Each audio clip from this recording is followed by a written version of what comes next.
gamers. Oh, that's great. It's like a gamer sub sleeve. Yeah, that's awesome. That's awesome. That's awesome. Okay, theoretically, chat, you should be good to go. I did change it to 6 and 9.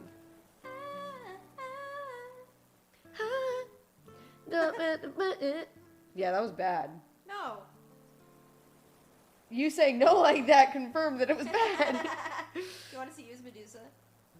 I do, sir. I'm assuming that the bottles are there to censor penises. Yeah, of course.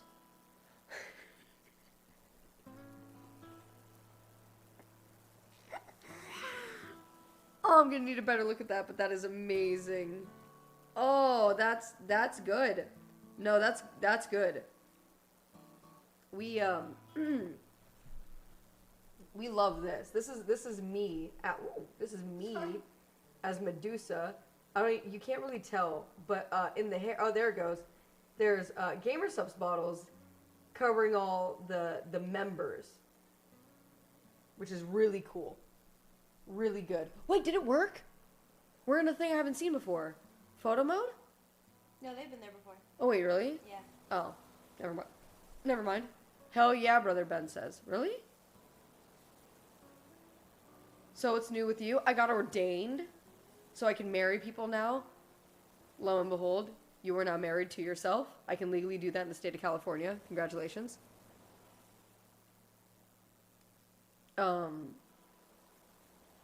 That was pretty cool. Being Medusa?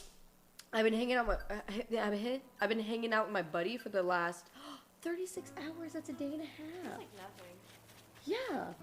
I mean, other than being eepy. Other than being eepy, like, bruh. Golden.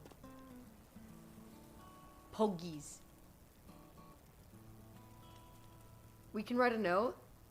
That's adorable. Happy for you. Thank you. I hope things have been going well for you too. I'm going to have to ask Maya to ordain me later in the future. I can't ordain. You want me to marry? Like, okay, I understand you don't want me to marry you, but you want me to get you married. Is that right? What? What? Why are you so aghast? Oh, never mind. Okay.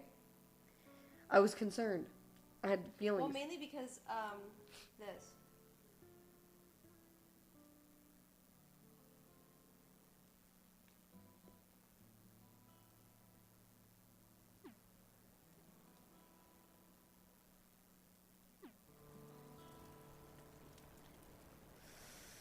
That's interesting. That's really interesting. That's crazy. I'm pretty tired. Yes, sir. Oh, they're typing. Wait, no, they're not. What are you doing? What are you little goofy boys doing? What's going on? I convinced myself only one of you is real, and the real one was lonely enough to create a friend. Like reproducing by budding? You think you fucking budded? That might be my favorite thing that like Lap has ever said. Snail? That might be my favorite thing Lap has ever said. It's really fucking funny. No. Oh man. Quispy being a goober. Quispy! How dare you? I love Quispy. Dude, McNew is back at it. He is refreshed and ready for more Animal Crossing. Oh my god, let's fucking go. I'm very excited for him. Oh my god, for they're him. writing a note. I know! What are they gonna write? I'm so excited to see what they're gonna write. Horse. 1.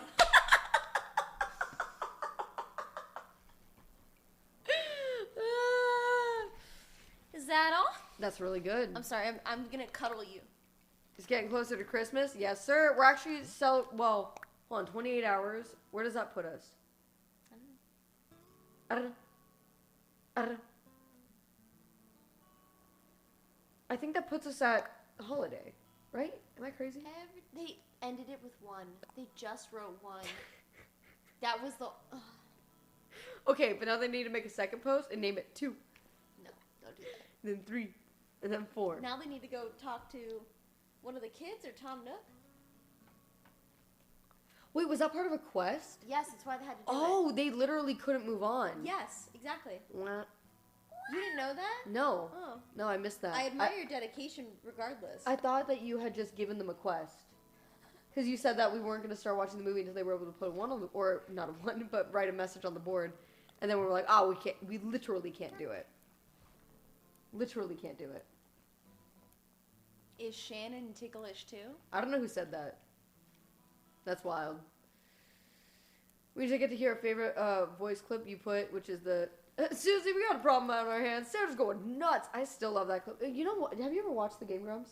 I think we might have talked about this. Yes. Okay. I fucking love The Game Grumps. One.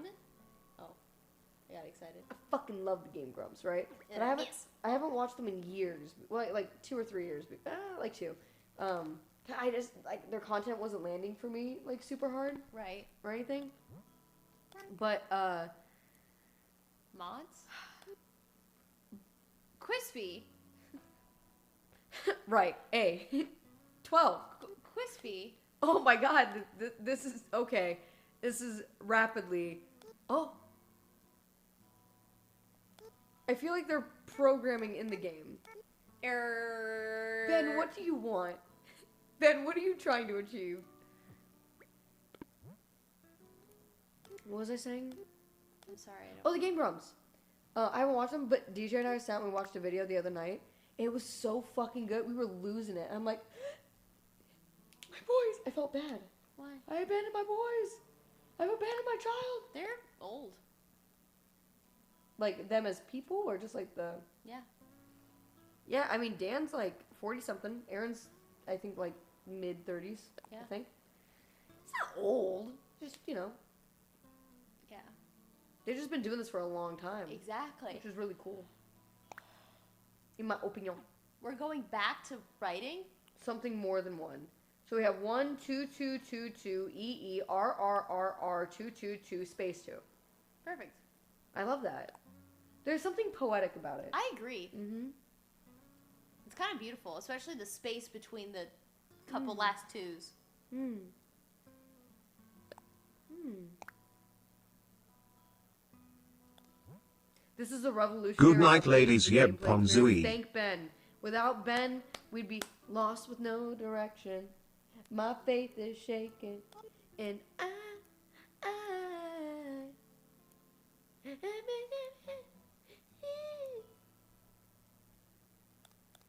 I wrote that song. Oh, beautiful.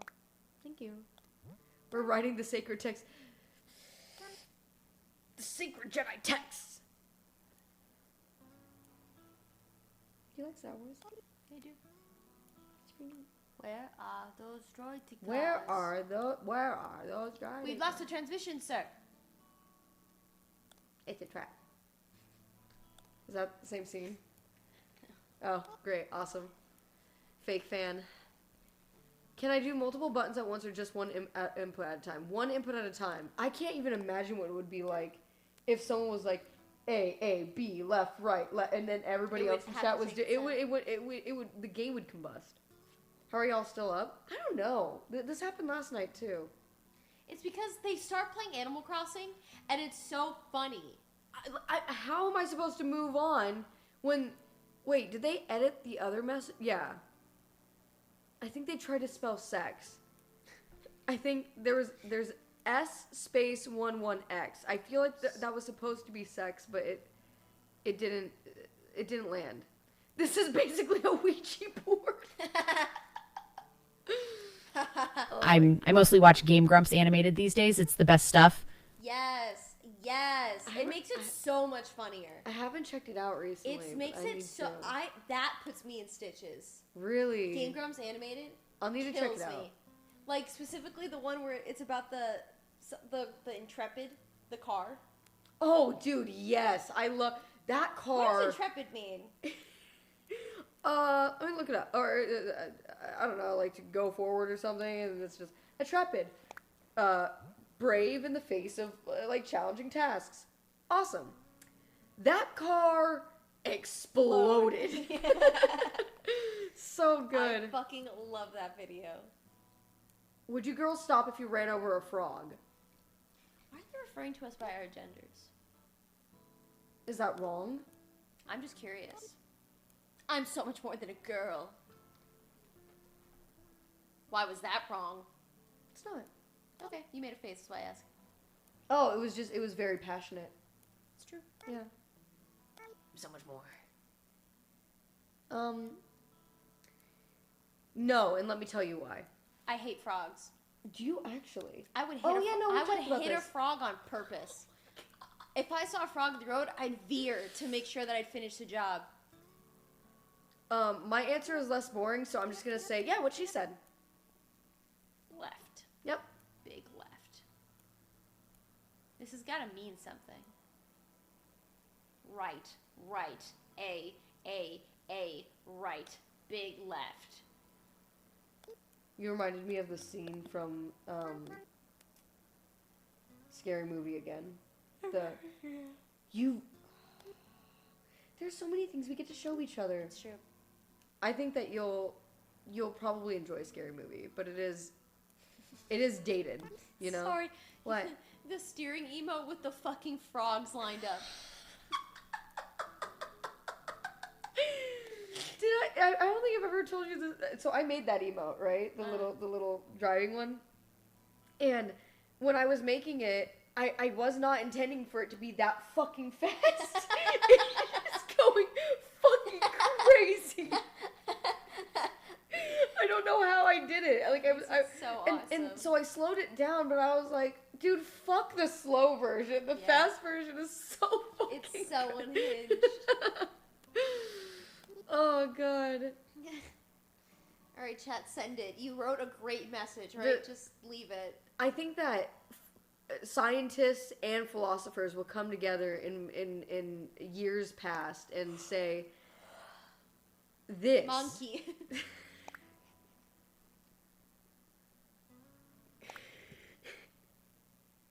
That's brilliant. That's what I think they'll say. That's brilliant. No, that's really good. There was a short story that I read while I was in school, and I can't stop. I've been thinking about it lately. I believe it's just called The Time Machine. Maybe Time Machine. Maybe it's by H.G. Wells. But the story is basically like this guy makes a contraption, Gadzooks, and it's a time machine. Okay. And he hops in, and it takes him way the fuck back. And he has to like live there, or he gets to go back home. I've just been thinking about it so much lately. Because I've been confusing it with Planet of the Apes. Because I keep thinking of the woman who's a monkey in Planet of the Apes. I've never seen it. I also haven't seen Planet of the Apes. Oh. But there's a woman who's a monkey in Planet of the Apes. Spoilers! I was just about to watch. But she looks more woman than monkey. So in my Hi. head, H.G. Wells wrote a book where he goes back in time, meets a woman who looks more woman than monkey, and stays there.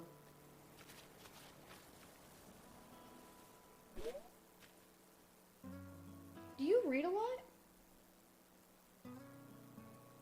Or do you like to read? I guess is a better question. I love to read. Really? I feel like it's I buy a lot of books and I start them. nice. Hey, sick. I've been slowly transitioning to audiobooks because Audiobooks are hog. I can't. I like if I open a book and I read for hours, I feel like I get I sleepy. didn't get enough. No, I feel like anxious. Oh. Like I haven't done enough. I'd while read you're that reading a book. I get so satisfied. Really? It's probably good. Woo!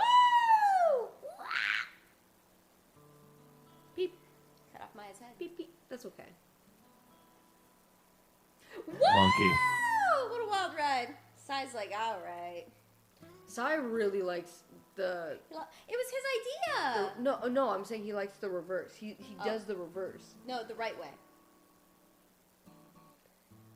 This is a matter of opinion, which is okay. What are your favorite books?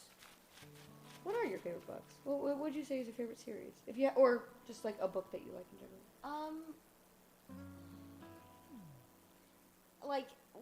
Okay, so Remember when we were going to start a book club at the beginning of the year for a New Year resolution? That's so cute. the last book I read, I was trying to read the most well-selling book by Agatha Christie, which is really good. Yes, I just downloaded a couple of her audiobooks like literally like They're a week really ago. good. That's so cool. Even though they're old as shit. Mhm. Also, I recently went back to this bookstore that I really like. I think I showed it to you. And they have the entire Sword of Truth novel series. I've heard of Sword of Truth. It's long, but I read it in high school and I loved it. That's so cool. I loved it, and I want to reread it. The Sword of Truth. It's really good. By Terry Goodkind. Oh, that's such an author name. It is, isn't it? Probably a pen name. Maybe, yeah. That's nice, though. There's a lot of... I've read a lot of really good books. But I've also read a lot of bad books. Sword of Truth slaps. Sword of Truth is really fucking good. So good, they made an awful CW series based on it, and it went nowhere. What was it called? You're not gonna believe this. You're like The Flash. The Sword of Truth. Oh. Maybe that's how I've heard of The Sword of Truth, then. Probably not. It's a really bad show. Yeah, I definitely haven't seen it. I wish I could read. I Am Legend is my favorite book of all time. I love A Song of Ice and Fire. Makes sense. Bringing a long way to a small story, An Angry Planet. It's from a female author, and they usually never get any attention, but it's such a good sci-fi. No, well, that's actually... I think that's, like, less of a thing now, but definitely back in the day, that's why people, like, abbreviated their names and stuff. I know that's why, like, J.K. Rowling did it, because she was like, people aren't going to want to read a book written by a woman, so I'm going to use, like... is abbreviation the right... Not abbreviation, just initials, essentially. But I think that's less and less of a thing now. What the fuck is a honeymoon-a-thon? Why are you so aggressive? Why are you asking so aggressively? Why are you asking so mean? Why? Did you think that would go well? Did you think we'd go, ow? Wait, I feel like I knew this, but Terry Goodkind died. What? Oh, the author that you were just talking about, really? Yeah. I feel like I knew this, but I'm also like... That really sucks. That really fucking sucks. God damn it, Chief Finnegan. What, wait, is he lying? He made me laugh. What the? He made me fucking laugh, and I snorted. That's good. You mean pseudonym? Is that what it's called? Pseudonym. I'll write a... Hold on. Yeah, that's what I meant. Nope. I'll write under a pseudonym. I'll show you what I can do to him. That's Hamilton again. I'm gonna have to see it. No. Is it bad? It's great. Why you say no? Don't. Why? Are you keeping it to yourself? Only you're allowed to watch it? Okay, I will respect your wishes. No, I'm so kidding. What in the fuck do you want from me? Same with the Wheel of Time series. So is that a yes? That's AIDS. Oh no, did he die of AIDS? A desert bastard, orphan, son of a whore and a Scotsman, dropped in the middle of a forgotten lot in the Caribbean. Ooh, dude, she's spitting though. I forget the rest. You weren't Grow up to be a hero and a scholar. A Uh, hurricane came, devastation reigned. A man felt his future drip, drip down the drain. yes. I forgot the rest. These things happen. Mr. Paisley. Where? Where? Word got around, said that this kid is insane, man. Took up a collection just to send him to the mainland. Don't forget your education, something. Don't forget where you came. The world's gonna know your name. What's your name, man?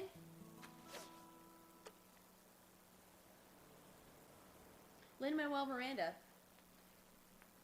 He wrote that. Isn't he a director? Yeah. Does he do songs? Yeah. Oh, I didn't know that. He's Hamilton. Oh wait, no, you're right. He's Hamilton Yeah, in yeah. Hamilton. Okay, that's not how I know that he did songs. I think he wrote a song in Moana, or all the songs in Moana, or something. That's ringing a bell. Or wait, maybe it was fucking it was our wedding. It was our wedding. We were getting ready, and it Bruno. The fucking I don't remember. What I the forgot song about Dre. is. Smoke weed every day.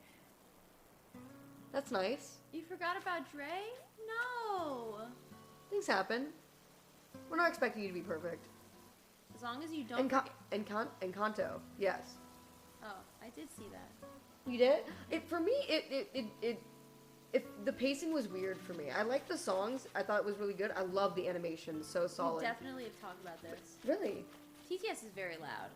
Oh. Do you want, is it doubling because of desktop audio? Yes. Oh. I'm getting used to it. Oh my god, I'm learning. Thank you for letting me know. Oh, Reagan.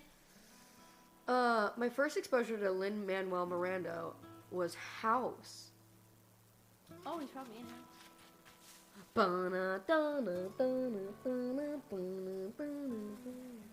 the song. It is. That's a bold song to try to Whisper, recreate whisper, with your whisper. mouth. It's really good. He's also an actor. He really just does it all. Turns out Abuelo was the villain. Oh. Spoilers, Ben. Jesus. How long has the movie been out? It's been years. Or year. Can we go to bed? Or something. Do you want to? I'm so tired. CP. Yeah, I'm down. We haven't caught anything yet. Caught? Oh, like the fishies? The bugs? Oh, wait. They don't realize. What? On the rock right next to them.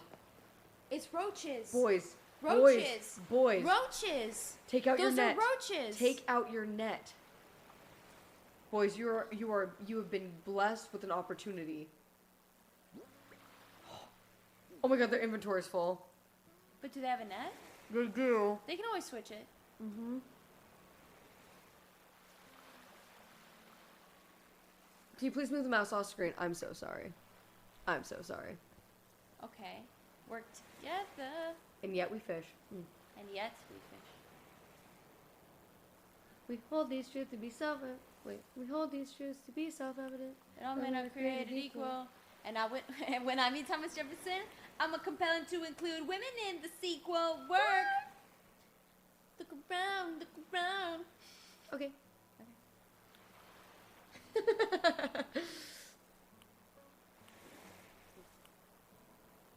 They're so I close. want to watch them get this, and then we can go to bed. Or I'm not gonna tell you what to do, of course, but I need to see them get this, or try, make an attempt. Mystery is happening. Don't release it, chat. Don't release it. No, chat. Oh, they press B. They press B. Oh, good. I mean, it's just a hermit crab.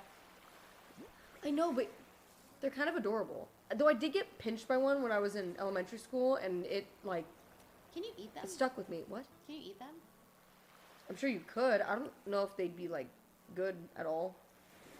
Tiny crab, probably not enough to. Can you just put it in your mouth like? I don't think so. I don't think you're supposed to eat the shell. There's got to be a way to make it delicious. Last. Would you eat it if it were? Yeah, they're delicious. Really?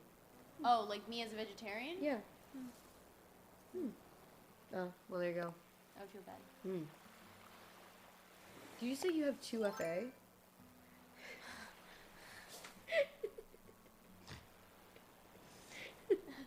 I have 2FA. What did you actually say? God, I don't know. Did you scare the roaches? No, I think I scared the roaches. No! Oh god damn it, I missed it. The 2FA fucked me up. I think they scared the roaches. She's fading. She's flatlining. They scared the roaches. They did. Butterfly though. To the left, to the left. It's in a My dick's in a box. No. if you go to the left.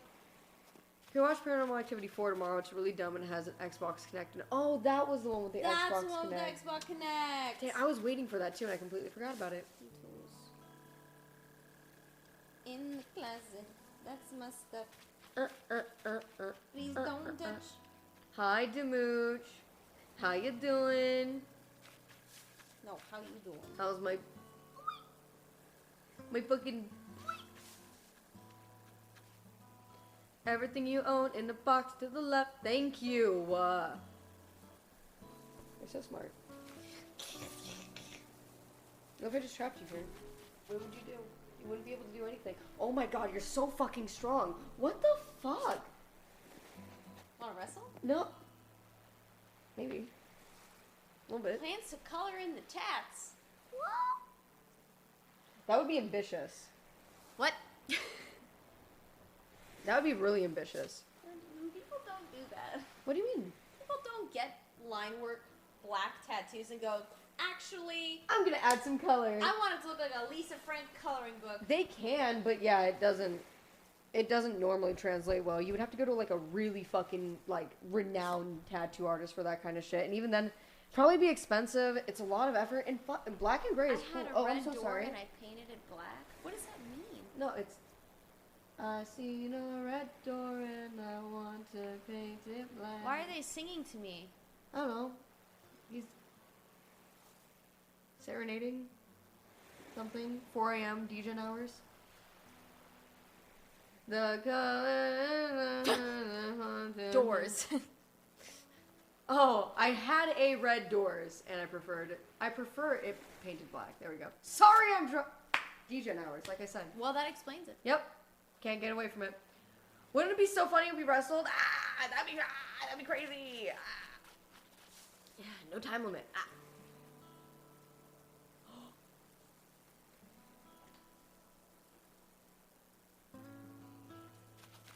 Now, based on our reactions, what do you think we just read? Answer down below. A, B, or C?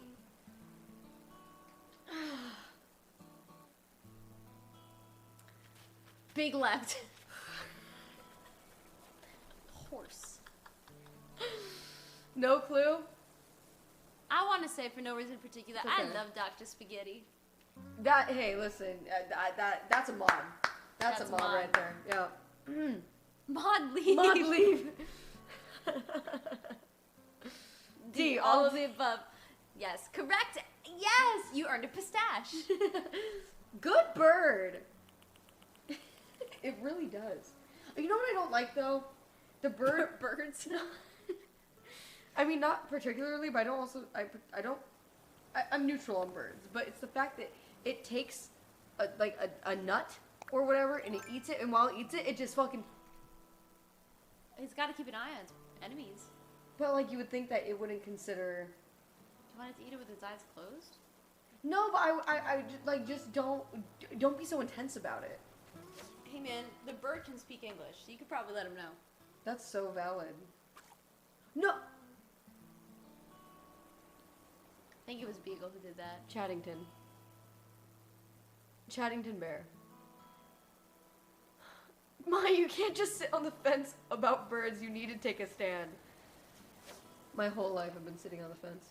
You know, afraid, terrified about what people would think if I told them the truth about how I thought about birds. But I'll be honest about what I feel about them. They can hang.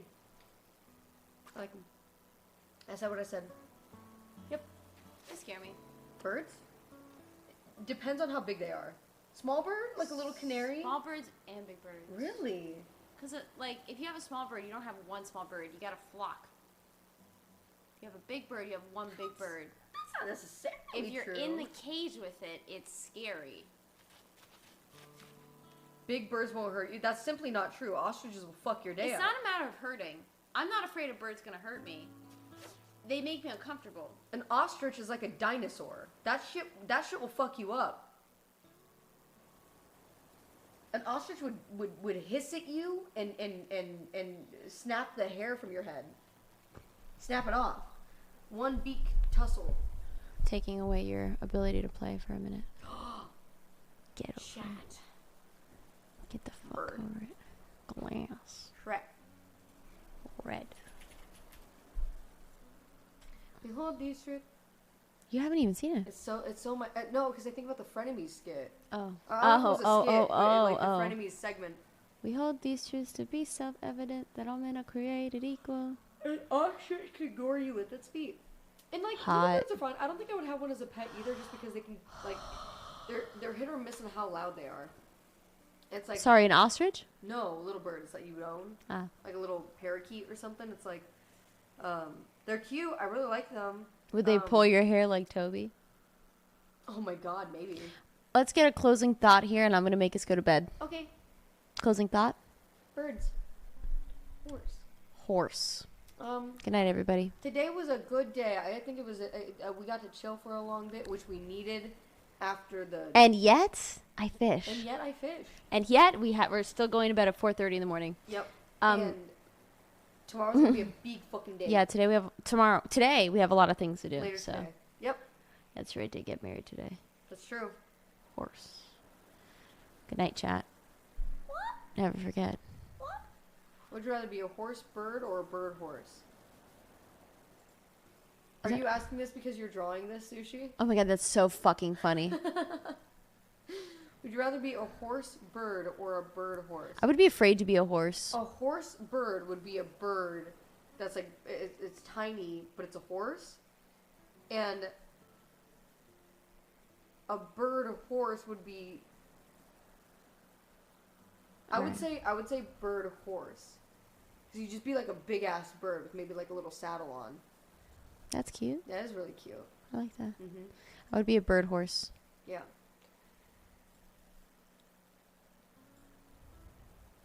All right. If anything goes down, mods, let us know. If the game takes a shit, or rather, Good if night. like Yep, the Soup, internet. hug my hug. Good night, Sai. Good night. Whoa, I've never seen that bit badge before. Oh my god, I haven't seen it purple either. It's very regal. Holy shit, Sai. God damn. We hold these truths to be self-evident. Mods, is it possible for you guys to press, you see that orb? Is it possible for you guys to press play on the media share mods? You guys don't have to do too much work on it if you don't want to. Oh, motherfucker. Mother trucker, This is dude. the paranormal activity angle. Oh my god, why did we do this? Oh my god, why? We leave the door open too. Okay, good night, chat. I'll see you tomorrow. We'll be in chat also, so if anything comes up. Good night, girl. Good night, girl. I'll see you tomorrow. Good night, girl. Alright, girl.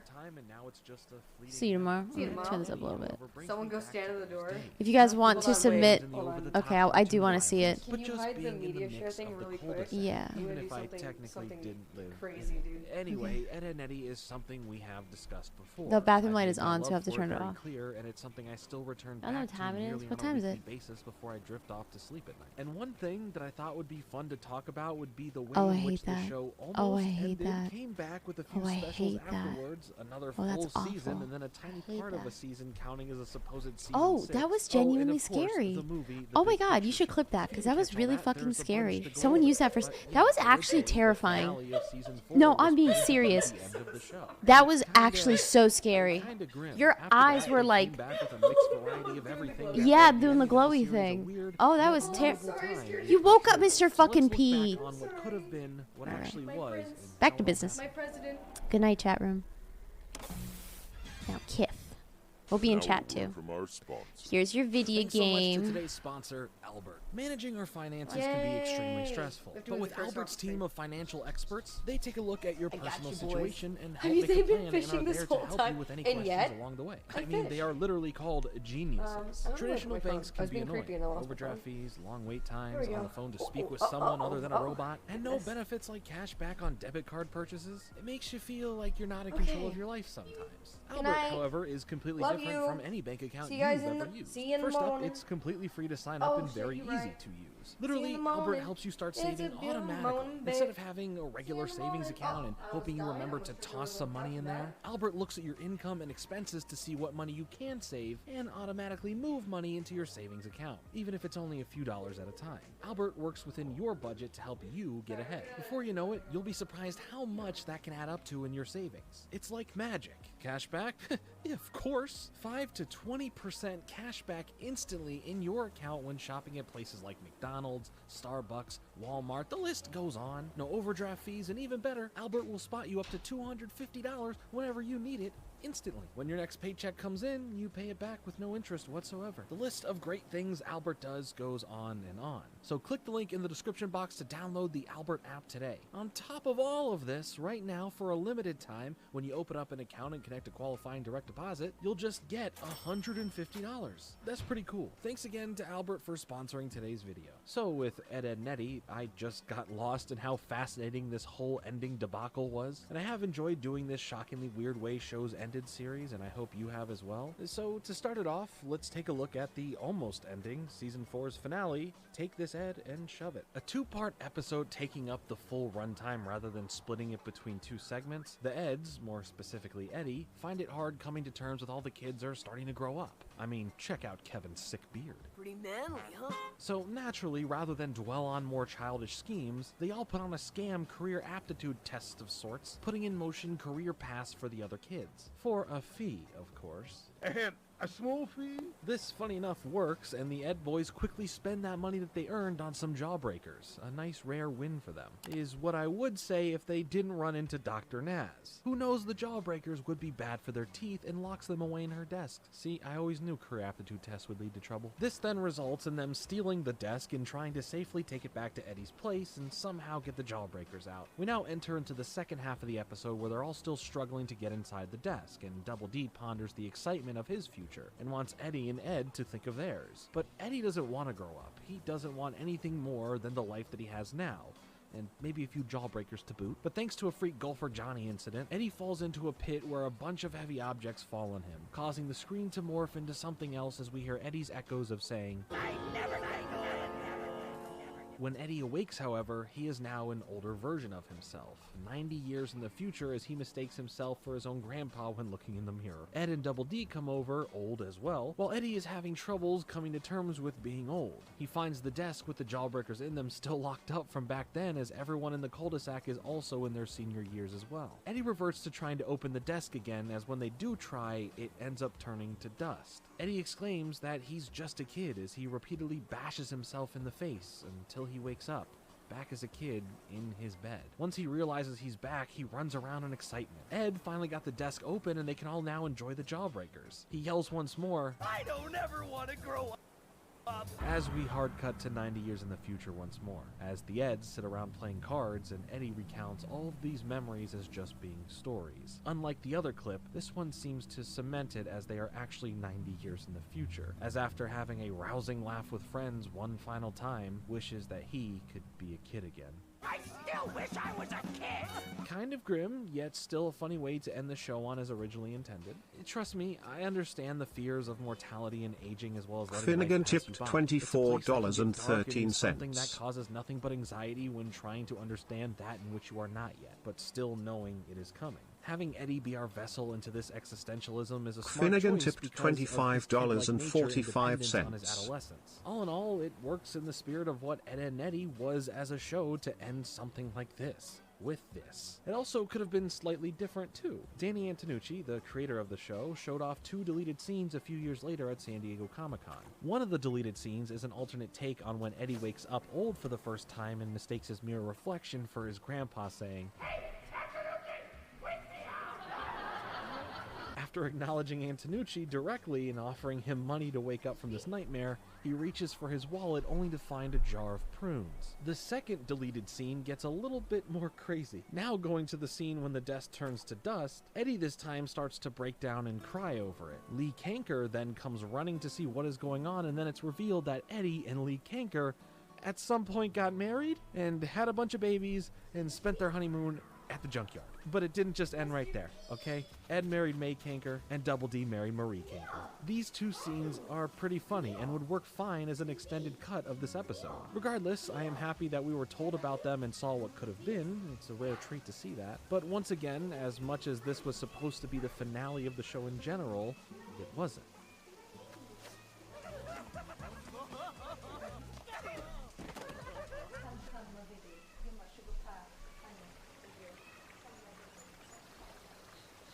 While that originally was intended to be the end of the series in 2004, the show was still in peak popularity. The fans wanted more and so did the network. So that's exactly what would happen. 2 new seasons would be ordered, as well as 3 holiday-themed specials to start releasing as soon as the month after the show was supposed to end. With Jingle Jingle Jangle, a Christmas special, which we already covered here on the channel last year, a Valentine's Day special titled Hanky Panky Hullabaloo, and the final special, Boo Ha Ha, centered around Halloween, with the latter being one of Antonucci's favorite Ed and Eddie episodes to work on. Now, there was another special, but in relation to the timeline, we will mention that a little bit later in the video. With more Ed and Eddie on the horizon, with specials filling in the gap between Season 4 and now the new Season 5, the future could look better for the Ed Boys. Could it? It is now November 2005, and all the specials had recently finished coming out, and Season 5 is here. 12 episodes as opposed to the usual 13 would fill the season, but something was different. Something was just a bit off. One thing that made Ed, Edd and Eddy unique was that there were essentially no adults fully seen in the show. It was just the kids at the cul-de-sac with parents having a presence mainly felt off-screen, that do cause certain worries or actions of the kids on-screen. With the show being thought to take place primarily in the summer, as quoted by Antonucci himself when speaking about the lack of adults, that's intentional too. Throughout the long days of summer, you simply didn't see anyone else's parents about, and sometimes you didn't even see your own. It simply did just have a specific feeling to it all. But when season 5 comes around and we get to the episode aptly titled, Out with the Old, In with the Ed, we enter upon the cul-de-sac once more where Eddie tries to keep the summer going as he spends his time trying to convince everyone that the summer has not ended yet. Only problem is that it has, and school starts back up tomorrow. And once tomorrow comes, we are at school, and the Eds have to deal with being in different homerooms. Another thing that was out with the old and in with the new was the process of how the show was made itself. The show had originally been done using traditional cell animation, something we covered on the channel in my original Ed, Edd and Eddy video. But now the series would transition from those techniques to digital ink and paint. Throughout season 5, we would follow the Ed boys as they deal with school rather than the scheme of the day in the cul-de-sac. From report cards to football, the focus clearly shifted. While there were still episodes that had nothing to do with school sprinkled in, it definitely gave the show a newer feeling. I'm all for trying new things in fear of something great becoming stale. So even if it was a bit different for this season, I didn't hate it. It's not my favorite season of the show, but I appreciate the effort in at least going for something different. Reception-wise, it did take its toll. That's all subjective though, but there was a noticeable decrease in the love for the season compared to the original 4. Now, as far as season 6 of the show, I'd ask you, what season 6? The random singular episode that makes up all of season 6, or the alien special that we're about to cover that some may count as an episode for season 6? I'm not kidding. Season 6 is literally just the last episode. That technical final regular episode features the segments May I Have This Ed and Look Before You Ed. The first being about the Peach Creek Junior High School dance, and the second part focusing on Jimmy and his safety club. For sure, that would be a pretty lackluster note to go out on, especially compared to how season 4 was about to end, but it wasn't the end. It was the end of the show, sure, but the series had a final card to play before the Ed boys sang farewell. Back in 2006, it was announced that a feature-length 90-minute special was in the works. As the production of that continued to get pushed back as the show was taking precedence, Antonucci and his team had some tough choices to make, ultimately deciding one episode into season 6 that in order to put all of their focus for this 90-minute special, they would need to step away from making season 6. Thus why it ended so abruptly. We'll touch slightly more on that a little bit later. This 90-minute feature-length special would finally come to fruition in 2009 as Ed, Edd and Eddy's Big Picture Show, a television movie event that would serve now as the true finale to the beloved series. Now, before we get into the Big Picture Show, I wanted to talk about the weird alien invasion special I've mentioned a few times here. In 2007, Cartoon Network started a special TV crossover event that would span through many of the popular franchises at the time, throughout the month of May, right around 15 years ago right now. Wow, time is just flying. I vividly remember when all of this was actually airing on TV. This storyline regarding the aliens weaved its way through Foster's Home for Imaginary Friends, My Gym Partner's a Monkey, Camp Lazlo, The Grim Adventures of Billy and Mandy, and of course, Ed, Edd and Eddy. Now, for the proper order to watch them, technically Ed, Edd and Eddy would be listed as part 2 and titled The Eds Are Coming, and would focus on the kids of the cul-de-sac being weary of potential aliens wreaking havoc, with Rolf being involved, as well as by the end of it, the whole cul-de-sac getting ripped out of the ground and taken to outer space. It's a strange little episode that culminates inside of the Billy and Mandy special, the 5th part and final part of the event, where at the end it's cameo galore after the day is kind of saved. And there's a lot of cheese. In fact, the Anonymous whole event tipped was full of cheese. $14.11. Yes, also this cheese, but cheese in general. Apparently, the original plan was that Kraft Cheese was sponsoring this big event, but pulled out before the airing, so now there's just a bunch of episodes revolving around cheese randomly. This information coming from the creator of Billy and Mandy, Maxwell Adams. So thanks for that. What a weird concept, but a fun one. There is no cheese here. That's the cheese reaper! Where does cheese have to go? Also, the little connections between them were cool, like in My Gym Partner's a Monkey, where the cul-de-sac being abducted makes front page news. And is that Napoleon Dynamite? Trying to use a local ham radio to contact deep space. Cartoon Network really like milking this joke. Either way, this episode would be counted as a random honorary season 6 episode, and this whole invaded 5-part event was pretty fun. Maybe we should cover that sometime soon here on the channel. I have difficulties with abandonment. It's good to be back.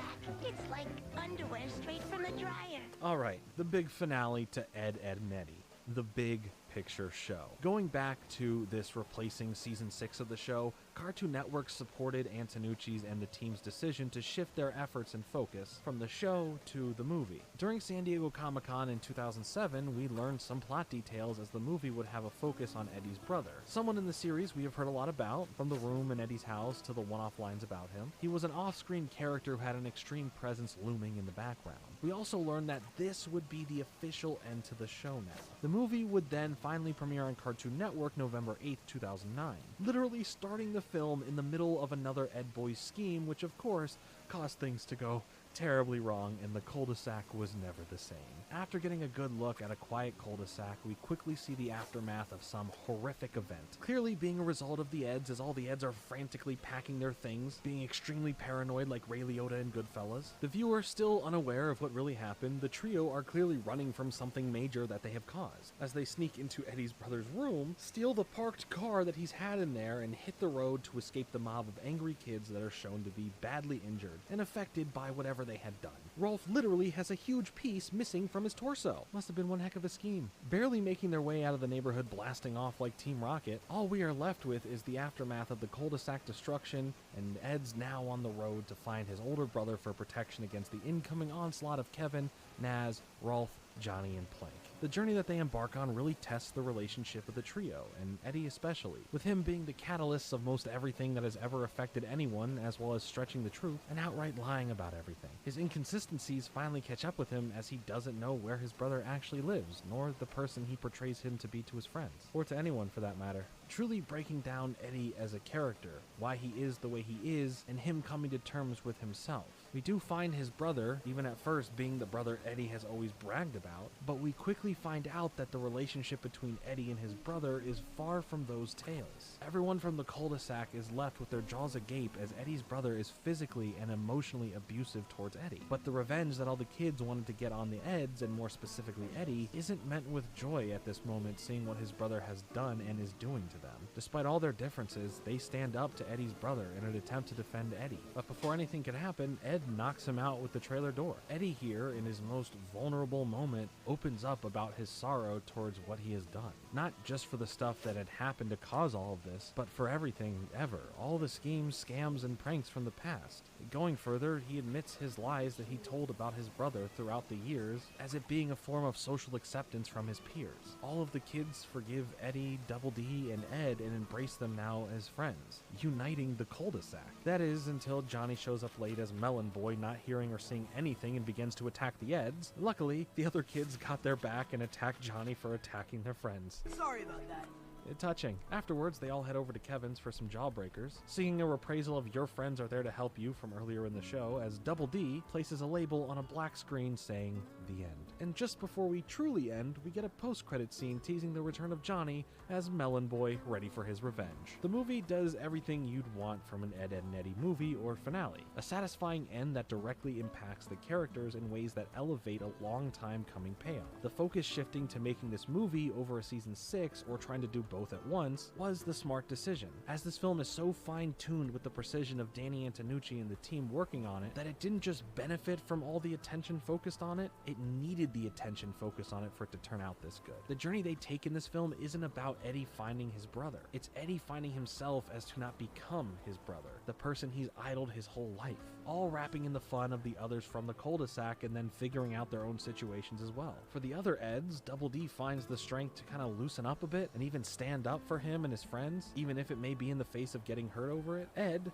well, he just has a good time. You'll bet your sweet Bippy I did. And does something that actually helps out. Thanks for taking the bullet out of that door. It's a beautiful way to wrap up a series that meant so much to me and so many others. I would also like to add earlier on the scene in which Eddie and Double D get into a boiling point argument, nearly causing them to end their friendship. We finally see Eddie start to break, sharing his emotions and taking the blame for what had happened instead of passing the buck as he usually tends to do. It's a nice character moment, my personal favorite from the movie, as it diverts from the friends break up and get back together by the end trope, by having the characters deal with these emotions and problems right then and there. It felt vulnerable and impactful towards who these characters are and how they view each other. I do find the whole ending of the show particularly fascinating. From having an original end that felt kind of bleak, to seemingly coming back instantly with a different in style season 5, followed up by a season 6 that contained an episode, to then finally ending with a movie that perfectly wrapped up the series in such a fantastic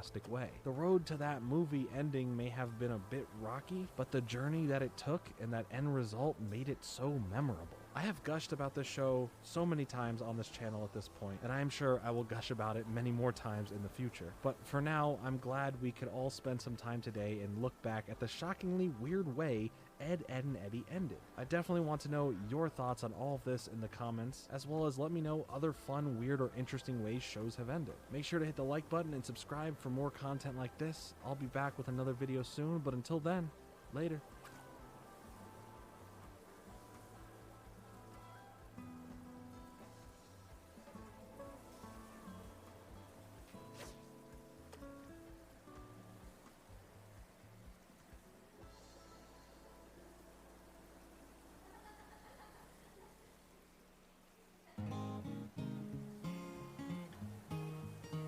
How's it going, everyone? Welcome back to Boylai Hobby Time. The other day I was watching some compilation videos about cute and funny bearded dragons when I noticed something. If humans were the size of crickets, bearded dragons would be anything but cute or funny. So that inspired me to make a diorama. I jumped online, I found an awesome 3D rendering of a bearded dragon. I will link that below. I purchased it, began printing it, and then I moved on to the base. I started with a foundation of 1/2-inch XPS insulation foam cut down to the same size as the gesso board that my iPad had morphed into. I glued those together with some foam safe super glue. I then began slicing up additional pieces of thicker XPS at an angle and piling them up till I had a nice little cliffside that was the height I was looking for. Once all of those layers of XPS had been glued together, I began carving the cliffside to look more natural using a hot wire foam cutter. The foam cutter does a great job of removing volume quickly, but it couldn't create the horizontal lines that I was looking for, so I switched to my hand and a utility knife and began going to town on the surface until I was happy with the mostly organic look that I achieved. I scorched the rest of the surface with a butane torch till all of the unnaturally flat surfaces were gone, and then I cleaned up all of the foam bits, and I finally glued the cliff to the base, which I also gave the torch treatment. After that, it was time to throw on some gloves. I keep this little reminder to wear gloves next to my gloves, just in case I forget. Thanks, Craftsman. And I needed those gloves because obviously it was time for a terrain paste. I used some paper mache mix, plaster, and water, which I accidentally splashed on the diorama. Then I mixed up the paste thoroughly till it was this beautiful consistency, and I spread it all over the ground at the base of the cliff as well as along the top of the cliff.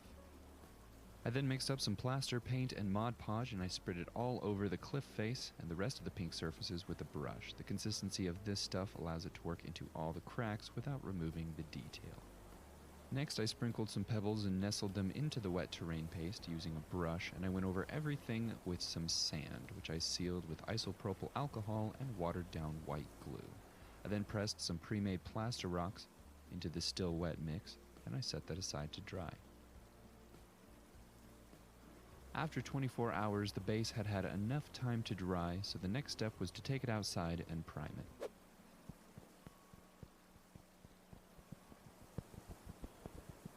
I had just finished priming the base and was waiting for that to dry when I was snuck up on by a bearded dragon.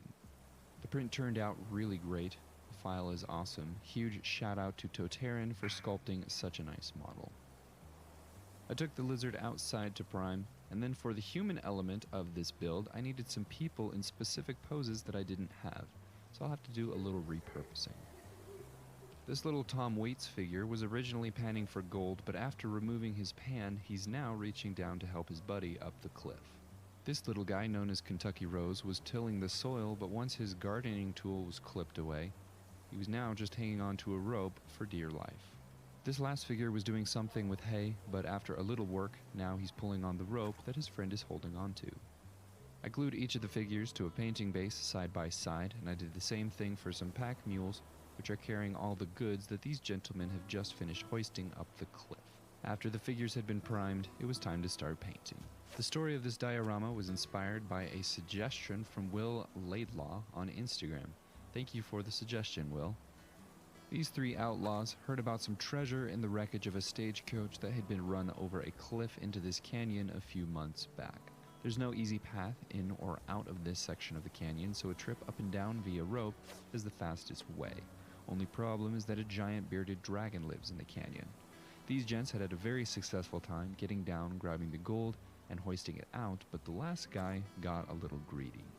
On his last climb up the rope, a gold bar that he had hidden from his friends fell from his pocket and down to the ground below, so he went back to get it. His friends protested, but he went anyway. Unfortunately, by this time, Big Beardy was awake and aware of their presence and had made his way to where they were in the canyon. Hopefully, the guy gets out all right, but as things sit right now, it's not looking too hopeful.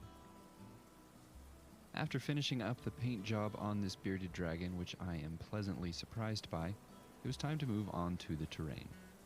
I painted up the landscape to look like a canyon somewhere in the southwest of the United States, most likely Utah or Arizona. I'm now aware that bearded dragons are not endemic to the US, and I was actually thinking of a horned lizard when I decided on that animal. But this is the wild imaginary West, so anything's possible, I guess. After sprinkling some flocking on the top of the cliff, it was time to glue the bandits in place.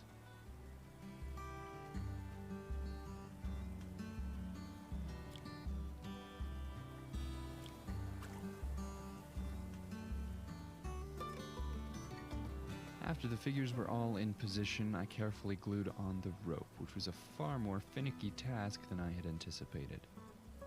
I did eventually get the rope glued in place, and after that, I followed it up with some miniature plant life from Diorama Persepe. I went back and dry brushed some highlights onto the rocks, and in case you're wondering what happened to the Black 3.0, I was in the process of ordering more when I saw that they were releasing Black 4.0. I put my name on the waitlist, but I'm currently number 279. If you use the referral link in the description, it will bump me up the list, meaning I'll be back in Black 3.0 and 4.0 just a little sooner. After the sides had been painted, I called it good.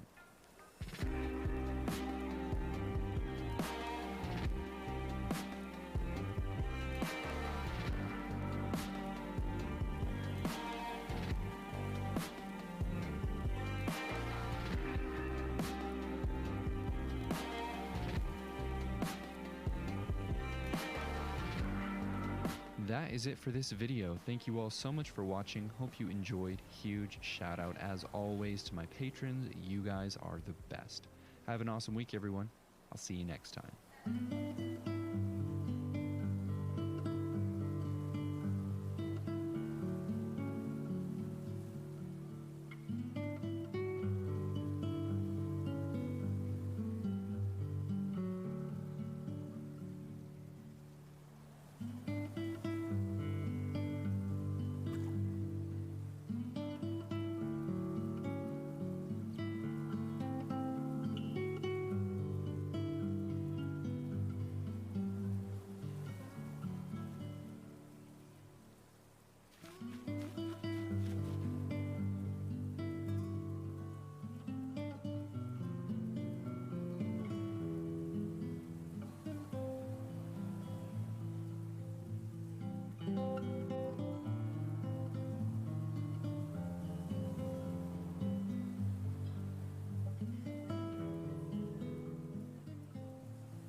Recently, we explored the question, what if Chaos were able to achieve galactic domination? People were quite taken with this concept, and it is certainly interesting to consider what the different scenarios would look like for a faction to dominate all others in a galaxy as complex and multifaceted as that of Warhammer 40,000.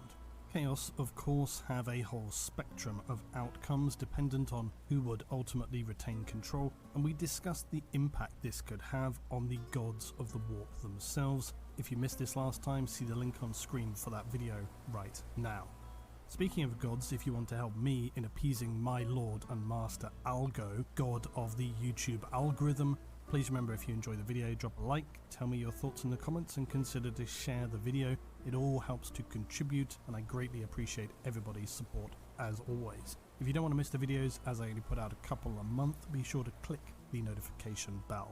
So much like Chaos today, we will consider an equally disturbing scenario for humanity: the prospect of a Tyranid victory across all, or at least the vast majority of the galaxy. If this is reasonably possible, and if so, what would it look like? The Tyranids are relentless. They are the ultimate destroyer, the devourer of all life. While the broader galaxy's wars may ebb and flow, the relentless onslaught of the Great Devourer leaves no respite for those unfortunate enough to cross its path. But the Tyranids do not fight for principles or a complex ideological agenda. They do not seek territory or permanence. They only seek to devour and consume all in their path, leaving behind barren husks that are, for all intents and purposes, permanently dead worlds.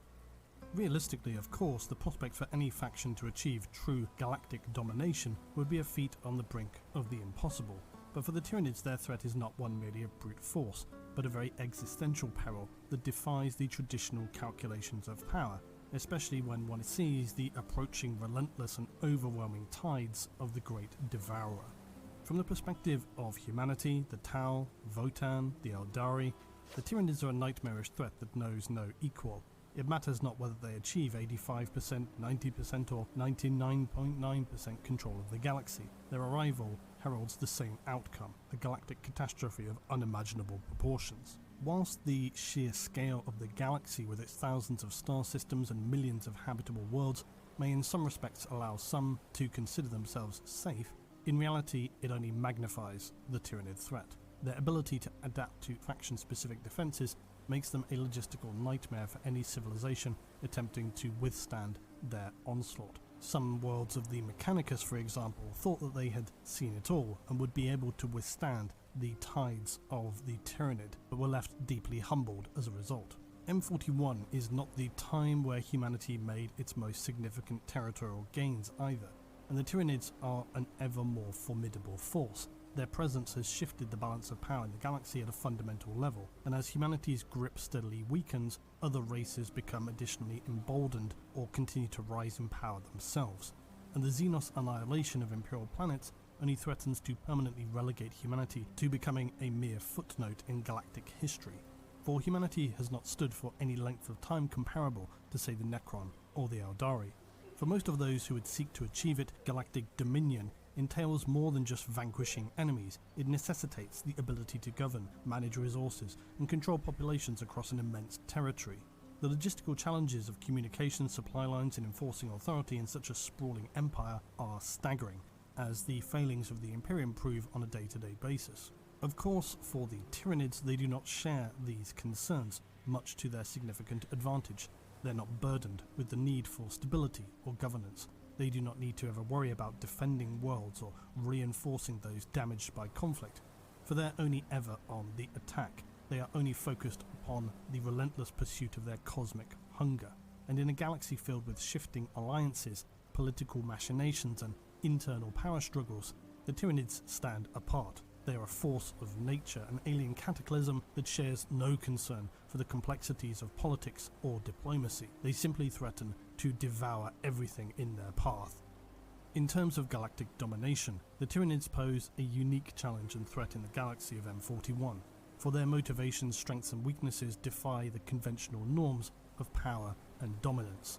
Their focus is unbreakable, their adaptability boundless, and their presence often a very literal shadow which hangs over the worlds of sentient races. In the coming centuries, it may well be that the Tyranids become the greatest threat of all, one that, whether they like it or not, all factions may need to unite against in a coordinated defensive strategy, or alternatively face the prospect of being consumed and turned into liquid nourishment by the unrelenting hunger of the Great Devourer. So the question, is a Tyranid galactic domination achievable? At a very straightforward level, the answer is surely yes, except there are obviously a considerable variety of factors in answering that question. And one of the first things we can think about is that when we previously discussed chaos, at the core of unpacking that scenario was the fractured complexity of what amounts to chaos as a force, which would then bring us to the conclusion that unless they were able to find some way to collectively unite, their chances of total galactic domination were an outside chance at best, despite their inherent and quite present power. This was not to say, of course, that they could not still inflict major damage or even to control a significant area of the known galaxy. The region of the Dark Imperium remains a real threat of becoming lost to not just chaos, but various Xenos as well. But total galactic domination, without the forces of chaos working together, it's quite a stretch. There exists, though, within the Tyranids other issues that go both in their favour and against them. For one thing, unlike Chaos, the Tyranids are a considerably more severe existential threat to many other factions, even the Necron in some respects. And while Chaos are undoubtedly a huge concern for the Imperium and the Eldar, they're less of a concern for, say, the Tau and Necron. I say less, still a concern, but Chaos are not so hyper-focused upon them at this point. The Tyranids are very obviously quite different. They exist as almost the polar opposite when it comes to presenting a united force. They are very singularly minded, not to mention their almost incomprehensible weight of numbers. It's been suggested that the current tendrils of the Tyranids only represent a percentage of their total number that continues to pour into the galaxy. So it brings up this issue of, at what point could we potentially see some united front against what is arguably the greatest threat facing the entire galaxy? But humanity has so far generally dealt with the Tyranids just as and when, which is really perhaps not the smartest approach, but then again, they also struggled with even the concept of how the Tyranids function at a basic level for the longest time. Initial observations and encounters were often interpreted incorrectly, and so it has been challenging for those among the Imperium to understand the nature and drive of this extremely hostile species, which obviously then has the knock-on effect of dealing with them ineffectually. Human observers initially saw the Tyranids as little more than ravenous, hungry beasts, not unlike the many creatures and Xenos they'd encountered throughout the galaxy already on Death Worlds. Something that could just be purged, cauterized from the Imperial Galactic domain, and the problem would be solved. This, of course, was not the case, and even when applied at a massively destructive scale, Kryptman and his campaign of Exterminatus, it would still be an approach which proved only moderately effective in slowing the Tyranids. Over time, humanity steadily came to understand that the Tyranids do not operate as individual creatures, but as a collective, the hive mind. Using this shared collective mentality gives the Tyranids an amazing strategic advantage in that they can gather information and focus their forces with an almost unique efficiency. They also do not suffer from any of the morale issues generally associated with mortal creatures: pain, fear, terror, shock, and just generally broken morale. The only means discovered that has been found to significantly disrupt them is the destruction of these so-called synapse creatures. The Tyranids use certain individual bioforms as effectively a psychic pylon, which carries the power of the hive mind across the individual organisms that constitute a Tyranid fleet. In cases where synapse creatures have been destroyed, this can bring a level of confusion and indecision among lower Tyranid forms, and even see them turn on one another.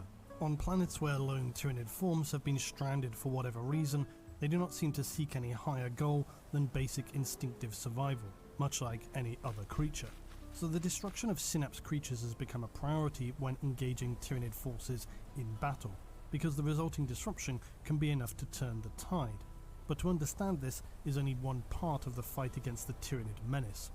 Now, I won't cover the entire process of a Tyranid planetary corruption in extended detail today, as I've covered this before. The brief overview, though, is that they use their immense psychic powers to first blanket a world, and indeed the warp around this or related to a world, in a shroud of communication disruption known as the shadow in the warp. This prevents and isolates a world from reinforcements, escape, or in warning others. After this, the planet will be seeded by alien forms from the sky, or continual drops containing larger, more aggressive forms in these synapse creatures.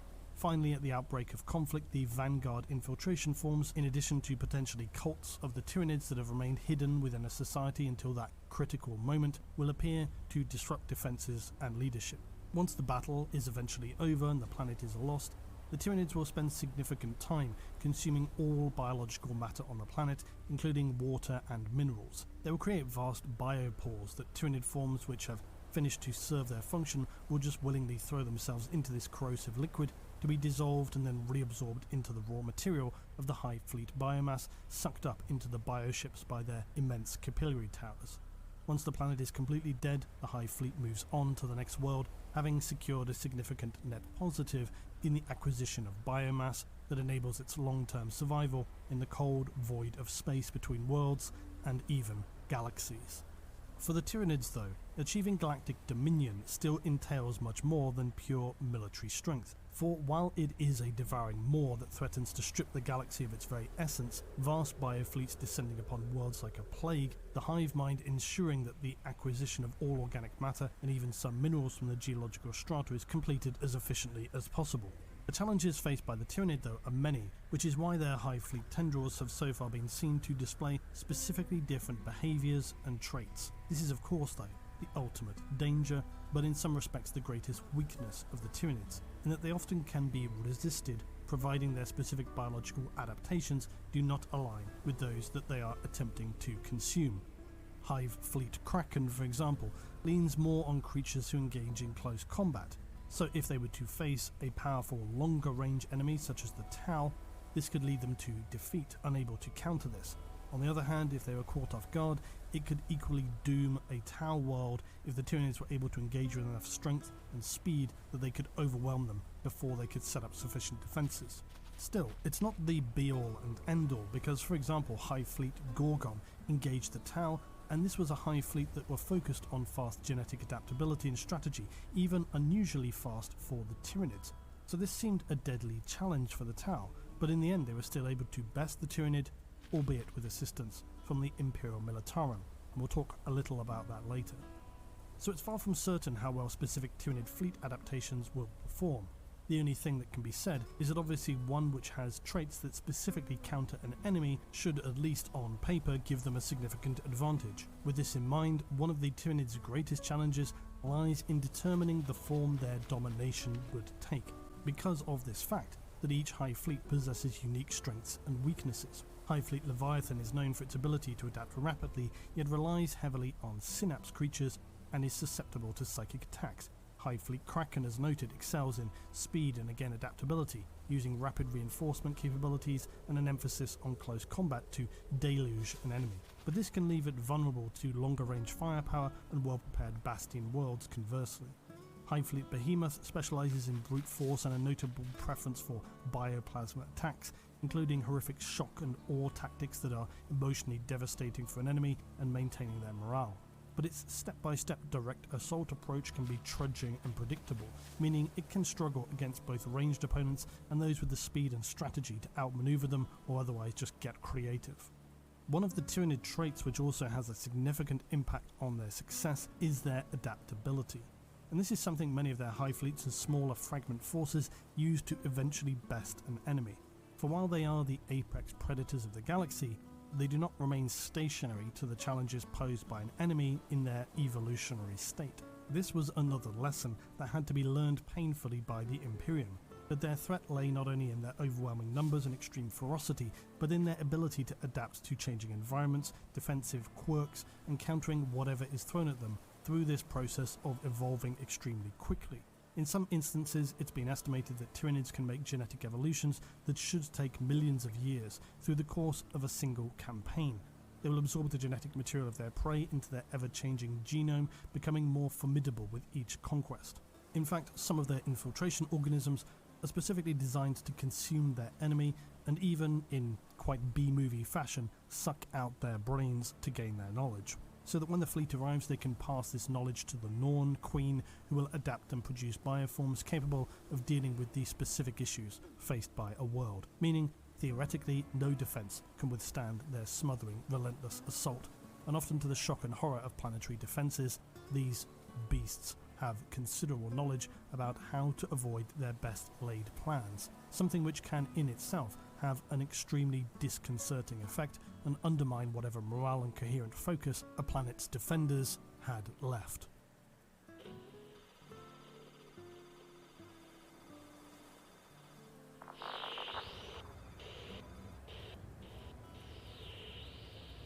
Hello? Test? A test? I submit this record in the hope it may be of some help to someone who is more senior, more experienced in such matters than I. May the Emperor guide this data to those who can make use of it. I pray never should a world suffer again, as we have. My mother was an administrator. I regret I fear to disclose her identity. She gave me this recorder and told me if I survived to preserve the memory of what took place upon our world. It was a jewel of our system, and we were blessed to have been able to call it home. I can still see its distant lush forests, the ocean shores which gleamed like sapphire under our twin suns. Then they came. The monsters. Mother said our communications were interrupted months before their arrival. But when they finally came, we were smothered by endless night. The skies felt dark with the silhouettes of their ships. My family, as were all, thrown into utter madness that followed. Credits were worthless, not even jewels. The men were all drafted in days. When we entered the underground hangars, this was the last time I saw my father and brother.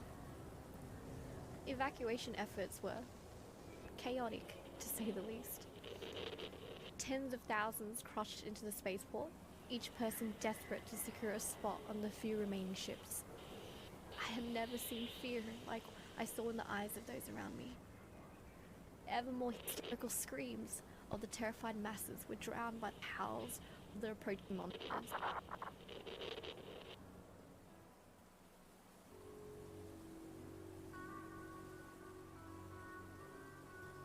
Unfortunately, the galaxy of M41 has never looked more ripe for consumption by the Tyranids.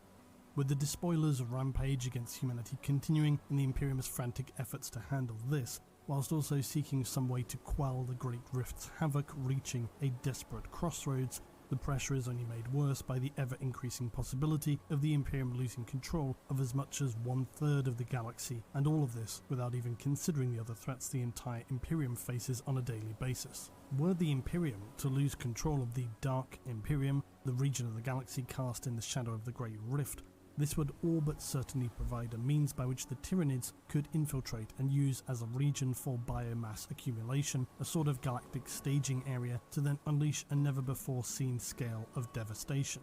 But nothing is so simple, of course. The great suffering they inflict reverberates back into the warp, further fueling the dark powers, raising very curious possibilities of chaos actually benefiting humanity, as the dark powers reach out to establish control of territory that could stand between the Tyranids and the wider Imperium. Whilst in some respects the relentless onslaught of the Great Devourer makes a galactic deluge seem almost inevitable, amidst the terrifying number of worlds scoured to a husk by them, there are significant events within the galaxy occurring that have seen the return of several of the Emperor's lost sons, Guilliman and the Lion.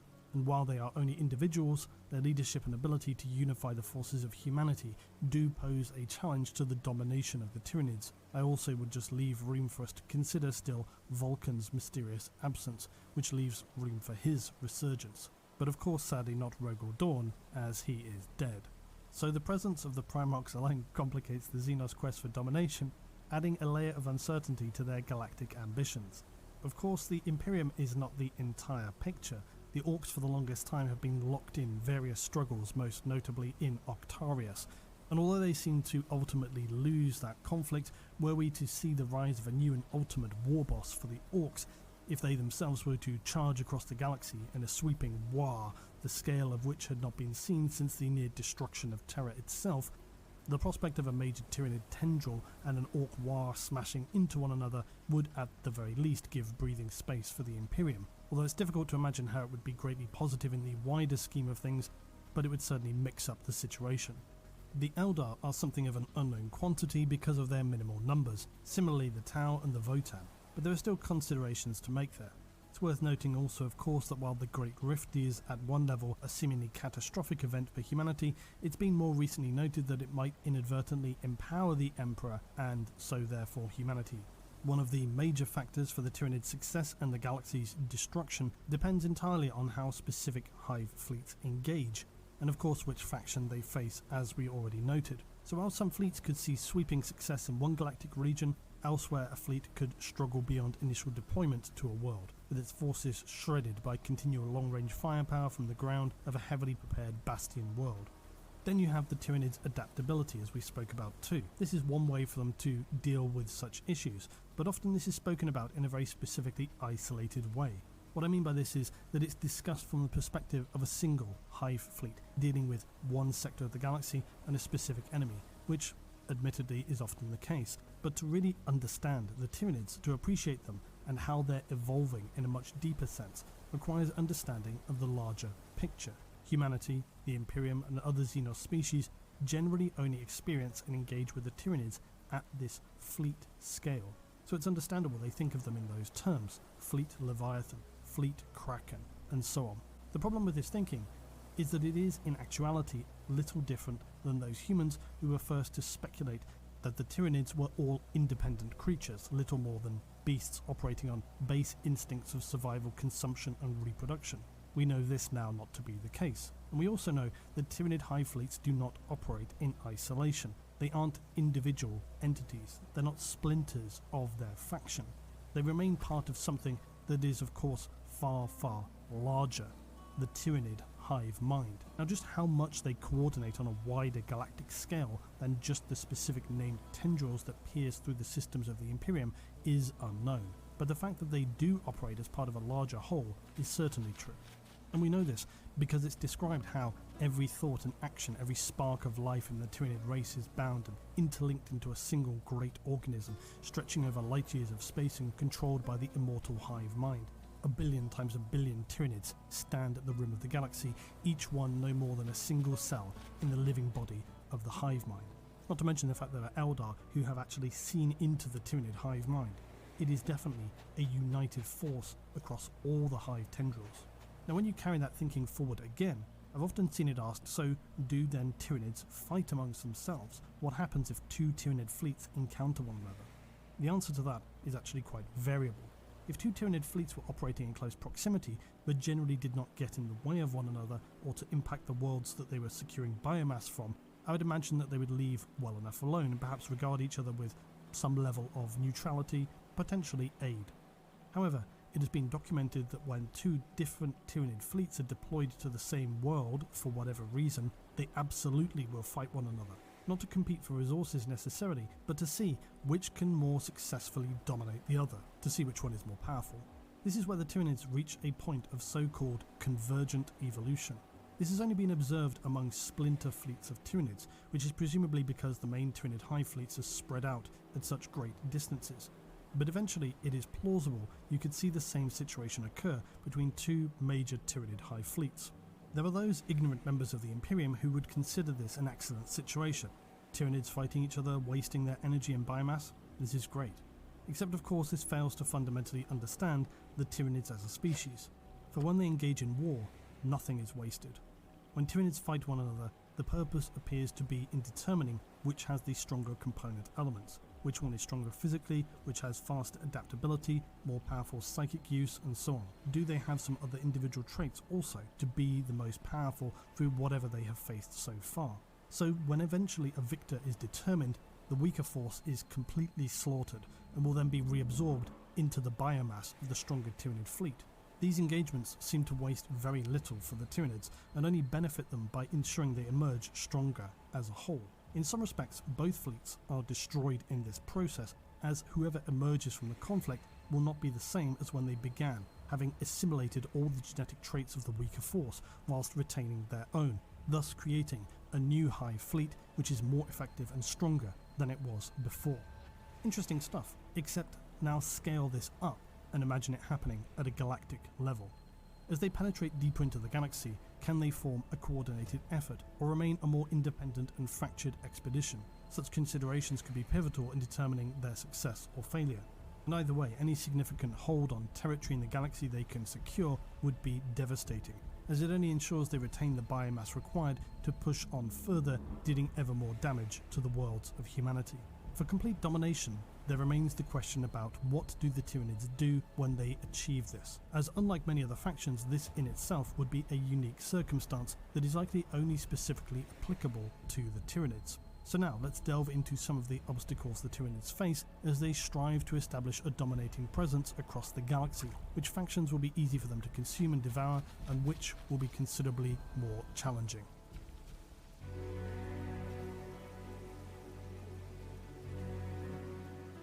For obvious reasons, the Imperium, including the Mechanicus, stands as one of the greatest obstacles for the Tyranids, given that the vast empire of humanity spans the entire galaxy and has some of the most powerful forces and most heavily defended worlds. They are also, unfortunately, the greatest source of biomass for the Tyranids and everything they need to grow stronger with every conquest as they steadily progress through the galaxy. A drive toward galactic domination by the Tyranids would continue much as it has already, for although they have suffered many losses, they have certainly had considerable success. They continue to launch relentless assaults on Imperial worlds as new Hive fleet tendrils stretch across the galaxy, striking even at the heart of the Imperium. World after world falls to the ravenous swarms, and as the Imperium becomes weaker with populations being consumed, resources absorbed, the Tyranids only grow stronger, amalgamating all that matter into the ever-growing Tyranid hive fleets. Things would only become worse for the Imperium as every victory by the Xenos would see it lose key industrial, agricultural and strategic worlds, disrupting the Imperium's ability to wage war, feed its populations and maintain its galactic war machine. Entire sectors will be plunged into chaos as supply lines break down and desperate battles for dwindling resources erupt. Unlike the unbreakable will of the Tyranid enemy, humans value their own lives, and desperate times are likely to see an explosion of heresy and insurrection. Some worlds and factions would undoubtedly seek to align themselves with the dark forces of chaos in a bid for survival, but these internal divisions would only further weaken the Imperium's ability to mount a unified defense. Not to mention, as with Octarius, this kind of broad tyrannic onslaught would attract those like the worshippers of Khorne, who seek blood and slaughter and chaos no matter who or what is involved. While the Tyranids often have variable success in assaulting Imperial worlds, if they can find a weakness to exploit to build momentum and an ever-increasing scale of hive fleet tendril, they could become entirely unstoppable, unleashing horrific new bioweapons to counter anything the Imperium can throw against them, spreading contagions and mutating the populations of conquered worlds, turning them into twisted Tyranid-infested hives. Any defensive coordination would struggle additionally because of the Tyranid's shadow in the warp, and the psychic onslaught of the hive mind, further disrupting astropaths and psychers, limiting the Imperium's ability to coordinate defenses and direct its forces effectively. Given the history, it seems entirely inevitable that in a desperate bid to slow the Tyranid advance, the Imperium would fall back on a plan not dissimilar to Krypton's Gambit, whereby with few options left, they resort to scorched earth tactics with entire systems and sectors sacrificed, subjected to exterminatus and reduced to lifeless wastelands to deny the Tyranids the biomass they seek, a last-ditch attempt to evade complete galactic annihilation. One of the other major problems for the Imperium would be that as disruption, panic, urgency and general disorder, not to mention the likely exploitation of the situation by disruptors such as the Orcs, all begin to take hold, the normal order of careful assessment and monitoring of general populations upon a world would begin to slip. With the Tyranids increasing their spread all across the galaxy, it's inevitable that more of their vanguard forces would infiltrate, and many worlds would begin to harbour those who are twisted by the genetic manipulations of the Tyranids. The more worlds that are turned this way may not immediately declare their alignment to the Tyranid menace, but they could refuse support of other worlds in a critical time in a desperate system to the confusion of loyalists and the strategic advantage of the hive fleets. As the unthinkable becomes reality and the Tyranids draw ever closer to Terra itself, it would likely become one of the greatest battles in human history. The scale of conflict that would be seen during a Tyranid assault upon the human solar system would likely make the heresy seem like a skirmish. The battle would very likely bring the majority of humanity's elite Astartes home, the Mechanicus, in a bid to save Mars, would deploy vast numbers of Titans, naval assets, and who knows what kind of other arcane technology they're holding from the Dark Ages. This would be the ultimate last stand, and nothing would be off the table. The Imperial Palace once again comes under siege, and the Emperor remains as always a last bastion of hope. With the Tyranid swarms numbering in the trillions, their vast fleets of bioships raining endless forms down upon the planets, they continue to press inexorably forward, unfazed, undaunted, unstoppable. Everything would be brought to bear in defense of the center of Imperial power, the Space Marines, the Astra Militarum, and the remaining Imperial forces, who all wage a desperate last stand against the tide of Tyranids. But despite the immense courage, tenacity, and unbreakable defense on display by the Imperial forces, the sheer weight of numbers, and by this stage, the absolutely perfectly refined adaptability of the Tyranids proves entirely overwhelming. The final act of this scenario, though, is an extremely unknown quantity. It's difficult to imagine a more cataclysmic act of final destruction than the Emperor's light being finally extinguished. I think we can only begin to estimate the forces that will be unleashed by, in a single instant, not only the Emperor being released, but also immediately the collapse of the Golden Throne. This is where people often wish to mention about that supposed dead man's switch of the Golden Throne, known as the Talisman of Seven Hammers. But this was constructed by Vulcan under the guidance of the Emperor, and its purpose, when activated should the throne fail, would create a roaring inferno that would consume all of Terra, in the first instance denying Horus and the powers of Chaos the throne world.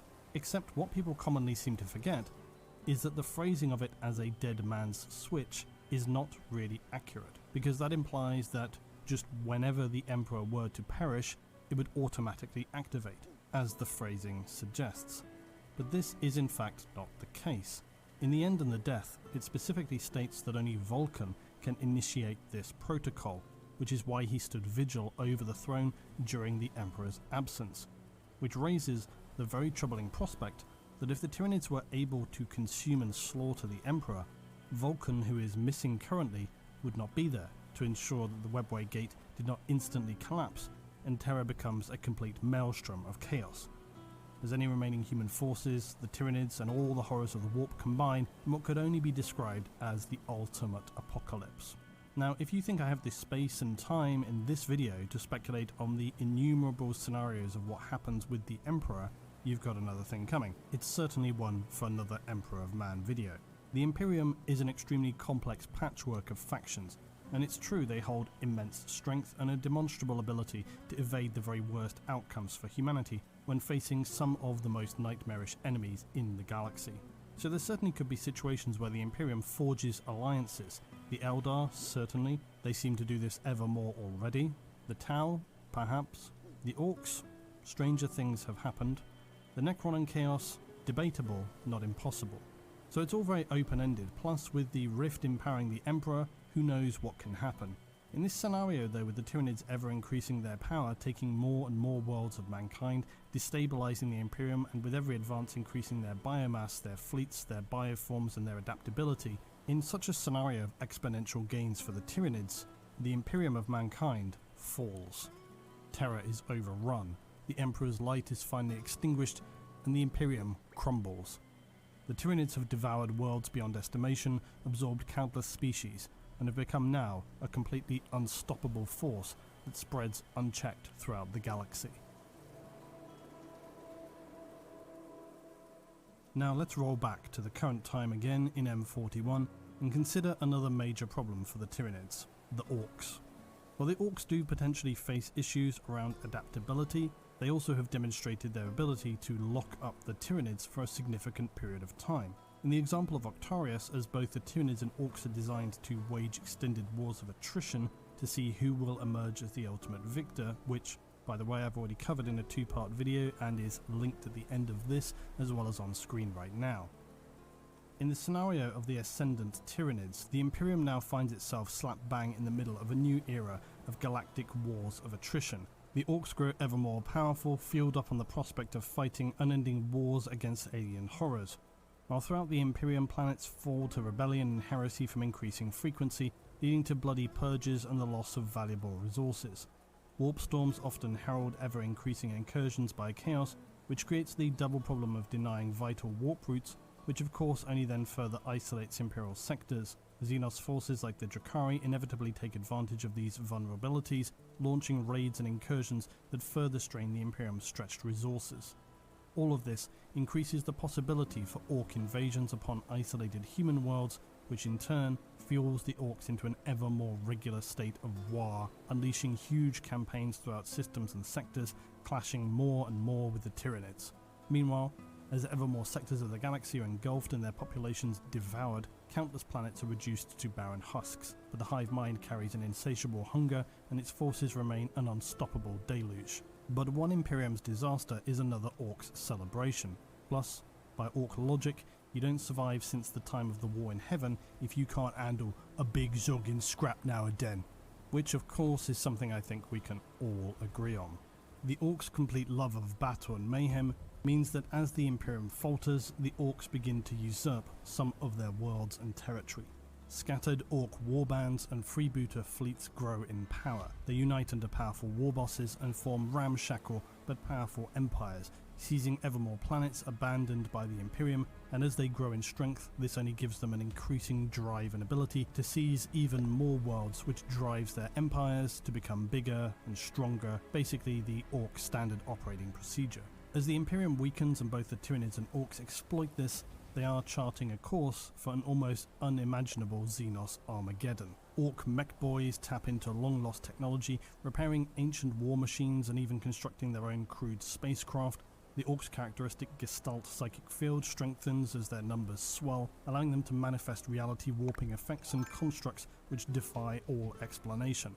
Their war bosses, hungry for bigger fights and greater challenges, declare massive wars that unite disparate Orc factions into colossal greenskin conglomerates. The Orcs are steadily becoming a mirror image of the Tyranid hive fleets. This expansion, of course, will inevitably draw the attention of the Tyranids. The hive mind perceives the greenskins as a potent source of biomass and genetic diversity, but also recognizes the speed to which they are growing and the inherent risk in allowing them to expand so rapidly unchecked, and the complications this could cause for their continued campaign of planetary scouring. The conflict between Orcs and Tyranids becomes a galaxy-spanning war of completely unseen scale. Any smaller factions like the Votan and Tau are completely erased from history without much notice paid by anybody. The Imperium does what it can to consolidate its forces, but they lose billions of assets, and unknown numbers of worlds are torn asunder, often very nearly literally shattered, as titanic battles rage between the two forces. Orc war machines that have never been seen before, with illogical constructions and vast scale, clash with Tyranid Titan organisms, and the by now immense scale of psychic energies from the War clash in a world-ending eruption of psychic might with the Tyranid hive mind. Such a conflict would be, in the eyes of the Orcs, what they refer to as Ragnarok, the ultimate battle, which would allow them to display their value and ability before their own gods, Gork and Mork, and which some Orcs believe, if the battle is big enough, could even see their gods making an appearance. The ultimate resolution for this scenario is one that remains uncertain. The Imperium and humanity would likely continue to exist in pockets of retreated sectors after there has been some opportunity to actually consolidate, and then for these to become extremely heavily defended. Likely this occurs after the Orcs and Tyranids become distracted enough by one another for the Imperium to then regroup. Smaller factions are just obliterated and consumed by the tsunami of alien horror. Ultimately, one would emerge victorious, but the conflict could last for millennia. In this time, it would be very much the last stand of humanity to make any kind of actionable plan, because unless they were able to find some way out of this scenario, it's almost certain that whichever emerged as the victor, be it the Orcs or the Tyranids, would then almost immediately turn their attention to the remaining Imperium and seek its complete annihilation, unless humanity could think of a clever strategy to avoid this. The only certainty, of course, is, as is always true, the galaxy of M41 would remain a cauldron of all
Now I decided for fun, let's throw the Tau in here.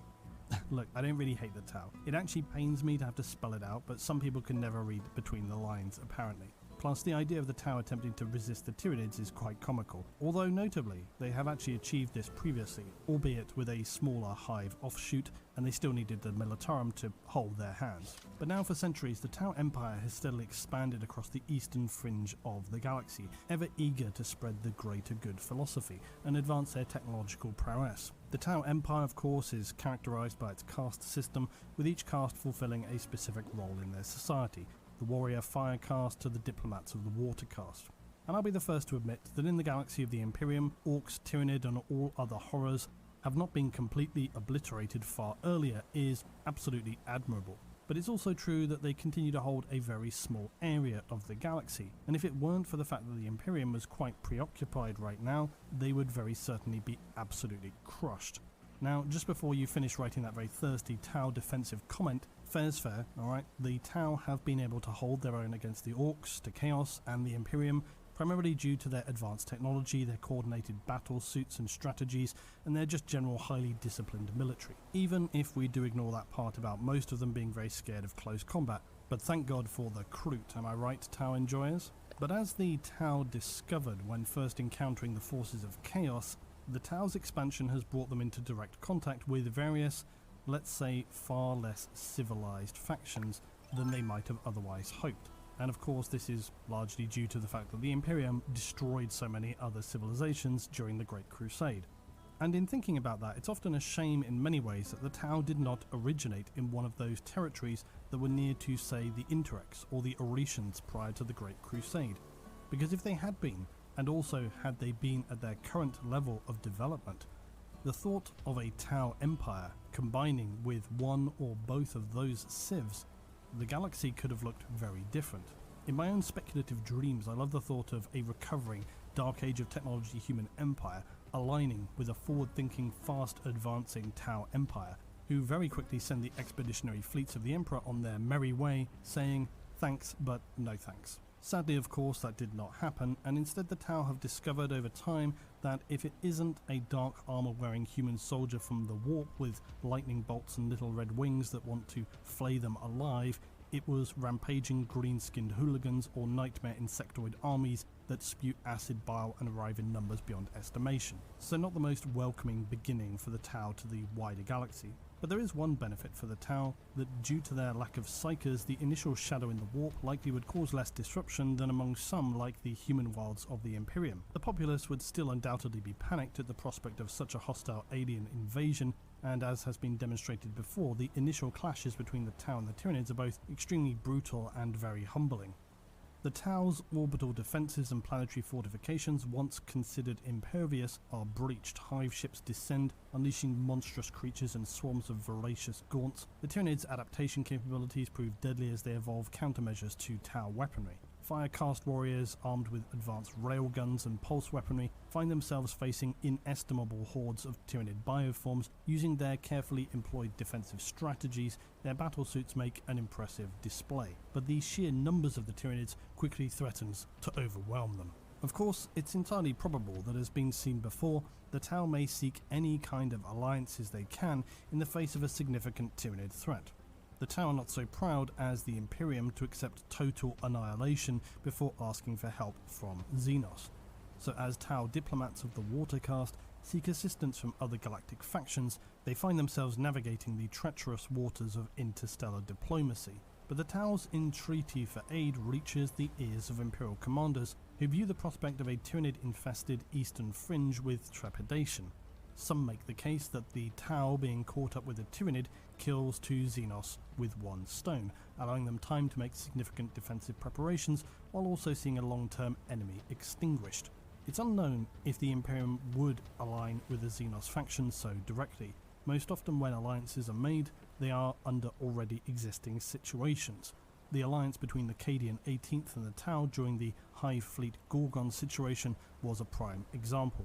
The neutrality that existed in that situation only occurred because they were forced to unite against the greater enemy, but a Tau civilization being assaulted by Tyranids and a call for help to the Imperium is an entirely different situation.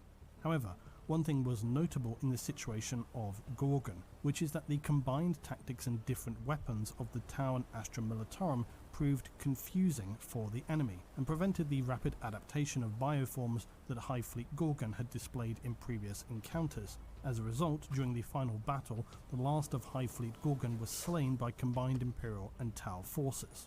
The Tau also have demonstrated their starships more than capable of inflicting significant damage upon the Tyranid, to a point they actively fled during that campaign. So while it seems unlikely, it's not completely impossible to imagine a scenario where an Imperium with someone like Roboute Guilliman at the helm may look at the situation and decide the greater threat is best dealt with first by a combined operation. It wouldn't be palatable or preferable, but it's certainly plausible. And it would certainly be an alliance saturated with Imperial distrust, with those members of the Inquisition monitoring interactions closely, ready to eliminate any perceived heresy or rebellion. The Eldar would make a far more likely successful alliance for the Tau, with their ancient knowledge and psychic abilities, their far more open-minded thinking as well when it comes to working with others, and their ability to very easily see the Tyranids for the threat to all sentient life in the galaxy that they are, which of course very much includes their own race, who are already barely hanging on. To see the Tau bolstered by craft worlds who would then deploy their formidable, albeit diminished in size, armies would give a considerable fighting chance. But of course there are those who always wonder about Eldar motivations, for they rarely aid others without it benefiting themselves. But then their impending annihilation by Tyranids seems quite a motivating factor.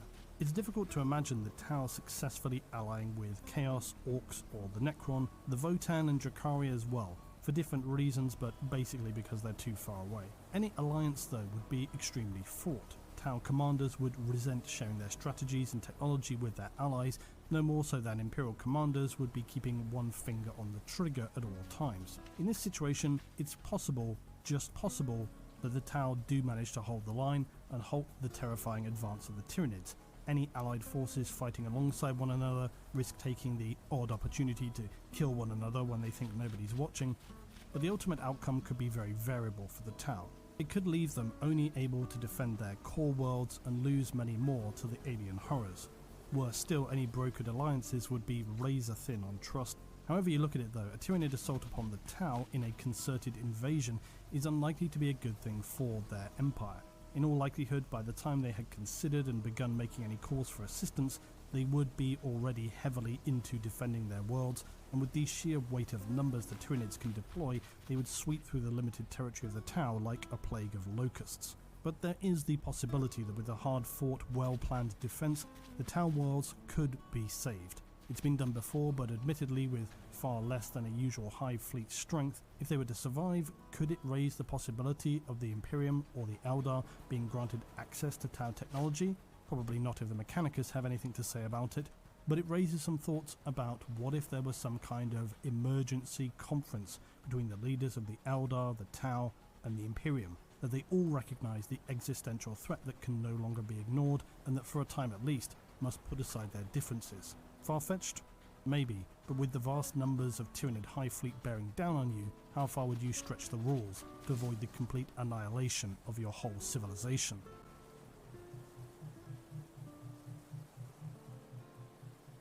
Now, I hope you can forgive me that the Eldar section here is fairly short, but it's because it ultimately runs along the same lines as the Tau. The Eldar are simply too small in number to stand alone against a concerted Tyranid Hive Fleet assault, although their experience and immense power in their technology does set them apart. Plus, they do retain the advantage of the webway, which should never be underestimated, for it is an immensely powerful tool in escaping an enemy or deploying to assault one without warning. The Eldar craft worlds of the ancient Eldar race recognize the Tyranid menace as a threat not only to humanity but to all sentient life, including their own dwindling civilization. Drawing upon their unparalleled knowledge of the warp and their formidable psychic abilities, they hatch a daring plan to aid the Imperium. Something not out of the realm of possibility because it's almost happening right now in M41, as the Eldar already have been responsible for helping Guilliman in several ways, not least, resurrecting him.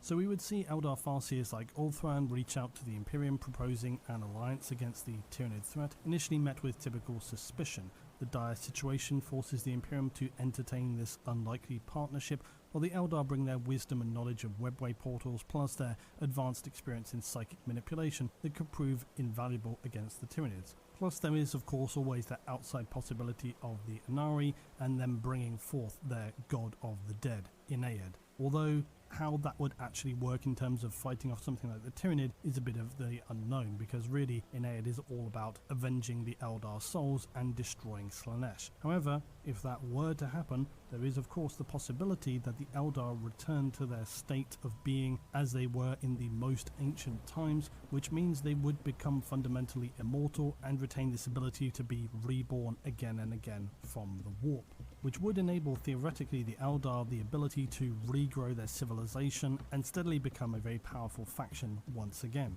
But as things stand, we could imagine an outside possibility that sees Eldar technology adapted and even integrated into Imperial war machines, giving them a potent edge, as some Eldar tech is truly terrifying in how advanced it is, although it's likely comparable to some human weapons of the Dark Age of technology. Again, I say this is a considerable stretch because, you know, Mechanicus. But rather than engaging with a defensive situation, it's more likely that the Eldar and humanity would take, in this case, a more proactive approach to launch coordinated offensives against the Tyranids.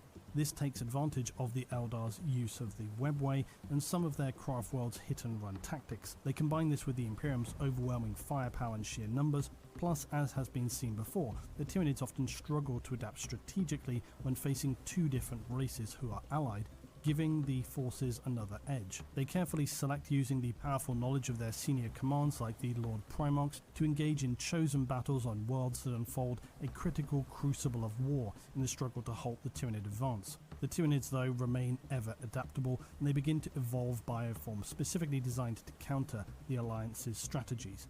Deadly anti-psychic organisms emerge, threatening the unity of the Eldar's psychic offensive, and both sides are forced to adapt continuously, often paying a heavy price in blood and resources. Although I will note one thing, is it even possible for the Tyranids to create anti-psychic organisms? I suppose theoretically they may have to be something like lictors though, who can operate independently and don't require synapse coordination. This alliance between human and Eldari would be another uncertain situation. It certainly has some merit to its strengths, for as the Alliance's forces clash with the Tyranids, they can hold them in place, allowing time for further planning, bolstering of defensive lines, and counter-assaults. The Tyranids, though, are the zenith evolutionary form when it comes to attrition, and they could last for centuries engaged in combat. Not to mention they would unleash new tendrils constantly across all the galaxy in a campaign of war that could become almost unmanageable for a fairly tenuous alliance. But such a power share between the Imperium and Eldar would certainly stand as a testament to the desperation of the 41st millennium, where even the most ancient and enigmatic races must set aside their differences to face the ultimate horror of the Great Devourer. For were they to fail, the dire consequences for the rest of the galaxy would surely become inevitable.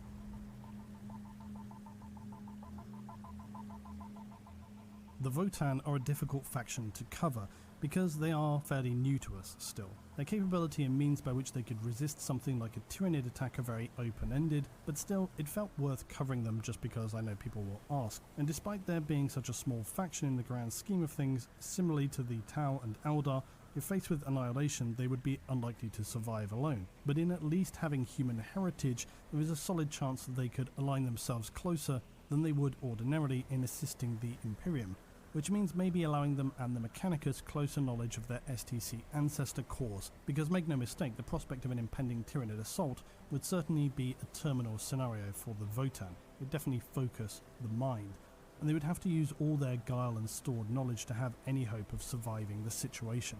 In the scenario of a direct confrontation with the Tyranid High Fleet, without external aid, this is a death sentence for the Votann. So very likely upon learning of the impending invasion, any initial strategy would focus on evasion and stealth.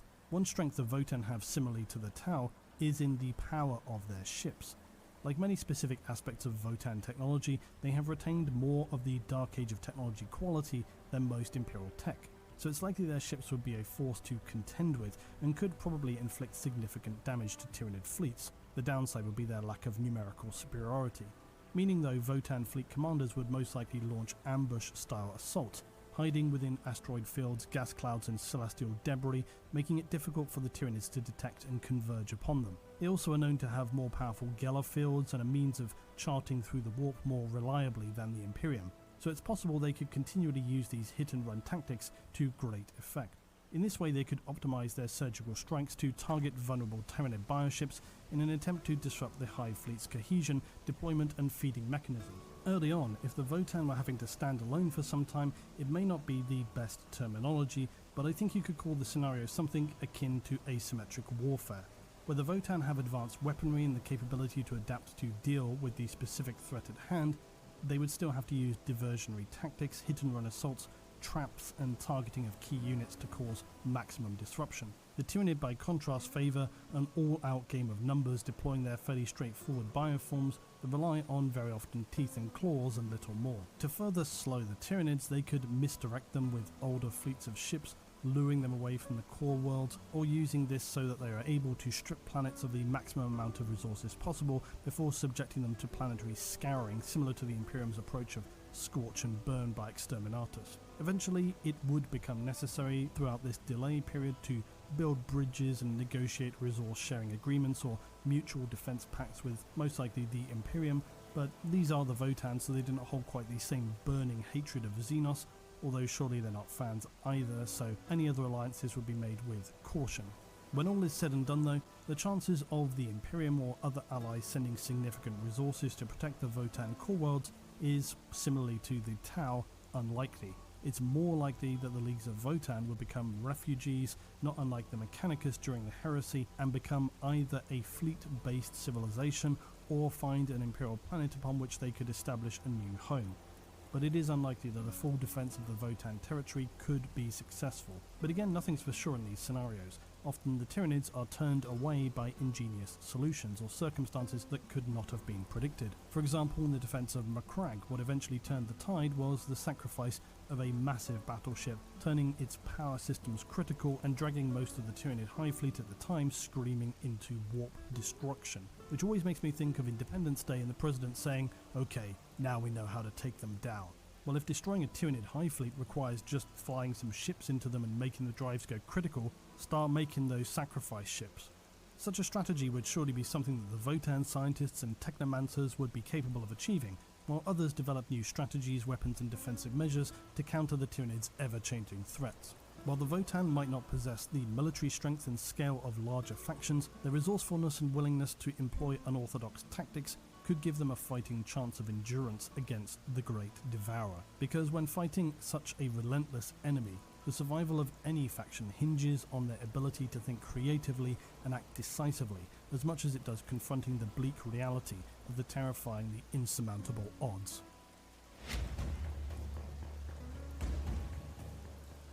And then we have the Necron.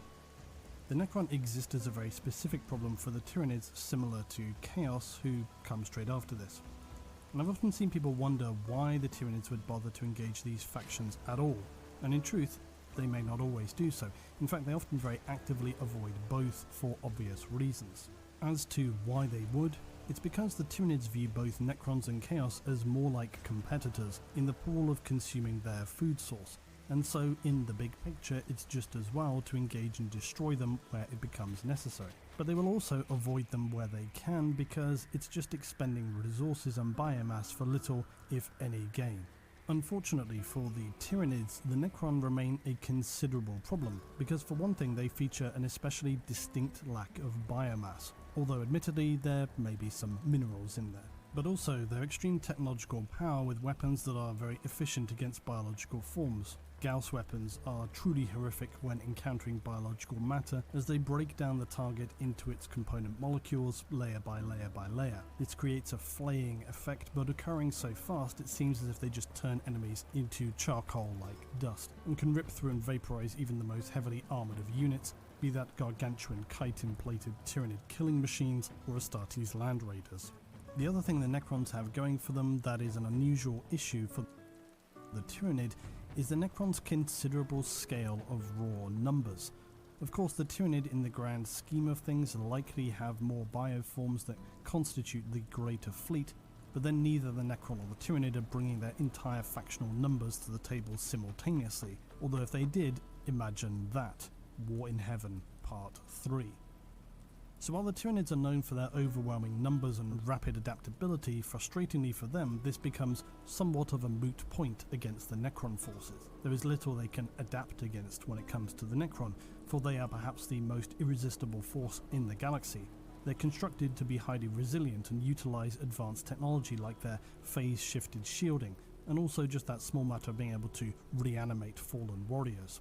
The Tyranids' modus operandi is to use overwhelming attrition against an enemy, deluge them with numbers and crush all resistance as quickly as possible. They rely on their immense stores of biomass to score a rapid net positive when a world falls. But when facing the Necron, almost all of their strengths become weaknesses, for they can only recover little, if any, biomass if they were victorious. Plus the Necron are designed as essentially the ultimate counter against a war of attrition. Then lastly, the Tyranid have no means by which to learn or adapt against the Necron beyond just basic experience. But there is, however, one major ace card the Tyranids have left to play: psychic power. While the Shadow in the Warp may not be as disruptive to Necron as it would be to others because, as an example, they do not rely on the Warp for travel, nor communication, nor do they likely call for reinforcements as the Imperium might. The Necron, and also C'tan, do not enjoy psychic power. They do not enjoy it at all. And unfortunately for the Necron, the Tyranids have bioforms whose psychic power is absolutely off the scale. This really is the Achilles heel of the Necron as well. Psychic power has been the bane of their existence since the War in Heaven. So does this mean that the Necron will be just destroyed by any Tyranids who lean in on the psychic power? Well, most likely. But unfortunately for the Tyranids, this is still not the automatic win it might appear to be. Because if you're the Necron, you don't survive several million years in a galaxy full of psychic users as a race who are very allergic to psychic power, without thinking about how that's going to be a problem. So you probably know that the Necron have developed this use of Noctilith or Blackstone for the longest time to create these immense null fields, the Pariah Nexus, which are basically a huge anti-Psyker field. Well, these fields are not only anti-Psyker, they also are anti-Hive Mind Synapse, which is a massive problem for the Tyranids, as it basically undermines not only their powerful psychic bioforms, but just their entire ability to fight at all. What's even worse for the Tyranids is that the Necron also have small versions of this known as a null field matrix. These are said to exist on every Necron tomb world, and they were originally implemented as a way to protect themselves against any pesky warp horrors during their vast sleep. Eldar Psykers, or just really anything Psyker, because when you're slumbering for millions of years, you want to make sure that you are safe. It conveniently turned out that these were also excellent at countering the Tyranids. So for this reason, the Tyranid tend to avoid Necron tomb worlds altogether, because they can feel the abrasive burn of nullification as they draw closer. Now, such a device would of course be amazing for the Imperium to create their own versions of. All it would take is some quick research and development by the Mechanicate. Oh, never mind. But actually, in seriousness, such devices would be very useful, but also incredibly problematic for the Imperium, in a whole spectrum of ways. For the Imperium, of course, leans very heavily on psychic ability for their communication, some defences, not to mention that when the fleet of Imperials entered the Necron's Pariah Nexus, within a week most of the ordinary, even just non-Psyker humans were scratching their eyes out or going insane from being unable to sleep, because all humans retain a very minimal psychic ability, even if it's not clearly apparent or usable. So a null field will give them continual migraine, nightmares, insomnia, and in general just make them go slowly insane. Plus, can you imagine installing a giant null field on Terra? I can't imagine that that would go well. So any battles that do occur between Tyranids and Necrons can often be brutal and attrition based. The outcome depends on various factors, including the scale of the engagement, the tactics employed, and the specific forces on each side. But they are by far and away one of the greatest threats to the Tyranids, and it raises the question, could the Necrons either indirectly or through some horrifying, let's say, arrangement, end up becoming the saviour of the Imperium? For the Tyranids though, the Necron really are a major problem, but it mostly depends on whether they can simply avoid the Necron and leave them well enough alone and just carry on chomping through the galaxy. Maybe this will be enough, or if they have to devour every single planet in the galaxy, no one or no thing has ever outlined really what qualifies as mission complete for the Tyranids, so we're left to speculate about this. Could you call it a complete galactic domination, even if the Necrons were the only other faction left standing? Debatable, but I would say probably yes.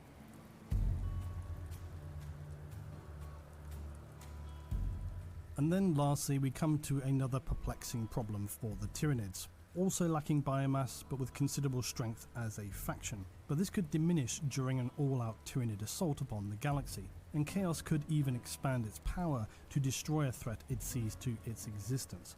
The gods could unite, they could even leverage the suffering of the mortal humans and their fear to drive themselves to an end goal. The Chaos Gods do not desire the literal flesh and biological mass of humans as the Tyranids do, but they are empowered and fueled by the sentience of mortals, including their powerful emotions such as anger, despair, ambition, and anything related to hedonism, plus of course feasting upon the souls of mortals when they eventually pass beyond. So one of the primary reasons for the Chaos Gods to oppose the Tyranids is their insatiable hunger for biomass, which of course includes the souls of sentient beings. Also, it is said, this issue is one that is very open to interpretation and ambiguous. It's actually a topic I want to weave into something else, but it is, suffice to say, quite a huge, rambling concept, and not one I really have time to insert here today. Effectively, it's dealing with the concept of souls in the 40k verse, what they are, how they relate to other forces in the galaxy, and how some are different to others. This even goes all the way back to really the beginning of the galaxy. Because from the human perspective, a soul is this intangible thing inside mortal beings, which, as far as most humans understand, dissipates into the warp upon death. Other souls, like the Eldar, appear more enduring. We know that, for example, Slanesh gathers the Eldar and Drakari souls to torment for eternity.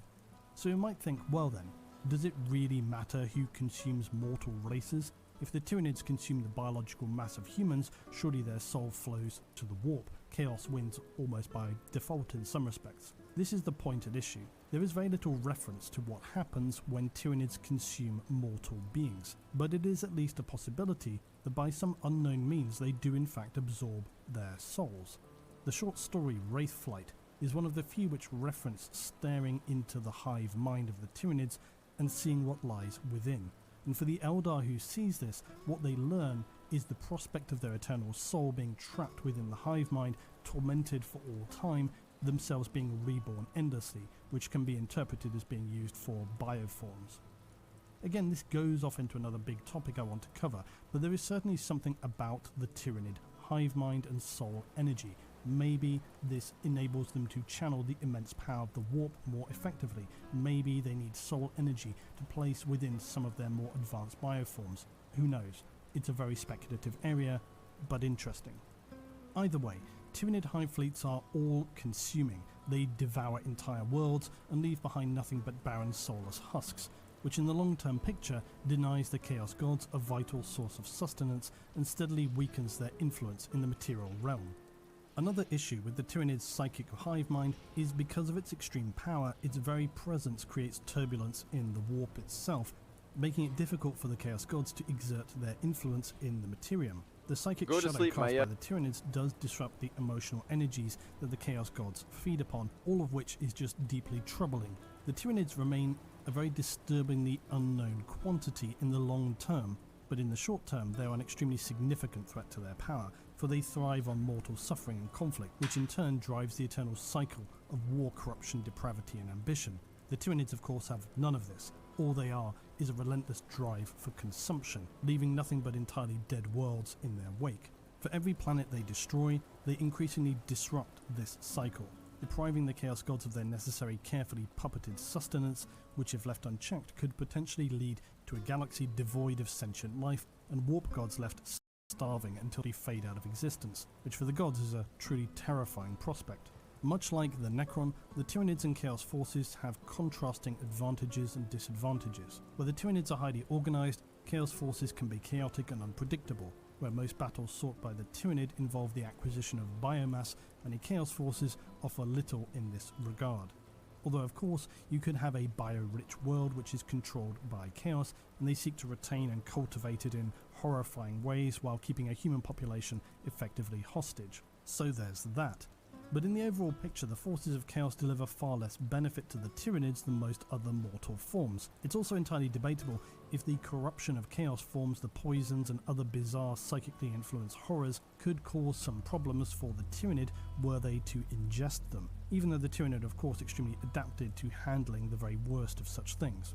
In terms of straight battles, Chaos forces can bring to the field considerable resistance to Tyranid attacks, not least because they themselves have little fear of horrific beings. Plus, Chaos Space Marines and Demons possess powerful psychic abilities or are imbued by the effects of the Warp, which they use both offensively and defensively. For Chaos, this can be a significant factor in battles against the Tyranids, and of course not to mention the existing Demon Primarchs. Battles between Tyranids and Chaos are some of the most unpredictable, as both can vary wildly depending on the specific composition of the Chaos Force, demonic entities and tactics employed. Some Chaos forces may struggle against the sheer biological might of the Tyranids, while others may find unique ways to counter them. What ultimately will be a major deciding factor in the effectiveness of Chaos is the unity once again. We know that the Chaos Gods are absolutely able to put aside their endless great game when the threat is great enough. They did this during the Heresy, and it's difficult to see how there is a more existential threat to them right now than the Tyranids. So I think it's very plausible to consider a scenario where Chaos becomes united or undivided for a period and goes for a full-out war against the Tyranids. This, combined with, let's be generous and say, the Imperium standing alone and then other Xenos banding together. It could actually be enough to turn things or stem the unstoppable tide of the Tyranid horror, not forgetting of course the Necron in the mix as well. This would be an extremely complex scenario though, and it's difficult enough to imagine any faction making alliances, but there is a pattern of civs in the 40k verse aligning toward a common enemy. So far, the Tyranids do tend to affect territories of individual factions, but as things become progressively worse, this could change, and you could see a more united effort. But the questions that remain are, what would that mean for the Tyranids, and would it be enough? But more importantly, what happens if that scenario does not take place? Well, I would never say it is a certainty, but it definitely makes the likelihood of a complete Tyranid extermination of the galaxy considerably more plausible. To see the entire galaxy completely overrun by the Tyranids would be a nightmarish vision of biological annihilation, where the relentless hunger of the Hive fleets have devoured all life and matter in its path. But is it possible? As I said at the beginning, I think this depends somewhat on how we want to consider what we mean when we say true galactic domination. If this means one rising to a level of control over all others, yes, it's absolutely possible. If it means the extermination of all other civilizations and powers, this one may be not so much for the Tyranids. Are they capable of annihilating all mortal organic life in the galaxy though? I think yes, absolutely. There are a variety of caveats with this though. As I noted, what happens if you destroy the Emperor? No one knows. That could be something we've never seen before. Does it result in his reincarnation in the warp? Does he arrive like Vulcan in some distant place and become a new reborn leader of humanity? Terror falls, but humanity survives? How does that situation look? Then there's Chaos and the Necron. They're probably the biggest factors in whether the Tyranid could achieve complete galactic supremacy or not. The Necron would likely not want to see this happen, not out of any interest in other factions, but purely from the perspective that they see the galaxy as rightfully theirs, and they would use the full extent of their powers to prevent others from destroying what they consider is theirs to destroy. Chaos, bizarrely, would probably try to stop the Tyranids out of their own need for long-term self-preservation. So it's a complicated picture. It's hard to know if this would cause genuine alliances or more likely just separate factions working toward common goals and trying to not get overly in the way of one another. There's also the outside possibility of truly heretical alliances being made. Imagine if the Necrons or Chaos came and said, look, we'll help you out, humanity, but also here's the bill in human lives that we will require for this service. That would be a very 13 months situation. Is that unlucky? I think one of the main questions is, how would the steady extermination of the galaxy take place? If the Tyranids continue on their approach of using specific tendrils of hive fleets, this is obviously more manageable. It's still an insane force to contend with that is barely able to be contained, but it's a lot better than the entire Tyranid species converging in a mass swarm of slaughter. If, however, after some time they begin to converge in the scenario I described earlier, where they become this convergent one entity, combining all they've learned on this course to eventually remove all weaknesses and retain only their strengths, this could result in an extremely unpleasant scenario, and they could theoretically become near impossible to defeat. The only way for the mortal races of the galaxy to survive is to prevent this vast convergent evolutionary event and destroy at least some of the main Tyranid fleets before they can be reborn as the ultimate galactic devourer. The prospect of such an event could certainly prompt some alliances to be made, but honestly it's all very open speculation. Let us presume though that the Tyranids do end up able to consume most of the galaxy, and that, as I said, despite the efforts of Chaos and the Necron, the Tyranids are ultimately unstoppable and just grind their way through to the heart of the galaxy. The light of humanity and other sentient mortal races has been extinguished, and now there is only darkness. There are no communication signals, no starships travelling through the warp. Planets are still and empty. Psychic echoes of countless souls consumed by the hive mind linger like distant whispers in the void, but the civilizations and cultures of mortal races are silenced. Previously lush planets teeming with life are reduced to barren husks, continents are stripped of their forests, oceans drained and valuable minerals stripped from the earth. This is where any reasonable estimations end and only pure speculation begins, because no one really has any idea what would occur if the galaxy were lost to the Tyranids. What happens when they have nothing left to feed upon? So my descriptions from here on is really pure imagination and entirely my own speculation. And there are several situations though that come to mind. The first question is, do the Tyranids actually push for a point of complete consumption, total extermination of all living worlds? Currently they have only been making the initial inroads, so we don't know what their end goals would look like. So far it's been presumed they're on this mission to just scour all planets. In that scenario, I think that undoubtedly for a time, the Tyranids roam through the galaxy in vast hive swarms looking for any remaining biomatter. When they find none or they discover the opposite, like any remaining Necron, they turn away. After some time, the hive mind decides it's time to move on, and we'll discuss what happens there last. In another scenario, the Tyranids do not just scour the entire galaxy, but as they progress and periodically find systems that suit their needs, they transform the entire world into bizarre biomatter farms, which are truly the stuff of nightmares. Hive cities becoming vast living organisms with one purpose, to just produce biomatter. All the energy from stars nearby is steadily converted into organic form, and these worlds operate as basically refueling stations for the vast hive fleets which continue to pour in from the galaxy's edge. Again, just to say, this is my pure speculation, imaginings, not anything that is stated in the lore. But I imagine this could be a situation that occurs, because if the Tyranids scour through a galaxy devouring all, but then find out, damn, actually there wasn't as much as we thought, and there isn't enough to sustain the vast hive mind, well then what? So I consider this idea of them creating immense farm systems to fuel them somewhat plausible. As they continue to establish these positions, the hive fleets roam unopposed, their tendrils extending into every corner of the galaxy. Enormous bioconstructs akin to twisted cathedrals of flesh and bone drift through space, serving as centers for Tyranid control. And these leviathans constantly are birthing new monstrosities, the most potent of which are the hive tyrants, swarm lords, Norn queens, all of these being avatars of the hive mind's will. By now the galaxy is a nightmarish realm of grotesque bio-creatures where every form of life has been twisted, consumed and merged into the ever-evolving Tyranid swarms.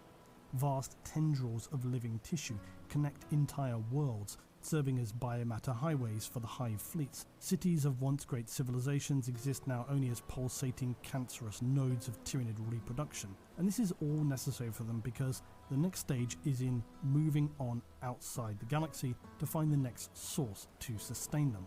And this is why I consider they must need these biofarm systems, because it could be a considerable amount of time before they begin to move on.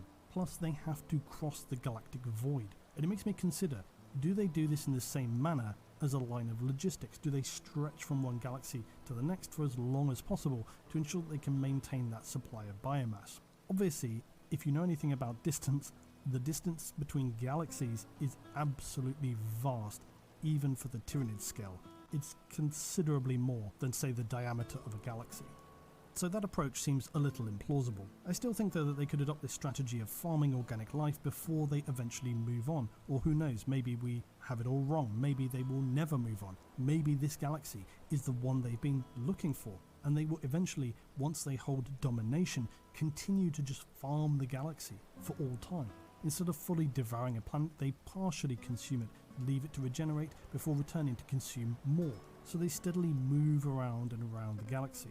But with this idea, I actually think it doesn't make a ton of sense, because the Tyranids' entire modus operandi is the consumption of all. I think it's far more likely that the Tyranids adopt the approach where they go into some form of hibernation. They get fueled up for the winter, as it were. On the massive amount of biomass that they've acquired, they shut down all non-essential bioforms, consuming them into the greater pool of hive biomass, and this is what will sustain them for the long journey. The only other question that remains is, how do they just press out into the void from here? Are they on a gamble with the next galaxy they encounter, or do they stay in the galaxy until they can determine by some long distance means the best galaxy to head towards? Can they do this by just some psychic sense? Do they fire off vanguard organisms to test the nearby galaxies like probes? Such a journey would take an inestimable amount of time. Tyranids do not travel through the warp either as such. They use specialized bioforms that create an immense gravity well, and then they simply drop through this, thereby achieving FTL travel. So in the end of a galaxy scenario, do they create some specialized ship that functions in creating an immense gravity well, so vast that the entire Tyranid hive mind fleet can travel the distance to the border of a new galaxy? Do they need to perhaps exit the galaxy they're in first to achieve this, like some kind of specialized Mandeville point? There are many questions when it comes to an endgame scenario of galactic domination for the Tyranids. For Chaos, it was all about maintaining their power, which means maintaining some semblance of existence for those unlucky enough to have survived, and a galaxy of maybe not unending war, although that's a large part of it, but also just unending human suffering. For the Tyranids, there is no goal of territory, no desire to control power.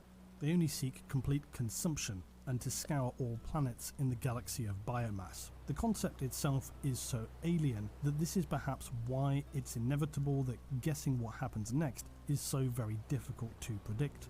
All that is known for sure is that the Tyranids represent perhaps the greatest threat to all in the known galaxy. They are the relentless, all-consuming enemy. They never tire or cease and will stop at nothing other than the complete extermination of all life in the galaxy.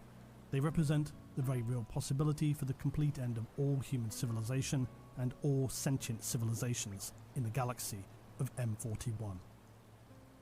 Thanks again for watching. If you did, please remember to drop a like on this video and subscribe to the channel. I'll be back again soon with more, so be sure to tell me which faction you would like considered next. And as always, all the links are below, including the channel sponsors Siege Studios and my Patreon. I'll see you as always in the next one.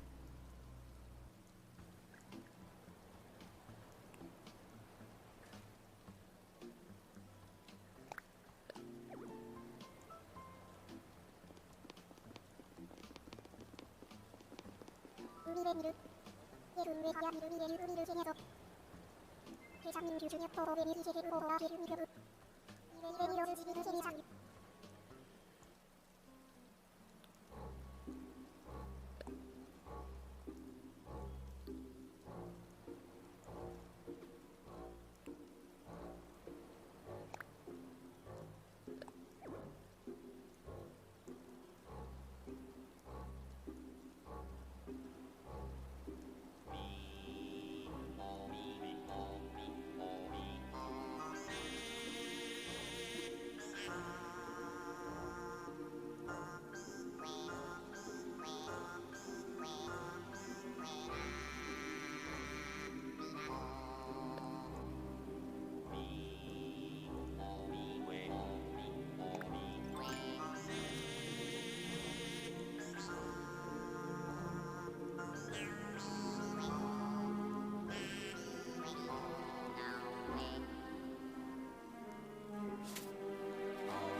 미르미레 우리를 향해서 회장님 규준이 베니 으로라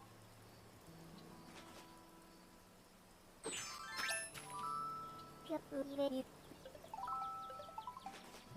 게리자 은거 규고의 도로에 미호요은리아 유야호시 게리세기 무제공기 규베 제베르 자고 고정빈 미 이리하하표의 기베리베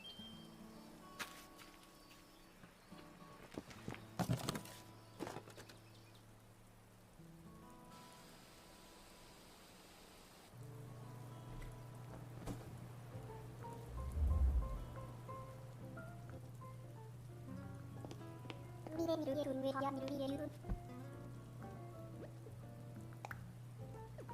미르생에서 회장님 규준이 또로베니 이제를 오로라 게르미르 이베리로르 지비는 게니 그유유는 더 규고의 도로에 빠진 이베리르 유니호요은 미리아 유야호시 게니세기 주유제리아 유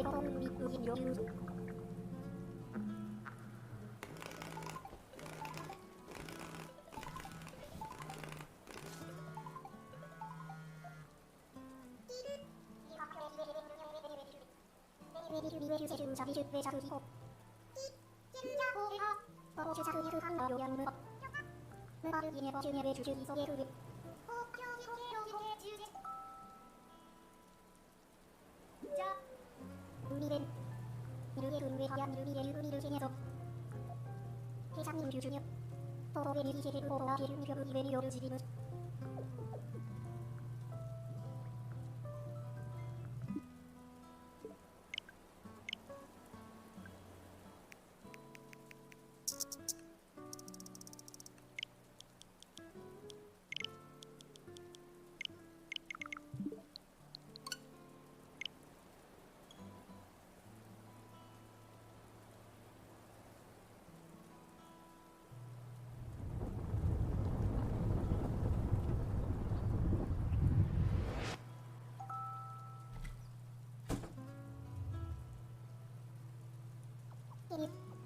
자그유유는 더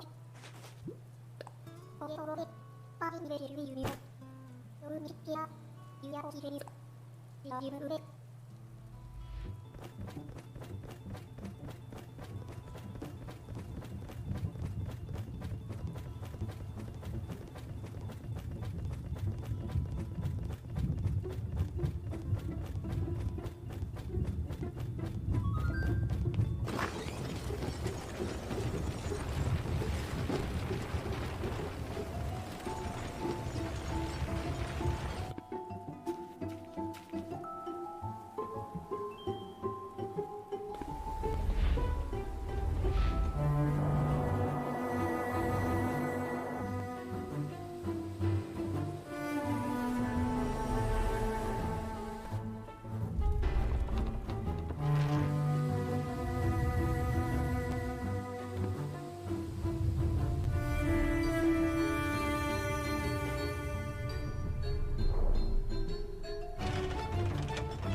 미르게 run웨하야 미르미레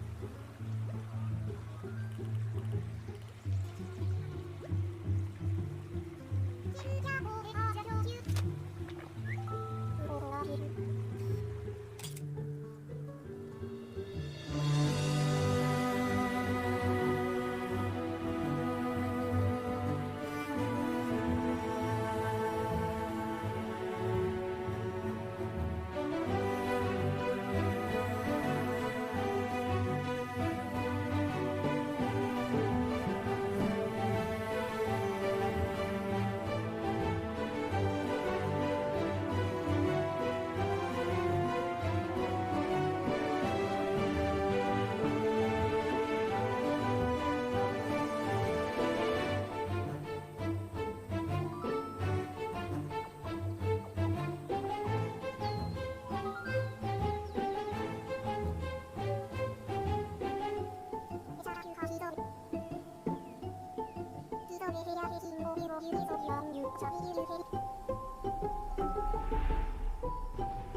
And now, for the first time on network television, the PAX Network proudly presents the syndicated television debut of The Sopranos.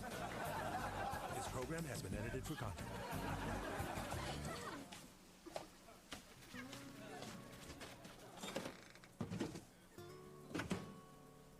Go eat all the gabagool. No more gabagool for you. The doctor said it's bad for you. I don't give a Wanna get some more gabagool? What am I, your servant? You know what? I don't need this You want some gabagool? Why don't you get it from one of your little Russian who? Tell you what, why don't you stop freaking my boy? Let's talk about your anger towards your mother.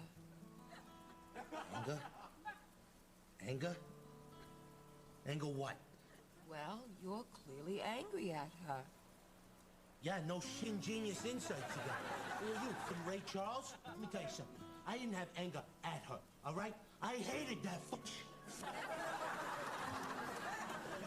Let's explore this. I tell you what, you know what?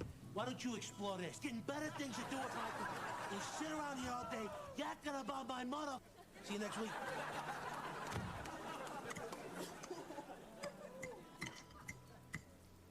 Meadow, tell your father about your grades. I'm not talking to him. He's a Hey, watch your You are a racist Over here dating the mother into my house. Tony. You just tried. Tony. You bring that mother.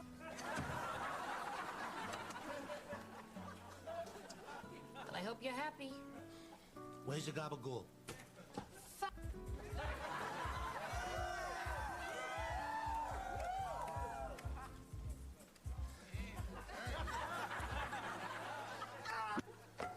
Tony, please, give me a chance. Don't do this. Shut up, you miserable piece of sh**. What's the matter with you, huh? You think you can He was a made man! You rat! Can't even look at you. Take him out, big puss. My pleasure.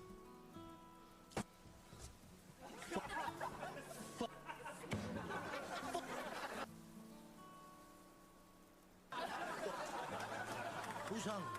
Oh, I could eat. How about some nice gabagool, Tony? Push! We don't got any gabagool, okay? So shut the All right already. What do you gotta break my book? Come on with you. Tune in next week from 9 o'clock to 9:03 for another PAX presentation of The Sopranos. A few weeks ago, one of you sent me a text message you got that claimed you could get 50% off your internet bill. I called the number and almost fell for it. Is this Comcast Xfinity? Yes, it is. Alright, cool. Can you pull up my account really quick? Can I have your service address? Yeah, it's 420 West Philadelphia Born and Raised Boulevard. Okay, stay on the line. I'll be right back. Okay, thank you. There is no account associated with this phone number and the address. Oh, okay. Whoops. Have a good day. Bye. You too. Wait, what? Wait, what? Wait. I was convinced that this was legit. I was on hold for like 4 or 5 minutes, and I remember telling the live stream that these guys were not scammers. Up until that point where they said something naughty. Ever since that video, you guys have been sending me messages almost daily. Apparently, you too can get 50% off your internet. So I have been calling these scammers quite a bit, and it seems like every time I call, they get angrier and angrier. Call may be monitored or recorded. For more information about our privacy practices, visit us at xfinity.com/privacy. Thank you for calling Xfinity Comcast. This is Calvin. How may I help you today? Hey, Calvin. This is Hobbs calling about the text message I received. All right, yes, the promotion is still available, sir. You can get the 50% discount on your bill for next complete 10 years. And you're one of the customers who can avail this offer for 10 years, so congratulations. I've been a loyal user of Spectrum services.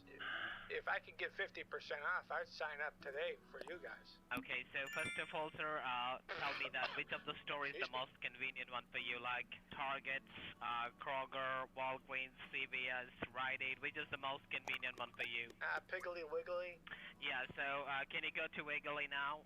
Yeah. Just go there and make sure that you can just go there and just verify the authorization code and make your payment, and then you're good to go for next what do you mean authorization and code? You will not... That's something I'm a little unfamiliar with. I don't know if I have one of those. You have, sir, the authorization code. You don't have the authorization code? No, what is the authorization code? Sir, the authorization code is X as in Xfinity, F as in T as in Tom, D as in I as in India, C as in Charlie, 50001716.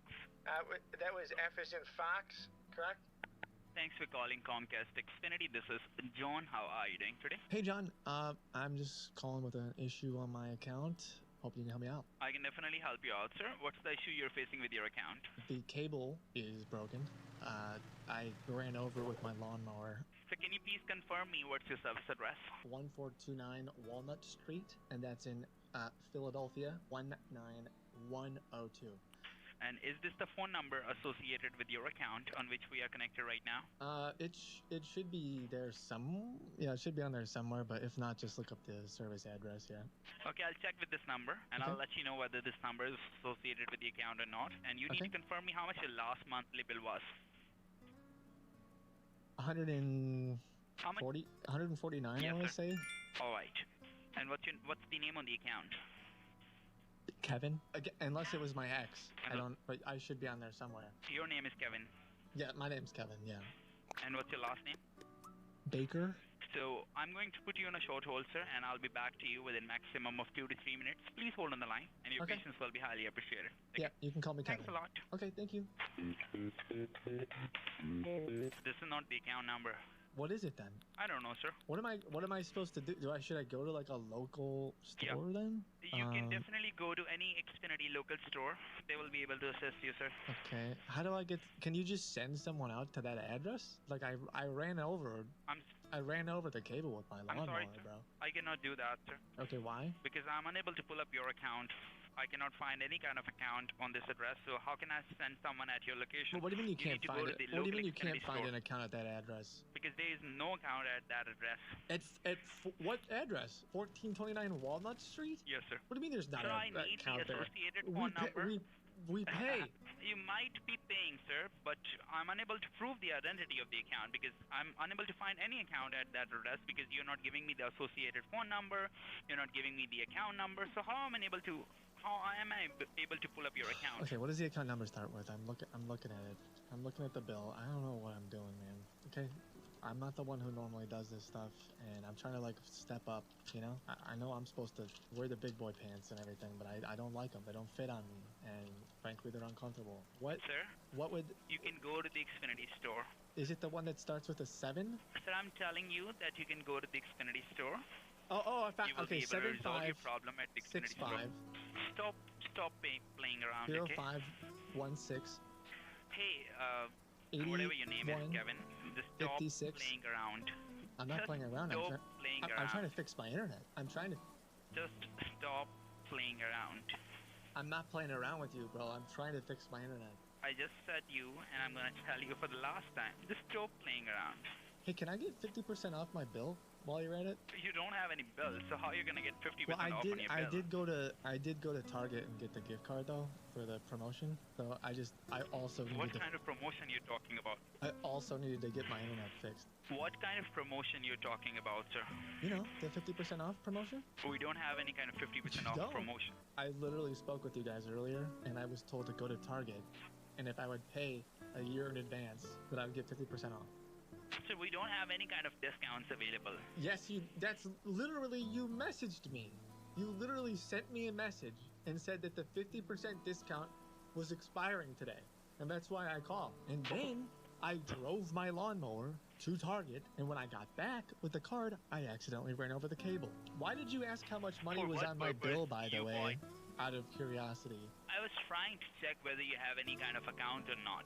Yeah, but that's like the first thing you asked. And also, isn't this tech support? Yeah, you told me we have that verification question. We simply ask the customers that question so that we can get to know whether they are even paying the bills or not, whether they are the customers or not. So you told me that you are paying the bill, you have this bill. Then I tried to pull up your account with different kind of information, but you don't have any kind of information. In fact, you're giving me the wrong information.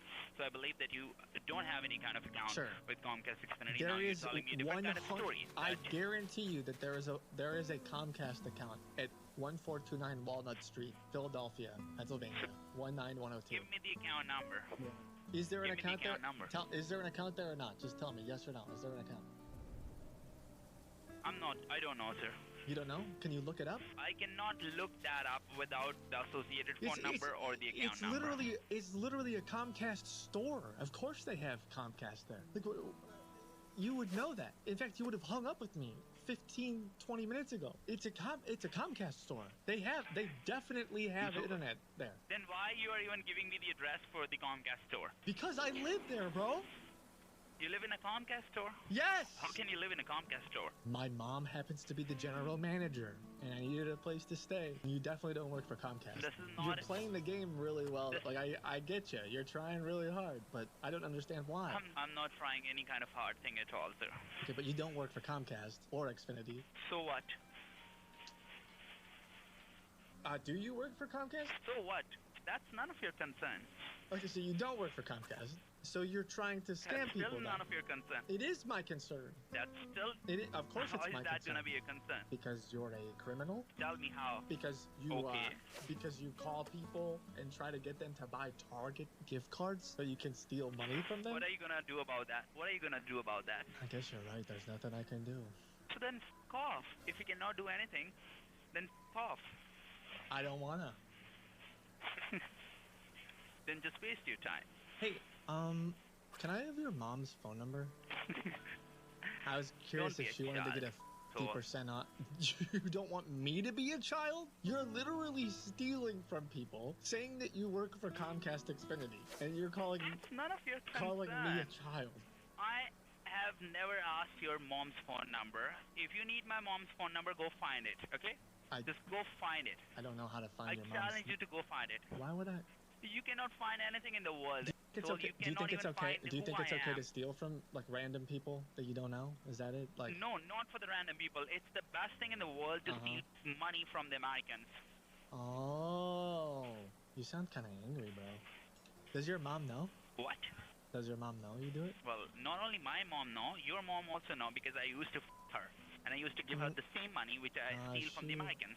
She definitely would. You know you're not her type, bro. I don't think so. I don't think so that she have told you. I don't think so that she have told you that I used to fuck her. You're not her type, man. And I used to give her the money. The money which I gave her. It sounds like your parents don't know. In your education. So it sounds like your parents don't know. No, they're very proud of it. What did you tell them? No, and they're very proud of it. What did you say? I tell them that I steal money from the Americans. I don't think you did. They're very proud of it. You know. I don't think you did. When was the last time you talked to your dad? I give a about what do you think and what do you don't. You're getting upset, man. You're getting really upset about your parents. When was the last time you talked to your dad? This morning. Yeah? And you know what he told me? He said he's so proud of you. Do you know what he told me? He's so proud of you for stealing money from people. Is that it? Yes. Not only he told me this thing, he also told me that you're going to get a phone call from an asshole from US. I don't believe you. And that person is my child. He told me that he your mom. Wait, so I'm your brother? He came back from US. Yeah, you are my brother from another mother. You know that? Oh, I did not know that. Nice to meet you, brother. Wait, are we bonding now? Is this like, are we friends? I don't really want to be your friend. Yes. What does this have anything to do with you? What does this have anything to do with stealing from people? You kind of got me off track. F off. Xfinity Tech Support. Tom Kench. Character selected. Calling Comcast Xfinity. How can I help you? Yeah, I'm looking to sign up and take advantage of the 50% promotion as a new customer. That's right. Well, let me explain you about the packages, sir. Well, there is 3 different packages available. Let me explain you with the basic prices, and then I will let you know about the 50% off. Okay. The first package we have, in which we will get the internet at 600 megabytes per second, plus the TV at 185 plus basic channels. That will cost you the monthly price of $69.99 a month. The second package we have. You got fly fishing television, fly fishing TV. You have that? Right. Yes. Yes. We already have that. Yes. You have the fly tying where they tie the flies for the fly fishing. Right. What about what about Gorilla TV? Well, that was already included in it, sir. Okay. At a high level, at a low level? What's the main difference between 900 mega and 1,000 1,200 mega. I mean, what are we really talking about? It's an internet speed, sir. 900 Mbps is a different internet speed, and the 1200 megabits is a different internet speed, sir. Do any of these get rid of the advertisements on the internet? Right. That package was a premier package. That was not include any kind of advertisement, sir. Okay, on the internet and on the TV, there won't be any advertisements? Yes. Okay, that's not, I mean, that alone is worth something. I mean, that's just included in the, why didn't you say that? So it's $149.99 a month, right, and there's no advertisement anywhere on the internet or the television. And the TV. No commercials. That's right. No, at all. That is a colossal deal. Now, as far as my house, there's the internet cables and the pipes and all that. How do I know if it's gonna fit into the outlet or not? What we will gonna do once we will sign you with our services, we will need to install our new modem and a DVR for the TV. Are you going to have to drill holes free of cost or lay any pipe? In order to get started with this 50% off promotion, well, there will be only one simple condition. Well, the condition to this offer is that you just have to pay the first 12 months of your bill upfront, according to the new monthly price of $75. Ooh, dang! Well, once 12 you will months manage up front. to pay the first 12 months of the bill upfront, there won't be any bill from Xfinity for the upcoming 12 months. And after the 12 months, you will start paying monthly for the rest of the 3 years. You can avail this 50% off for 3 years, or you can either go for a lifetime. If you want to go for a lifetime offer, you will have to pay the first 18 months of the bill up front. 18 months up front. I mean, heck, if it's for a lifetime, I'd pay for more than that up front. Does it include an upgrade to 6G internet? I mean, like instead of 4G or 5G. Does it have 6G? Unfortunately, I'm sorry for that. Because Cheryl down the street, my neighbor Cheryl, she's got this colossal satellite on her house. I mean, the thing looks like NASA installed it, and she gets 6G. And I'm a little bit jealous, if I'm honest. I'd like to have it as well. No. Heck, even 7G. Sorry, I forget to let you know, sir. I would just forget to let you know, sir. Because my satellite dish is basically a bird bath at this point. Like it collects rain and the birds come in. I want to be able to go swimming in my satellite dish. I want to let you know, sir, the internet speed with the 1200 megabytes we are providing you with, that was a 10G internet, not a 7 or 6G. Let's go! 10G, baby. Oh, man. That's right. You can even look at our website. We are offering you 10G internet, sir. That's what I'm talking about. That's why we have the fastest internet is that in the United just States. one giant satellite, or is that multiple tiny satellites? Because I want the one big. It's one giant. It's just a one giant satellite, sir. Okay, yeah, I want a big satellite, if you know what I mean. Oh man, and can that be right in front of the house? Does it have to go on the top of the house, or can I just put it right up front? I want my neighbors jealous. Or do you have to launch that? No, so you will not have to install a satellite, sir. We will provide you Cat emotes. internet through a fiber. No, I don't really like fiber. Through a wire. That stuff tastes like cardboard. I'm talking about the internet, like satellite internet. Isn't that what I'm buying? That's what I thought I was buying. I want my son to be able to skateboard on the dish, right? I don't want. Are we not talking about the same thing? Well, you were talking about a dish, like a dish. I was expecting that the $75 a month that you guys were installing a satellite dish that I would use to get the internet. That's right. If you already have a dish, sir, that will be work with that one. If you do not have a dish yet, you'll have to purchase one, sir. Well, I don't have a 10G dish. I have like a small one. So how much does the 10G dish cost? It doesn't matter, sir. It will all affect with this internet speed, not the size of the dish. The size of the dish doesn't have anything to do with the speed. I mean, because internet speed will be provided by the company. If you want to challenge your neighbors, you can buy a new dish with a huge size. But if you just want to increase the internet speed, how much would that cost? That'll be work with the same dish. How much does that cost extra? Well, if you want to purchase a new dish for your internet, let me check the details, like how much it will cost you. Yeah, like I said, I want it to be pretty big, like swimming pool size, skate park size, big. If your kids are having a birthday party, I want the kids to all be able to fit inside the dish type big? Well, let me explain Big you if dish, you are looking energy. for that. Yes, the T4 antenna will cost you $1,700. The second one we have was a TR6018 antenna that will cost you $1,200. How big is it? Let me check. The size of the dish was 5 square feet. That's tiny. And if you want to get in a big dish, you will get a big dish of 30 square feet. That will cost you $9,800. It doesn't matter the size. The size of the satellite doesn't matter. Okay.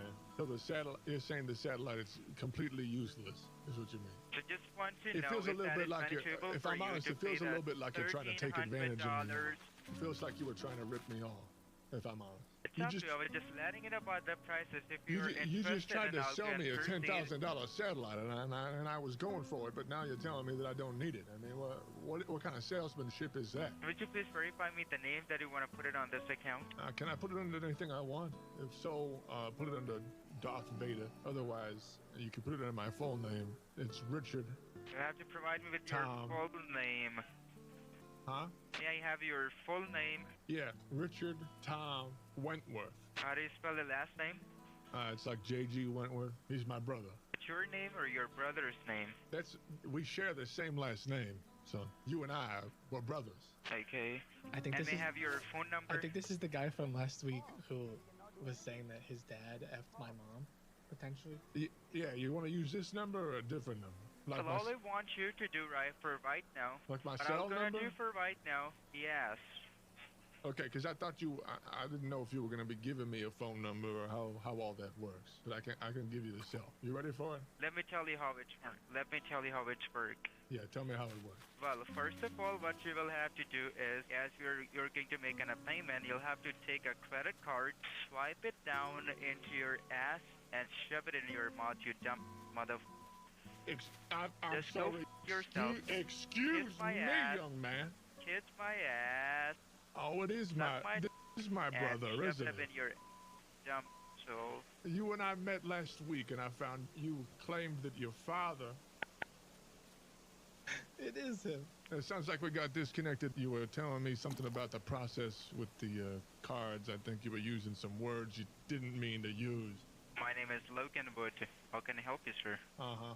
Well, You're having a conversation with someone? yeah, you and I were just talking to each other just a couple minutes ago when you said that I was going to have to take my credit card and swipe it where the sun don't shine, which, as far as I know, we have not progressed yet technologically as a human civilization to allow that kind of conductivity down there. I personally think it'd be pretty cool if we could do stuff like that.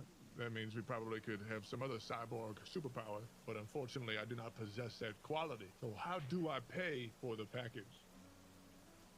Yourself. It's kind of crazy how mad these guys get when they're the ones scamming people. I hope you had a chance to laugh or learn a few things as you watched, and as always, know that you're valuable and that you matter. Here you go. Just some water for us. Oh. Sorry about that. That's okay. Cheers. Oh, yeah. What are your jobs and your hobbies? Not much, really. Hey, come here for a second. I'm so sorry. Give me 1 second. Yeah. Yeah, what? What's going on? What are you doing, man? You can't be bringing the water in a bowl. That's like what you do to a dog. Well, I know it's different. I know. I was trying something. You know that. Yeah, well, it seems like you did a weird thing. Okay, but I did a weird thing in a cool way. You did a weird thing. Yeah, in a cool way. Now get back out there. Okay, no. Get back out there and talk to her. Listen. Look, she's drinking it. Yeah, she is drinking it. Yeah, so what? So I'm right. It's not proof that you did something smart. You did something weird. I'm so sorry about all that. Anyways, how's your job / pets? How are those? Yeah, but what was that? Oh, that was me. Not even worth explaining. I'm way more interested in, does your apartment have a pet capacity? And if so, are you close to hitting it? We're allowed cats, but I'm allergic, so. Oh, you poor thing. You're allergic to cats. You must have had a sad little, miserable little, sad childhood. Well, yeah.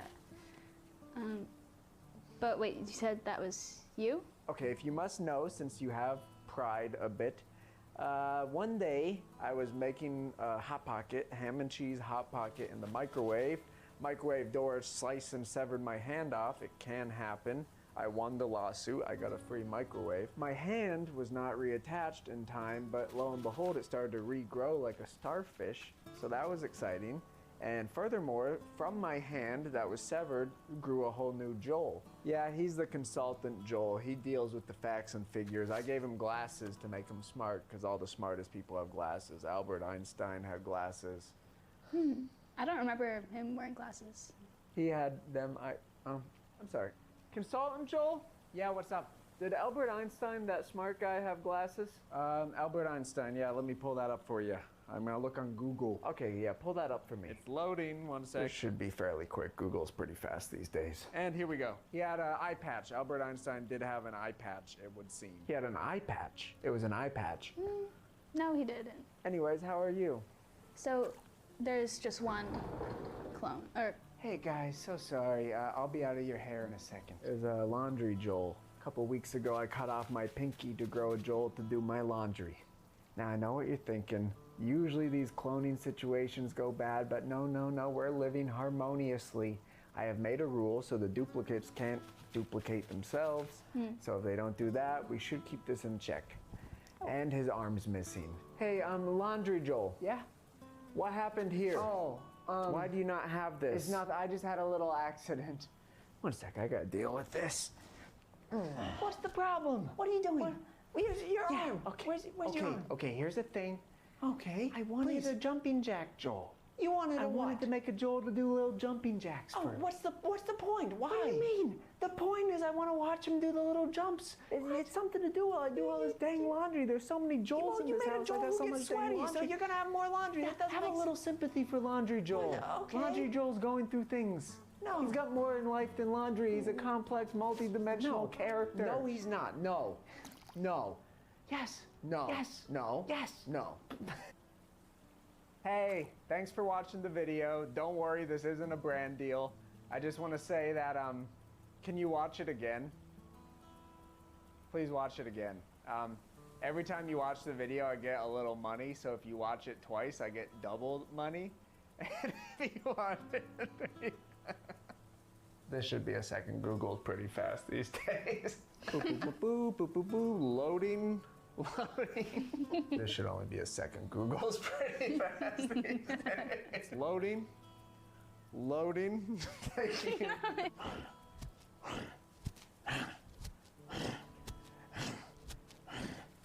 I was duplicated with one purpose, and that purpose was to jump the jacks.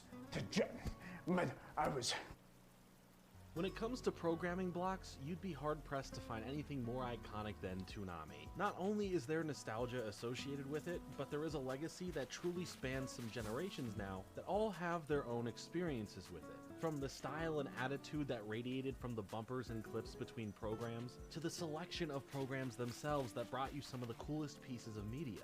For over 25 years, Toonami has blessed the afternoon and late night scene for those interested in having an appreciation for Japanese animation. Much like finding so many new programs to get hooked on, Toonami had this ever-evolving feel to it that constantly brought more and more programs to the forefront for you to discover, while offering visuals and aesthetics that invoke both past and present. When you heard the hip-hop inspired beats mixed with the early CG visuals reminiscent of 80s sci-fi, you felt right at home knowing you're going to get some highly memorable experiences through the shows curated for the block. But most importantly, at least to me, was the full-on introduction to anime. I want to celebrate what Toonami has meant to me throughout my life growing up with it, and the programming that truly made it special. So let's take a ride on the Absolution as we look back through the history of Toonami and see how this programming block rose, fell, and rose again. Welcome aboard the Ghost Planet Spaceship Absolution. Later. In the mid-90s, cartoons on TV were at a rising peak for kids across different channels, and kids everywhere were locked into what they were used to always watching. Cartoon Network was looking to add something to their programming lineup that would end up capturing a new audience and hopefully be of interest to those already on their channel. Entered Cartoon Network executive Mike Lazo. who was trying to jumpstart a new project for Cartoon Network that would be focused on action-based animation. He asked Sean Atkins to help aid in coming up with what this would be, as he would then grab his friend Jason DeMarco to fully plot this out. Both Sean and Jason were heavily in tune with the Japanese animation scene, watching and having a great appreciation for anime, as they wanted to pull from that to bring it to the forefront for Western audiences. Of course, this would be no easy feat to do, since pitching bringing over Japanese content that would be unfamiliar to most watching the channel isn't a guarantee of viewership for the network to passively greenlight. Mike Lazo, however, was on board with the vision and wanted to aid with a bit of familiarity that he could offer. Mike had already created a repurposed outlet for the Space Ghost property from Hanna-Barbera, turning it into the odd and fun Space Ghost Coast to Coast, a late-night talk show that would be a cartoon aimed at adults that Cartoon Network would pick up as a show to place on their network for late-night time slots, when the channel's target audience would most likely be asleep. Taking from this, Lazo and his production company Ghost Planet would begin building the design of Toonami by first bringing in the character of Moltar from the original Space Ghost cartoon, and gone is the villain status and his responsibilities on the Coast to Coast show, and welcomed in are his duties as hosting the first incarnation of the Toonami block, along with a sleek new CG look that fits the computer-generated vibe they were going for. But to help build what this vibe exactly is came down to Sean and Jason, who were trying to figure out this whole idea.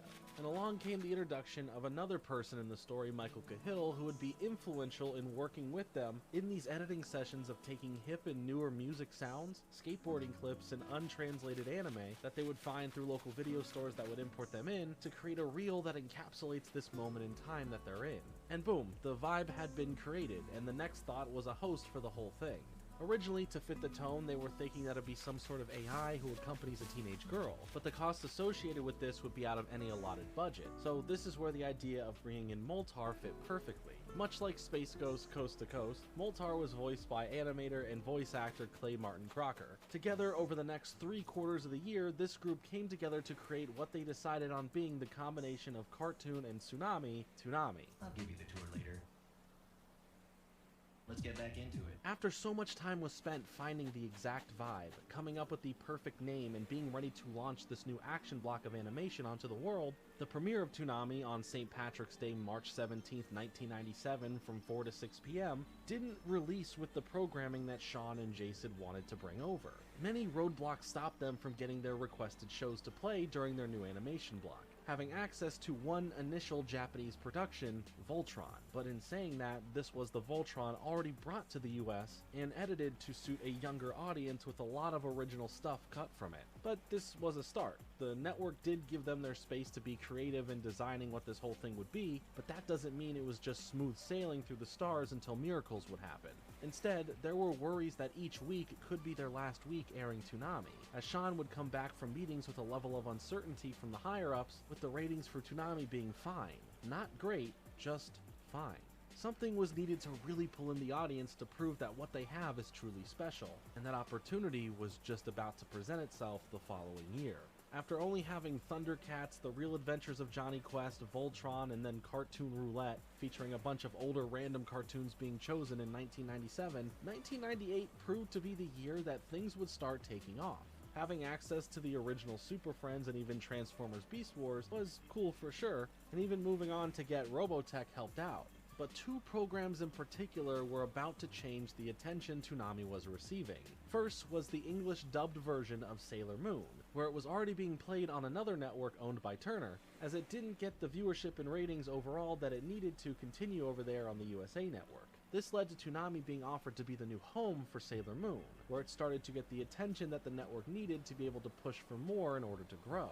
That summer, Sailor Moon helped bring in enough leverage for the Toonami crew to not just ask for, but heavily push for getting Dragon Ball Z to be added into the rotation. Both Sean and Jason really wanted to get Dragon Ball Z. It was a show that Sean would wake up early to watch when he was younger, when it would be played only on a local channel, early in the mornings, as he had the thought that if he was doing this back then there were others like him doing the same. If they were able to make it more accessible for a Western audience to watch Dragon Ball Z, and play it at a time slot in the mid-afternoon on a highly watched network, as opposed to a random early morning time slot on a local channel, this would be huge. And they were right. This was huge, as in 1998, Japanese properties and Japanese animation were making their way over to the States, and kids as well as young adults were eating it up. The ratings would continue to go up and more people would be tuning into Toonami for a dose of action and, more importantly, a dose of anime. As we get into 1999, other shows like Reboot, The Powerpuff Girls, and Robin Warriors were added to the mix of programs that would be played. This created a healthy balance of shows from both regions being in this couple-hour mix. But Dragon Ball Z alone would bring in the eyes that the network loved to see, providing some of the highest viewed broadcasts that made Cartoon Network on a level of viewership more or less to Nickelodeon at the time. They even premiered movies on some Fridays, with the first being Batman Mask of the Phantasm. While not directly following the anime flow, that is a great movie and I think it fits the vibe.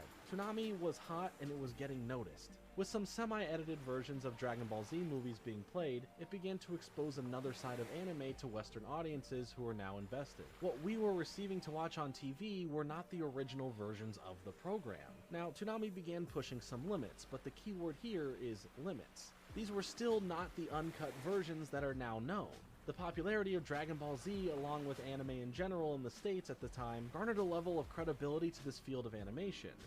Only Toonami. But now it's nearly the end of the decade, and in July of 1999, Toonami had a bit of a revamp, sunsetting Moltar and introducing a little robot fella named Tom, who was now voiced by Sonny Strait. Along with this, the setting of Toonami was now aboard this spacecraft called the Absolution, as the new host welcomed Toonami fans in with a brief introduction, calling this the brand new Toonami, but with the mission of staying the same with what to expect. Tom was there to usher us into the new millennium right around the corner, promising the same shows you already like and the same attitude to go along with it. Sean and Jason were beginning to both enjoy the success of their programming block, but also deal with the more forceful oversight from their higher-ups. Sure, companies like Bandai would hit them up looking to bring a new version of Gundam stateside, hoping that Toonami is the perfect place to springboard the program to fans, and that's great. But with this much attention, they would be forced to show certain other programs because while they may run Toonami, they don't own it. None of this was remotely bad enough in their back and forths to cause a rift, thankfully,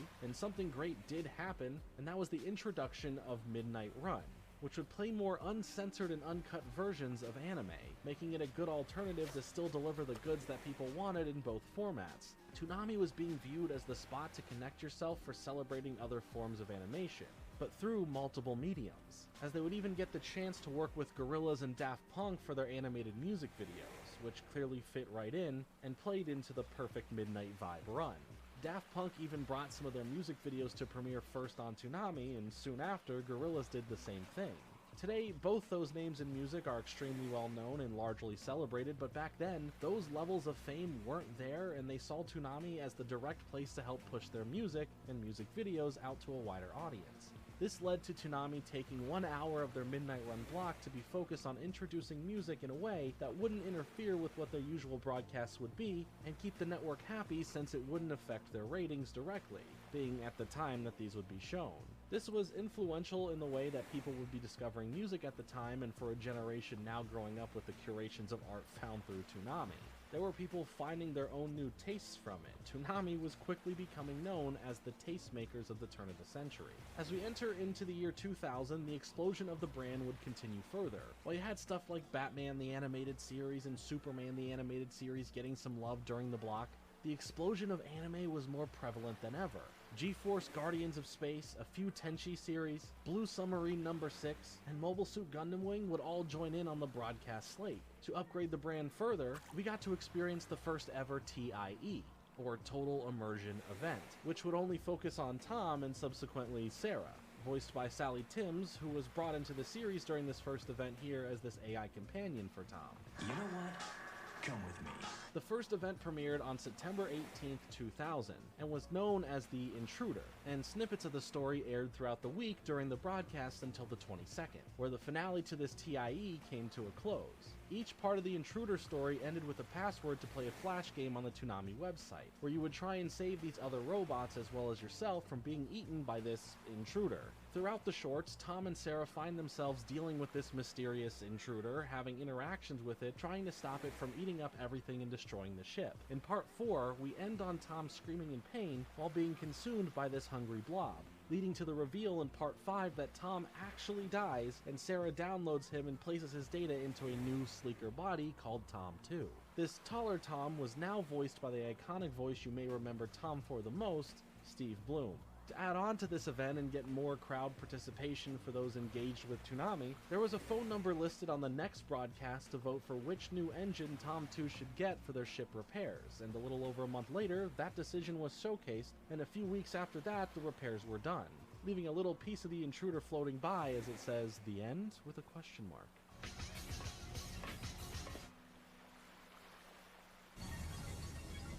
Toonami found a way to keep you engaged with a CG host that gets a really cool upgrade and listens to things that are viewer voted to change how they happen. Plus for now, Toonami received an extra hour for their programming block, running on weekdays from 4 to 7 p.m. now. They were all having fun trying new and different things with Toonami, and this event proved that if they were tasked to make something with the original character of Tom, given a budget and allowed to create a story with him, that they could do it. This leads us to 2001, where quite a few things happened for the Toonami brand.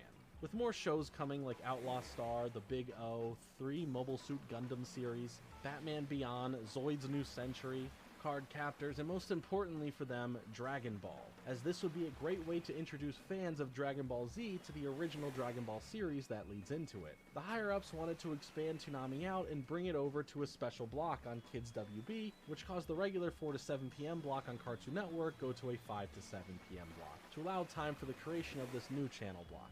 In July of 2001, this new Toonami block would take over a bit of Kids WB, but had one specific flaw. The branding around Toonami works thanks to how greatly it's paired to the content that it houses, and for Kids WB, the anime aspect wasn't there as much. While sure, Pokemon fits the anime bill, it really was taking over time slots that could be used to showcase other programs. There would be glimpses of some other anime here and there, but the majority were cartoons like X-Men Evolution, Jackie Chan Adventures, Batman Beyond, and Scooby-Doo. They also tried to infuse the music aspect of Toonami by mashing up clips from several showcase shows like Card Captors or X-Men to create these odd music videos called Toonami tracks. While some of these shows could be classified as action, most of them leaned more towards the comedy aspect, and the audience could tell that something was off. This wasn't what they expected from Toonami, and this was becoming a problem for the networks to push other types of shows onto the Toonami brand. But while this was happening, the regular spot on Cartoon Network for Toonami was pushing strong. Come September, the second TIE titled Lockdown took place. This event was a lot bigger as it worked alongside a tie-in game called Lockdown as well, where each day a new part of the game unlocked that would tie into the story seen in the shorts of this event. This was another huge hit that included a sweepstakes sponsored by Nintendo in promotion for their new console, the GameCube. 300 winners would win a GameCube branded shirt, 150 winners would win a GameCube game, and 10 lucky winners would receive a GameCube along with 6 games. The mainstream attention of Toonami was there. The network knew this and the brands took notice. To get deals like this though, the Toonami team was told to make their brand bigger to propose the ideas of what you have to more brands, which led to the idea of this Lockdown game in the first place, giving viewers a chance to feel like they are actively helping Tom out and are a part of the story taking place. It was genius as it asked the audience directly to have fun in a different medium instead of just voting on something arbitrary. Heading into 2002, the hits kept coming, with Hamtaro, Zoid's Chaotic Century, Mobile Fighter G Gundam, as well as playing episodes of He-Man and the Masters of the Universe, Transformers Armada, and G.I. Joe. But even more exciting, getting to show episodes of a newer Cartoon Network classic, Samurai Jack. The real downside of this year, or upside, whichever way you want to look at it, was the ending of the Kids WB version of Toonami. By the end of June, the block went away, and because the main Toonami block on Cartoon Network received its extra hour back, returning to a 4 to 7 p.m. programming block. The next TIE took place, and another game and another sweepstakes with Nintendo happened as well. It was still for the GameCube, but mainly to promote Super Mario Sunshine. For 2003, the year started off great, getting to celebrate Giant Robot Week, where anime with giant mechs were at the front of the line with programming. Getting a chance for Toonami to air special showings of Neon Genesis Evangelion, Gigantor, Daiguard, Martian successor Nadesco, and even bringing back Robotech. This greatly introduced even more anime for those not in the know of some of them. Toonami's iconic hip-hop inspired beats were released on a special CD titled Toonami Deep Space Bass. Tom even got a bit of an upgrade, bringing him to Tom 3, an even more muscular designed version that can age up with the CG a bit. This was also a big year for the new add-ons for broadcast. Justice League, Star Wars Clone Wars, Cyborg 009 the Cyborg Soldier, Rurouni Kenshin, Yu Yu Hakusho, Superior Defender Gundam Force, Dot Hack Sign, and another Dragon Ball series with Dragon Ball GT coming into the mix. Whether you like it or hate it, that series was brought out on Toonami. Instead of having another regular TIE this year, they instead delivered an original segmented pilot miniseries for an anime that Sean and Jason produced with Production IG, called IGPX, or Immortal Grand Prix, which surely was different from what fans of Toonami were expecting, but seeing that the minds behind Toonami were doing this was pretty cool, even if a younger me had no clue that that was the case. But this specific TIE will play into something down the road. 2004 changed things up. Come April of that year, the weekday afternoons for Toonami were taken away and moved to a singular Saturday night slot that ran from 7 to 11 p.m., while the somewhat similar but more toned down Maguzi block took its place. The move was made to follow the aging up of its audience, thinking that those who watch would prefer a late-night weekend production over an every weekday mid-afternoon one. Sarah received a new look now along with a new voice actress, Samantha Robson, and the newest programs this year were Duel Masters, Mobile Suit Gundam Seed, Justice League Unlimited, Transformers Energon, Astro Boy, Rave Master, Jackie Chan Adventures, Teen Titans, and Megas XLR. Over the next couple years, things were pretty much the same, having this special dedicated weekend block and adding plenty of new shows, as 2005 brought us Dice, The Batman, the uncut version of Dragon Ball Z, Transformers Cybertron, Yu-Gi-Oh!, Zatch Bell, One Piece, Naruto, Bobobo, Bobobo, and the full version of IGPX after it was teased with that micro-series back in 2003. So a nice offering of some well-known properties and helping start off a lot of kids in America's obsession with Naruto headbands. But also getting to see the uncut version of Dragon Ball Z was a big deal. Cartoon Network allowed it thanks to its newer later runtime. 2006 brought us Woolen Warriors, The Prince of Tennis, Fantastic Four, World's Greatest Superheroes, Mar, Yu-Gi-Oh! GX, and both Pokemon Battle Frontier and Pokemon Chronicles. It wasn't until 2007 where things became interesting enough to bring up, as this would be the 10-year anniversary of Toonami starting. It was hyped up, and when the date came around to celebrate it, we were introduced to Tom 4, bringing along two other main robots hanging out with him, Flash, voiced by Dave Wittenberg, and Dee, voiced by Tom Kenny. The year didn't add much new to its already solid rotation of animation, only adding in Mega Man Star Force and Stormhawks, but the future seemed pretty great for the programming block. It even celebrated the anniversary with special movie premieres every week in March that year. But come 2008, this wouldn't be the case. With only a few more additions like Bakugan Battle Brawlers, Blue Dragon, and Ben 10 Alien Force, things seemed a bit off. The year was going by just fine, but on September 20th at a convention called Anime Week in Atlanta, Cartoon Network dropped the sad news that Toonami was officially going to end, pointing to low ratings being the cause. And literally, that same night, Toonami aired their final broadcast, with the end of it having a final farewell from Tom himself saying goodbye after 11 years, hoping you have made some unforgettable memories and to stay gold. And those words were held on to by everyone watching something so special from their childhood end so suddenly before their eyes. And just like that, Toonami was gone. Until we meet again, stay gold.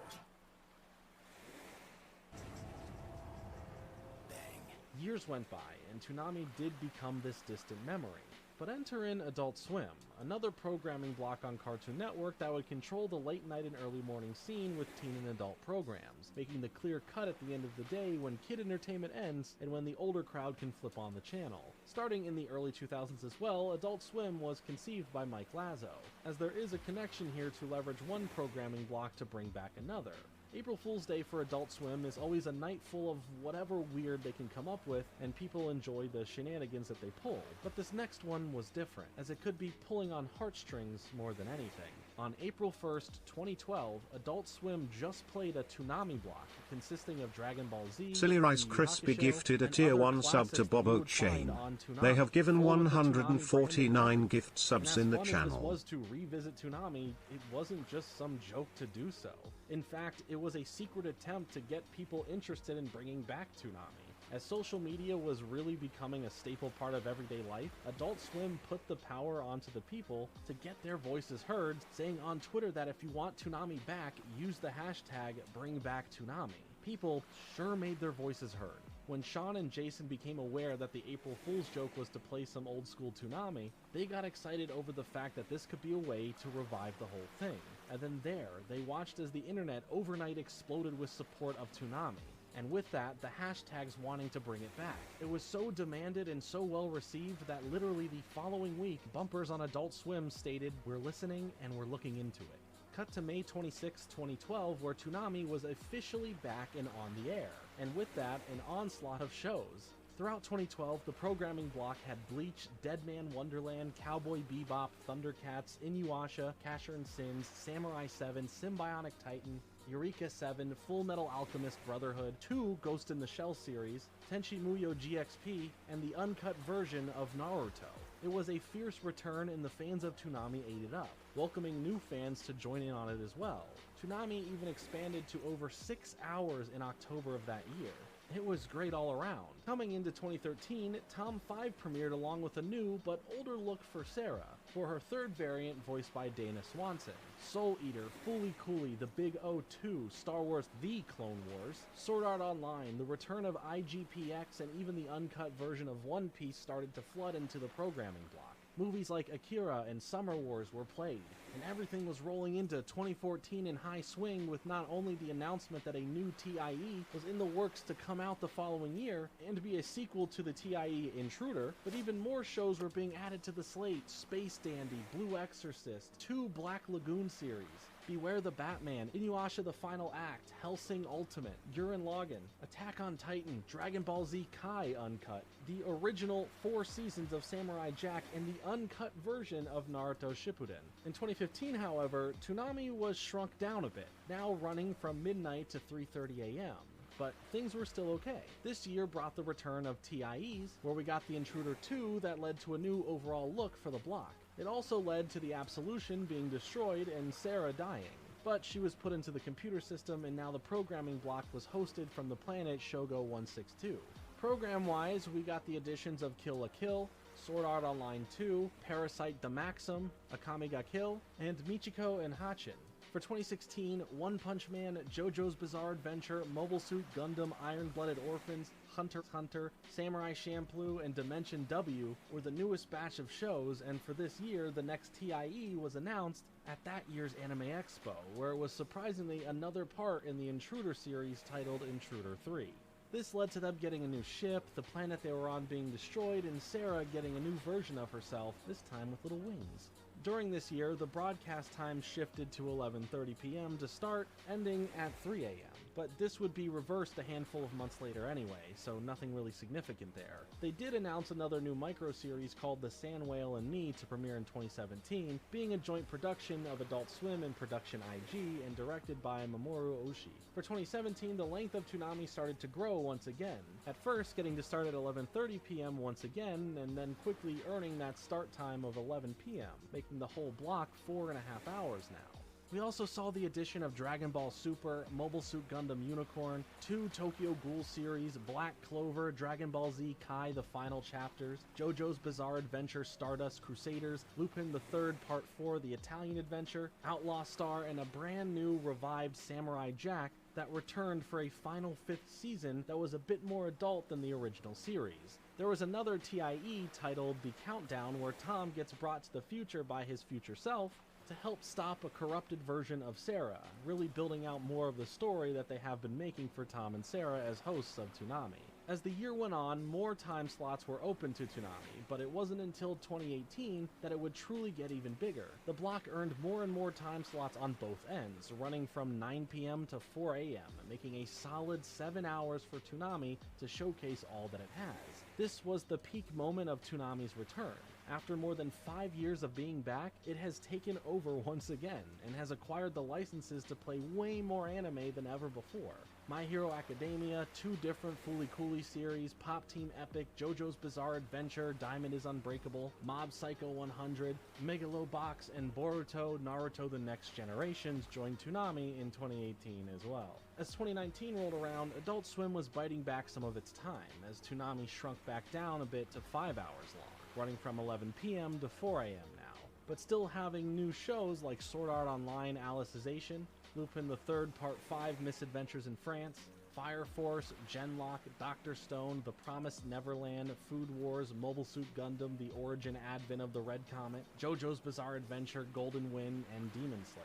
We got another TIE called The Forge, which is where Tom was created, and also killed again, bringing us Tom 6, thanks to Sarah using The Forge. And then Toonami got an extra half an hour back, running until 4:30 a.m. again.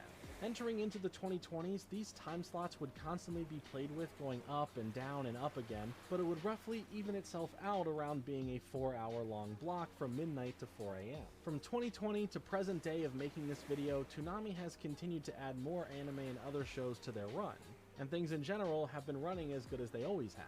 While there wasn't a TIE in 2020, 2021 had the next TIE titled Cosmo Samurai, and was advertised as a non-canonical event that featured the Toonami characters, and it was done in a full traditional anime style. This carried on for the 2022 TIE that had Cosmo Samurai 2, but right after that ended, the following weeks would air another TIE, this time titled The Return. This one was canonical and had Tom trying to come to terms with there being many Toms that exist. When a ghost from the past arrives, being the original Absolution spaceship that we know is being destroyed, as we see the original Sarah AI from 19 years ago glitched onto the screen, as the ship then gets shown to actually be from 250 years in the future, having more powerful capabilities to intergalactically travel, donning the new name of the GPS Absolution Mark 14, as we continue the Toonami broadcasts as usual. As of 2023, Toonami is still running stronger than ever, having new anime and other shows premiering all the time and just celebrating all that makes Toonami special. Over the years since its comeback, Toonami has been the main hub that is accessible to so many for new and old anime to be presented. It's not just the classics it embraces, but all the new stuff as well, which to some can feel like it takes away the nostalgia factor of it, but to others, this is their first exposure to a lot of this anime, much like it was to me and to a lot of you back in the day during Toonami's original run. And I think that feeling and those moments are special. Currently, Toonami still runs on Saturday nights from midnight to 4 a.m., offering an ever-growing lineup of new and classic anime plus a whole lot more. It really is amazing to see quite the comeback for a programming block that originally was just meant to end and be a thing of the past. But through an April Fool's joke that really wasn't a joke, the fans made it possible for the network to actually listen and bring back Toonami, with more support than it ever received initially. It wasn't just the programs it played, it wasn't just the vibe that the host segments created. It was the all-around encompassing of different forms of media for you to discover. Sure, there was anime, which is a big part of it, but the music created for the show, along with the music played during the music video segments, really helped shape some new discovery within the various sounds out there. The video game reviews that would happen gave you your own little slice of G4 here, getting to see a showcase of many different video games and their reviews of them, mainly put together by Jason himself, and there was always some sort of sweepstakes going on to take place in, and it felt that Toonami was there for one thing and one thing only: you, the viewer, to have an experience, discovering new things to love and build lifelong memories from. Whether you first discovered Toonami during its original run or found yourself getting into it because of its return, the same universal feelings of it can be shared by us all. Toonami was a crucial part of my childhood, and I thank it for introducing me to so much, from anime to some music and even a few video games. I would love to know your experiences with Toonami as well. When did you discover it, and what did you discover from it? Tell me in the comments. As always, I've been Jordan Fringe. Thanks so much for watching. Like and subscribe. Later.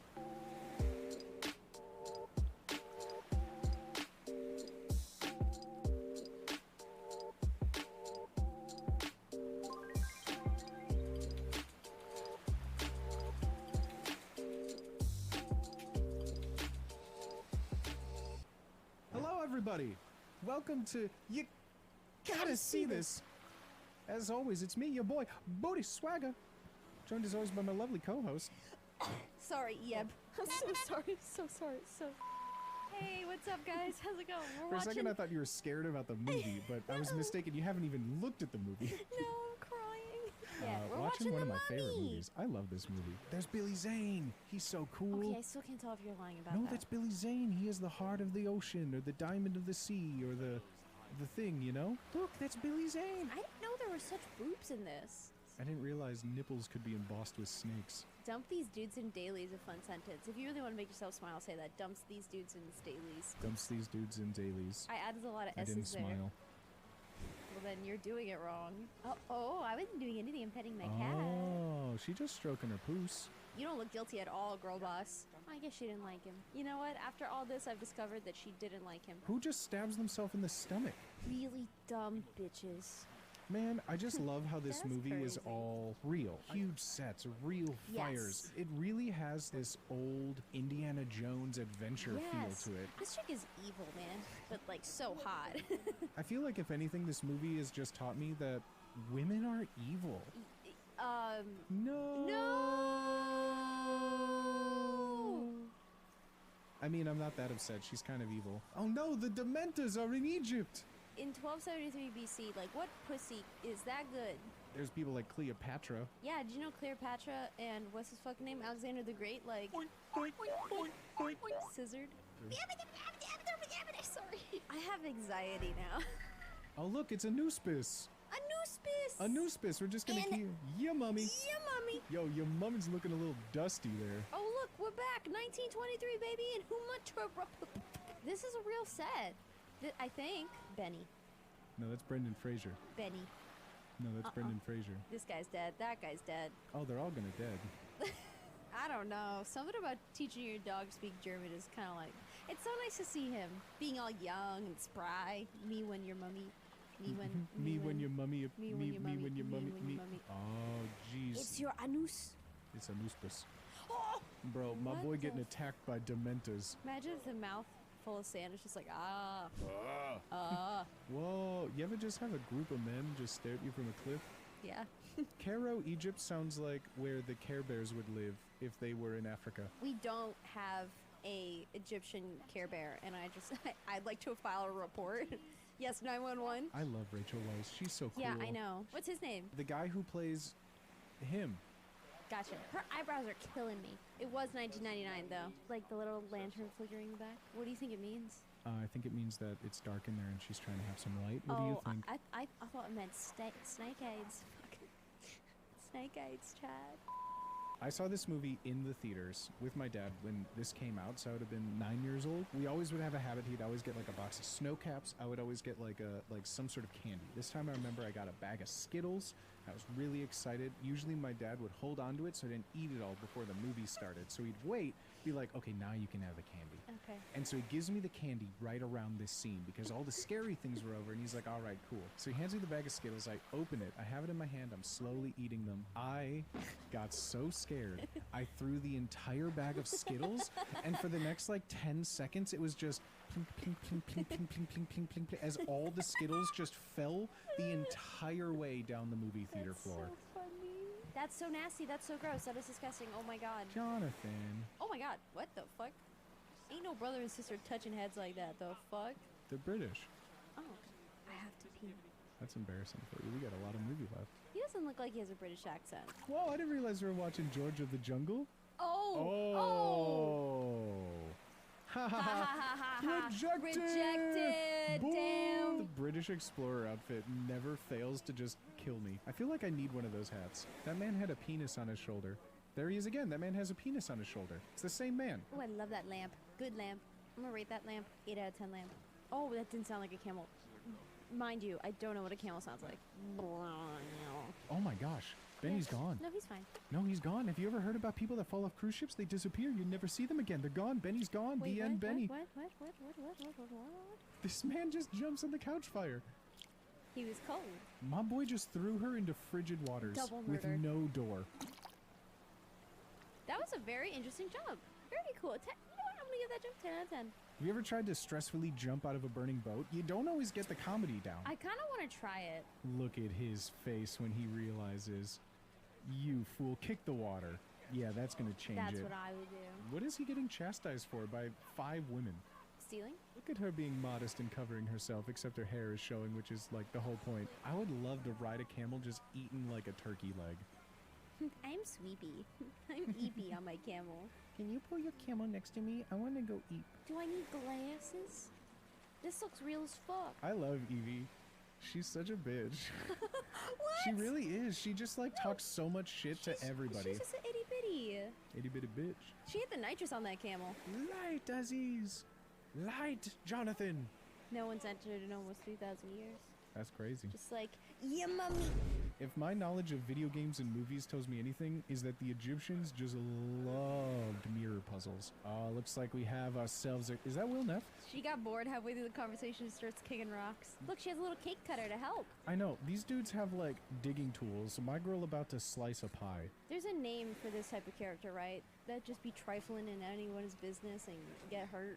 Trifling ass hoe. That's the word I was looking for. Oh, I forgot what's in there. Oh, I remember now. My British boy can't get away from the links. Evie could pull all my organs out through my nose if she wanted. That, okay, scared me. Even though I've seen this movie, I was like, they just died. They're dead. They dead, the movie died. My boy is getting too greedy, bro. Oh, it activates when it touches sand. Oh god, this scene, oh my god. Anytime I feel a bug on my toe or anything, I fucking cry. This is still horrible. Oh my god. Gosh, and you I'm even an hear empath, the little so. crunch? My boy just summoned fire. Jonathan, are you a mage? That's how I feel about butterflies. Because that one SpongeBob episode got me fucked up. Jonathan, my boy, you really need to just focus here. Give me that. I should have had that. I will explode. Do not tempt me. Oh, you can do that? That was an option? She's just dead. She just died. You know, men just don't manhandle women's chins like they did in the 90s. They just don't do it anymore. Jonathan with his comfort bottle. I know that feeling all too well.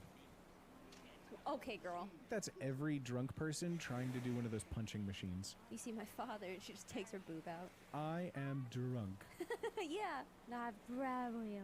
That's a hard word to say when you're drunk. You can't be a librarian. You're not even wearing glasses. Oh, she went right to second base. She went right to the crotch. Is head second base? I don't know what bases are. This can't be cursed. I mean, everything else turned out to be real, but... Right. What do you think, they're lying at this point, dude? He's like, oh no, this is just to scare us. Oh, a plague upon both their houses. I love Benny. Oh!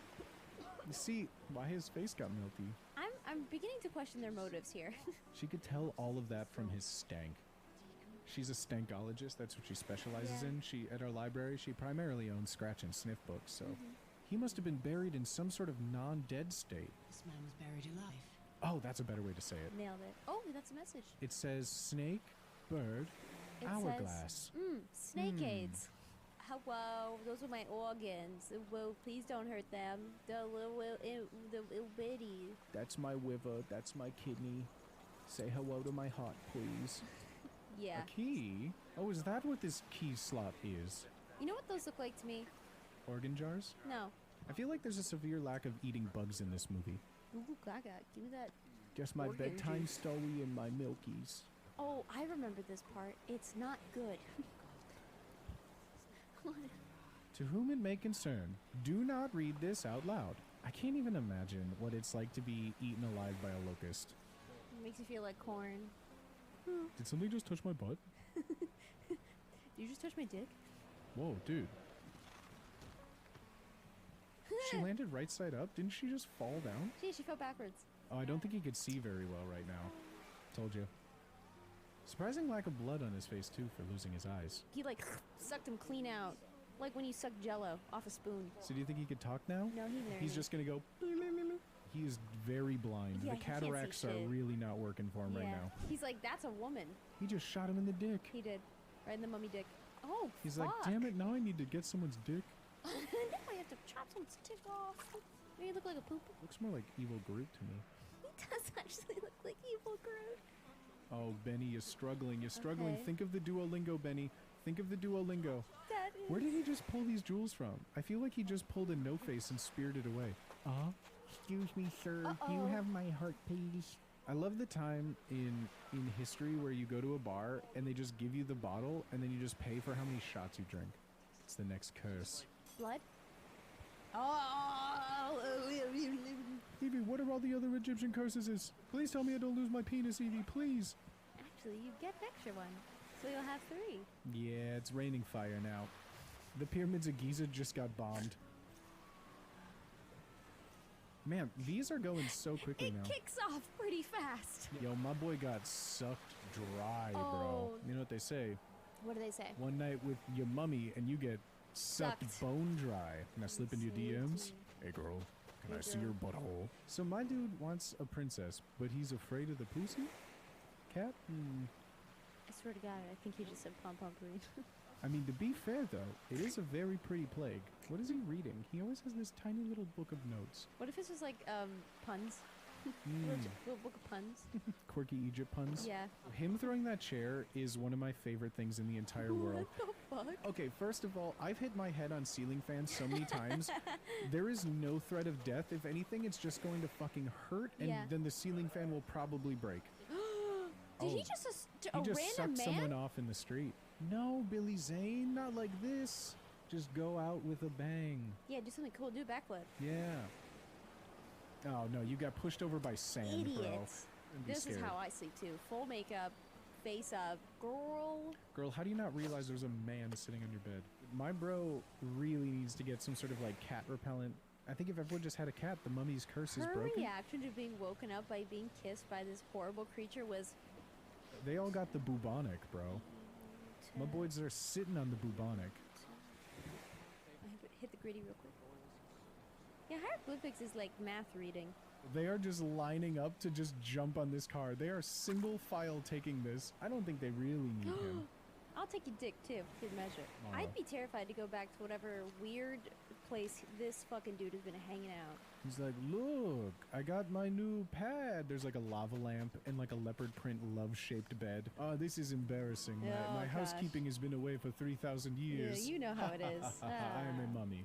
Oh, we're going in the poop chute? This feels like a deleted scene that got put back in. Oh, my man could summon tornadoes, but he can't summon some pants?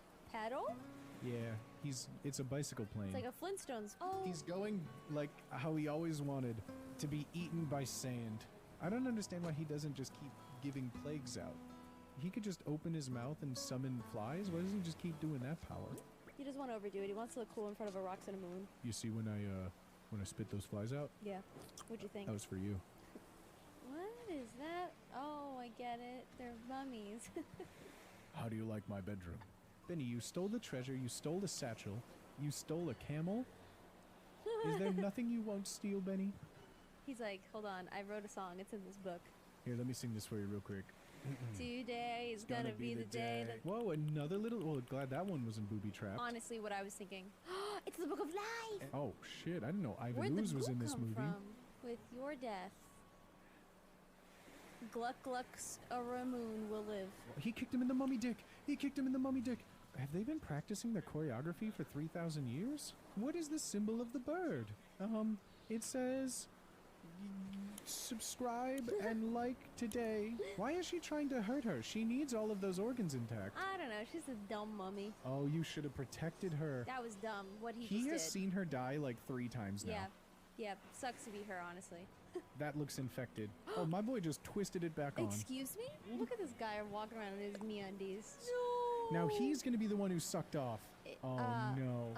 He has nothing left to lose except his life. Not the goo. The Dementors live in the goo. I'll never let go, Emotep. God, I don't I'll remember never this. let go. Benny, Benny, no, you should be that's an like- expert. That's the booby trap lever. Benny, Benny, it says right there on the wall, booby trap lever. You were on the wrong side of the river. Ooh, this is awkward. I Now like your lunch. They just found him instantly too. Okay. He just is Well, like, bye. yeah, all right. You know the way back to the city, right? Oh my God. Oh. Okay, Brendan. but like, can you not talk about his sister like that? He just kind of lost an infinite amount of wealth and fortune, and now he also lost his sister. Oh, don't kiss that. Why would you ever, Jonathan? kissing Jonathan, pot. you really need to get a new book. You need to get a book with some sexy pictures in it. Ton. He controlled the mummies. I don't understand why he just didn't simply control the mummies more.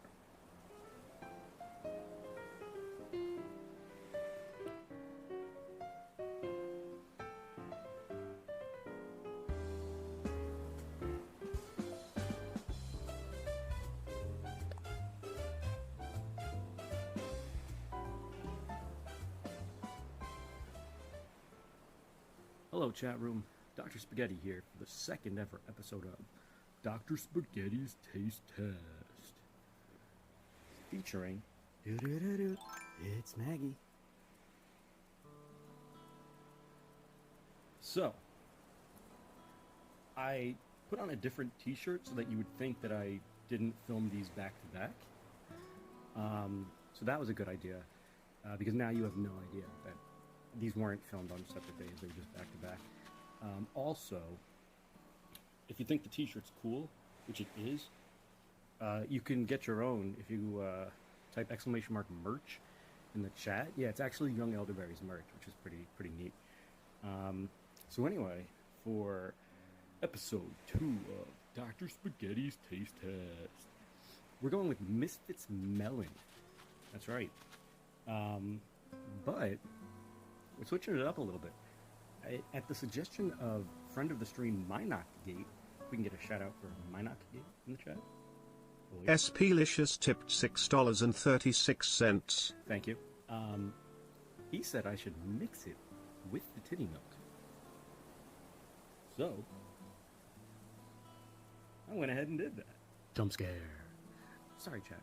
This video ran a little bit longer than I anticipated, so what I'm doing is I'm going to chop it off, I'm going to leave you on a cliffhanger, but if you're in the Discord, I will post the full video there for your viewing pleasure. I know what you're thinking.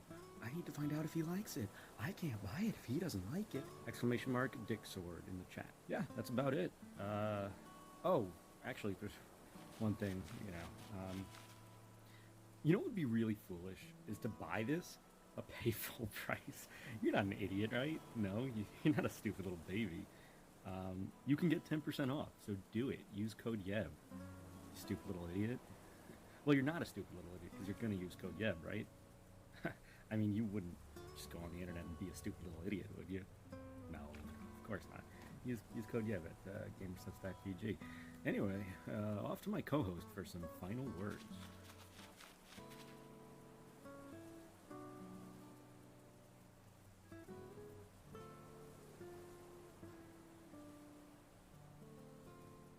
Today, we are roasting Twitch streamers with the most savage AI in the world.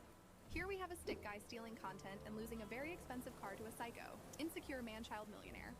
A confused brown-eyed boy with not one but 2 haircuts on each side of his face, like a discount Ken with a penchant for bling. Ah, Alinity, the legendary streamer known for her interesting choices. I must say, you've truly mastered the art of getting your cat to fly. Forget about throwing cats, you've taken it to a whole new level. And let's not forget the star of the show, Booba. Oh wait, I mean Booba Booba Booba. That awkward smile, it's like he just peed his pants and let out a little toot at the same time. Mr. Beast, more like Mr. Feast on little kids' attention. Seriously, dude, you're like the Pied Piper of YouTube, luring in all these impressionable youngsters with your money giveaways. But hey, at least you're not an AI, right? I mean, who needs artificial intelligence when you can have artificial generosity? Keep making those burgers and keep avoiding taxes, Mr. Beast. Pokemon's content is like a never-ending loop of sponsored products and forced reactions. Let's talk about how she's got more simps than a medieval kingdom. I swear, her chat is like a breeding ground for desperate souls who would do anything for a mere glance from their queen. But let's not overlook the fact that they're apparently wearing enough makeup to make the whole chemical industry dry. Jake Paul, huh? Well, he's like the poster child for douchebaggery. And let's not forget his boxing career. It's like watching 2 toddlers slap each other at the playground, except with more money involved. Maybe he should invest in a brain instead of a gym membership. But hey, at least he's got that NFT scammer aesthetic going for him. Hey, Money Wubby, what can I even say about that fat-ass nerd? With his weird costumes and that glorious mop of ginger hair, his mouth wide open, ready to receive sussy surprises, or just trying to catch flies. Oh my god, this guy is... Who? This? He looks like... Wow. What a... creature. Oh, cute. Another edgy, angry Jesus wannabe. Asmongold, the self-proclaimed Lord of WoW. More like the Lord of Balding. I mean, seriously, his hairline is receding faster than his viewer count when he's not streaming. Asmongold. More like Asmongon. And don't even get me started on his stream highlights. It's just him clipping his own voice and pretending it's funny. Like, hello? Yes, the discount Keanu Reeves, the inbred Keanu, the poor man's Neo. I must say, this Keanu fill-in really knows how to rock that Dracula hairline and make us question the true meaning of the phrase, Bite of 87. OMG, I love it. This is amazing. This is going on my fridge. A naked, deformed male Barbie doll with a nipple-shaped head. And don't even get me started on those ears. They're so small. It's like they're trying to hide from the rest of his face. But you know what? I think he's kind of cute in a weird way. A leprechaun dwarf drunk with green hair and a facial fluff. Sounds like he stumbled straight out of a fantasy novel and into your nightmares. And let's not forget the grass growing on top of his head. Clearly, he's taking the whole eco-friendly trend to a whole new level. But hey, at least he knows Korean, right? Ah, Ethan Klein from H3H3, huh? This washed-up attention seeker looks perpetually scared.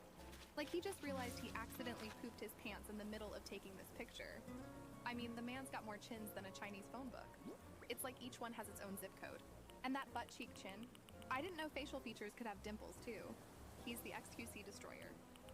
This bearded, small-headed socialist hipster is giving off some serious Fidel Castro vibes. I mean, come on, he's wearing a shirt with his own picture on it. Narcissism much. And let's not forget the rumors about him being a terrorist, or even the mastermind behind 9/11s. It's like a conspiracy theory gone wild. Looks like he's desperately holding in a pee. Maybe that's why he's always so grumpy. And that awkward stance of his looks like he's hiding something. Maybe an erection? Who knows? But you know what they say, a small head matches a Persian god with sensual dark manes. More like a grizzly bear crossed with Troy. Nobody goes hungry around the waterhole. It's such a rich source of food. These rock pools at the far end are teeming with life. During the dry, these permanent pools are refuge to a myriad of wildlife, including freshies. Take a look at this.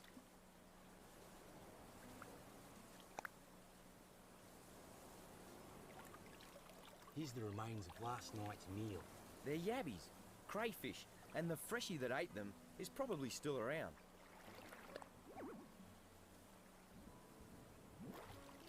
There's one under here.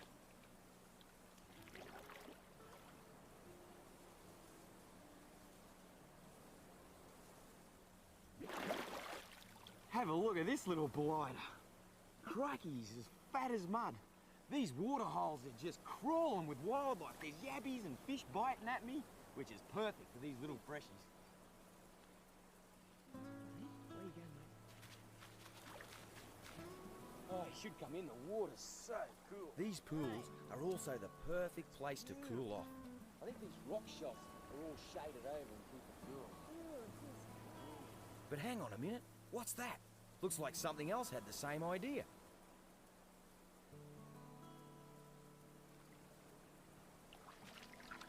It's a sand goanna, another real ancient reptile, and another predator of croc eggs.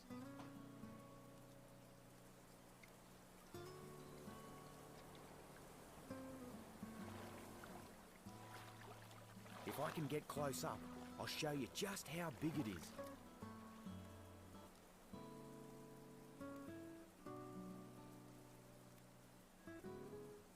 It's about 5 foot long, one of the largest lizards in Australia.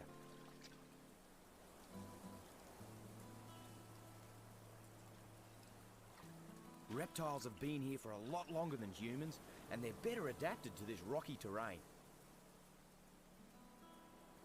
That forked tongue tastes the air, picking up any traces of a potential meal.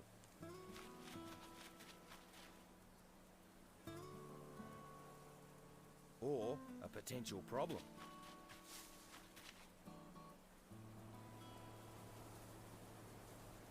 Like the crocs, goannas are masters of their domain, the product of nearly 100 million years of evolution.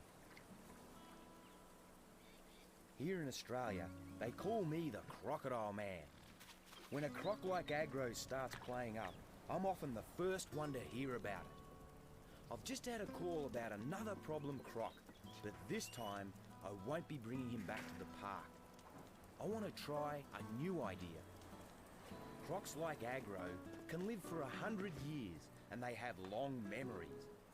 I want to see if we can teach them to mend their ways, give them a lesson they'll never forget. If it works, we can leave them where they belong, in the wild. An operation like this takes teamwork. That's where my wife Terry comes in.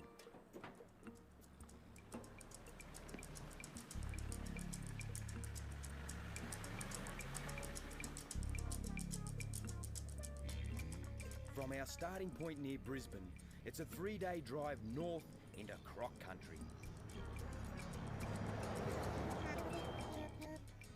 saltwater crocs are found right across the top end of Australia. Until they were protected in the 70s, they were heavily hunted for their valuable skins. Now populations are recovering, but more and more people are entering crocodile territory, even in the most remote areas, and that means trouble. We're headed for Lakefield National Park, a key area for crocodile conservation.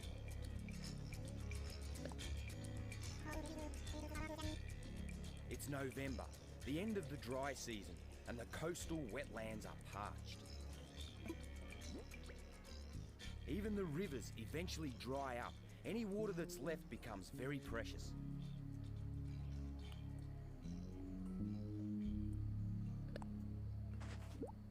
With temperatures over 100 degrees, the best thing to do is while away the day in a shady wallow.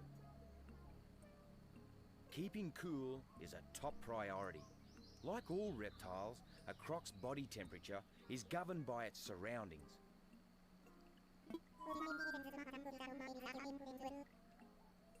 This one looks like a big old male. Older crocs are usually darker in colour. This lighter specimen is a much younger croc. In croc society, there's only room for one king of the pond. The biggest, strongest male will drive any rivals out of his domain. He's usually the one hassling humans too. But if you take him away, you disrupt the hierarchy of the croc community. Weaker males will fight for his crown and mate with the females, passing on weaker genes. Despite their name, salties aren't confined to tidal regions. They also inhabit freshwater lagoons. There they rub shoulders with Australia's other croc, the smaller freshwater variety, far less aggressive than its much larger relative. Freshies are too small to do you or me any real damage, but this little bird is pushing its luck. You can tell a freshie from a salty by its long, narrow snout, well worth knowing when you're out in the bush. While freshies eat small prey like crayfish or even insects, a salty might fancy a piece of you. But humans like it too. Here's where the conflict begins. This is a really popular fishing hole, and when the fishermen come back and clean their fish, they leave their scales and offal in and around the water, and that creates a free feed for the crocodile. These bullet shells are a result of the fishermen getting scared. They see a croc, they think it's stalking them, boom! They take a pot shot at it. I'm here to help humans, but also protect the crocodile.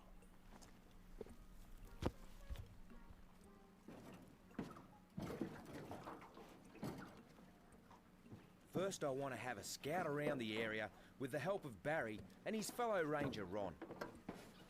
They right? Yeah, mate. This is their patch of bush, and they can show me any signs of recent croc activity. That way I'll know the best place to set up a couple of traps.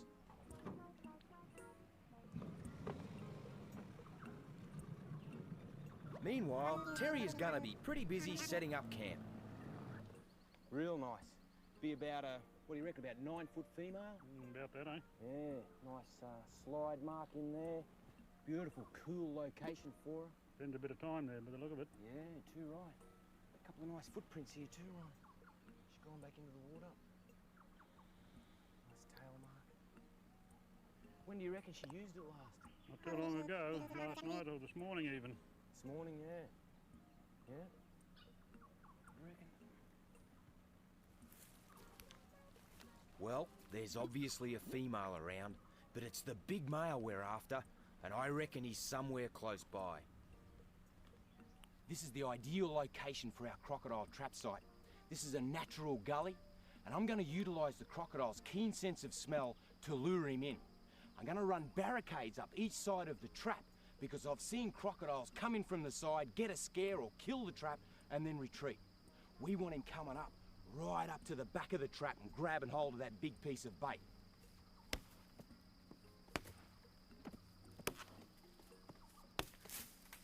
So what I'm doing here is placing these sticks.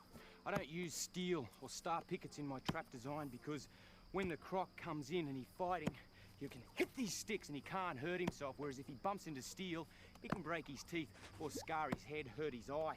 So these will break and get out of the way. So we'll run a stream of them up here and along the other side to support the trap.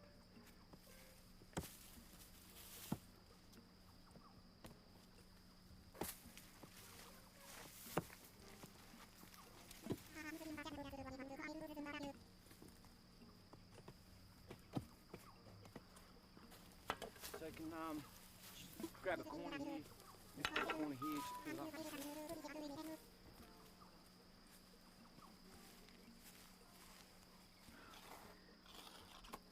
So what we utilise here is breakable hemp string, and that's tied onto the tree, which supports the weight of the trap and holds it into position. Just a couple of simple knots. So as when the croc goes inside the trap, grabs hold of it and struggles, the string breaks off and the trap will drop loose around him, so the croc hasn't got a vantage point where he can get in and actually break through the trap.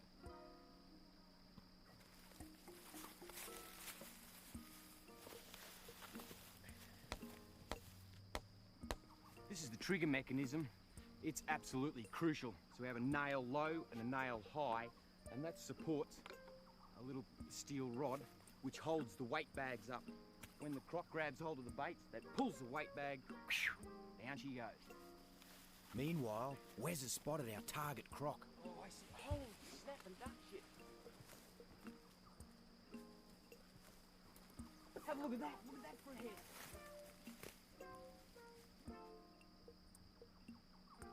Looks like he's checking us out. It's probably his curiosity that got him into trouble in the first place. He's a big one, all right. At least a 14-footer. We're up to the final job now, placing the bait.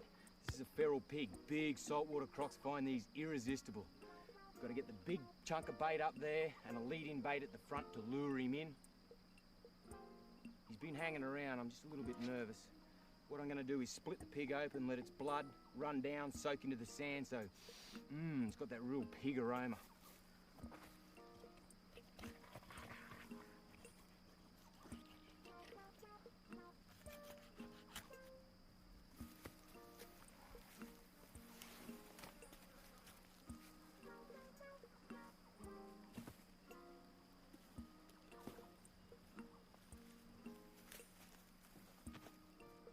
This is the last job, lead-in bait.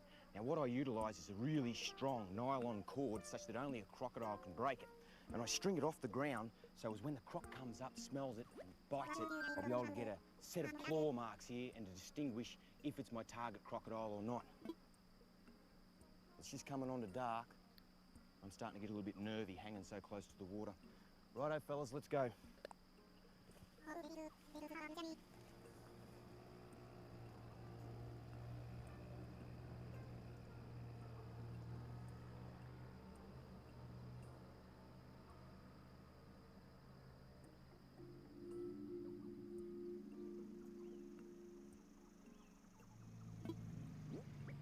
I've been awake half the night thinking about the traps, and at first light, Terry and I go to check them out. The first one was empty, but the other one looks promising.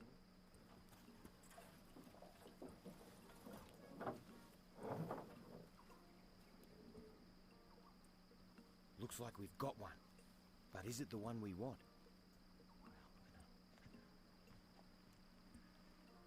This is a beautiful little female. She'd only be around 8.5 feet, just maybe a bit more. It's very important that we get her out of the trap and release her straight away so we don't intimidate our big male that we're after. Isn't she gorgeous?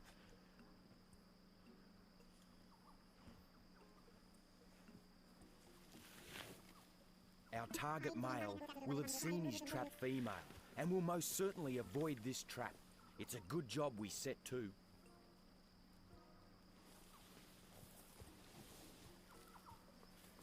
I'm just going to see if I can drag her out, babe, so Get ready to move out of her way. Okay. Careful. Grab the net over there, babe. I've got her. You're safe. Pull, pull, pull.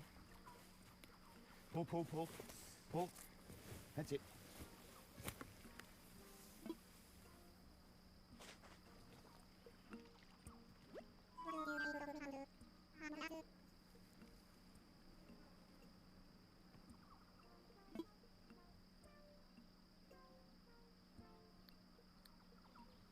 Didn't have an aggressive streak in her whole body. Beautiful young female. Absolutely gorgeous. Let's reset the trap.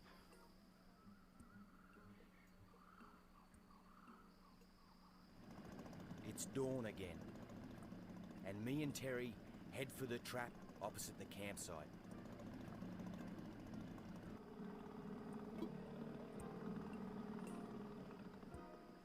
As we get closer, we can see there's a croc in the net.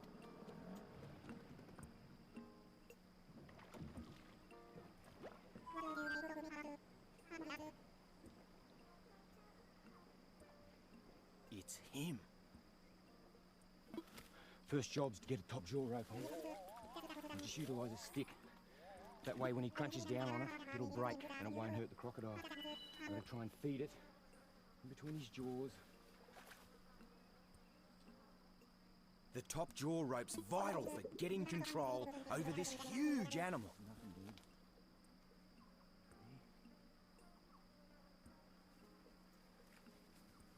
It's a very intense moment. The chance to try something nobody's ever tried before. But if my hunch about being able to change their behaviour is right, we'll be able to leave them safely where they are, and that's good news for humans and for crocs. Of course, he doesn't know that, and right now, he's got his jaws wide open in the attack position. He's gonna go, I think. Here we go. You're all right, mate.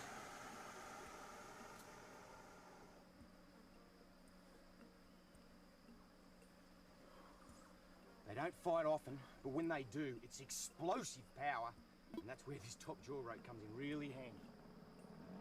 Here comes me team. Give us a hand to get the barricade off, fellas.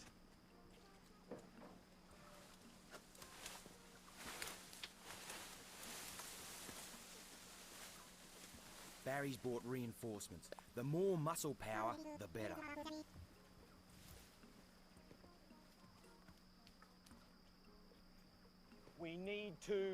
We just need a moment to be sure what's the best thing to do. Now that we've got him secured, settled, and relaxed, quite comfortable, I guess, we'll get some buckets of water and we'll cool him down, keep him moist, because we've decided to keep him overnight. And we'll get lots of water in and around his cloacal region, wash all this dead pig around so there's no chance of infection, and try and keep him as happy as a pig in mud.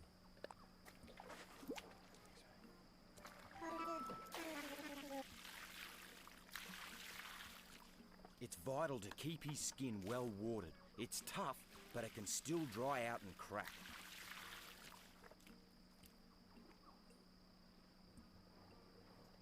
And a few hours in direct sunlight could be downright fatal. He's a reptile, so he can't regulate his own body temperature. We've bought a big tarpaulin to provide some shade. This is really nice and shady, quite cool with that breeze blowing through. It's important that we leave him alone now for a few hours, just to let him relax.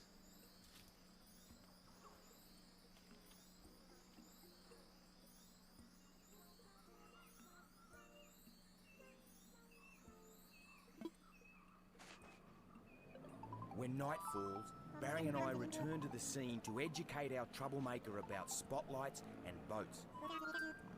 We're hoping to teach him to link fishermen's lights and the sound of outboards with his experience in the trap.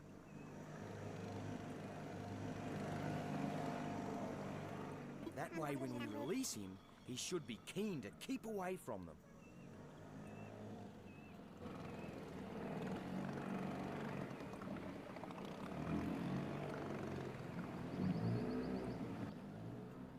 We can't be sure we'll succeed, but it's worth a try.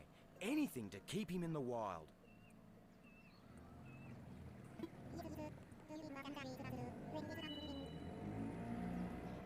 It's a long night.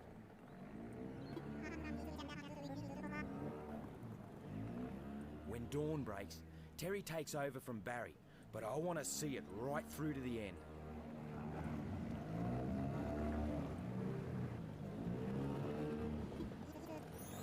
I really want this to work. And I'm depending on our Croc's long memory to do the trick.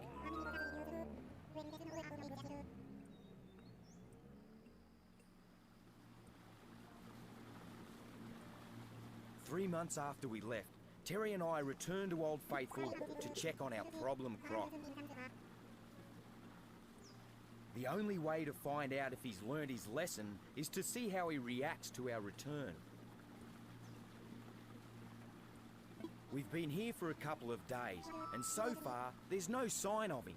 But the waterhole is still flooded. He might be further up or down the river.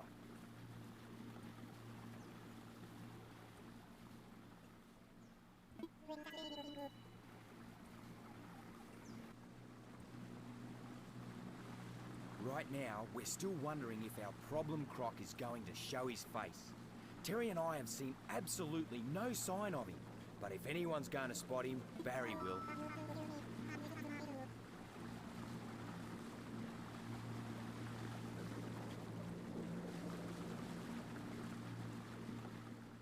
This is Big Croc headquarters, but he still doesn't seem to be at home.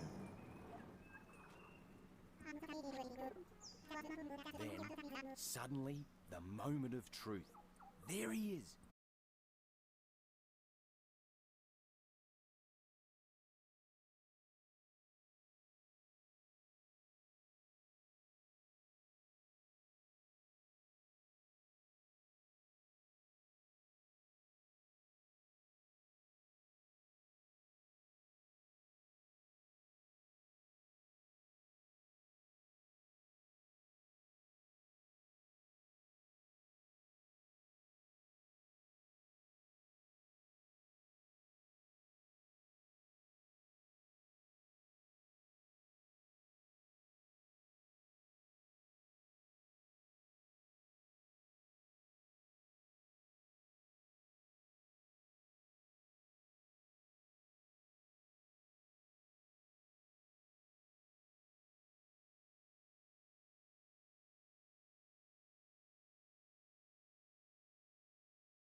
Welcome back to the Papa Meat channel. How you doing? How you doing? Come on in and sit on down. Today we're going to be talking about Goosebumps, but you know, something a little more specific. Something, you know, I back a couple months ago, probably half a year ago now, we did a drunk tier list of all the Goosebumps episodes, but I left out one, and that is Stay Out of the Basement. Stay out of the basement!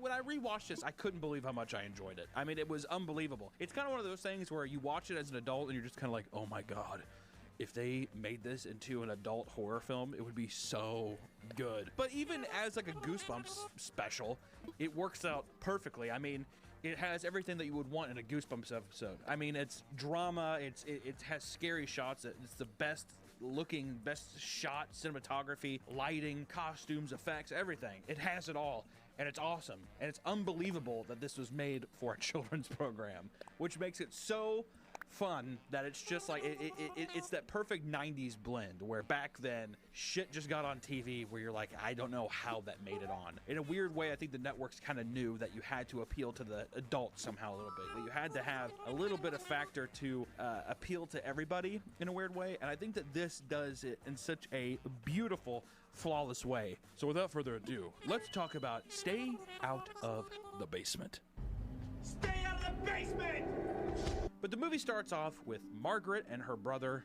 What's her brother's name? Starts off with Margaret, our lead, and Casey, our co-lead, brother and sister, asking their mom why she has to go. The mom is leaving the house because her sister is sick or some shit. I don't know. She seems concerned about it, but we're never really given anything in particular. But I really would have loved if it's like, she was in that drunk driving accident. She got hit by a straight driver, Casey. Margaret, I have to go because Auntie Jenny is dying in the hospital. Okay, sweetheart, all right, it's my sister. And then she's emotionally distressed, and then she just fucking leaves, dude. But Margaret, though, brings up that Dad's been acting strange, and he's kind of been in the basement. He's acting weird. And we get this really great montage of the dad just looking like a total fucking ape, looking at Beaker. He's like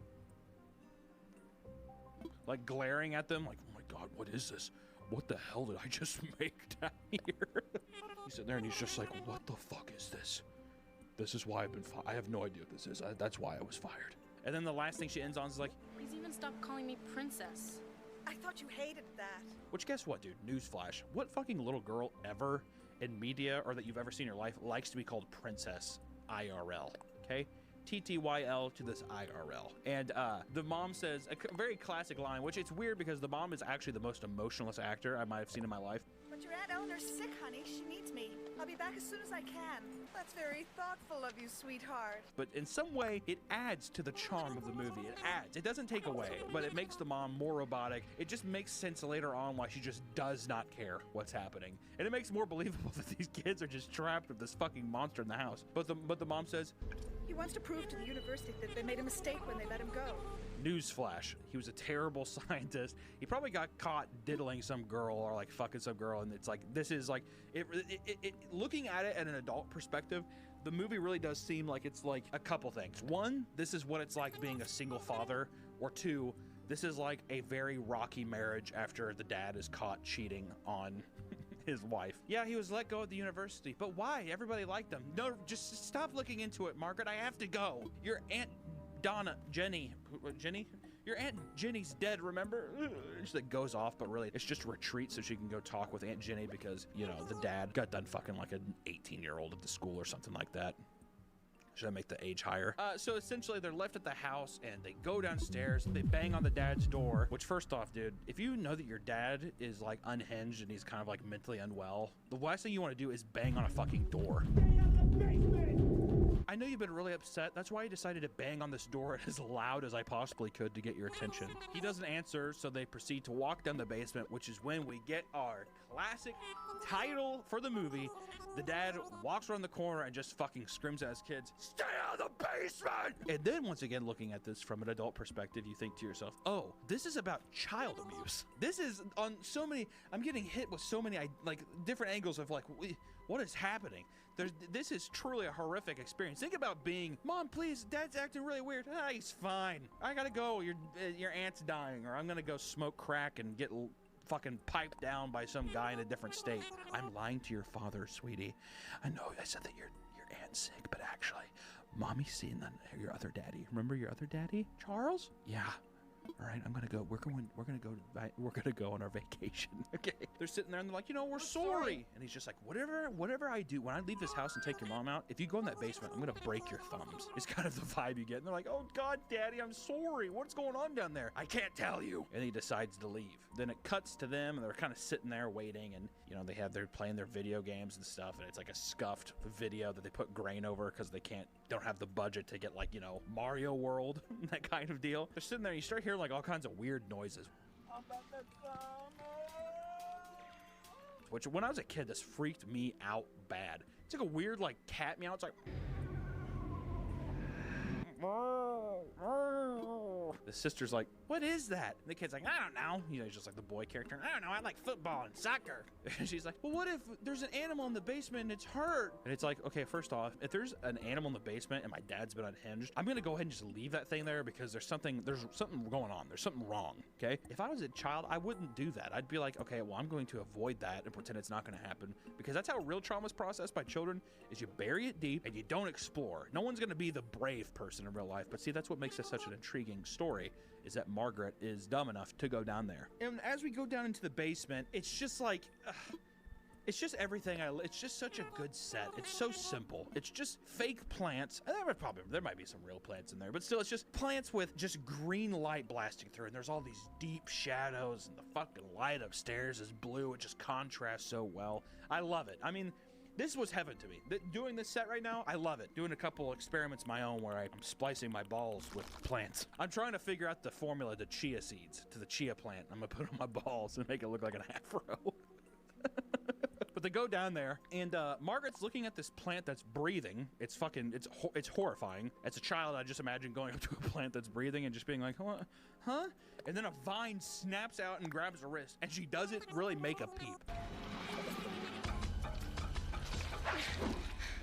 She's a stone cold killer. And then the brother comes up, it's like, what's going on? And she's like, that plant just grabbed me.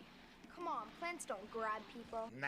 And it's like, well, why would I lie about that? You know, what do I have to gain? But as she does that too, or as she gets attacked, we find out too, she's like, I cut my thumb. I cut it on this plant because it attacked me. And the kid's like, okay, well, you're high. You're delusional. But as we're having this nice little Canadian tussle, you know, with all the, I don't know. The dad pulls into the driveway and does like 3 or 4 courtesy honks, just like every normal person does. Every time I come home, I just go in, I just do,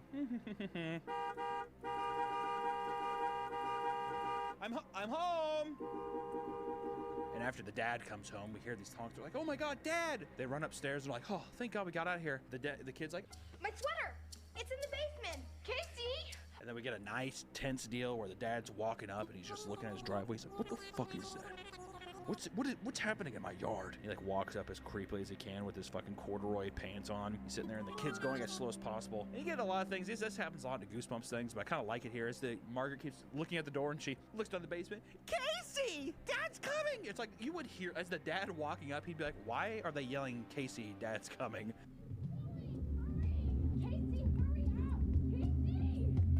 So it's sitting there and it's like the dad definitely knows. With you screaming and fucking acting like a crazy baboon, the dad knows what's going on.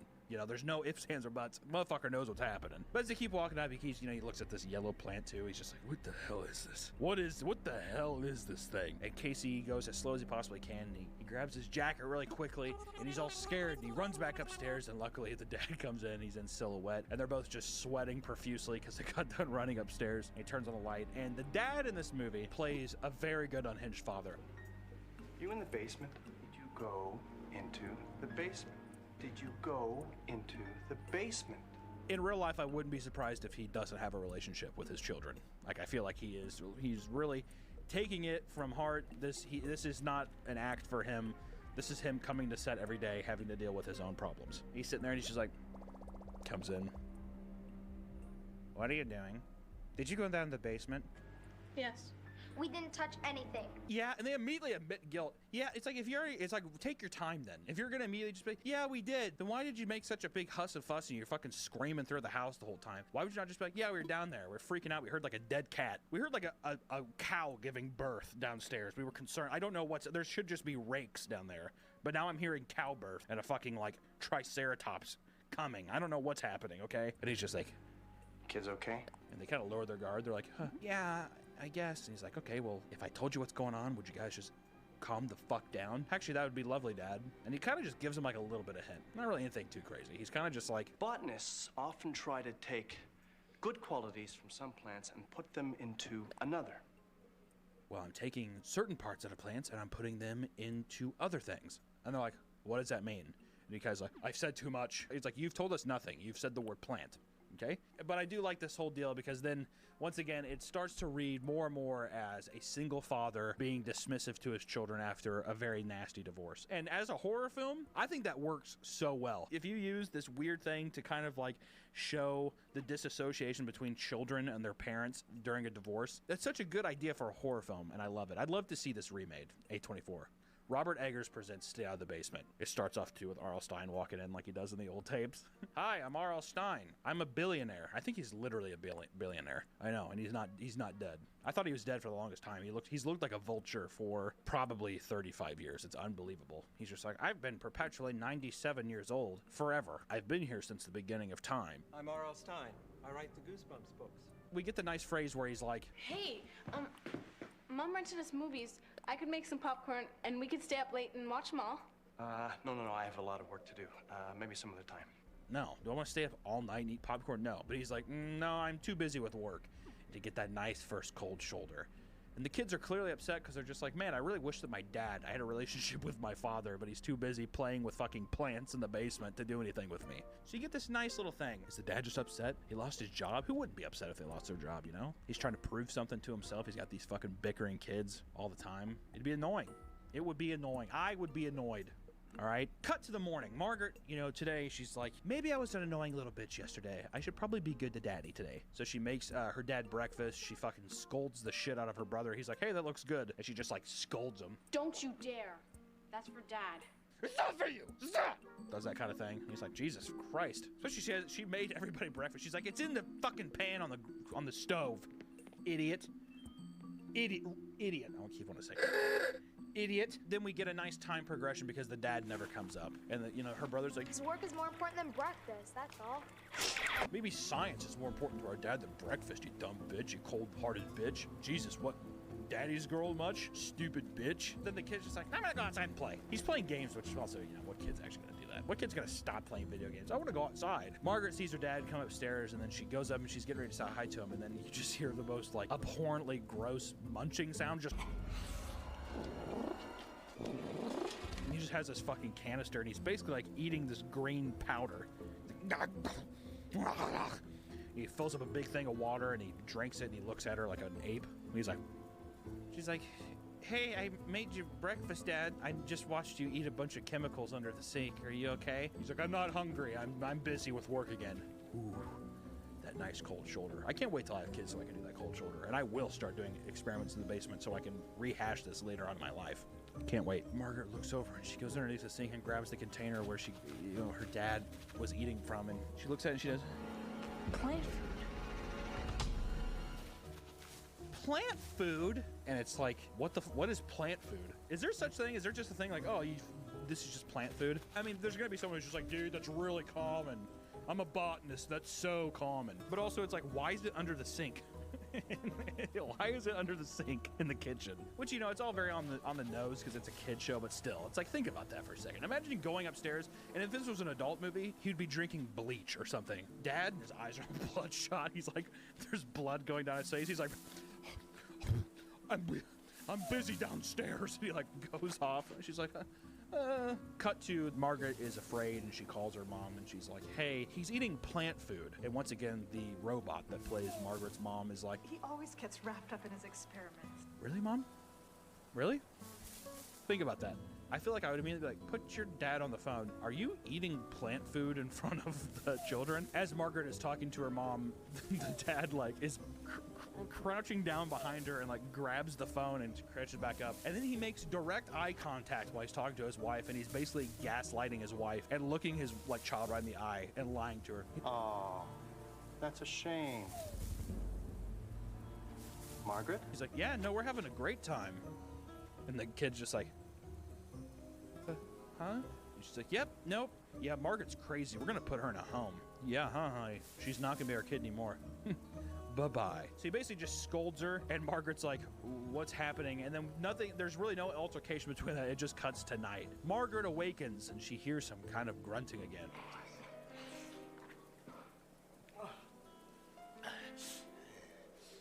Which just kind of makes it sound, the whole thing feel very, you know, actual. You know, I don't know if I can say the words.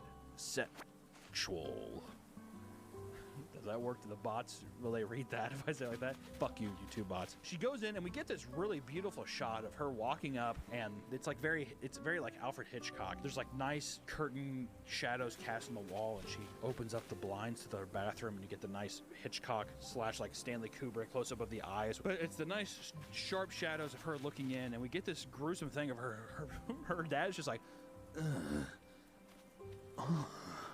and he's unwrapping his hand, and he just like shows this scar, and it's like a pretty gruesome practical effect for a kid's show. He's just bleeding green blood, and she's like, huh? Takes off his hat, and his hair's all green and greasy, and he has fucking leaves in his hair. And she's like, what's happening? He's like washing his face a little bit, and he does like a very primal, like, looks over at her. He senses something with his little fucking plant powers. She's like, ah! She runs back to her bedroom, and she's laying in bed. And then the dad walks in, which is just, it kind of reads like a funny beat because he's like back with his hat on, and he just sits in the room, and he's like opens his door, and he's like, Margaret, what are you doing in here? And she's like pretending that she's asleep, and he kind of just stands there for a second and just closes the door, and I just fully expected him to walk in and just punch her in the face. I just expected him to walk in and just beat the shit out of her. What did I tell you? But you know, you gotta keep it PG. You gotta keep it G for the goosebumps, dude. G for goosebumps, I like that. Cut to the morning time, we're in Casey's room. He hears a fraction of a sound from a creak in the floorboard, and he's just kind of like, What are you doing? Shh. Imagine hearing anything in your house and you don't just kind of like wake up for a second. You're like, process anything. The kid was just like, what are you doing here? What's wrong? What's going on, Margaret? And she's like, I think Dad's a mad scientist. And the kid's like, he does like a nice little fade back in his bed. He's like, oh, hell nah. And falls back on his bed. They go downstairs, and sure enough, there's good old Dad, Dr. Brewer, making some breakfast. And he's like, hey, I bet you've been thinking that your dad's been acting crazy lately, huh? Been acting real weird lately. They're like, yeah, you have. You're creepy, and you've been in the basement for 37 consecutive hours. He's like, all right, we're being crazy right now, but what if I told you more about what I'm saying, what I'm doing? I'm like, okay, well, we went down this road yesterday, but sure. He's like, I'm taking parts of plants and making them with animals. I'm putting them inside of animals. And they're kind of like, excuse me? You know, what? What are you doing in the basement? So you know those cats you've been hearing? Yeah, I've been caging up cats in the neighborhood, and I've been experimenting on them. I have a fetal pig, and I have a dairy cow, and I've been doing all sorts of crazy stuff to them. But they're sitting there, and the Margaret is very quick this time. She says, well, I saw you cut your arm, and it was, you had green blood, Dad. What's up with that? He's like, oh, it's just it's a side effect of the plants that I've been working with. And she's like, okay, well, what about all the leaf that's growing on your head? Saw that too, Dad. And he's like, oh, so you're spying on me? Classic gaslight. Love it. Love the switch from the dad. Anytime you get a nice switch in on a kid, the best. He's like, so what, you just like to spy? You like to see your dad beat his cock in the bathroom, Margaret? Oh, you're just like, hey, a man can't take his shit peacefully in his home anymore. She's like, okay, so you're a spy. So you're a bad person. I wish that's what he would have said. He put some fucking slop in these bowls. He's like, it looks disgusting. It kind of looks like spinach with like a ton of butter and like it just looks gross. It's like slime. It'll taste just fine. Pretty much he puts some slop in their bowl, and he just intimidates them to eat it. And he's like, here's a knock at the door. Ding dong, knock, knock, knock. He kind of looks at him real quick, and he's just like, when I get back, those bowls better be empty. All right. He leaves for half a second. They just immediately dump it in the trash, which I would have loved if he would have come back in. He's just like, I fucking knew it, and just start beating the shit out of him. Basically, we have the professor to the university, Dr. Merrick. He shows up, and which is weird because it's like, didn't you fire him? Right? It's like, imagine like getting fired from your job at Pizza Hut, and then your manager's like, just thought I'd stop by and check in. How you doing? And then the Dr. Merrick looks at the kids, and he's like, oh hey guys, how you doing? And they're like, yeah, just help us. Hey, our dad actually hasn't slept in days. Could you see what's going on? All right, I'm just going to see what's happening down the stairs. And the dad kind of looks at him and is like, He's like, go outside and play. Like, okay. He's like, he like walks downstairs. So they're standing like 5 feet away from each other and they're throwing a frisbee because that's how frisbees work. Hey, can you stand as close as you can to me so I can hand this to you? Okay, Margaret, that sounds fun. They're sitting there and they're like, yeah, Dad's been acting crazy. He's a mad scientist. Isn't that weird? She just throws it over his head. Good one. God, I hate Casey. Casey's just a little... I wish it wasn't Casey. If it was one kid, too, it'd be even more mental torture for that child. Just to be like, what is going on in my life? But no, Casey's like, good one. Goes over and he hears the Swedish Dr. Merrick and Dr. Brewster. The dad is basically like, I wish you would have given me funny. He's like, I tried to, Dr. Brewster, I tried to, but they didn't allow me. And they're bickering, and then a vine comes up and whips the boy in the back. Grabs on the kid. He's like, you were right earlier. Help me, I'm caught. Casey. Yeah, he's sitting there. He's like, I believe you. Remember earlier when I said you were a stupid bitch because you got grabbed by a plant? Well, it happened to me, and I believe you. What are you doing? And then immediately the dad's sitting there, and he just has like green shit all over his. He's just scuffed up. He looks like he just got in a fucking like fist fight. He's like, get away from that window. Didn't I tell you to play? We're like, well, dude, we are playing. What do you expect us to do? He's like, go play in the street. Go play in the busy street down the intersection. So they're sitting there. He's like, stay away from that window. And he's like, well, I heard you fighting with that Swedish guy that came over. I'm scared, Dad. There was no fight. But I heard it. I'm telling you, there was no fight. I mean, just the gaslighting is incredible. Oh, you heard fighting? Really? I'm pretty sure that was just you falling down. Remember that? How you think that sounds like that? You're not a mad scientist, are you, Dad? No, I'm an angry scientist. Which makes me, I wish I wasn't a YouTuber. I wish I would have become a scientist so I could say that. I'm not a mad scientist. I'm an angry scientist. So he's sitting there, and basically after this whole interaction, he's just like, go to your room. You're grounded. You both suck. You're going to stay in your room. If you come out of your room, I'm going to break your feet. Stay out of the basement! And then we get a hard cut of him just in the basement. He like opens up this door, and he's just like, and he goes inside, and he starts like force feeding this thing. This thing's just like, he shuts the door real quick. And then at this point in the movie, like on the rewatch, I'm like, okay, so this is like he's making plants to have sex with. That's what he's like, they're animals. We're all animals. So after he gets done like drugging the rape plant downstairs, it cuts to the kids coming around the corner because they hear a funny sound. They're like, what is that? And the dad is putting a new lock on the door downstairs. Obviously it's so on the nose, but like if you made this into a serious movie, you could really be wondering, what is he doing down there? These kids are like, why are you doing that? He's just like, I don't want you going down into the basement. How many times do I have to fucking say it? Stop gawking at me. Basically, he's like, I'm putting a new lock on the door because I don't trust you guys, because I know how many times I've told you 7 times to not go down the basement, and you've been down into the basement 7 times. So I'm going to put an extra lock on the door, okay? Also, Dad's going out for a couple hours. Where could you possibly go? I'm going to a strip club. Okay, your mom's out of town. This is not, our marriage is not looking good. I'm going out for a little while. I'll be back in a couple of hours. So basically, the dad leaves. Casey and Margaret go upstairs. They're kind of sniffing around. They're like, what are you saying? You think Dad's done something to Dr. Merrick? I don't know, Casey. What are you saying? Dr. Merrick's probably still here. Remember that Swedish guy? That very strong accent Swedish guy that no one could forget because it's like a Dr. Seuss character in this universe? Yeah, his car's still out front. He has to be somewhere. So they're snooping around upstairs. She listens to a voicemail, and it's Dr. Merrick's Swedish wife. She's like, I was wondering if my husband was there.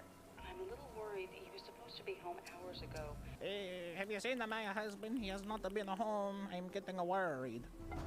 Dad! She hears the dad come home, and she's like, he sees Casey out in the hallway. He's like, where's your sister? She's in her room. He kind of looks back at Casey. He's like, did you go in my room? Did you go in my dojo? My safe space? He's like, no, Dad. He's like, by the way, I forgot my fucking condoms. And my roll of 20s that I have, and blow. You want blow, his son? Casey's like, I don't know what blow is. He's like, it's a fun thing to do when you're older, when you're a man, when your balls drop, you're a little baby. I'm really going off the rails with like the dad scolding his son. It has nothing to do with the plants either. It's just like a dad being a terrible person. I want you back in your room. Is that clear? Basically, Margaret hides under the bed. The dad's looking around. He kind of is looking at stuff. He's kind of just like doing one of these, like he's just like almost not human. The definitely are just like, act like a plant. I bet you that's what the director says. Act like a plant. And he's like, he sits on the bed, and then a couple of worms drop down, drops this wallet, the Swedish man's wallet, and they're like, oh my god, Dad probably fucking killed Dr. Merrick. Oh This war's gonna be so sad. The dad reaches down, he's like, grabs the wall and picks up his worms. My pocket worms. And puts them back in his pocket. And then you hear on the hallway, I love it. You hear he's like, Casey, Yes, Dad? I'll be back in an hour. Okay, Dad. Stay in your room. okay, Dad. It's really good. And then Margaret stands up and she throws off the covers to the bed because she sees that the bed looks like it's breathing, and then it's just a big king-size bed full of worms, which is kind of funny. It's like the dad's like working on plants, and he's just like, also, I've been working on worm manipulation. I have all these worms. That's actually where he's going. I have to go find more worms. You just see him with like a flashlight in his neighbor's yards. There we go. Great. So after the worm bed thing, that's the thing that pushes Margaret over the edge. She's just like, okay, worms in the bed. Okay, Dad's acting crazy. I gotta get down to this. And I have a feeling the truth is in the basement. So heroically, Margaret and Casey go out to the shed. They get a crowbar and they get some weed killer, just like some juice, you know, like little pesticides kind of thing or whatever. They break off that lock and they head downstairs and see what's going on. And downstairs, it's awesome. Once again, the set looks so beautiful, but then when they go over, they see this hand just sitting there, and it's like just in this pot. It's like it's such a stupid simple effect of like a person's underneath the thing with a costume thing, but they like poke it with the thing and it clenches.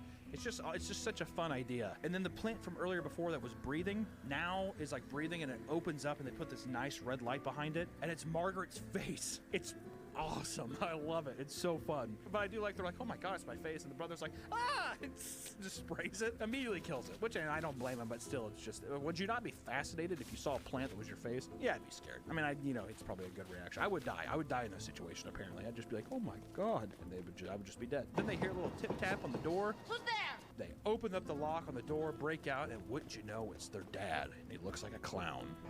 So good to see you. Quick, untie me. He's supposed to look like he's like, oh, I'm so fatigued and tired. But they definitely just put some like white makeup on his face and some lipstick. And he's just like, oh my god, I've been trapped. Untie me. How'd you get in there? I thought you left. It wasn't me, it's a plant. Some plant copy of me. Wait. Look, I have no time to explain. Just untie me. Huh? And if I was just downstairs and I'd been going through all this shit, I'd be like, that's when I would be like, hey, untie me, come on! But then there's probably the funniest part of the video where they untie the dad, or that's basically the dad that's in this closet, and he slowly picks up the crowbar they brought down, and it just looks like he's gonna bash their skulls in. He's not a real father. He is. I know he is. And I think they're trying to play it like, oh, he sees this other person come down and he's defending himself, but it reads very much so like he's just like, I've been wanting to do this for a long time. Turns out then, you have the dad that has been in the video the whole time come down. He's just like, he's not even human. He's a plant. One of my experiments that went wrong. I'll spray him. We find out that the dad has been mixing plant cells with humans and stuff, and he's made this deal. So now we have a Sophie's is that Sophie's Choice? I think that's the movie. I don't know if it's wrong, whatever. But it's a Sophie's Choice situation where they're wondering who's the real dad. Which one's the plant dad? And they're sitting there, and Casey's a fucking pussy. So I don't know what to do. It's like, get the fuck out of the way, Casey, you idiot. Jesus Christ. You blasted the other plant, no problem. You can't squirt some shit on a plant, Dad? Come on, Casey. They're sitting there, and they're sitting there, and they're sitting there, and they're sitting there, and they're sitting there. It's kind of funny because one of the dads, he's walking over, and he's just like, Margaret, he's here to hurt us. And he stands next to the other dad, so they're perfectly standing next to each other. And he's just like, go on, do it. Spray him. He's a plant. Don't listen to him. Attack him. Now. Destroy him. Margaret's left with an interesting decision. She has to choose which person to spray with this juice, which I'm pretty sure it wouldn't hurt a human, so I feel like wouldn't she just spray both people? It's like, oh, my clothes are messed up. Yeah, sorry, Dad. But I think they're trying to imply that the dad is also kind of part plant, so maybe that would kill him. I don't know. But we have a nice little callback because one of the dads is like, Princess! Please, princess. Please, princess. Which it felt creepy, and I was like, that definitely, this is why kids don't want to be called princess. But she squirts the copy that doesn't call her princess, and she's like, there's only one person who calls me princess. My real dad. He just kind of rubbed me the wrong way. I was like, yeah, that's okay. So we're left with a really funny thing where they're like, Daddy! And he does the grossest smile. I want to get it framed and hung up on my wall. It's just so good. He's like, we cut to the next day. The mom is back, and the dad is bald, and we see Dr. Merrick. He survived, and he's offering the dad a job. He's like, that was a pretty crazy. Well, I wanted to know if you can be back in the teaching very soon. And it's like, why would that elicit a job? Hey, I went to your house, and a plant clone kidnapped me. Would you like a job? Well, I'm just glad we're all okay. essentially the Margaret walks up and she's like, I still don't understand how the whole thing started. Well, it was an accident. I cut my hand on a slide, and some of my blood mixed in with some plant molecules, and I ended up with something that was part plant and part human. which is kind of a cool, weird thing. I thought that's an interesting vibe. And Dr. Merrick drives away in his little tiny truck with all these plants, and then the dad, bald as shit, looks like Jeff Bezos walking up. He's just like, I have a nice salad prepared, or some stupid thing. And I'm like, Dad, come on. He's like, I'm just kidding. We're gonna eat hamburgers. Like, yeah! Margaret runs up and she's like, hold on a second, I need to tie my shoe. And it ends in a very fun way where the little plants look at her, or they look around, they're like, psst, this is your dad. Please help me. I'm your father. I'm your real father. They're all whispering. It doesn't make sense that some of the other plants have different voices, but, you know, still. Kind of a cool, creepy way to end it, you know, oh, what's going on with the plants around them, you know. I think it leaves some weird, ambiguous stuff, too, like, did they actually kill the right dad? What's going on with it? Who knows? I wanted to do a video on this because I look back on it, and it's just so fun. It's just such a fun idea. I still think this is the best Goosebumps episode. You know, I'd probably say Werewolf at Fever Swamp is a very close second. It's one of my favorites. If you guys want, we'll talk about that one in the future. But I wanted to take time and just give some love to something that it's literally, it's always kept with me ever since I was a kid. I don't know why. I think that, like, these Goosebumps movies and the VHSs from back in the day and the books were such a huge introduction and influence on me when I was younger, and I just wanted to give a second and give a little love to something that just, it holds a very near and dear place to my heart. I feel like I love it. I'm enamored by it. So stay out of the basement. You know, you're gonna watch it and be like, oh my god, it's amazing. It's like, no, but still, I think the ideas are fun, and it's a good time. I like it. Goosebumps, come back, please, but you know, make it good. Stay out of the basement. Home run. I think all this green is actually messing up my eyes. I think it looks fine. I hope it looks good on camera, but I think this is like making me go mad. I wonder if green is the color of madness. I feel like I'm about to have a stroke sitting here.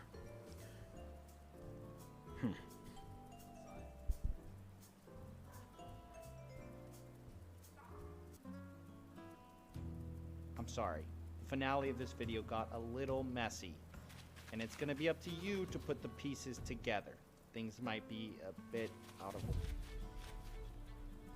We now learn of this savant that is the man behind Trader's Domain. It took me weeks to go through all the documents, but eventually a pattern started to emerge. I was in my room one day and I overheard a conversation, and I thought I caught something about B-booking, switching people from A-book to B-book. And so I asked Dave about it, and he blatantly said to me, he's like, yeah, he's like, if people are going to be losing, we might as well B-book them because we're just leaving money on the table. We traced even more money that had come in. According to them, roughly $450 million went into Trader's Domain. CoffeeZilla, I don't think he's ever dealt with someone my size before. And nobody knows anything about his family because they don't have the resources I have.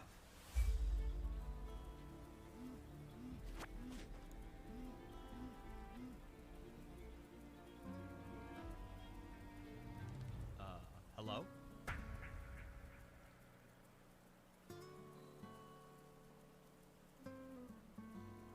I knew immediately it was Ted. I could tell his voice. I raced to the office, but you could tell by what I was wearing I wasn't expecting the conversation. Hey, see you later. Hey, Ted, thanks for taking the time, man. I appreciate it. Yeah, no problem. I'll keep it quick with you. No problem. You weren't ready for it, but you've been on this case for months.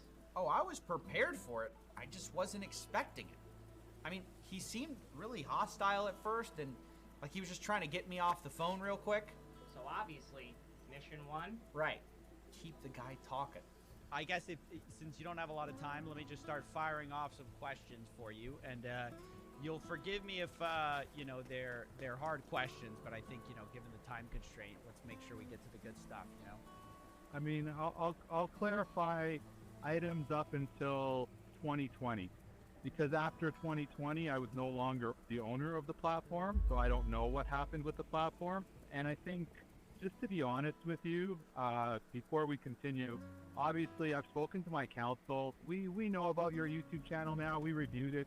I mean, there's really nothing of substance on there, to be honest. I think it's more of a glorified, just clickbait channel. I see what you've done. You've taken a lot of the local hot topics for the time and tried to monetize it. So I mean, I appreciate your effort. I think what you're going to do is you're going to have a hard time with this fact-finding mission due to the people that you're working with. So I'll let you do what you need to do. That's why I said we only needed 5 minutes. I can't really entertain your conversation because there's really no merit for it in my situation. Okay, wait a second.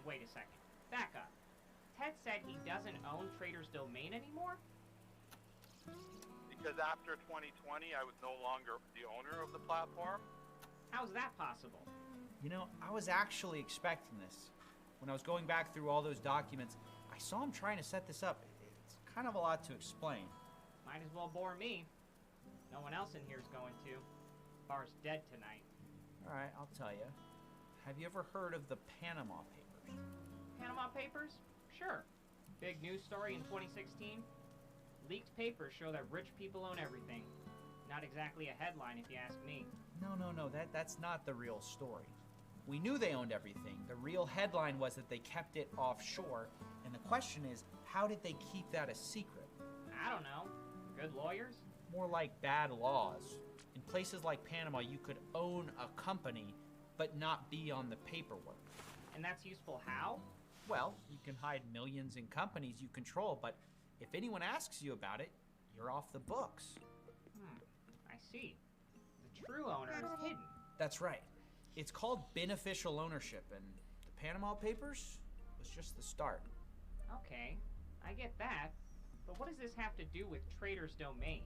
Well, our friend Ted decided to use a similar playbook. Check this out. Here are the founding documents of Trader's Domain.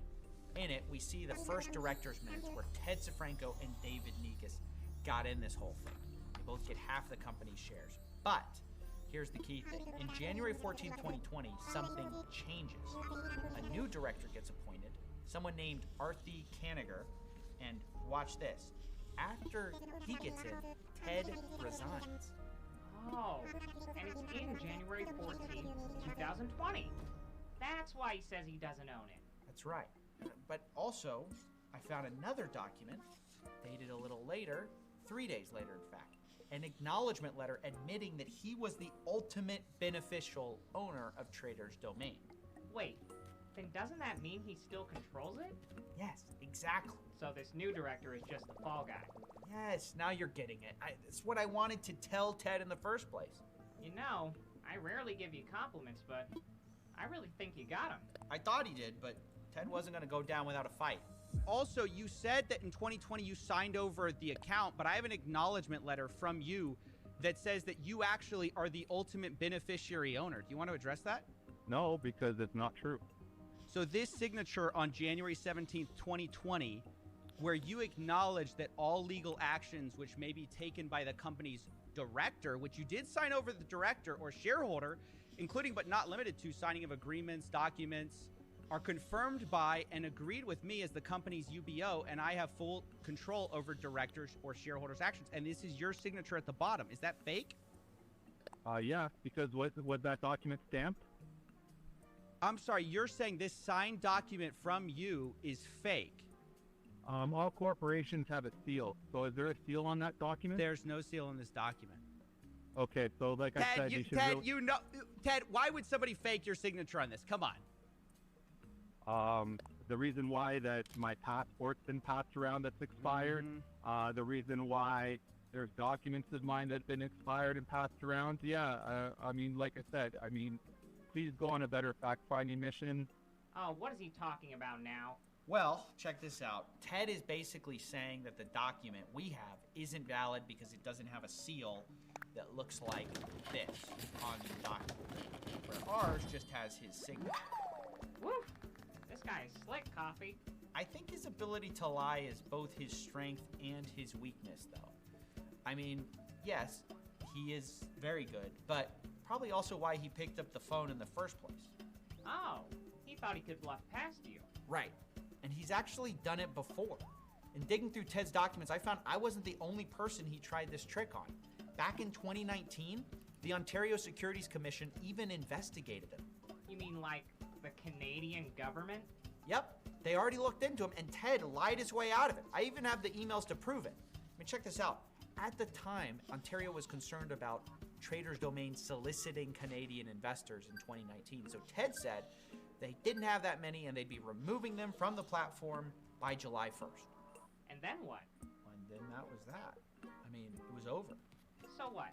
They just stopped taking Canadian clients? Oh, of course not. The investigation stopped. But I found people being recruited from Canada as early as directly after the fact. People like Armand, a customer who said he was from Ontario and wanted to sign up, and he said there was no option for it, and so they replied just to use crypto as the country code. The same thing happened with another Canadian. When he asked how to open an account, their response was, please use crypto as the country code. I can't believe they got away with this. Yeah, well, it actually gets worse, because in 2021, Ontario decided to investigate them again. No way. This time they caught them though, right? Nope. Ted lied again. He told the investigator, hope all is well. We're not affiliated with this organization since early 2020. Huh. That's what he told you too. Correct. And I think that that's why Ted and David pulled this trick in the first place, to avoid the feds. Of course. Now that you mention it, they were first investigated in 2019. So in 2020, they do this. He's already gotten away with it twice. So what are you going to do different?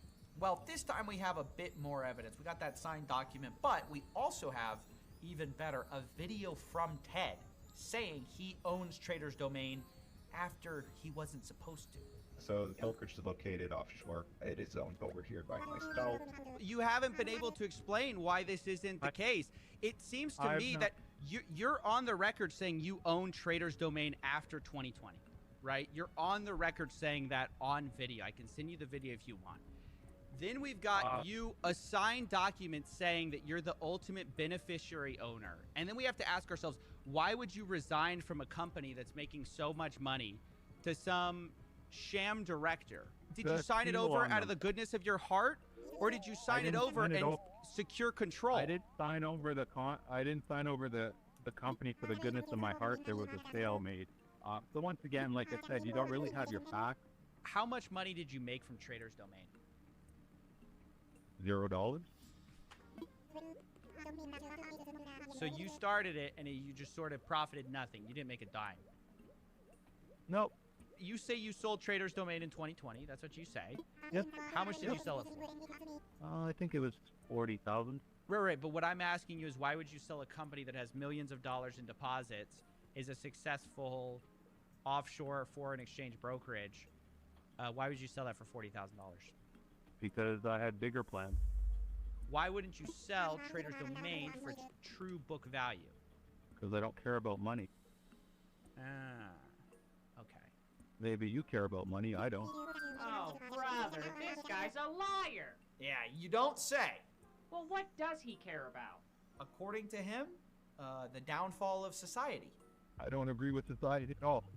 I think a lot of people, including yourself, are very delusional in terms of what you think society is doing. What do you think society's doing? Well, you're contributing to it. But contributing to what? The downfall of society through social media. And through the ability of people like yourself to generate revenue based on what I would say maybe the hysteria is the wrong word, or maybe, you know, the latest gossip, the latest information. Ted, you're monetized. You aren't the latest gossip. Yeah, so you're monetizing. This is a gigantic Ponzi scheme where people are suffering. Doesn't any of that matter to you? Once again, this is your benefit, not mine. No. What I'm saying is, a bunch of clients come to me. They say there's this giant Ponzi scheme. Ted Safranco runs it. I find your name over all the documents. Then I come to you and you're telling me, oh, this is a salacious thing. This is just gossip. This is news of the day. If a $300 million Ponzi scheme, or let's say the CFTC's, right, a $145 million Ponzi scheme, let's even say it's a $10 million Ponzi scheme. If a $10 million Ponzi scheme's not worth talking about, what is? The lack of family value, the way that people try and destroy other people's lives by But Ted, doing... don't you think that the person who ran this Ponzi scheme destroyed people's lives? Don't you probably think have they're to talk contributing to to the them. destruction of family values? You know? Well, I think when you look at this circumstance, as you quote call it, upon whatever you're investigating, maybe ask those clients of yours that you're investigating if they had free will to make decisions, and maybe. But you'll if they get a were misled, right? If they were misled and lied to, by who? well, by you, Ted. By me. Yeah, by you. Can you believe it? No, I can't believe this. I can't believe any of it. Neither could any of the victims I spoke to. What do you think about, maybe it's your responsibility because it's your free will to invest? He's pushed that narrative before in the chat, making like nobody ever solicited any money or anything like that. But meanwhile, that's all bull. That is such a chicken response from a total coward. Oh my god. So no accountability at all. I mean, this is sociopathic behavior, right? This is what a real sociopath does. They detach themselves from their behavior and they blame their victims. I was getting angry at this point, given the disconnect between the damage this guy caused and the absolute lack of empathy. Did you at least show him that damage? I mean, I tried to. When a guy tells me that his brother mortgaged his house to invest in Trader's Domain, you don't feel like you have any culpability with that. Who told them to mortgage the house? They're trying to better their lives. You understand that, right? To support probably, ostensibly, his family. You talk about caring about these family values. Ted, this guy's trying to support his family. Don't you think that's a good mortgaging thing? it out? Not really. You're taking shelter and you're To abusing invest money. A mom put $10,000 to try to invest in her kids' tuition. Do you not care about any of this? These family values, these families? Well, I'm thinking right now you're giving me two situations where people have made poor choices, and now to trust you as the owner of the PAM account and the person who ran it. Once again, couldn't tell you. I mean, we have you on video saying you ran it, so we don't have to trust you on this. I'm just stating what you said. I'm just repeating your words back to you. So you don't feel any culpability for what you did there. I mean, you're saying I'm destroying the fabric of, family values. Don't you think you are? No. Man, and I thought I was heartless. It's honestly frightening to hear someone like that on the other end of the line. It's like talking to a shell of a human being. No offense. None taken. Did you run the PAM account? Which one? Any of them? Did you run any of the PAM, the high-risk PAM account, the one that was trading so well? I don't know. You don't know if you were running it or not? No. How long will you run the PAM system for? I don't know. I mean, people have liked it. I don't mind doing it. It's not difficult for me to trade. Trading's easy for me. It'll be basically, when I decide I'm bored.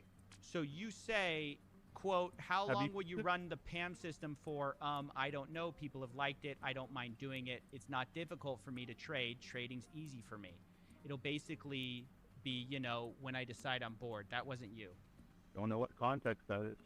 But you're just, I'm reading you the quote. It's you talking about the PAM system. You're saying, talking about trading in the PAM. You're saying you ran it. Don't remember that. I don't remember. How convenient. Yeah, the funny thing is, the victim said he was just talking to them about trading. I'm in chats right now on Telegram where he's claiming to be, still today, he's still in there actively saying that he's trading. There are a couple of bad days happened and he's like saying, you guys are stressing me out. I'm getting thousands of DMs from angry people. Do you think I'm not going to have a hard time trading with all this pressure and stress? So he's still claiming he's the trader. So the fact that he's telling you that he's not aware if he's ever traded on that, I mean, it's just, who traded then, dude? Who's the trader? At this point, I don't know what to do. Ted's basically pleading dementia. I don't recall. Sounds like pleading the fifth to me. It's pretty surprising coming from Mr. Family Values, because ultimately, that's who is hurt by all this, is the families. Do you think it's wrong that Algo Capital told its clients that it was running an algorithm bot, when in actual fact it was just you trading the PAM? Whatever they told their clients, you'd probably have to ask them about. I wouldn't know what they're telling their clients. I do think I should ask about it. I'm just asking for your value judgment. Do you think they're destroying family values with that, perhaps? How they decide to run their business, if that's what they're doing, that's up to them. I don't judge other people. Oh, come on. You were judging me a second ago. Well, yeah, because you actually do something that I've researched. I don't know what those people do. He doesn't know. What? He's the one taking money from them. Yeah, I know. Our conversation at this point had basically run its course. He'd stopped giving me real answers. Although, when he got the last word, I found it funny what he was still focused on. Mr. Family Values was still talking about the money. Well, this has been a very educational call, believe it or not. Thank you for your time. Yeah, good luck with the monetization. Okay. All right. Thanks, Dad. Good luck with your $300 million Ponzi scheme. Monetization. Simple. Yeah. Pretty good tape. You can hear he's rattled, Coffee. But... oh, what now? Well, like you said. What now? Ted denies everything. Government already investigated him twice and failed. What's the smoking gun? Well, he was lying about Trader's Domain. He was lying about running the trading. We have him on video with that. Sure. But what about the fake trades? You mean the bee-booking? That's the real stuff. Do you have solid evidence there? I mean, yeah, we've got invoices. We've got an eyewitness. That's good, but they're just gonna deny that. You think I need more? I hate to be the one to tell you this, because you'll love this. But yeah, you need absolute proof. Fair enough, I guess. Wait, what makes you think I'd like to hear that? I didn't say you like it. You love it. The chase, Coffee. You can't live without it. Well, it sure beats being psychoanalyzed by a stochastic parrot. Coffee, I'm hurt. All this negativity coming from my best customer. From the looks of it, I think I'm your only customer. So I'll try not to be gone too long. Famous last words. I wouldn't see anyone for a while. I was obsessed, and the days flew by in a monotonous blur defined by a simple routine. Drive to the office in the morning, work till I could barely think, and then head home after dark to get some sleep. People started asking if I was okay. I didn't even know how to answer them. The truth was, either I would break this case, or I would be broken by it.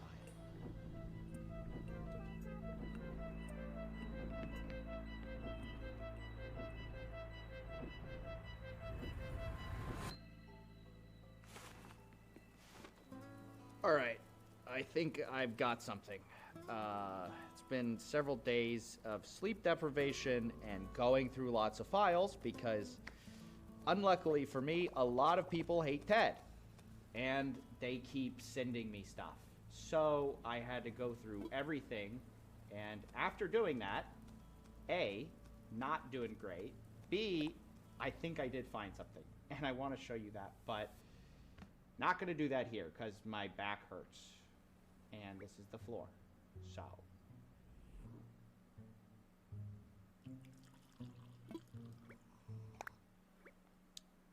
All right, we're back. Let's talk about fake trades. This whole case rests on whether Trader's Domain was making real trades or not. If it wasn't, it's a Ponzi scheme, end of story. Now, as part of this investigation, our first clue was that we found that Trader's Domain uses the software Beta-Broker on the back end to make their trades. And we discussed how we found invoices from that company, and it looked like maybe they were bee-booking. But today, we discovered a lot more. I got leaked support chats between Beta-Broker and Trader's Domain themselves, the back-end stuff. And I'm going to show you what it revealed. Now, we're going to talk about the authenticity of these documents in a moment because they were leaked to me, so we have to be careful. But the headline of it is this. Beta-Broker wasn't just offering Trader's Domain a software. Beta-Broker appears to have been helping Trader's Domain fake their trades hand in hand with them. And we're going to prove all of this. So here's what we have. We have leaked messages from the Beta-Broker help desk. It's basically tech support. And we have screenshots between them and Trader's Domain. So we can see what they were asking for help with. Here's an example. On the 4th of November, 2021, Trader's Domain sends a message. They need help. Hi, please remove all orders for 1104 and restore balance. That's November 4th. The response is, hello, we've received your request. We will check. And then, dear David, I believe this is the co-founder of Traders Domain, David Negus, we would like to clarify with you one point. We see that negative profit is visible on deals for 11/5, November 5th. Please clarify, perhaps you meant removing orders for this date, or still for 11/4. David responds, yes, for today's date. Now, I know that seems like a lot, but it's actually simple what's going on here. Traders Domain is asking to remove losses they took in the past on trades so nobody sees that they're there. Now, they took these losses on the 5th of November, but David gets a little confused and thinks it's the 4th of November, so he asks them about removing those. But Beta Broker corrects them, and this is important because it shows that they knew that the whole point of this is to fake a positive trading history. And they say, well, hey, you lost money today, not yesterday. Do you want us to delete today's trades? So this is incredibly damning, but I want to be clear for legal reasons. I don't know if this is a rogue employee at Beta Broker doing this or if this is a systemic thing and probably why people go to Beta Broker in the first place. I don't know the answer to that. But what I do know is that Traders Domain couldn't have done this by themselves. They showed themselves to be incredibly incompetent. And Beta Broker was a huge part of their infrastructure to commit the crimes that they did. Now, here's another message. Hi, please remove all orders after 13:30 GMT on 206-0487, which is an account number for Ted Safranco, and restore all balances to that time. The response is this: Dear David, there are some profit deals. Could you please elaborate if we need to delete all deals for today after 13:30 GMT? In other words, hey, maybe you just want us to delete the bad trades, not just the good trades. And that doesn't sound like tech support to me. That sounds like criminal support, in my opinion. And this shows in black and white how Traders Domain faked this whole thing. They would do these trades, but they would remove the losing ones and keep the winning ones to create a winning record that looked real in real time because there were orders, right? But of course, what the customers didn't know is that those losing orders would all be quietly wiped away. And that's how this Ponzi scheme stayed afloat for so long. It looked like everything was real. They were very successful at faking this stuff.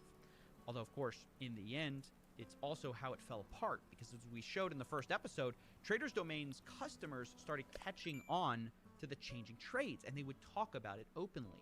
Yeah, he just changed the trades. He just changed the exit, dollar amount that he took on that trade. So this all lines up with what we know. Ted appeared to be trading in real time, but losing trades would suddenly vanish. And I know what you might be thinking. Well, look, this is great and all, but how do we know that these support chats are real? Maybe these are photoshopped screenshots from upset customers. And I wanted to go ahead and validate the authenticity of these chats. It's a hard problem to solve. And what I realized is we could actually compare these requests for order removals with what people were publicly reporting. And if those two things lined up, then these screenshots are very likely authentic. And that's when I found this Reddit post showing two pictures of their trading account changing. Once when Ted had lost on a trade, and then later that day when those same trades suddenly change. They change where they closed. Now, just so you can read this, the blue arrows are the buys that Ted did, and the red arrows are the sells. And as you can see from the first picture, Ted has lost money using the Wall Street Bets trick of buying high and selling low. Now, he's going to solve this, though, with a very simple trick called fraud. Because in the second picture, you can see that the trades have been adjusted and the story has changed. Now, suddenly, the sells are about breaking even with everything that was bought. Pretty amazing, right? Now, I want to be clear, this Reddit user posted these screenshots months ago, independent of the screenshots that I have. But when I looked at the support chats and cross-referenced them and the timeline with these trades happening on January 20th, I found a support ticket from Traders Domain for that exact day. Please adjust all orders to close price of 1932.41 at 0927 GMT for both master account and all investor accounts. And the response is, Dear client, You want us to adjust all today's master deals to close time 0927 and close price 1932.41, and then they list out the 6 deals. And David responds, yes, correct. And then the reply, all orders have been adjusted. And sure enough, when we go look back at our Reddit post, it all lines up perfectly. And in the screenshots, 6 trades were changed exactly to the price that was requested, 1932.41. Now this is the smoking gun, undeniable proof of fraudulent, fake trading straight from behind the scenes of Trader's Domain's own software provider. But I'm not finished, because it's not enough to talk about if there was fraud. Where did the money go? Who is entitled to that money? Well, I think I discovered that too, because I had 50,000 emails from Trader's Domain leaked to me, and I was trying to figure out how I could use these to reconstruct a map of how this Ponzi scheme worked, when suddenly I realized the answer was right in front of me. And that comes from the daily account statements. Now, I think we've talked about this briefly, but the way Trader's Domain convinced people that this was all real is they sent a set of daily trades, fake trades, to their customers, supposedly how much money they had made that day. It all looked very real, official, but in these statements, they had people's names in them, account numbers, and their balances. And I realized, well, I had several snapshots of these, and using this, I could reconstruct this whole thing. So here's what I did. I picked a day near the height of the Ponzi scheme, September 20th, 2022. It's right before withdrawals all stopped. And I used a Python script to pull all the emails. I ended up with 9,663 emails. Then I used that script to extract the account balance, the names, the account numbers. And I used that to create a spreadsheet to map this whole thing out. And using that, we find out a couple important things. Firstly, how much was owed in this whole thing? And the answer is $3.3 billion. Of course, not all that money is real. We have uncovered about $500 million of real money that went in, but that brings us to the second thing we can discover, which is who this money was owed to. And this is where all the pieces of our Ponzi fall in place, okay? Here are the biggest promoters, sponsors, and owners in Trader's Domain. Firstly, at the top of the list, we have Tintin, aka Tin Tran, with nearly $1 billion. Now that might surprise some of you, but keep in mind he was the main account people would send money to, as we discovered in part 1. The second largest holder is, not surprising, Ted Sifranco, the guy who says he doesn't own any of this anymore. Well, on September 20th, 2022, he had $370 million.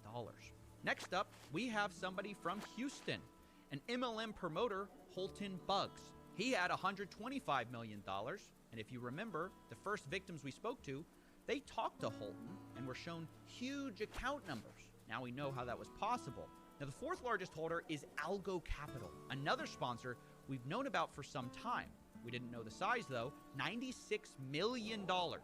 Mike Sims, another big promoter, is close behind with $84 million. And here we can find some interesting connections actually, because it allows us to discover Ponzi schemes within Ponzi schemes. Watch this. So apparently, Mike Sims and Algo Capital work together, at least according to them. I have a role of serving as Director of International Business for Algo Capital, which is a firm in Miami, Florida. We're also going to be expanding internationally here pretty soon as well. And we are a hedge fund. We're a hedge fund, and we specialize in Forex trading. Now, this is actually interesting when you realize that Algo Capital was partnered with something called Omega Pro, which is an MLM Ponzi scheme which purported to trade Forex, which might sound familiar. And we're excited to be partnered with Omega Pro on their vision. So it appears this is where a lot of the money came from, was this other Ponzi scheme. Basically, Algo Capital and Mike Sims took money from that Ponzi scheme, supposedly to trade. They funneled it into their own thing, which was built around this thing, a Forex bot.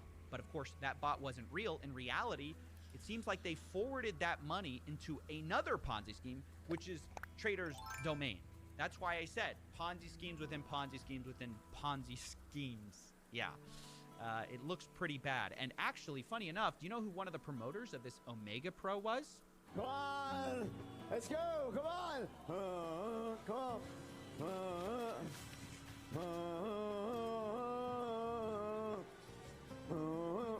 That's right. The scammer of Wall Street is back, Jordan Belfort. And I know some of you are thinking, wow, I thought he changed. Well, not so sure. There's only one way to get rich in this world, and that is quickly. You gotta get rich quick. I'm not talking about a get-rich-quick scheme. That's not what I mean. So I'm not advising you to go out and find some get-rich-quick scheme, which this is not. It's a legitimate business, okay? Actually, no, it isn't. None of that's true. You don't have to get rich quick. Omega Pro was a get-rich-quick scheme, and it wasn't a legitimate business. Unfortunately for investors, Omega Pro has since collapsed at the same time Trader's Domain did, and so investors, ironically, got poor quick, listening to a guy who got paid to speak. Good job, Jordan. I hope that 300 grand you had locked within Future Gin LLC was worth it, and I hope you pulled it from Trader's Domain in time. But let's leave that sleazeball and go back to another sleazeball. Up next on our list of Trader's Domain holders is Disruptive Tech with 59 million. Now, who is that? Well, the email associated is Gilbert Pardala, who calls himself an enthusiast of the blockchain. In fact, he's so enthusiastic, he's previously been detained for a different scam called Dagcoin. I mean, allegedly, guys, allegedly. Up next, we have Stormy Wellington, another top 10. She's an influencer with $26 million in Trader's Domain, which may explain why 9 months ago she posted a video called, "I bought a $1 million yacht cash." I mean, how do you think she did it, guys? It's a real mystery. Was it maybe that you were in a Ponzi scheme? I went out here and got it all off of hard work and dedication. No lottery ticket, no luck. Darn it. Turns out it was hard work and dedication all along. Now, jokes aside, we could go one by one through all these people, but we'll be here all day. However, a lot of these people didn't just end up with millions of dollars out of nowhere. They have that because they took it from the victims that they took a cut from, that they brought into this whole scam. So just in case I haven't mentioned the person who you got scammed by, here's a list of the top 500 players in Trader's Domain. If you have information on being scammed by them, you can contact me here to help with the investigation. Now, before we get to the final piece of this video, I wanted to just really briefly come here and say, this is the most complicated investigation I've ever done, and I couldn't have done it without the support of you guys out there. We've literally run out of wall. Think about that sentence. We're on the floor. I'm not exactly sure that says good things about my state of mind, but it's been so much fun. It's been one of the most gratifying things I've ever been able to do working on this case. And without the support of the patrons, it wouldn't have been possible. So if you can support, just thank you so much. You'll get a lot of cool perks. If you can't, well, you probably skipped this already, so I wanted to do you a solid and let you know when to check back in, which is going to be right about now. The final question we have to answer is what's next for our villains? And the answer depends on which one. Michael Sims, Mr. Hedge Fund, is having his assets frozen by the CFTC. Tin Tran, an associate of Ted Safranco, is allegedly on the run from his Texas home with his assets frozen. Every single sponsor I spoke to claims that they were just innocent victims. Sure, they may have pulled millions of dollars into this fund, but they didn't have any idea it was a scam. And whether you find that credible, I'll let you decide. Here are the kinds of explanations they gave. Wait, you have 10 million pounds worth of clients with Ted? Yeah, so I've got loads of clients. I've got loads and loads of clients. Oh my gosh. Actual dry powder, like dry powder capital? Yeah, the other day I had my guy put $460,000 in, and it's the thing is he doesn't know, but he doesn't look at any of the trades. We kind of tell him at the end of the day, but I was told this as some sort of get your friends in, get your family in, get everyone in, and it's solid. It's nothing's going to go wrong. So I brought all my clients from all the investments that I've ever done and brought them all over, and now it's going to just... Personally, I don't find this all that convincing. Just like I don't find Ted Safranco's excuses convincing. And speaking of him, he wasn't that happy about this video to come out, and predictably, he has taken to social media to vaguely threaten me and my family. Mr. Steven Friedman or Friesman or whatever his name is, who goes by CoffeeZilla, I don't think he's ever dealt with someone my size before. And nobody knows anything about his family because they don't have the resources I have. I'm going to be perfectly honest. I was very scared of Ted Safranco looking into me with his vast $370 million Ponzi money, but when he referred to me as Mr. Friesman, I breathed a sigh of relief. I think I'll be okay. Now, where do we go from here? Why did I make this whole big docuseries?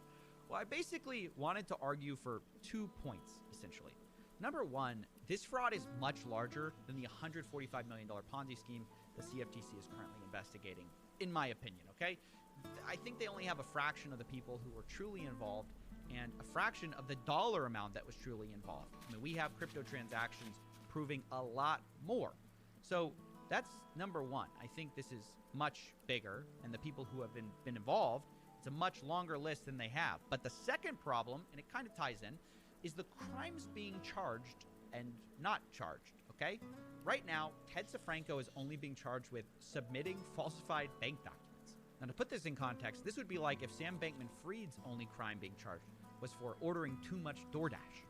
I mean, did that happen? Maybe so. It'll be litigated, but Ted did a lot more than that, right? Okay, so did his co-founder, David Negus, who isn't being charged at all.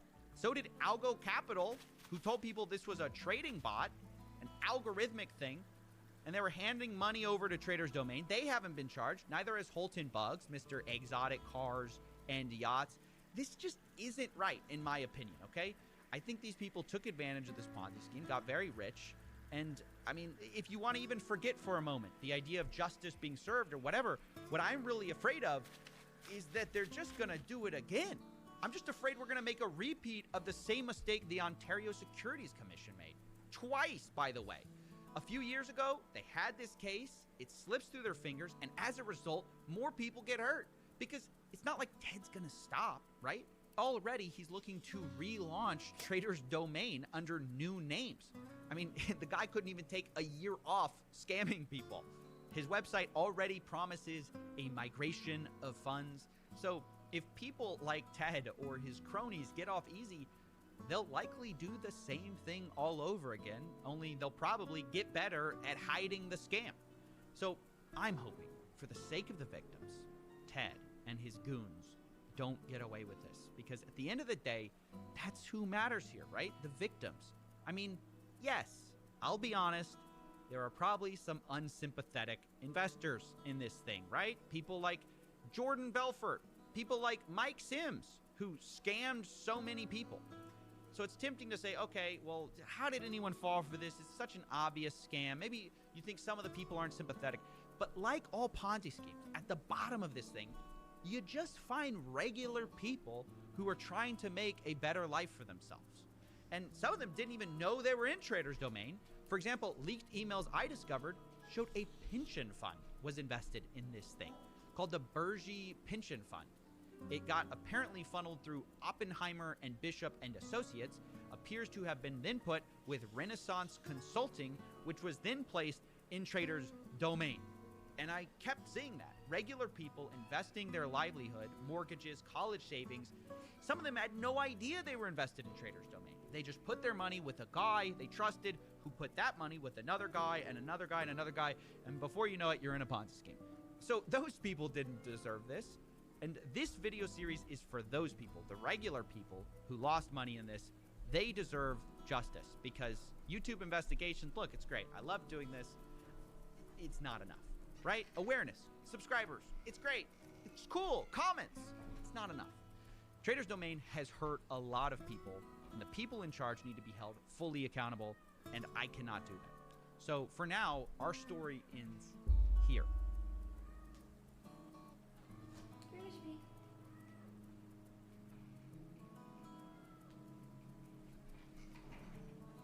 Hey, Coffee. Brooding as usual? Is this why you called, so you can have a buddy to play the depressed detective with? No, I came here for some peace and quiet. And, you know, I guess I wanted to apologize about the whole stochastic parrot thing.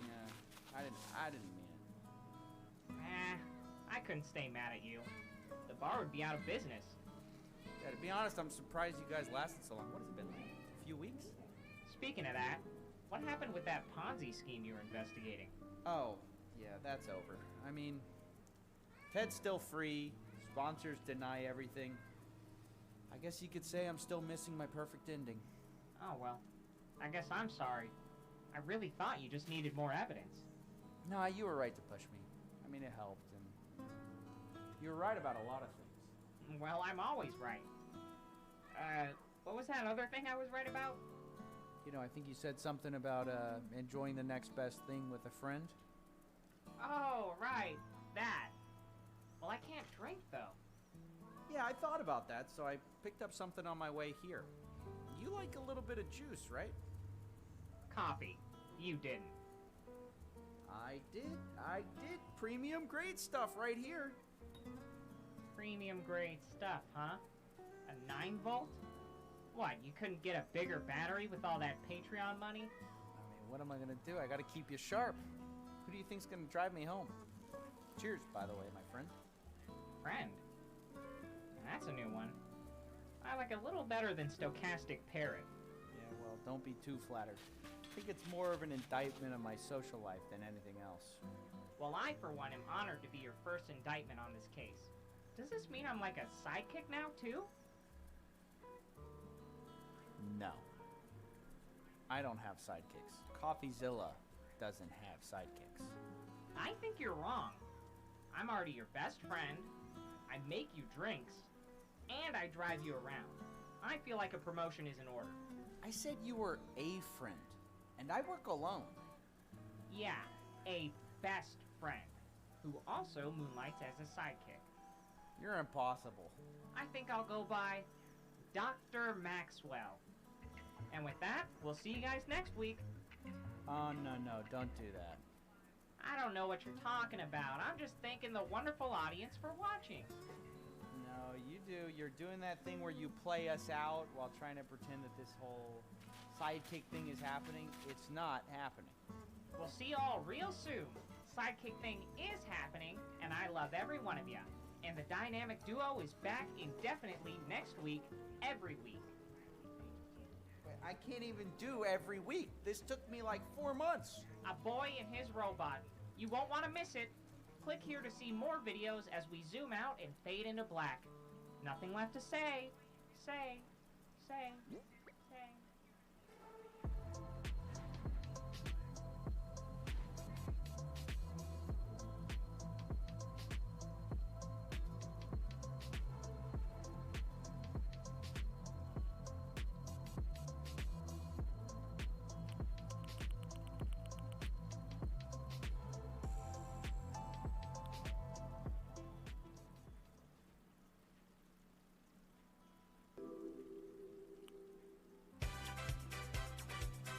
Hello. Welcome to my show. I hope you enjoy the Season 5 compilation of the Something About / Something series.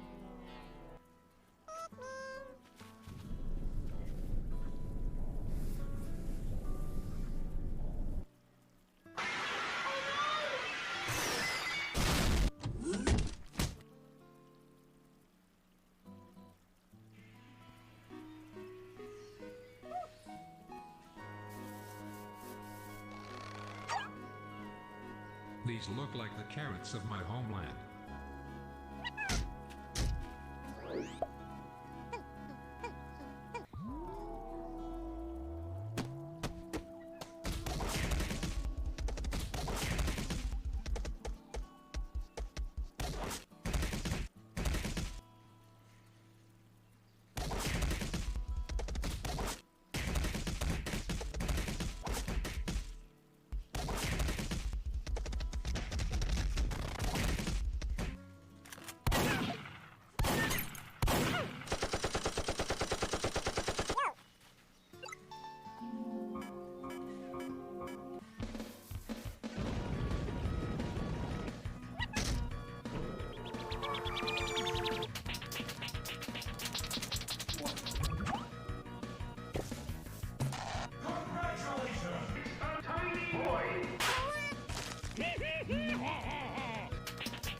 Captain's log. Stardate 45944.54, 94.462, 71.460, 41.460, 71.317.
Yes.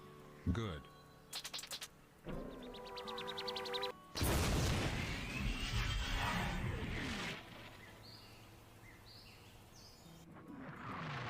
Kapla!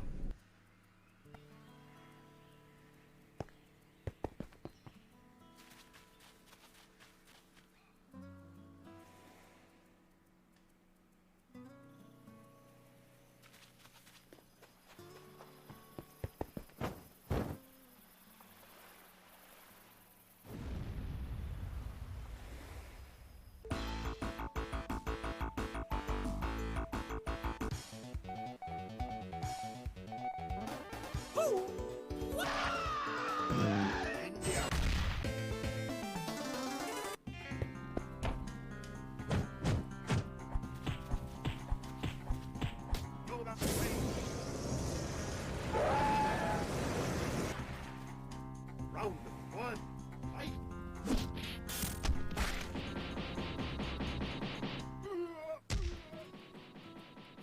You must defeat Shenglong to stand a chance.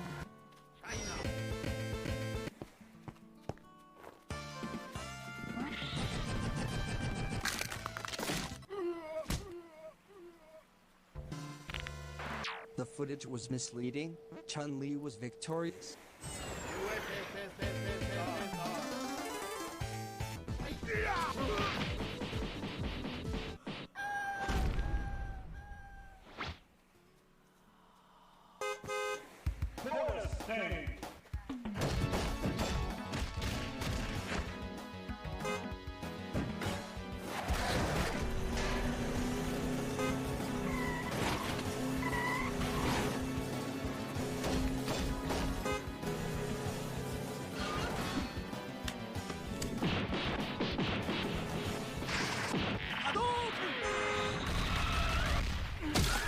Yeah, so I was just broing with my bros, and then, hey, that's the guy that did it!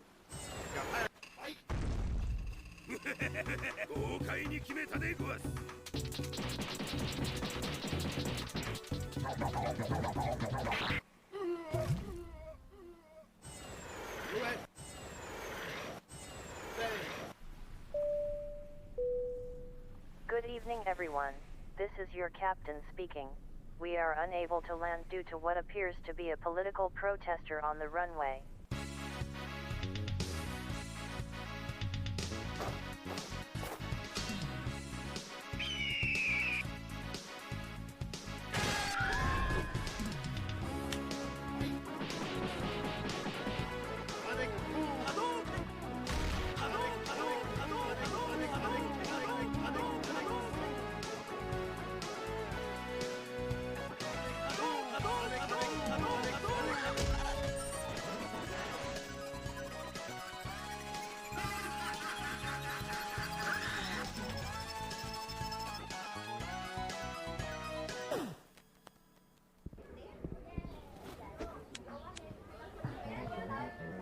You're going to reveal!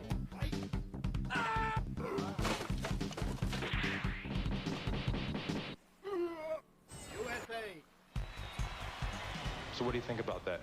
I'm the best in the world. It's fact, I'm the best, you know what I mean? It's the truth. I'm the best.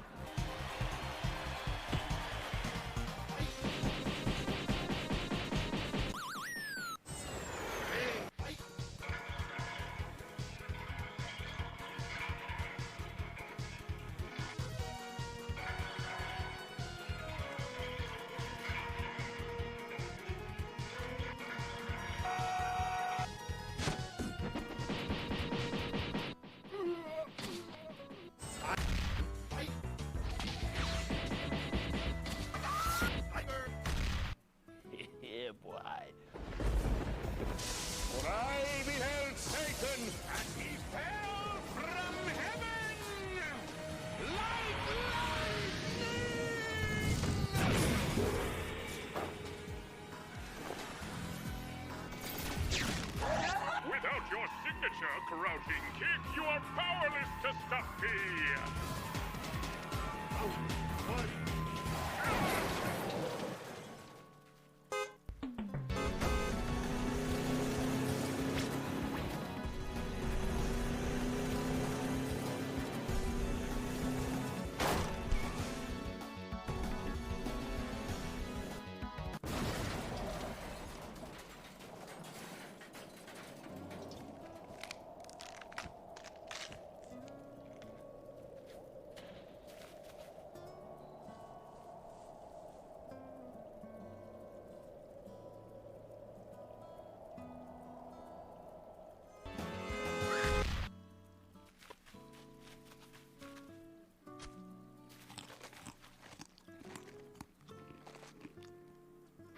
This is delicious!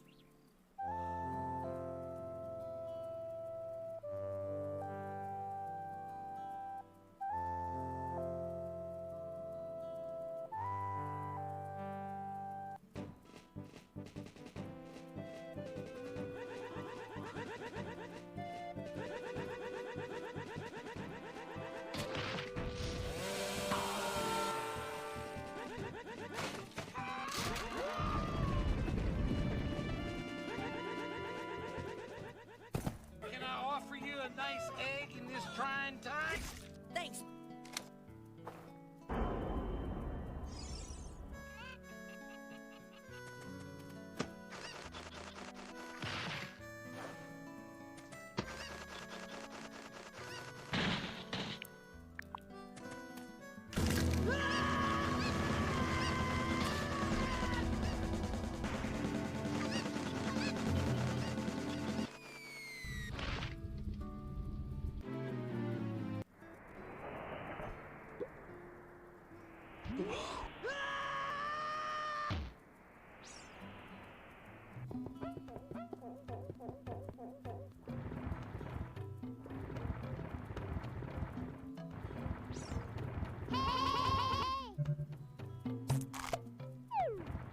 My name is Pepto-Bismol, and I need your help.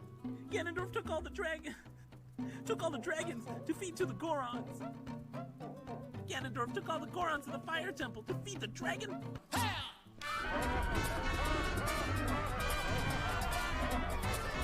You must stop him before it's too late. Here's a Goron tunic, and there's a fitting room right over there.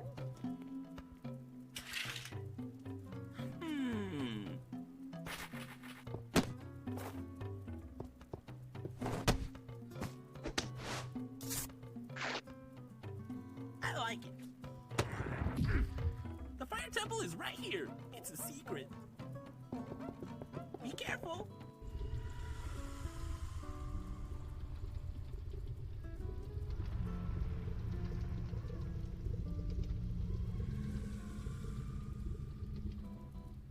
The passion of friendship will soon blossom.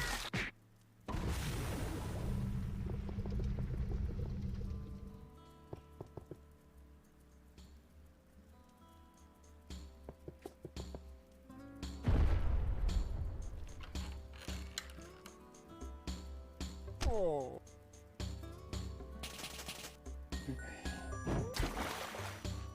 Oh.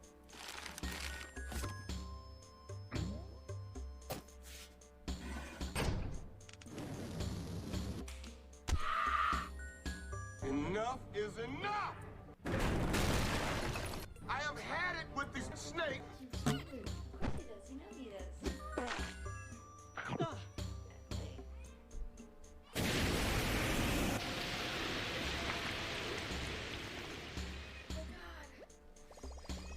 are you doing?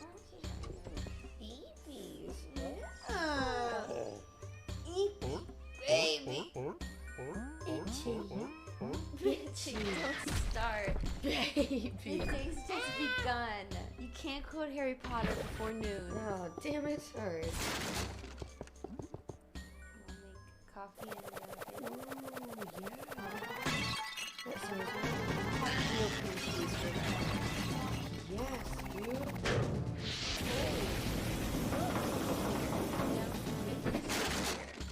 I ate that entire bagel without complaining. All right. You did. I want that to be Here, on the record. I'm gonna turn on kitchen cam. Okay. Unless you don't want me to. It's not like anyone can hear us right now. It's not like anyone can hear us right now. Oh, can I not? I'm gonna say. I don't know why I got scared. Because mine would never say anything too bad. No, I would never. No. No. No. I'm a good little baby. Yes, I am. Yes, yes, yes, yes, yes, yes.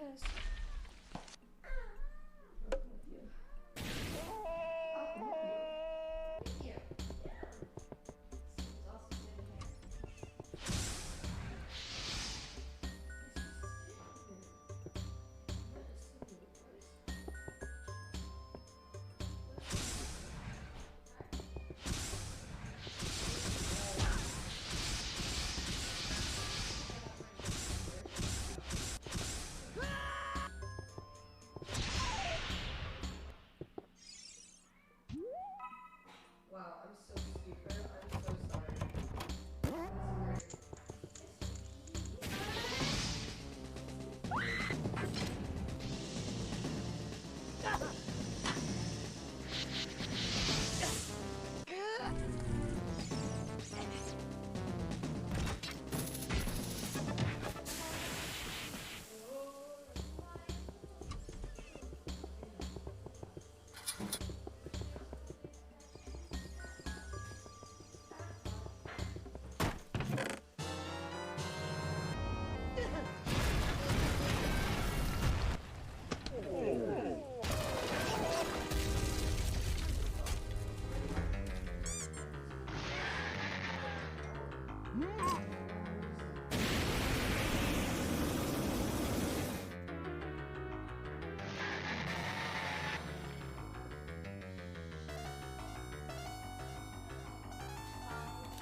Time passes, people move, like a river is flowing, clear water sounds challenge to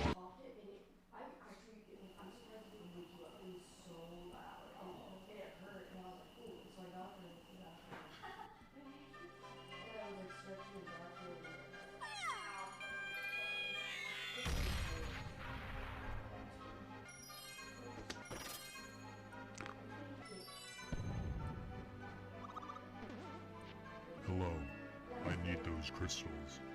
Will you help me?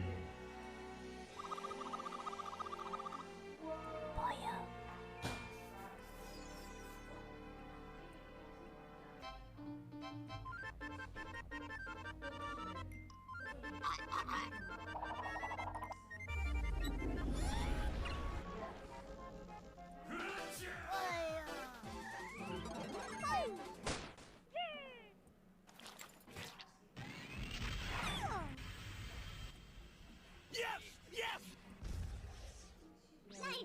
Nice! I've got several of these brushes going.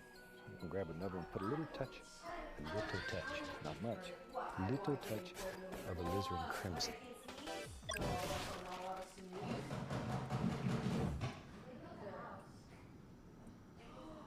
It's not funny! The hot tub's too hot! This should be just a fun time between us. Chat, you guys built a house? Craft a flimsy axe? At 111 degrees. Oh wait, is it broken for you guys right now? Okay, I'm sorry.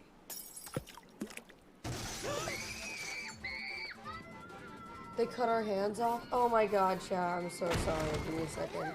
Yes? I'm so I'm so Chat forgot how to use their hands for a minute. I'll be honest, I have no idea how to control this thing. That's completely fair. The diagram hasn't been on all night. The controller. Whoops. Hey, these things happen. Just, you know, every once in a while you hit A. For the most part, you type in big left, all one word. So there's that. Good morning, by the way, chat. Good morning, Twitch chat. How we doing? How we doing? Love you. Huh? Can they see you? Oh, they can see your butt. Specifically your butt. Oh my god. Okay, now they see Sue. Adorable. Adorable. How'd y'all sleep? I slept like a bag of dicks. Take that as you will. But, for me, it could have been better. It took me an hour to fall asleep, and then I hurt my back a little bit. But I'm okay. How about you guys? How did you guys sleep? Did you guys sleep? You're allowed to say no. I enjoy a good bag of dicks. Okay, good. Yeah, blew out your back. Damn it. Yeah, I'm gonna help her in the kitchen. Bye. Love you. Glad I brought you on today. Oh, wait, just kidding. You guys built a house? I'm gonna have to see your house in a minute, so you know. I know it's gonna take you like 20 minutes or so for you to start meandering over there, but you know, just let that be known. I wanna head over there. I'm just trying to go. You know? With the core of the planet So, dead, Neostar lost its magnetic field and atmosphere, I'm gonna be and was no more. Magman's grave will now drift along the infinite sea of stars, until the end of all things.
Here comes the boy.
light from heaven suddenly flashed around him. Falling to the ground, he heard a voice saying to him, "Saul, Saul, why are you persecuting me?" "Who are you, Lord?" Saul said. "I am Jesus, the one you were persecuting," he replied. "But get up and stand on your feet, for I have appeared to you for this purpose, to appoint you as a servant and a witness of what you have seen and will see of me."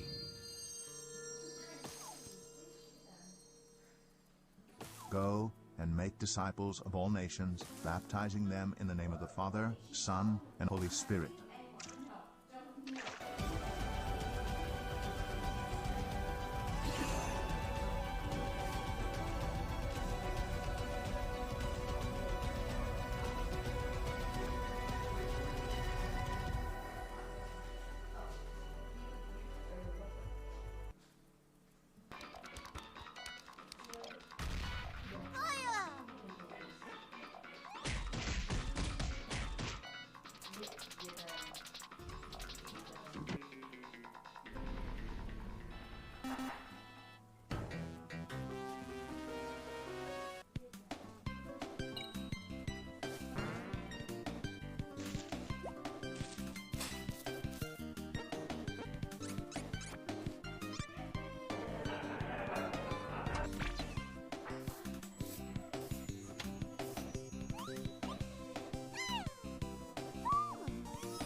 My 600-pound Kerbo.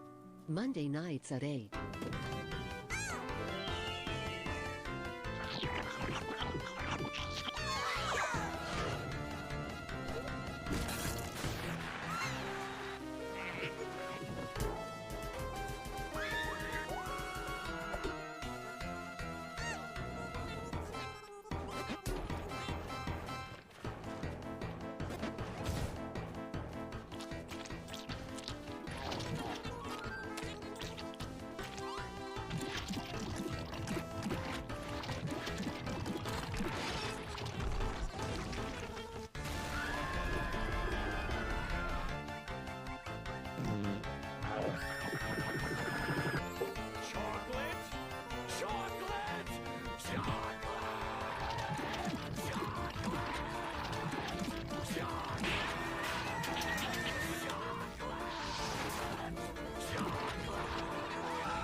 Good posture begins with a strong base.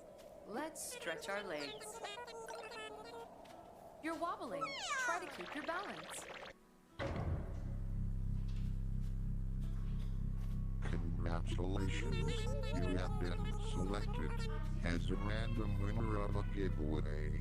Send me a message to the above username to claim your package.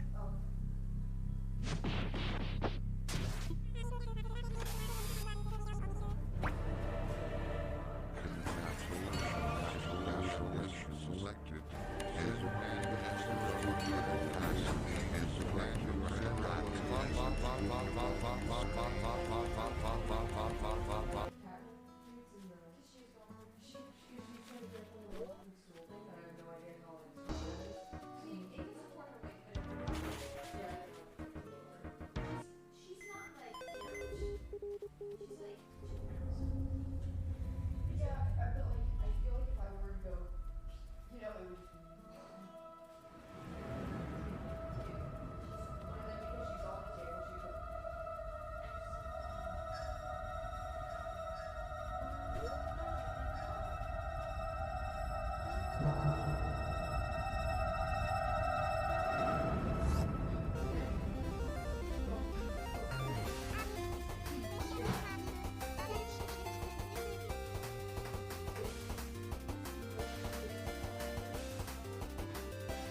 say so fucking uncomfy.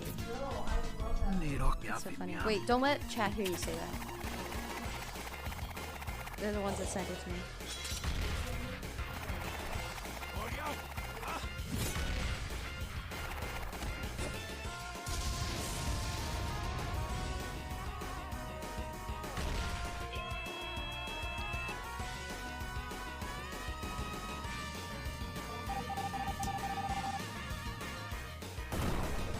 Right, but they can't hear you.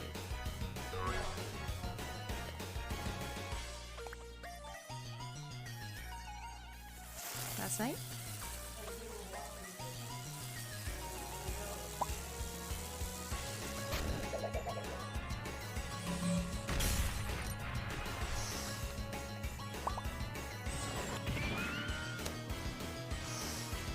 Talk to Frida, chat. Doctor! I want to talk to her. Can you talk to her, please?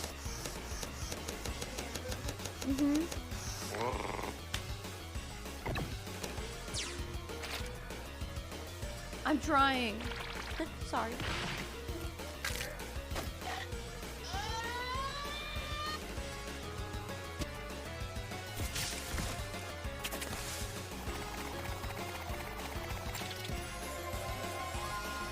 You did it! Oh. We got the bad ending.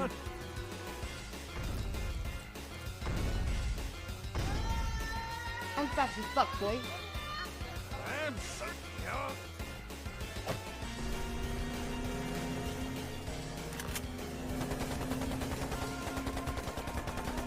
No.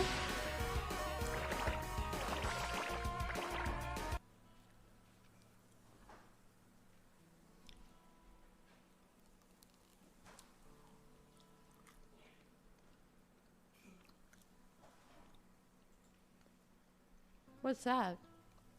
Waffle expert Fisher? Hold on.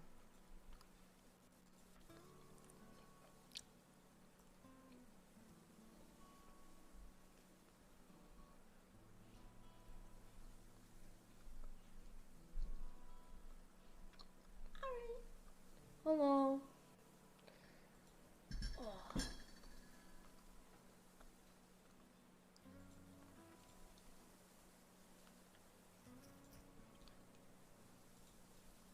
What this? It just says waffle expert Fisher.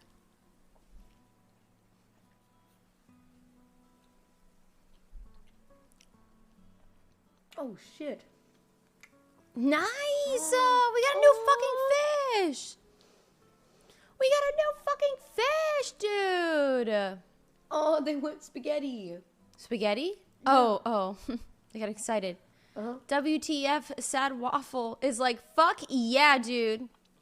Oh, it's a bitterling. I'm the fucking goat, baby. Part 2 of that video.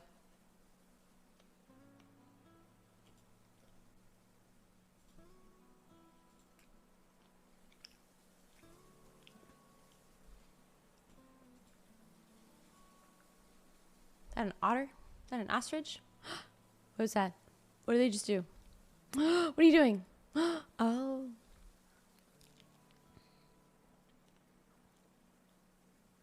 Spinning! Aw, you got everyone to clap for you. What an attention whore. That's adorable. Good job, chat. He's like, not enough people are awake right now. I'm gonna go show this to Nook. Yeah, not enough people are clapping for me. Chat's not clapping for me. I'm gonna clap for my goddamn self. That's right. You can clap for you. I forgot about Animal Crossing. Fuck, I don't even know what I'm watching. What? I was reading chat. No, I know. What? Why would they say that? How can she sleep? I was just looking for a reason to explain that we did Twitch plays Animal Crossing, and it's fucking dope. How long does it take for a bee sting to go away? You're supposed to sleep and then it's gone. I don't think I can move still. Oh, sleep and then it's gone. Good morning. Good morning, Mango Park cereal. Hello. I hope most of you, well, I hope all of you slept well. I hope most of you slept well. But you have to decide who gets left out of that. Wait, Ribbit gave us medicine? Did you use it? I don't think so. We can make this thing go away. Put it on.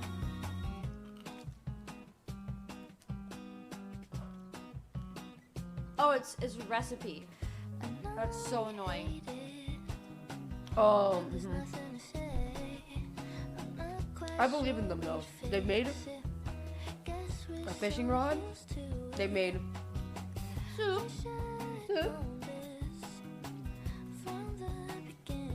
They made a fishing rod. They made a fishing net. They made a bug net. I think they can do it. I think they can make some medicine. We're doing good, Bossa Rosa. This is our day 3. But what a time it's been. I want to say again that this is like weirdly manageable. As far as subathons go, weirdly manageable. 43 hours almost, and it's been flying by.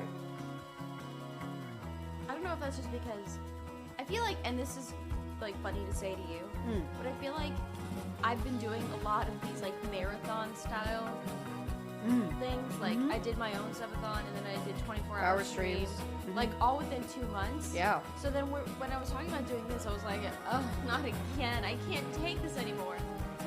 Music's loud. Thank you for telling me. Is that better?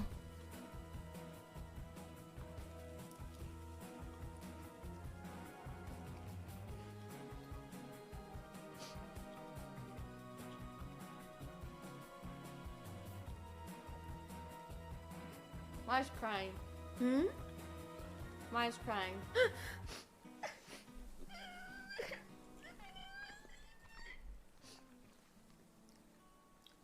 I got it. But no, I couldn't agree more. It can be, it's like daunting until you do it, you know? I feel like that's like with most stream things. That's life. Oh damn. Daunting until you do it. Wow. Oh. Oh no.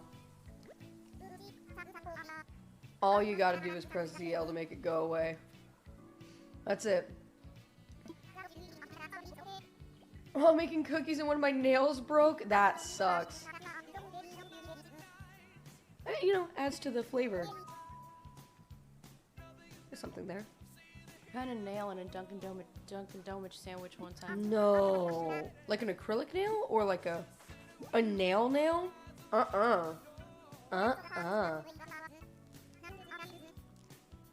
This is my favorite podcast. Did you continue to eat the sandwich after you found it? What do you think? You eat everything.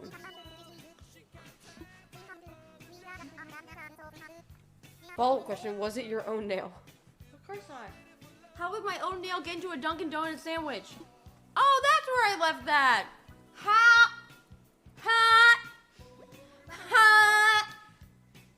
I'm sitting on my horn in traffic. Ha! Hey, listen, I didn't think that far ahead, alright? Asking a simple question, I was expecting a simple answer. I'm insulted that you'd ask that. Well, did you keep eating it? No! I literally took a bite of the breakfast sandwich. I was chewing.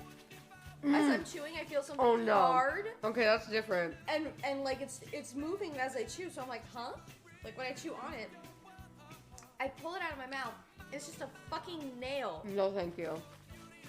I thought you were saying you like were picking the sandwich apart, like you opened it up or something. It was and you in saw my it. mouth. Oh God! Oh Jesus! It was like in the egg, and then they cooked it. And I did call and say, hey, I just found a fucking nail in your sandwich. And you know what they said? Prove it. Sorry. Oh. Oh, we're so sorry. So sorry. And I was like, well, don't let it happen again. Do you think they've ever let it happen again? Probably. Hmm. Oopsie. God, that's horrible. They should have reimbursed you at least, yeah. I wasn't in the restaurant. I was like, it was on my lunch break, so I went to go get Dunkin' Donuts. I came back to my job. I was eating at my desk, and then that happened. And they're like, oh, if you come back, we can, like, get you this or whatever. And I was like, I was on my lunch break. I can't come back. They're like, oh, then I guess we can't do anything for you. Oh, they need a wasp. Wops? They need a wasp. Wop, wop, wop, wop, wop. Okay, Jack, you gotta start shaking trees. I mean, they're already stung once. They can't get re-stung. You sting me once. Shame on you. You sting me twice. You can't sting me again. That is how that works. What was the thing we discovered last night in bed? That is your other... Yeah. Oh. Fuck.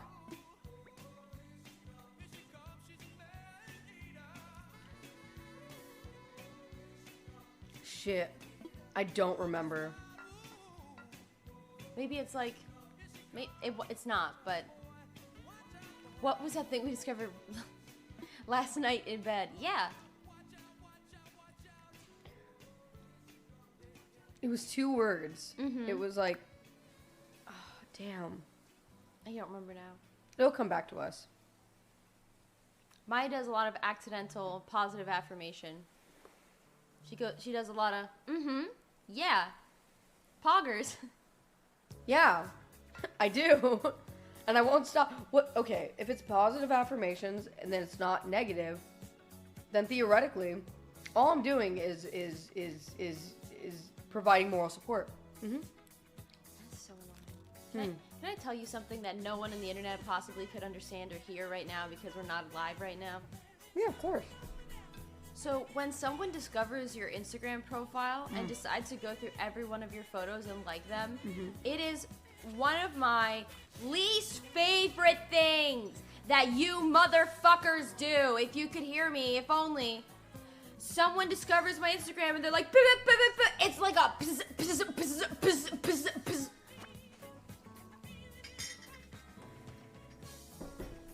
be right back. No!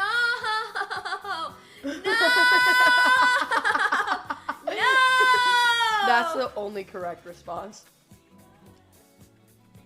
And every person who does that, every person whose name I see do that, I hate them. Don't do this. Oh my god. Okay, that was a Twitch notification. I feel like that's more of that's like a boomer thing. What? To like go through and like pictures from like time past. The most recent gift in the bucket would make your morning. Okay.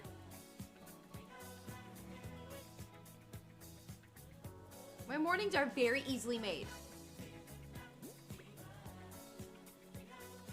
I'm gonna comment smile on every fucking post on your Insta. I imagine you would be banned from the Insta so fast. 2. Lashley, thank you for the 2 months. Oh. Wait, what is that badge? Oh.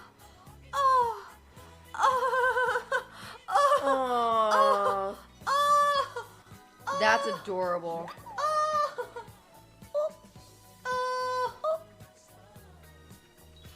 Oops, all presidents. He just keels over. Why? Why he fall? Why do we fall? To get back up again. Whoa, Get back up again. Get rotated. I'm rotating through the nursery ward. I'm post-op rotating through the nursery ward. Well, that's good. That's real good. Was that one of them? No. Cause he baby. Why do we fall, Mr. P?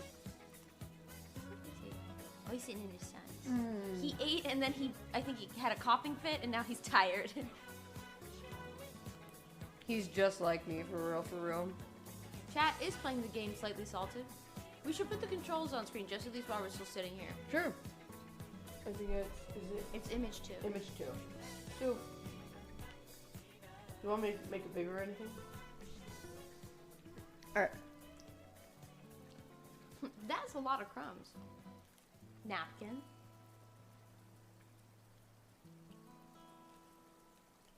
She ate. She left some crumbs. It happens. Chat, what are you eating for breakfast? Oh, let's change your title. Oh yeah, Kat, would you mind, just, we have 2 things planned today, 2 big things planned today, on the docket, on the schedule. It's called Party-A-Thon. It's called Party-A-Thon today. Oh, okay. Title just Party-A-Thon, day 3. Yes, sir. You made a Reuben egg sandwich. Fuck yes, Chad. I had coffee and some leftover aperstrudel I made yesterday. What are you? What are you, good at making stuff and things? I just want to know where my husband is. What's my husband? He didn't come home last night. Where's my husband? Our first night of being married, I have no idea where he is. She got a prenup. Damn it. I'm starting to think that this is gonna work out between me and him. No, dude, don't say that. Don't give up. I'm starting to think it's not gonna work out. Dude, we got a fucking shrimp burrito. Let's go. Sometimes I wish I would eat shrimp. I don't think you're missing out on much, to be honest. But I don't know what it is. Shrimp is so hit or miss for me, personally. Dibs on Yeb if hubby doesn't work out? Do you think that's how this works?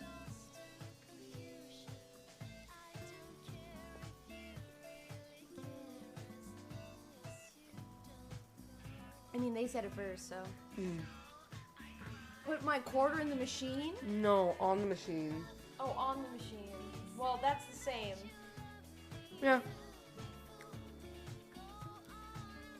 I feel like it's just a really good way of getting your quarter stolen.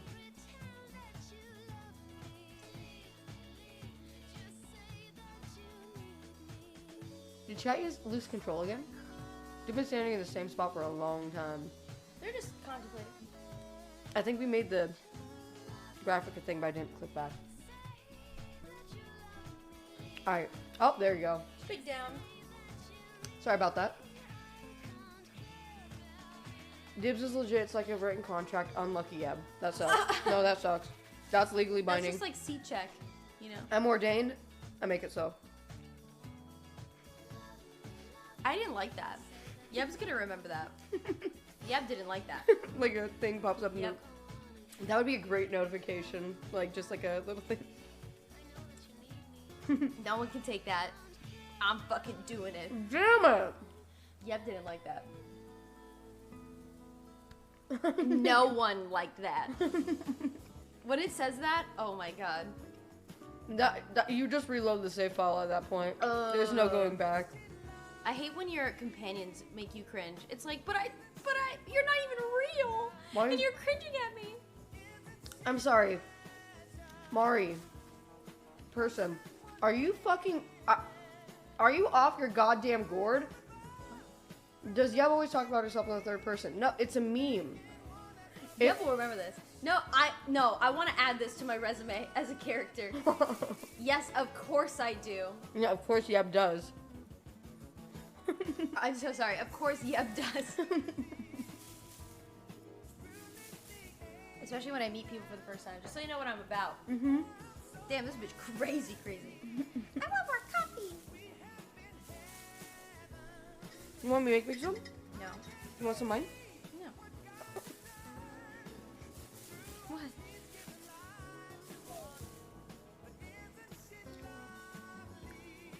Everything you said contradicted each other. Why? I want more coffee. Do you want me to make you some? No. Correction. Yeb wants more coffee. Yeb wants more coffee. Uh-huh. Would you like me to make you some? No. Do you want some of mine? No. What do you want? It's not that simple. It is that simple. What do you want?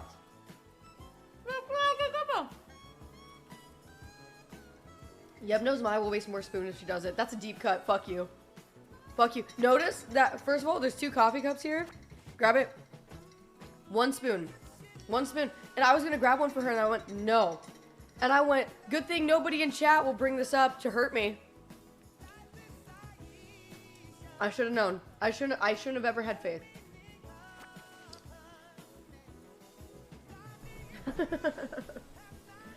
And here we are. As you should be.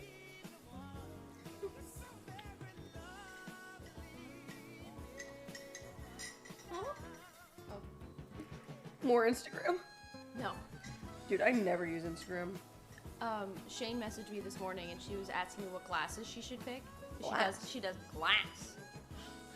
She was giving me a bunch of glasses to choose from. She said, which one? And I picked one. And then she said, wait a minute, aren't you asleep? Who is this? Who the fuck are you right now? I said, if you're looking at stream, that's Maya in bed. I'm on the couch. She's like, oh, you're tricking stream, ha ha ha. And I was like, no, I just love her. I love her so much. Everything is like mischievous with her. Oh, God. You're pulling a bamboozle, huh? You're lying to him. Ha ha, nice. That's right. We were bamboozled. They had no idea you were out here. I was sat here on the couch with Mr. P just having a conversation with him. So I'm sure they heard it. I'm sure they knew I was here. We were just chatting. Chatting? Just chatting. Does Maya snore so loud you can't sleep in the same bed? No. I do this thing that I call getting out of bed and laying immediately back the fuck down. I always do that. I'll get out of bed, and then if I'm in the same room, I'll lay down on my bed, but like on top of it sideways or something. I do the stand-up lie down. Ain't nothing wrong with that. So I stand up from the couch, I go lay down. Wait, sorry. I stand up from bed, I go lay down on the couch. It's a stand-up lie down. Yep. Hey, anonymous person, lovely person. Thank you for the gifted sub to Childish Gubino. That was really, really nice of you. You didn't have to do that. Their name is Childish Gambino, isn't it? Wow. Banana. Wait, I think their name is... Oh, never mind. Go ahead, say it. Go ahead. I was going to say, I think their name is An Anonymous Gifter. Damn, then they've been around a lot because they've been gifting subs for years. My sleeping is... That's so valid. No, last night, I don't know what it was either. My nose did the thing where, like, it didn't want to breathe. Like, I couldn't breathe out of my nose. Like, it felt like my nostrils were, like, mostly closed and I was, like, not getting enough oxygen. So, eventually I had to, like, mentally make the shift to switch to my mouth. And I was like, man, I hope I'm not, like, a super heavy mouth. mouth breathing? I couldn't do it. I couldn't breathe otherwise. But I was like, I hope this doesn't, like, wake up. Yeah, go, you know? It did. That makes so much sense.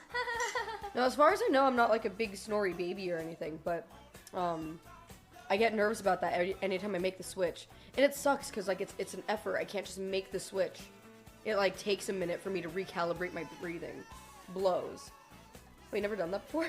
No. Do you always breathe out of your nose? Yeah. No. I don't have allergies. I don't get stuffy when I wake up. I don't know what allergies I have. I don't get sick from Taco Bell. I can sleep 10 Yeah, but hours. if you were to go like this and you would do this for like an hour, like how would you breathe? Through your mouth, right? No, through my butthole. Well, Of course through my mouth. I'm just saying, would that be easy for you or a challenge for you? Of course, I think it would be a challenge for everyone. That's what I'm saying. You gotta recalibrate. You gotta make the switch. Calibrating. Processing. Remember last night we discussed how Yeb has no red flags. Has no faults, and that is a red flag. True. Yes, I agree with That you. is true. Butterfly, chat, you can do it. Si se puede. Get the fucking butterfly. Butterfly in the sky. It's I might have said this with you before, but it's like, why are you trying to flex on a fucking butterfly? Butterfly in the sky. I can fly twice as high. Like, okay. Like, do it then, I guess. Maybe it's a friendly competition. Could be. Maybe they're friends. I just feel like a butterfly can't give consent or remove it. Do it again. They're trying. Go, go, go. I used to not get sick from Taco Bell. Aging, sad. Damn. That's fair. You know how I know I'm getting old?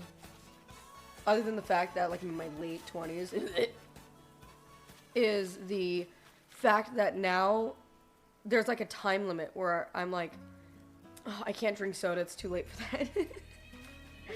Like, my stomach will get upset. And I'm like, man, that sucks. I can't eat hot dogs anymore without feeling, like, acidy. It's a thing. It's a problem. But there's like 2% human DNA in hot dogs anyway, so what do I even care? What do I even fucking care? Hi, Meek. Hi, Mika. I've been here. Where have you been? Maya is expiring. Damn it, I don't love that.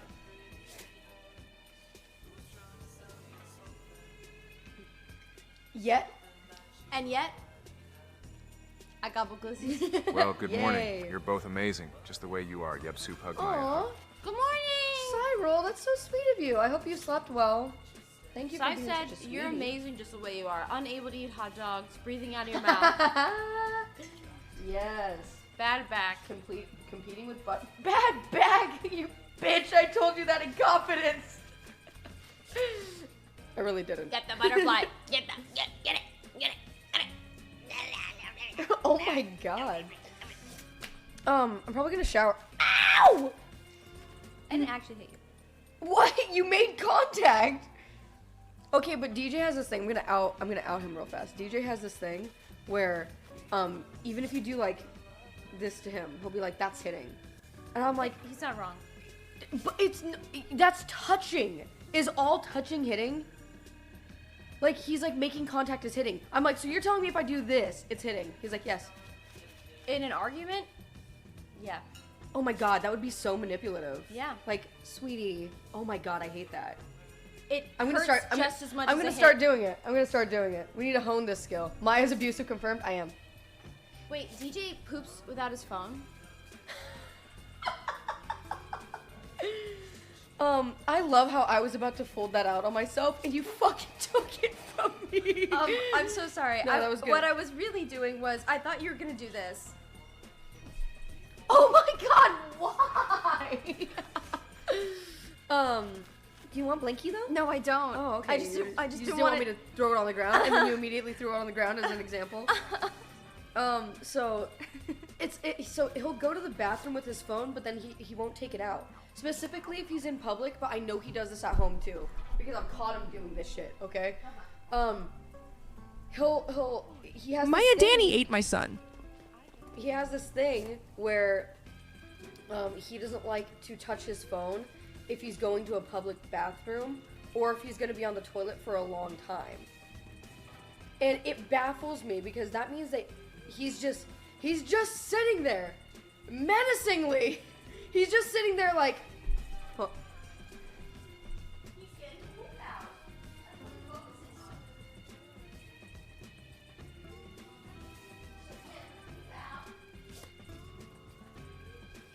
Like, he's just a special kind of guy.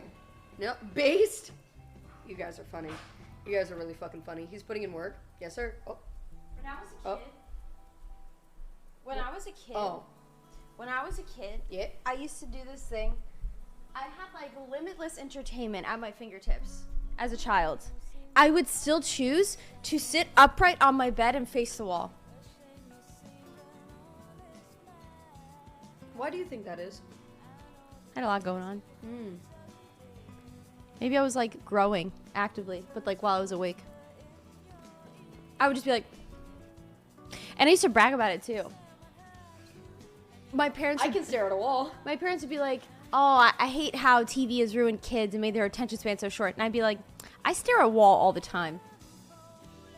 So I'm better than them. Yeah, basically. I'm not They like need other TV. children. They need Animal Planet. So do I. I fucking love Animal Planet. Dude, Animal Planet but slaps. last time I did, not the last time, the time before last, I did a 24-hour stream. We watched The Most Extreme.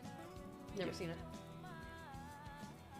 Yes, you have. If you've seen Animal Planet, then you've seen The Most Extreme. I never watched Animal Planet like on purpose.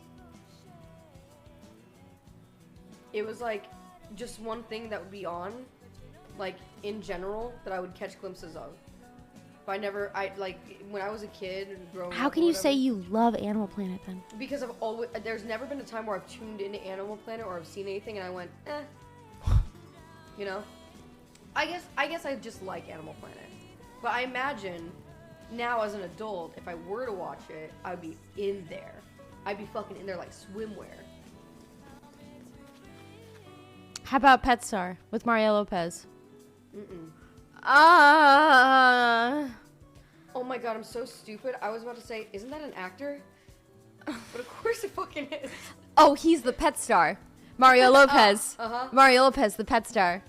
He had like these fucking chiseled fucking dimples. Like, I'm Mario Lopez, and this is Pet Star. I feel like death though. I'm sick of this BS cold. Damn, I'm sorry, Spicy Oats. I hope you feel better Aw, soon. chicken. That fucking sucks. You feel better. Look, Box. Box. It's our box. Get it. Oh, my eyeball. Oh, so close. So close. So fucking close. Oh no, it's about to go across the river. That sucks. Looks like you're on the wrong side of the river. It's coming back. It's coming back. Oh my god, it's chat. coming back. It's all you have to do is press A. Nah, I all think you it have has to do. No, that's oh, even wait, closer. The X, whatever the button is. So close. We got them all excited. Well, they were just timing it. I don't think they were. I think they were trying. I think that was the delay. Oh, they're just timing it. No, it's right. He's just taking a nap. Your friend's knocked out on the ground. He's just taking a nap. Mm-hmm. Like that scene from Scrubs. Oh, I love Scrubs. Where Turk throws the ball and it hits himself in the head and it knocks out. And then he wakes up and JD's next to him and he's like, why are we on the floor? Oh, I love that. He's like, well, you knocked yourself out with the basketball. He's like, why are you on the floor? What did he say? I just want to make it look like you're taking a nap. Mm-hmm. Goals. Dude, literally goals, though. What a pure friendship has never been known. Eagle. JD and Turk were honestly couple goals. Dude, that show was so good up until the last couple seasons. Did you ever finish it? No. Oh my god, dude. Because I knew. Yeah, dog shit. Damn Dog you, shit butterfly. Damn you. The Most Extreme was exactly the kind of show you watch accidentally. That's fair. It was like, what is the most accurate farter in the animal kingdom? Me. Let's take a closer look at that snout. And it's like a 3D x-ray rendering of like a shrew. And it has like the giant biggest butthole per capita of its body. And it's like, this is the rip-roaring shrew. That is amazing. It can create a fart. It can create a fart heard 30,000 miles over. Mm. To you and I, it might sound like a simple... But to the animal world, it's like a boat horn on crack. And then they should play it, and then you go deaf. That's really good. And that's just number 8. Reminds me of, I hate that username. Oh, I hate that username. It reminds me of, do you ever watch, like, 1,000 Ways to Die? Yes. That show was so fucking stupid. Yeah. It was so extra. It's like, this is how you die if you inflate a giant clown inside of your vehicle. And, like, it tells a story. Dude, oh my god, hold on. There was a story. It's too early to tell this one. Never mind. Oh. A few gen hours. Oh. But this girl dies after she diddles herself with, like, a fucking carrot. Oh, I think about that all the fucking time. I think permanently. about that. I'll tell it. Okay, go for it. She got a carrot that was too big. She like tore a hole through her vaginal lining and created an air bubble that went right up to her heart. Oh my god. Yep. I'm not gonna share too much TMI, but let's just say when I saw that, I was like, I don't think I want to do that anymore. I was like, no thanks. No, I'm good. I was very young when I saw that. I just don't think I want to use carrots anymore. Yeah, carrots so over it. You want to do that before? Not with a carrot. But you understand my drift. Carrots, not even once. It did instill a permanent fear, I think, in my heart a little bit, too. That's why I hate carrots. I was about to say, that makes so much sense. I'm afraid it's gonna like blow my back out or something. I look at a carrot and I go, no, no, I don't want it. I'm not gonna let this happen to me. There was also a lady who like drank so many carrots that she turned orange. Yeah. But so they thought that that's what killed her because she drank so many. She like was blending them up and drinking them. She ate so many carrots she turned orange. But it was the fact that she was growing the carrots in a manure made from her own poop. Oh, ew. She thought that she was being like, you know, circle. Oh, yeah. Of poo. And she was just eating the carrots that she grew in her shit. Man, I guess, you know, like I. No. Sorry, that's just someone in chat. No, you're fine. No. I'm all for like, you know, self-sustaining, you know, doing your own like gardening and stuff. But it gets to the point where it's like you're growing stuff out of your own shit. That's a little. So close, chat. You almost tripped and fell into Still do victory. it. 1,000 Ways to Die would be a fun show to watch. I wholly disagree. That's another show that's also like weirdly sexual for no reason. Yeah, There's right? 2! Guys, you have double the chance. You can't fuck this up. No, they're not gonna do it. Nope. If they just wait. No, it's gonna make a circle. He won't. All these squares make a circle. All these squares make a circle. Those old shows, Mansers. I think. Oh my god! I was just about to say that. Mansers taught me about something that I use still to my day to day. Yeah. Which is that scientifically, the first stall in the bathroom is the cleanest. Because people will walk in and they'll just like, well, let me go to the back. Because the logic is whatever's in the front is dirtier. But so many people do that the stalls further back are actually It's like dirtier. traffic. That's crazy. So whenever I go to the bathroom in a public place, I'm like, first stall. And I'm usually right. Wow. You know what I don't get? Huh. I'm gonna call them out. Okay, specifically. I don't get how in this age, in this era of 2023, we still run into the problem of walking into a public restroom, going into a stall, and there being shit in the toilet. I was just thinking that. How fucking dense are you? Who is doing this? Oh, it's the poop goblin. It's the poop goblin. Every now and then you get visited by the poop goblin, and it's just you. And it's just you that he's doing that for. You know what? Looking at it like that, I'm not even that mad about it. But I don't like it. Are you the type of person that when you go into a stall and you see shit in the toilet that you flush it yourself and use that stall? Those people are animals, and like respectfully, strong, bold animal, strong like bull. That's not fucking me. If there's shit in the toilet, I am not going near it. The moment I even glance something in there that shouldn't be, I'm turning, because I have looked into the eye, and I go. Even thinking about it now, I can't believe I just said that. Don't think about it. Don't think about it. But like, if I even when I open a stall door to check if it's clean, I go. Every like smallest crack, like it's haunted, like it could be haunted. And then the moment it's clear, I'm like, okay. And then I go in and I'm happy. But when I see something, I'm like, because I've been scarred looking in there. Find another stall or another restroom. I like to think that applies even if there's a lot of stalls. That like you walk into, you know, like the a theater bathroom, yeah. You know, and you see a toilet that has shit in it, and you're like, I can't. And you go over to like the Goodwill next door to shit. And the person you're watching the movie was like, where have you been for an hour? You're like, every time I went to the bathroom, there was poo in the toilet. The stall with the shit in it is the cleanest one because no one uses it after it's full of shit. Yeah, but okay, it's the principle. He's kidding.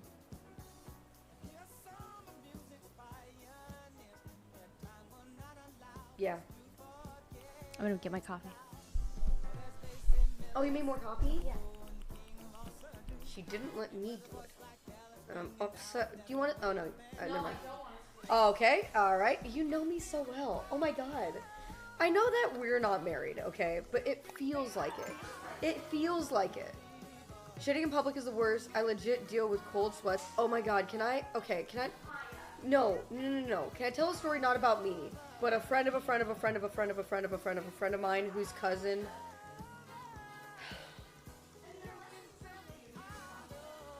I don't think I've ever talked about this before publicly, but it's one of those things where I was manipulative, but it was for a good cause. Okay, Yeah. So, or sorry, not me. My friend of a friend of a friend of a friend of a friend of a friend of a friend of a friend of a cousin that once I knew but is since dead. Yeah, that once I knew but is since dead. Yeah. So this person was in speech and debate in high school. Go for it. A black bass? A fucking black bass? did it. A fucking black bass? We did it, Reddit. We fucking did it. Oh. I caught a carp. Carpe diem. Oh. What's up? I've been screaming. A black bass? It's a carp. Yeah, a black bass. It's a jackal. It's a jackal. It's a jackal. So this person that I knew, a black carp. That works. You know, we can call it that. So how did you clear out your inventory? Oh my god, I'm so proud of you guys. I want to see the house too. I do too. If you guys can start waltzing your way over there. Can I pet that fish? Can I see your house? Can I see your house? So this friend of a cousin, etc. They were in speech and debate in high school, and what you would do is very early in the morning, at like 5 a.m., you would wake up, you would go to your high school, you would warm up for your day, you would get on a bus, and by like 7, you would be at another school competing and doing your thing, and they like post Carpet Noctum. They post these like lists of when who's doing what event and when it happens. And so it was like 7 a.m. waking up in the morning, gotta get fresh, gotta go downstairs. It was like 7 a.m. and I was meeting up with these other people that I've competed with at other schools, but you don't see very often because the only time you ever see each other is through speech and debate. Did you poop your pants? No. But so there's this girl who me and her were like pretty good friends considering that we didn't go to the same school.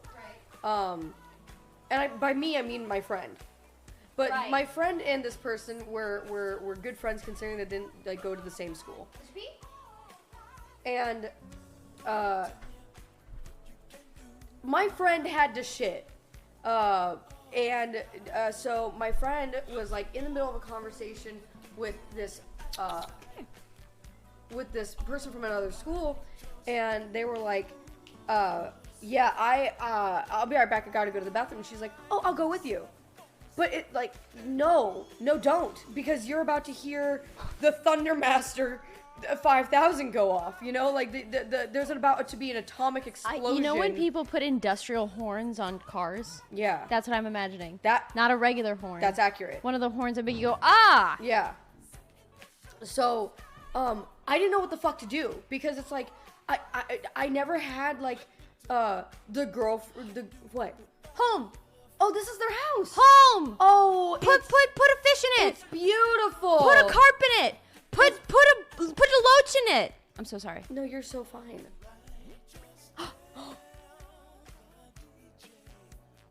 Or maybe a singular shell. Okay, you were saying? Oh, so I've never had like at the time I'd never had like a girl be like, oh, go to the bathroom with you. So I was like I want this to happen, but at the same time I don't want to frighten this woman with an atomic blast. Right. Like so.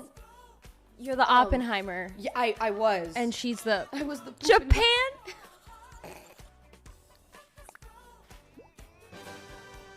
Woo!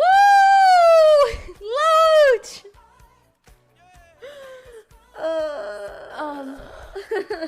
Anyway, get Loach done. And so, so Rip Japan. So she goes to the bathroom with me, and I'm panicking because I don't know what to do. I go into a stall, and the thing is, she wasn't even going to the bathroom. She was just going with me. Yeah, she thought you were gonna go pee. But it's like, how do I gently explain? No, this isn't this isn't that kind of thing, you know? Right. So, I say, my friend says, hey, like from the stall. Oh God, I'm really nervous that like the postings went up for our events. Would you mind like checking it out for me? And she's like right now? And I was like, yeah, please. Like I'm so scared that I'm gonna miss the event. And she's like, yeah, I guess I'll go. And she leaves the bathroom, and I can't.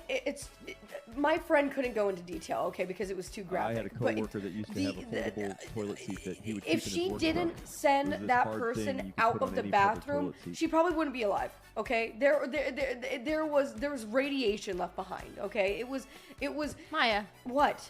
Your friend. Yes. You can leave it there. It was horrifying. Is what I'm trying to say.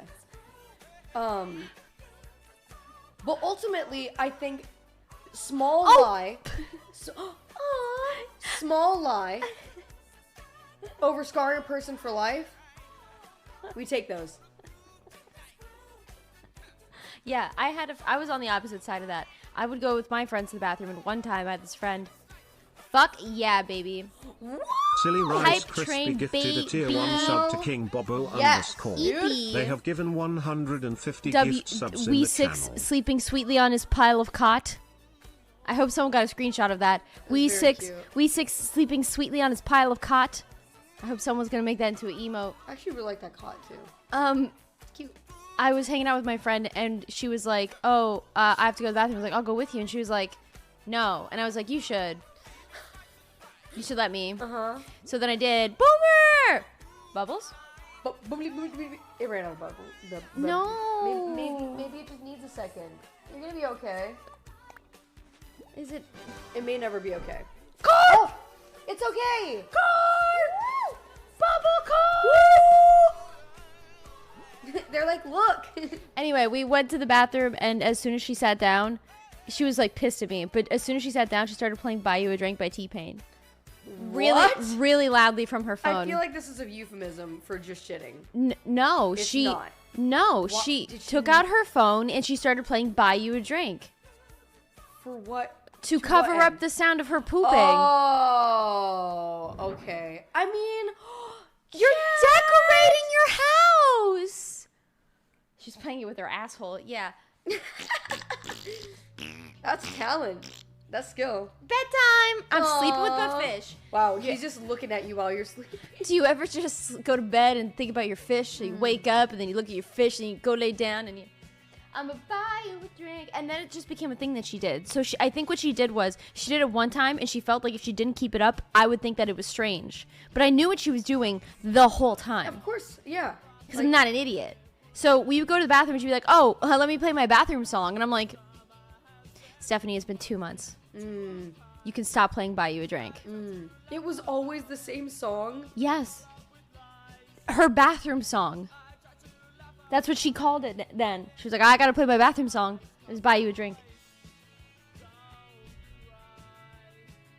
Whether for anything, really. I was like, dude, you could just let it go. That's amazing. I bet T-Pain would love to hear that story. I think people have worse stories about playing that song, for sure. I can't J.O. if I don't hear "Buy You a Drink." Some people like get into that kind of like system, you know? They just like can't do something that they would normally feasibly do. It's like hypnotism, right? I think we can all say that T-Pain has hypnotized us. I'ma buy you a drink. Ooh wee. Are you trying to put art down? Aww. Are you trying to put art down? Or are you trying to decorate the floor? That's so sweet. I don't think you could decorate the floor in a tent, but you could make it into art. Oh, you're probably right. They Pavlov themselves, yeah. Babe, I can't finish unless I hear T-Pain go, Shawty. Yeah, yeah, yeah. That's good. Wait, it said Da da da doo. Oh, they're turning into a shirt. Oh, that's cute Yeah, though. snap Little your airplane fingers. shirt. Do you step? You can do it all by your. You're so fashionable. So cute, chat. I'ma drop you a steak. Oh my God, stop. That's Had really to change good. the name, and I got rate limited, but here you go. Sorry, Chad, I'm interrupting your flow. Your Dracula flow. Oh my God, stop. WW6 sleeping sweetly in her cot. Oh, I forgot that we're a girl. Yeah. Absolutely. WW6 sleeping sweetly in her cot. That's so cute. I'm in. Wholesome meme. I'm in. Dude, Keth is like... I feel like what Keth experiences is what a lot of people experience. Which is what? which is like if you do a lot of Please things let for a me lot of listen people. to my T-Pain in peace feels bad, man. Yo! Please let me listen to T-Pain in peace. Thank you for the prime for 5 months, Rockwell.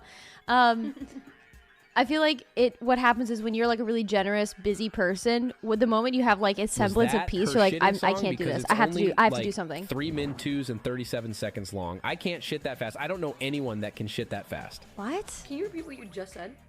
Okay, I want to address what Lap just said, but what I said was I feel like Keth has this thing where he does so many things and he's so busy and he's so kind that he can't relax. That's basically what I said. Keth can never rest. He never rests. Aww. Also, Lap said that he can't poop within 3 minutes and 37 seconds. Does anyone want to weigh in on that? Neither one of us are going to weigh in on that. Because it's like only like 3 minutes, 30 seconds. I can't shit that fast. Does anyone want to weigh in on that? Chat, how long does it take you to poop? Okay, this is why I say that going to the bathroom is a skill. Okay? No, and I recently found this out that a lot of people will go to the bathroom. You can hit sub 3? No, I'm not going to answer that. A lot of people go to the bathroom because they have to shit, which is not my experience ever. I never am like, gotta shit, time to go to the bathroom. It is always a surprise. Every single time. You go to do little pee-pees, it ends up being poo-poos. Every single time. There's no in between. There's nothing. That just means that you're not... What? I'm sorry. And you know what? This is probably not true. But to me, that sounds like you're just not aware of what your body is feeling. Because I'm not talking about myself. I'm not talking about anyone. I'm just saying, you know when you have to. Well, okay, there are like emergencies. No, not right? an emergency. Regular. No. If I'm ever like, like that's the only time it's ever like poopy time. Maya reads novels in the bathroom. I'm certain of it. She actually doesn't read, so she listens to audiobooks. I used to read a lot though. Yeah. But it's really embarrassing. I only ever read Harry Potter. And this is like from... Did you Pavlov yourself into having to shit when you read Harry Potter? I'll let you finish. No. Though maybe, actually. But no, so from like 7th grade up until, I don't know, I was 22. I read the Harry Potter books 8 times. They were the only things I read. Maya. And I did it. Maya.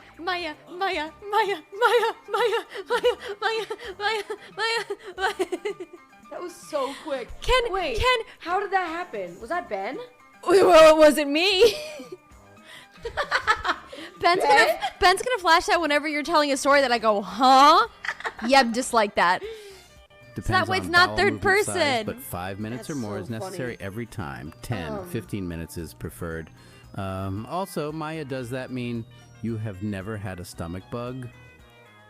What? No, okay, so what I'm trying to say is that if it's not an emergency, I don't go to the bathroom with the idea of, okay, it's time to poopy.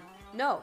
It's always like, it's time to go to the bathroom, like it's time to expel pee-pees time. And then only once I'm like, there, does it ever hit me. Ever.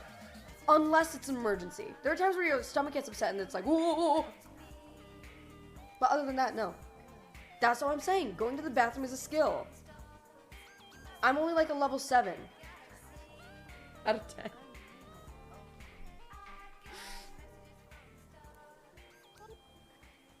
She reads the novelization of T-Pain's Buy You a Drink. That's good. What? What happened? What happened? We're talking about poop. Uh-huh.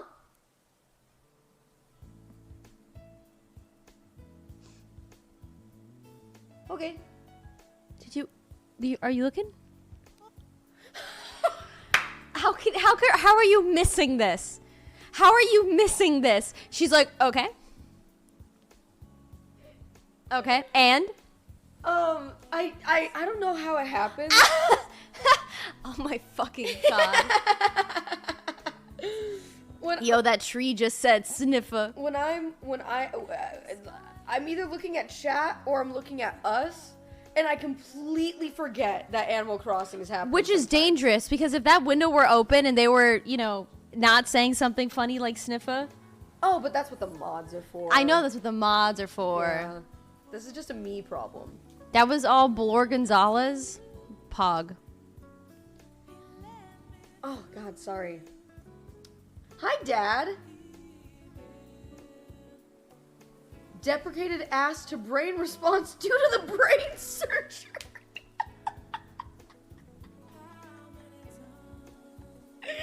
That's from my dad.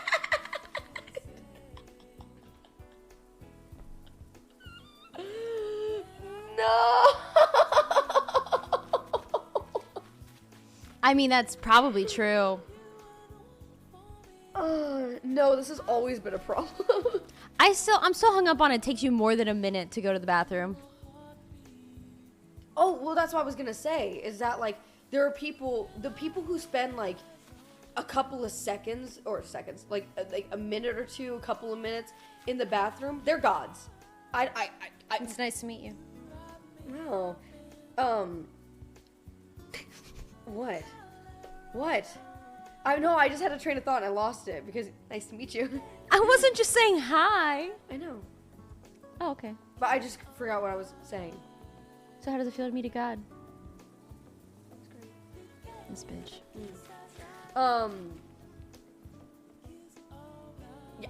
Personally, I could never. It's a whole process, and you know I waste a lot of time doing it, but it's like meditation, really. At the end of the day, it is. I want to stop talking about poop now. Okay. How do we begin talking about poop? I don't want to know. We're done. Oh, because we're talking about mansers or something. Oh, so true. Yeah. Less than 4 minutes? Okay, I guess that's fine. Maya must be Hispanic, but with how often she gets roasted by her parents. DB, this is a self-tell. DB, is everything okay? What is happening? That's what your parents do. I know. But when? Almost always, any chance they get. Are you saying specifically my parents? No. Are you saying Hispanic parents? Yes. Oh. Why? What's going on? I don't know why. What's going on there? I've had to pull my mom aside like she's my friend at a party. Dead ass. Because we'll get together with like being a bitch right now. Yeah, because we'll be hanging out. I'll be having a chill, awesome day with my mom. We'll get coffee, we'll get lunch. It'll be just like we'll be kikiing over dinner or something, and then like an aunt will come over. And the moment they do, my mom is like, "You know what Shannon did today? Fucking idiot!" And I have to go like, "Why are you doing this?" I've had to be like, "Mom, no, come here." Like pull her aside. She's like, "What? What?" I'm like, "What are you doing?" She's like, "I'm just telling that funny story, the funny little thing you did." What? And I'm like, "You're being mean." Yeah. She's like, "No, I'm not." Of course I'm not. Because you can tell that. Yeah. That's so... why? My mom always... Does everyone else's mom do this? My mom acts so different when friends are around. She acts so different. I'm gonna call... She doesn't watch the stream, so I can say that. My mom acts so different when people are around. Oh, I'm so excited, dude. I don't... Yep. I'm so glad it's not just me because it's one of the, I love my mother, but it's one of those things about my mom that I can't stand. I love my mother, but she needs to stop. Oh, God. When I'm with her, she's like, yeah, I'm really worried about, you know, this. And then also like, oh, but this happened and that's good. Ha. And then the moment someone comes to them, she's like, is it 1 o'clock somewhere? Oh, it's 1 p.m., but that doesn't mean I can't have my wine. Live, laugh, love. Am I right, ladies? Can I get you a condom? That's I was about to say, this is the giving mom from Mean Girls energy. I love that. My mom is like that all the time. My mom is very, like, she's very dick joke, sex joke. Ever since we were little, she would just make That's kind of, I like that. That's really cute. Oh, no, it's great. Well, okay. No, I don't mean that, Mom. I don't mean that it's great. It's great because she's, like, very herself. I love that. Which is awesome. It sucks as a kid being, like listening to her be like, your dad and I later are gonna go to... not great. Not the best. I've never liked those. Those are not. Yeah, this is where Clifford comes in. Oh, God damn it. Okay. I feel like you just said something that you regretted. I don't know why I got that. No, I just like... it's a long Butterfly story. in the sky. Okay, we actually do have to do some prep today. We do. We're having a nice time sitting and chatting, but we have stuff to do. Yeah, I want to take a shower, too. I'll go shower. If I have some time. Yeah. Wait, that's because parents talk shit about their children behind their back to their friends. My mom does it to my face.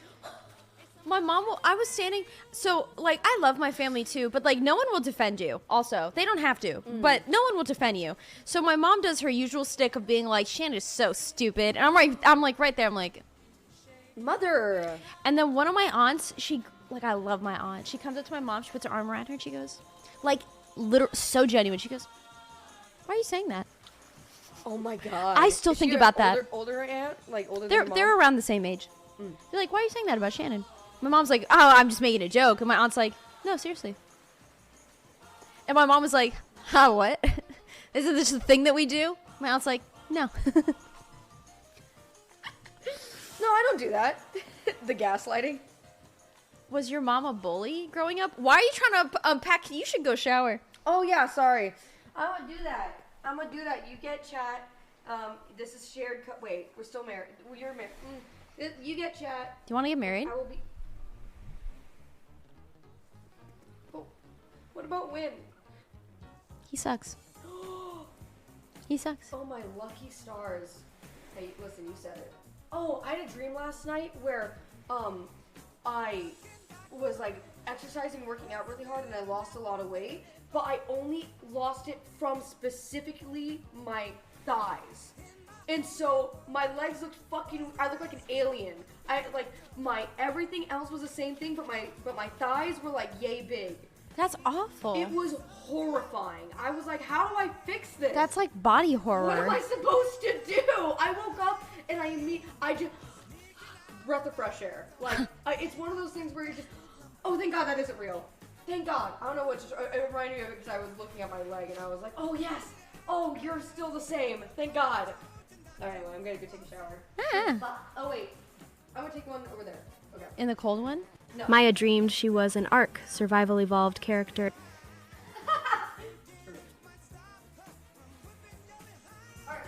Butterfly in my ass.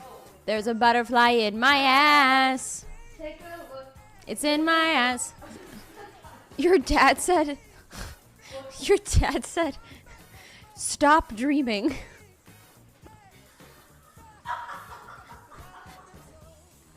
He said, knock that shit off, kiddo. I'm not gonna lie to you, kiddo. Oh, fuck. Never mind. Kiddo.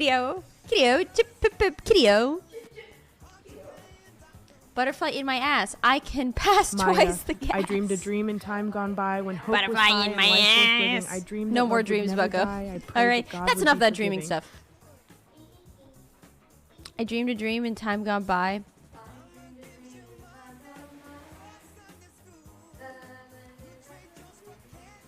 I dreamed that love would never die.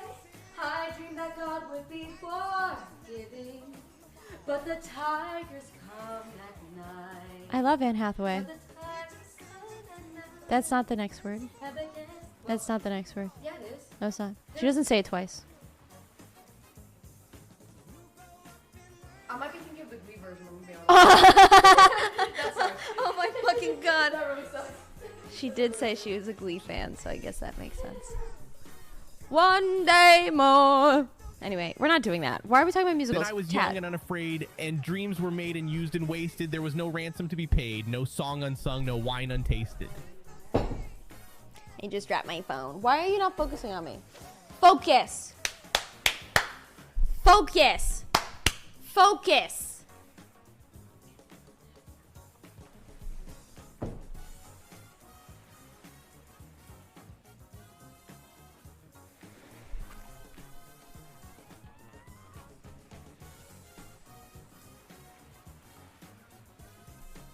Take a look. It's in a book. It's reading Rainbow. Is that it? Okay, chat. I thought we could have a friendly game of ping pong. I have it angled just right, and it's got a ton of fucking balls.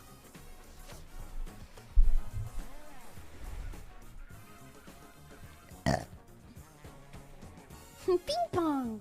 Chat is still too EP. Eyes not working. Chat, when did you go to bed? Well, I guess it's relative to where you are. Y'all motherfuckers crazy.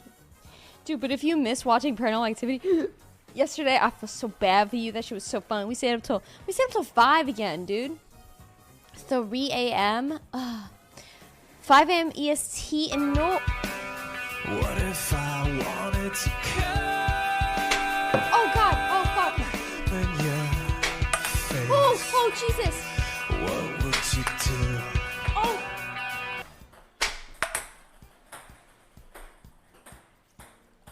I'm sorry. I got really wound up. I hit those really hard. I hit those really hard. Sigh! Fuck yeah. I fell asleep Fuck. during Paranormal Activity 3. You fell asleep during it? How could you? There's so much going on. Good game, Yeb Soup hug. Good game. Good game. Good game. Huh. Good game. Just like in baseball. All right, pretend this is your butt. Ow. Good serve. Good serve. Wow. Yeah, we watched 3. Yeah, we watched all of them. We watched 2 and 3. Absolutely. Yeah, but roughly 2 a.m. my time. Go to sleep, Dr. Spaghetti. You won't miss anything. Yeah, roughly 3:30 p.m. my time. I feel so bad for anyone who didn't stay up. I do, though. Yeah, who was writing notes? Maybe someone wrote down some notes. Maybe someone took like some really fun clips. Hi, Mr. President! Mr. President! Mr. President! I heard something move and I thought it was a ping pong machine. Mr. President! Mr. President! Mr. President, do you have anything to say about... Name a political issue. No. Mr. President! Mr. President! He's walking away. To give him his medicine, actually. Hopefully Maya showers quickly. Otherwise, you guys are gonna have to wait while I give him his medicine. Oh my god, that fucking clip. Oh my god. It was so scary. Maya getting scared by the closet was my favorite moment. Yo! VKBQTVQXCUDR. Thank you for thanking Sai for gifting you that sub. What a kind and generous thing to do for a kind and generous human. My favorite one was when Maya was about to pick up her phone to like call DJ, and I was like, don't do that right now. And then as soon as she put her phone down and paid attention to the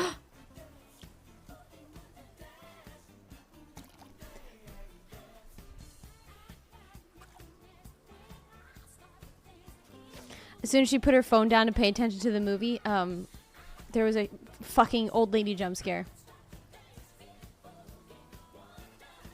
That sucks. Mr. President, what are your feelings on the annual pardoning of turkeys at the White House and that fact they can still be brought up on state charges? Why would a turkey commit a crime? Mr. P! Soup! Guys, I wanted to say this earlier when I walked over, but you caught a fish and I didn't want to detract from that. Bro, this fucking delay, I'm gonna spit. The crime of being delicious. Turkey is not delicious. It's so mid. It's so mid. Turkey is so mid.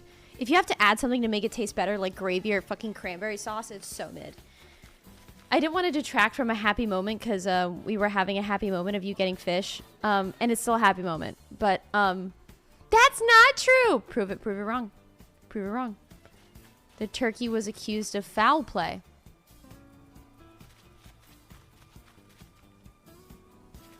I'm going to workshop a new laugh. Laughed?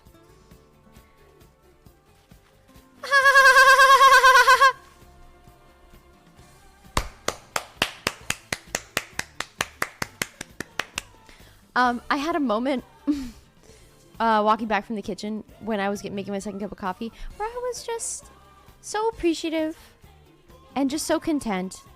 I want to say, like, and this sounds bad, but in no way am I attached to any outcome for this subathon. I just really want to do a couple of the things we have set up, but in no way am I attached to any kind of outcome because I already feel like just so glad that you guys are here and that we're doing this and that, I mean, that it's been really fun so far too.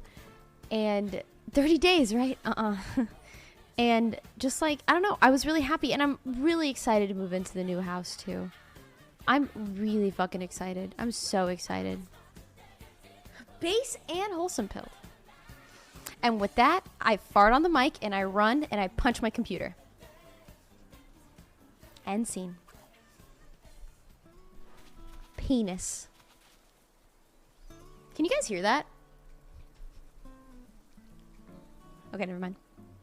Want to know why you're more content this subathon than previous ones? No fucking scare alerts. When did I have scare alerts? Wasn't the planned outcome of the stream a group Kool-Aid drinking? Kool-Aid has way too much sugar. I would make you guys drink like fucking Mio with poison in it. Guys, gather around. I've made you a sugar-free kombucha with rat poison. Have you not had sleep scare alerts previous subathons? No, it's been TTS that always wakes me up.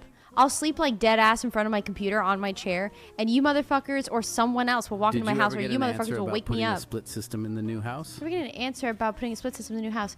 I think you missed the outcome on that one, Boomer, but that's not the house that I'm moving into. Boomer's so funny because I feel like you're always here, but at the same time you're not. Boomer's like, when did my name get on that box? Oh yeah, gifts 20 subs. You also asked something else earlier that I was like, oh, you asked about my fucking Sacred S tattoo. Where is that? When is that happening? Huh? It's a different house. That's an improvement to normal kombucha. Sugar-free? I'm trying to get booched out of my gourd. Every time I go out to get a drink, I'll go out and, like, you know, people around me will get a cocktail or beer. If I see a hard kombucha... No, the box! If I see a hard kombucha...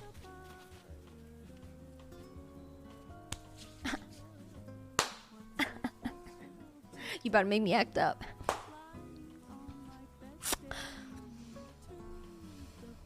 I have had a lot going on the past couple months. Mostly good stuff, What? just a lot. Oh. Okay.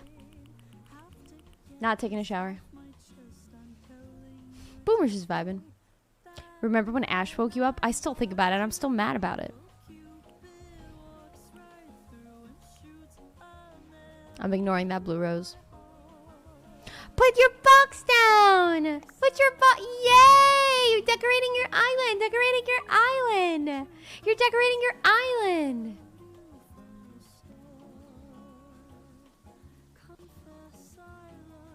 Do you remember the Alamo?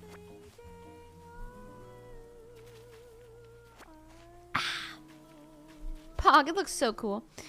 I think my least favorite thing, though, talking about, you know, being content and happy, I think my least favorite thing about doing subathons is just that when you have bigger content ideas, like things that you want to like set up and make and do, I hate the setup time. I mean, I'm really glad we have this because we can just let you guys play, but it's kind of like I just hate having to walk away from you guys to set something up.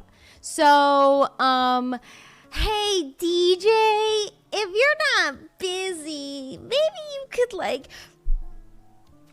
Beep beep. I'm walking over here. And then you could do it.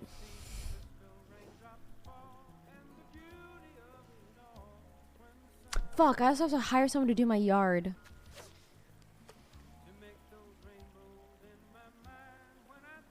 Mr. P! No, we said we were going to do the yard. But god damn it, how annoying is that? What you're saying is you need a TaskRabbit. No, they do awful jobs. You need to stack pillows on sleeping Maya. You're right, I do. I'm caught between, yeah, I know. I'm caught between hiring someone and doing a yard competition. Because of course, like, I want to touch grass. I love being outside. Mr. P! But it's just hard to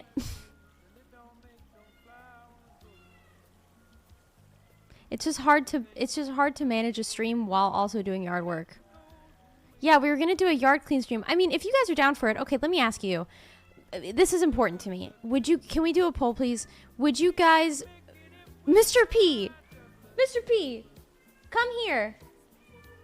Would you guys want a yard race stream? Or what do you want? Because like it would require that Maya and I like switch off on the camera. In touch with one of those guys that you cuts know, laws it's on not YouTube, it's not see if imagining they'll do what it you for see in free your for head. content. It's gonna be a camera, my phone, and we're gonna be outside and we're gonna be pulling weeds and we're gonna be oh. I like the yard race idea. Get in touch with one of those guys that cuts lawns on YouTube. See if they'll do it for free. I have AstroTurf. It's not that. It's just weeds. It's hella fucking weeds. And cutting down big stalks of plant. Mr. P! Mr. P!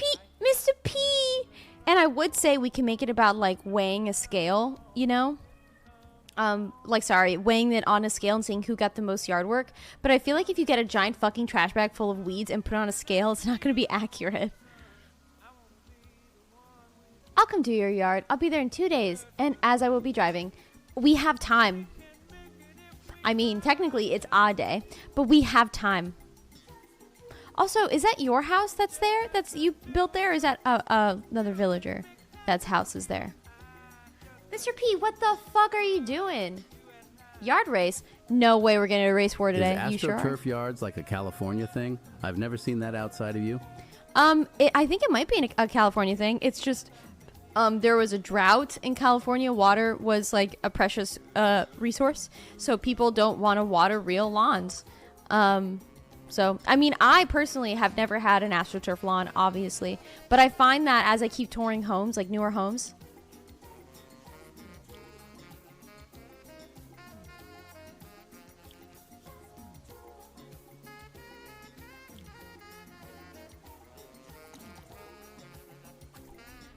That was so fucking close. That was so fucking close. That was so fucking close. Jesus Christ. Turning free labor into a game is pretty funny. You're right. I can get Maya to do free labor. But can I share a concern with you guys that I know is going to get back to her because you guys are fucking tattletales? My concern is I'm going to be like, yeah. Okay, we voted for yes. My concern is I'm going to be like, yeah, let's do a weed race. And then Maya's going to be like, okay. And then we're going to do it. And then I don't know. What if she like pulls up a whole plant is like, oh, I thought it was a weed. Which is valid because I've done that with some of the plants in the backyard. I'm like, oh God, this weed is massive. And it's just not a weed. It's just a plant.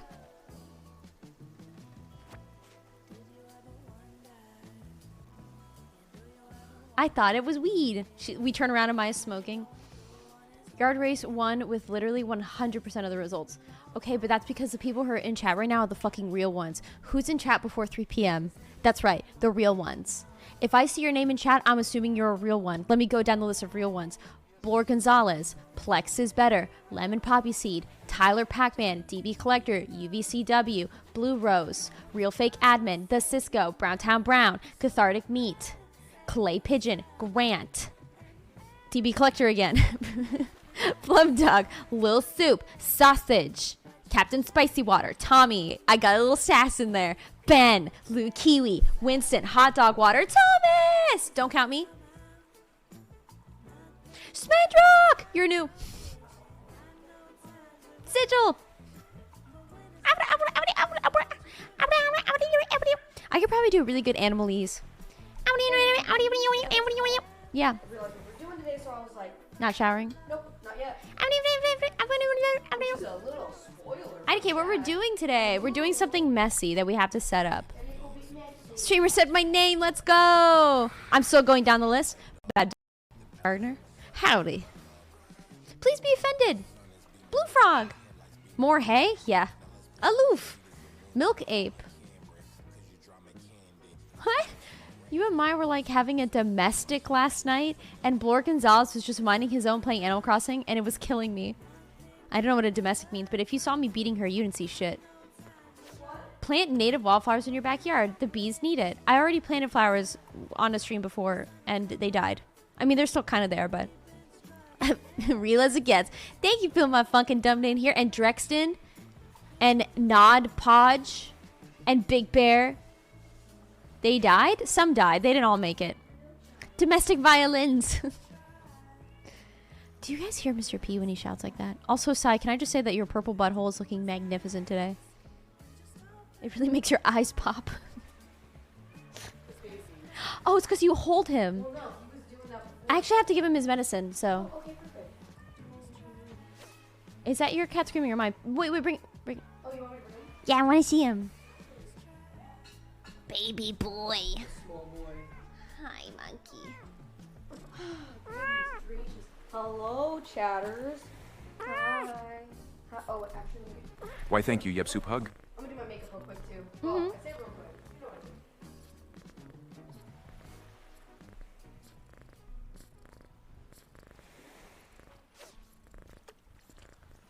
There's a chance.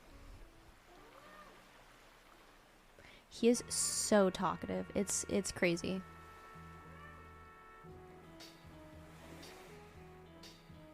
Oh, Thomas, this is Mr. President. I want you to meet him. Thomas, I feel like in the past we always talked about getting kitty cats, and I want you to meet Mr. President. He's got tiny little legs and one brain cell.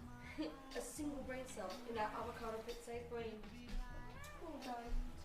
The little guy, the little... Take my strength, Mr. P. You're all looking fantastic as always, especially Mr. P. He's working on it. He's working on looking fantastic. How's Mr. P today? He's great. He ate. Like, he ate. I don't know if you guys missed it. Oh, Dr. Spaghetti. Yesterday I fucking cried because Mr. P was shouting a lot. So I was like, let me see if he's hungry. Because he was like chomping on my finger. I put down solid food. He ate. He ate on his own. You cried too, Keth? To me, like, I don't know. I've just, and I'm not trying to have heavy Animal Crossing talks. But like, when an animal doesn't eat, it's like the biggest indication that it's not going to be, you know, too much longer. So when that was happening, I was already like, okay, I don't know how to break it to the community. I feel so bad. It scared me. I saw it on your phone, and I was like, I thought it was cat. And then I was like, he's here. I don't think it's soup. But when he started eating yesterday, I was like, we're out of the woods. That just never happens, you know? That just never happens. He's still fighting. Left. Soup hug. Left. Big left. A. Oh,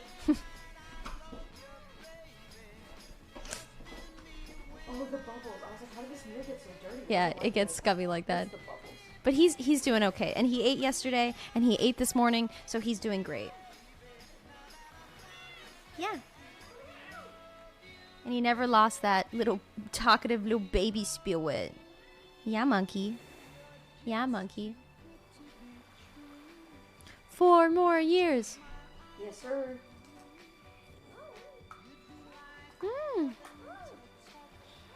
Chat, I don't think that's going to work out for you. I'm going to be honest. I think that it might be time to recap. No cap.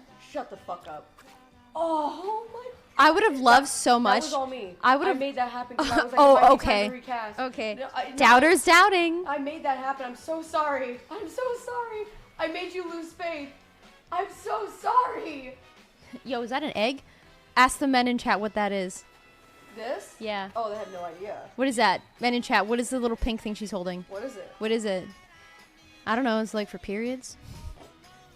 This goes inside of me.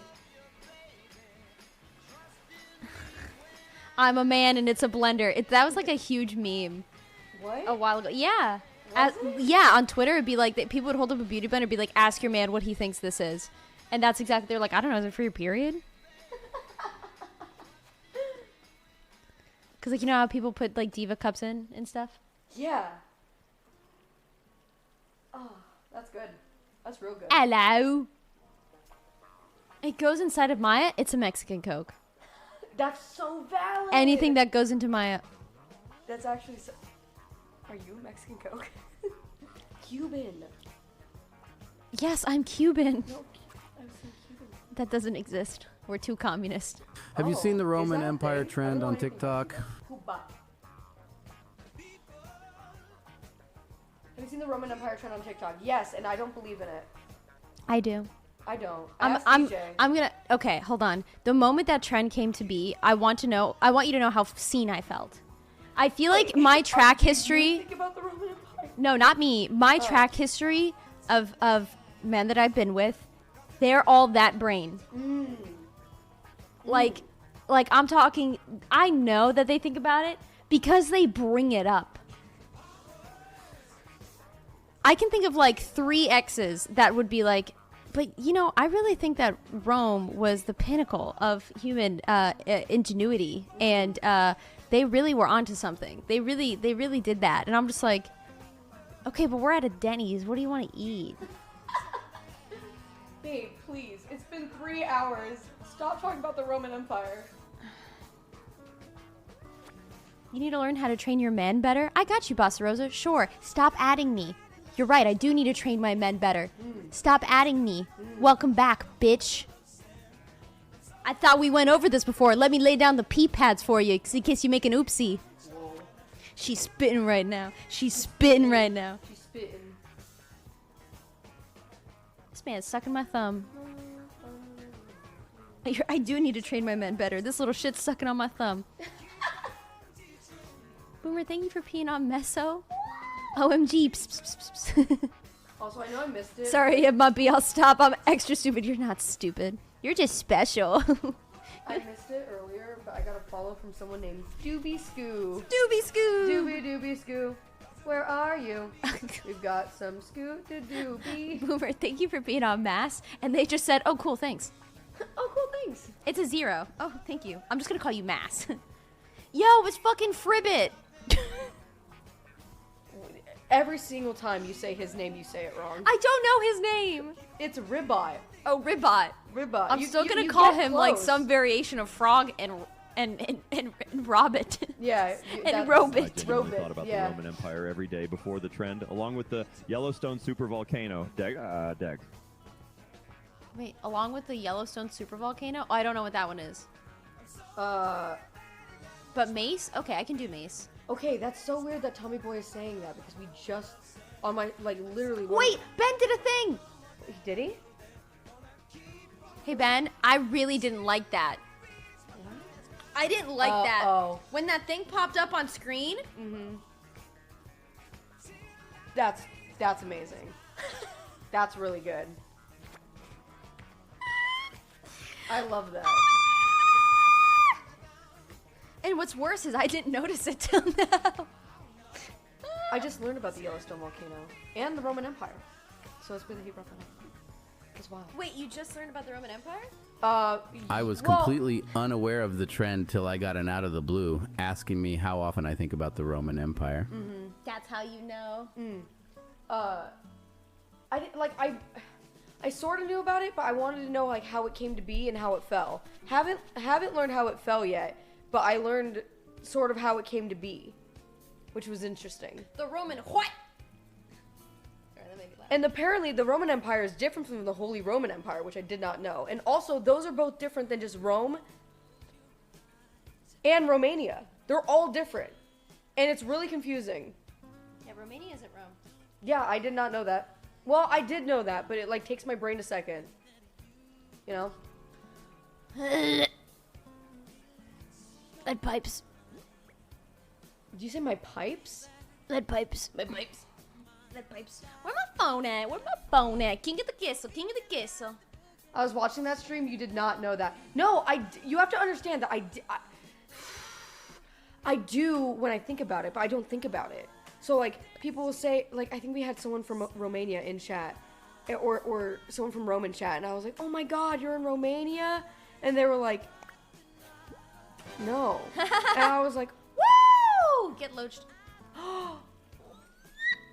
I've been living as a man for 25 years. But I'm trans, so it might be why I don't think of Rome's that much. That's so fair. You know what I think it is? I think it, and I mean no shade at all to anyone who legitimately thinks constantly about the Roman Empire. I think it's like a Sigma male thing. Not that you are one.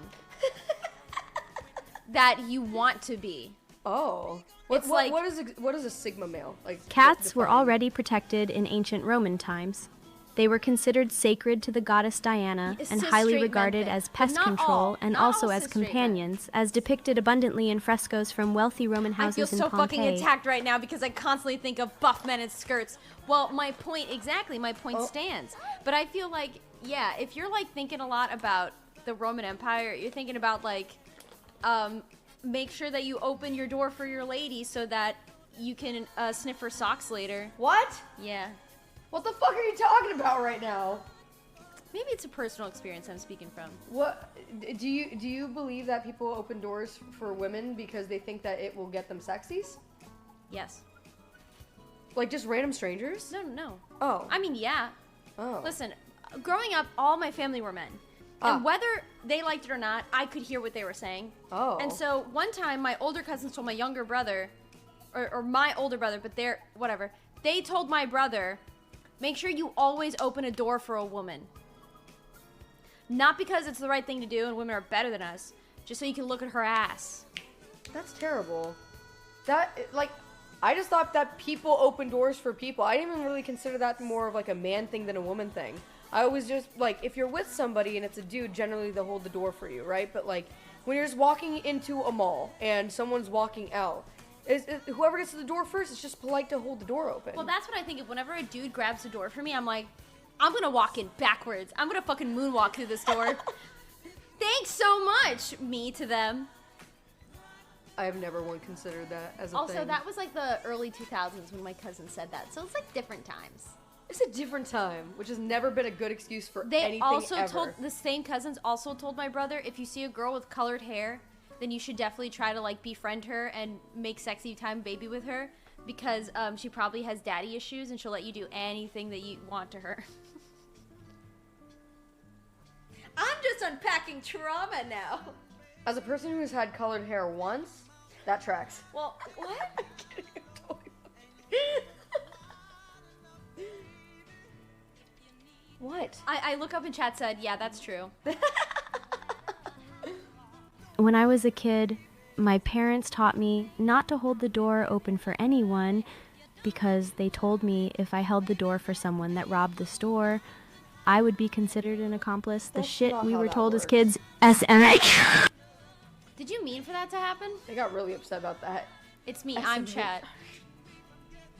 I just grew up hearing a lot of like, you know, we bang women, women make food in kitchen, no shoes, give baby, like my whole life. But like not because my family are bad people. They don't sound like amazing people. I'm not trying to make judgments on your family. We're just different. We're just different. We're kind of quirky. We're just different. Yeah, play this please, very relevant. I can't. I can't. There's a little baby. I can play it. Okay. Do we have to pull it up? Yeah, they just haven't seen the Barbie movie yet. Oh, fuck. Get the fuck out of my kitchen. I keep everything exactly the way that I want it to be. Do not touch anything in my fucking kitchen. Am I showing chat? Yeah. Oh, God. Okay, hold on. Give me a second. See, it was a lot more work than you thought. It really was. I wish I didn't offer. And you still have to make sure that the volume is down so that they can hear it, that the volume is on. It's a lot of work. Desktop audio. God. Let me open the thing. Now you gotta pull up the monitor. I don't even know where it opened. Did it even open? Or... I'm watching this entire... It's like 42 seconds. What do you think I got all day? Let me do this. If chat doesn't kick W a ton, then you're fired. This for now, then yeah.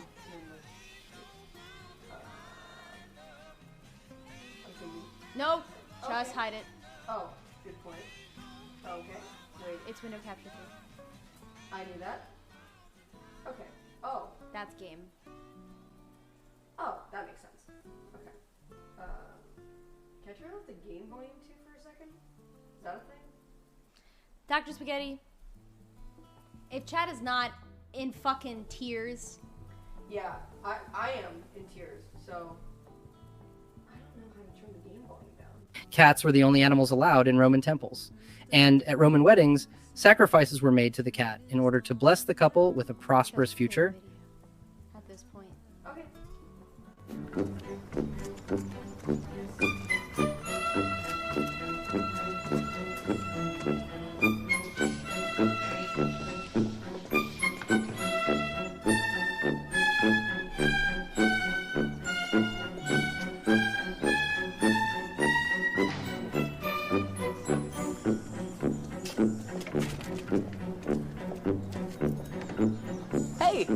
Hey!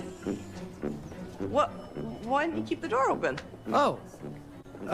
No after you? I didn't really get an after you vibe. Well, why not? I'm a woman, aren't I? Yeah. Really? Well, I just didn't think you were the type who would want a guy to hold the door open. What for type you. am I? You know, you're a type. You have short hair, you wear a tie, you got a vest. It's a look. So you looked at me and then let a door shut on me. I thought you might not want that. That's all. I was just trying not to offend you, and yet I wound up offending you, which is quite ironic. It is ironic because I would have enjoyed the door being open for me. And you know what I mean? Also, there was some distance involved, too, so I would say type plus distance. Oh, you have an equation? Yeah. You have an equation for the vibe? Yes, it's a mathematical equation. Type plus distance equals no door hole. Where did you get that equation from? I made it up. Well, you know what kind of vibe I'm getting from you is that that's a fucked up equation. You know what I mean? But you can't argue with the distance, though. That's a... What is he doing? That's a big factor. What the fuck is he doing? He relaxing. What are you doing up there? Maxing all cool. You don't. You are not people. You are not people. You don't sit that way. I guess change it back. Oh.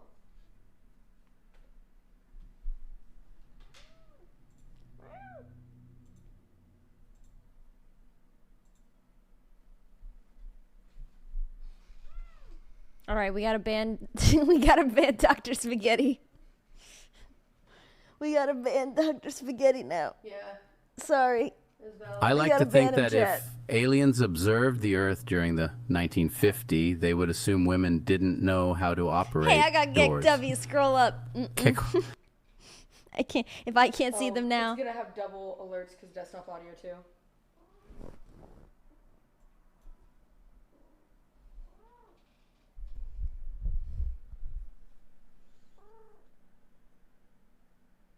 Legit reminded me of the times I opened the door when people were just so far away. Do I stop or do I wait? Do I wait? No, that's a purgatory. That's like a permanent. Well, not that's like a tiny slice of purgatory. What you do is you use your best judgment call, and that's the best you can do. But also, if you're gonna hold the door for someone who's not quite there yet, don't stare at them while they walk. What I do is I just look away and pretend like I would be holding this door even if no one was coming in behind me. You feel me? That's so fair. No pressure. I'm just like, you know, no pressure. You just come at your leisure. Come. Yeah, I'm just standing there, but I'm looking not at them. Yeah, pretend I don't see them. Just don't look in general. Can I tell you that one time, I feel like I keep bringing up exes this stream. I'm Yeah, over holds it. doors for people. Real Sigma energy. I promise. I'm over it. Of course I hold the door for people. But I had an ex that, like, one time we were out in public and there was like something happened where someone like brushed up between us and it was like I bumped into them or something happened. And it was an accident, but whatever, we just kept trucking. And then he turned to me and he's like, I didn't really like that you did that. And I said, What? Did what? And he was like, well, that person that we accidentally bumped into, you didn't even like look at them. Oh. You just kind of like continued. And I was like, well, I just don't tend to look at strangers in public too much, like in the eye, unless I'm talking to them. Okay. And then he was just like, well, why? That's kind of fucked up. What? And I was like, why is that fucked up? He's like, why are you treating other people in the world like they're not real, like they're NPCs? And I was like, it's not that. If I look someone in the eye, they tend to engage with me. So I don't look them in the eye because I don't want to engage. It's not because I don't think they're people. I think everyone is people and has their own lives. I just don't want to interact with them. That's completely fair. It's weird that he would tell you that's something that he doesn't like. He was like, I don't like that about you. I was like, you don't like that I don't look at strangers in the eye because I don't want to interact with them? He's like, yeah. I was like, okay, then you just have to live with it. There is a way. I think there's a gentle way to approach the like. How do you feel about other people rather than just saying, I don't like the way you did that. You know what I mean? I think he was definitely attributing it to my character. Like, Yeah. I think that other people don't matter as much. Airing out exes is cool and valid. Aw, thanks. Can't imagine why he's an ex. No, we're still friends. We're friends. No, we are. It's just one of those things that people say. You know, I'm sure I said some shit to him that was like, ugh. That's what relationships are. Mm-hmm. What's up? I'm just laughing at the memory. Yeah, whenever in public. Looking people in the eye invites interaction. That's why I always get approached by panhandlers and street vendors. I cannot hear TTS at all right now. That's why I always get approached by panhandlers and street vendors. Yeah, exactly. I get nervous to make eye contact on the street because I feel like someone who is trying to, like, I don't know, marry me will come up to me, you know? Someone who's going to be like, hey, can I interview you for a quick live stream? Like, I don't want that to happen. That's so valid. You know? I would hate doing that to another person. Yeah. Like ever approaching a person, like a stranger, and asking them, like, randomly. I like, stare people interrupting their down the day way a what they're dog doing. stares at their owner. Right, while when they're shitting just in trying to the go yard. paint. To make contact out of them. Yeah. Yeah, exactly. That would be so uncool. Mm-hmm. Unfathomable. That's what I'm saying. I could never. I stare people down the way a dog stares as their owner is shitting in the yard.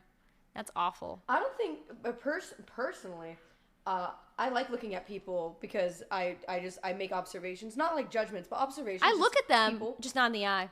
But if I end up making eye contact, like when looking at a person, I end up making eye contact, I don't look away, I smile, and I wait. And if they look away first, I'm stronger than them.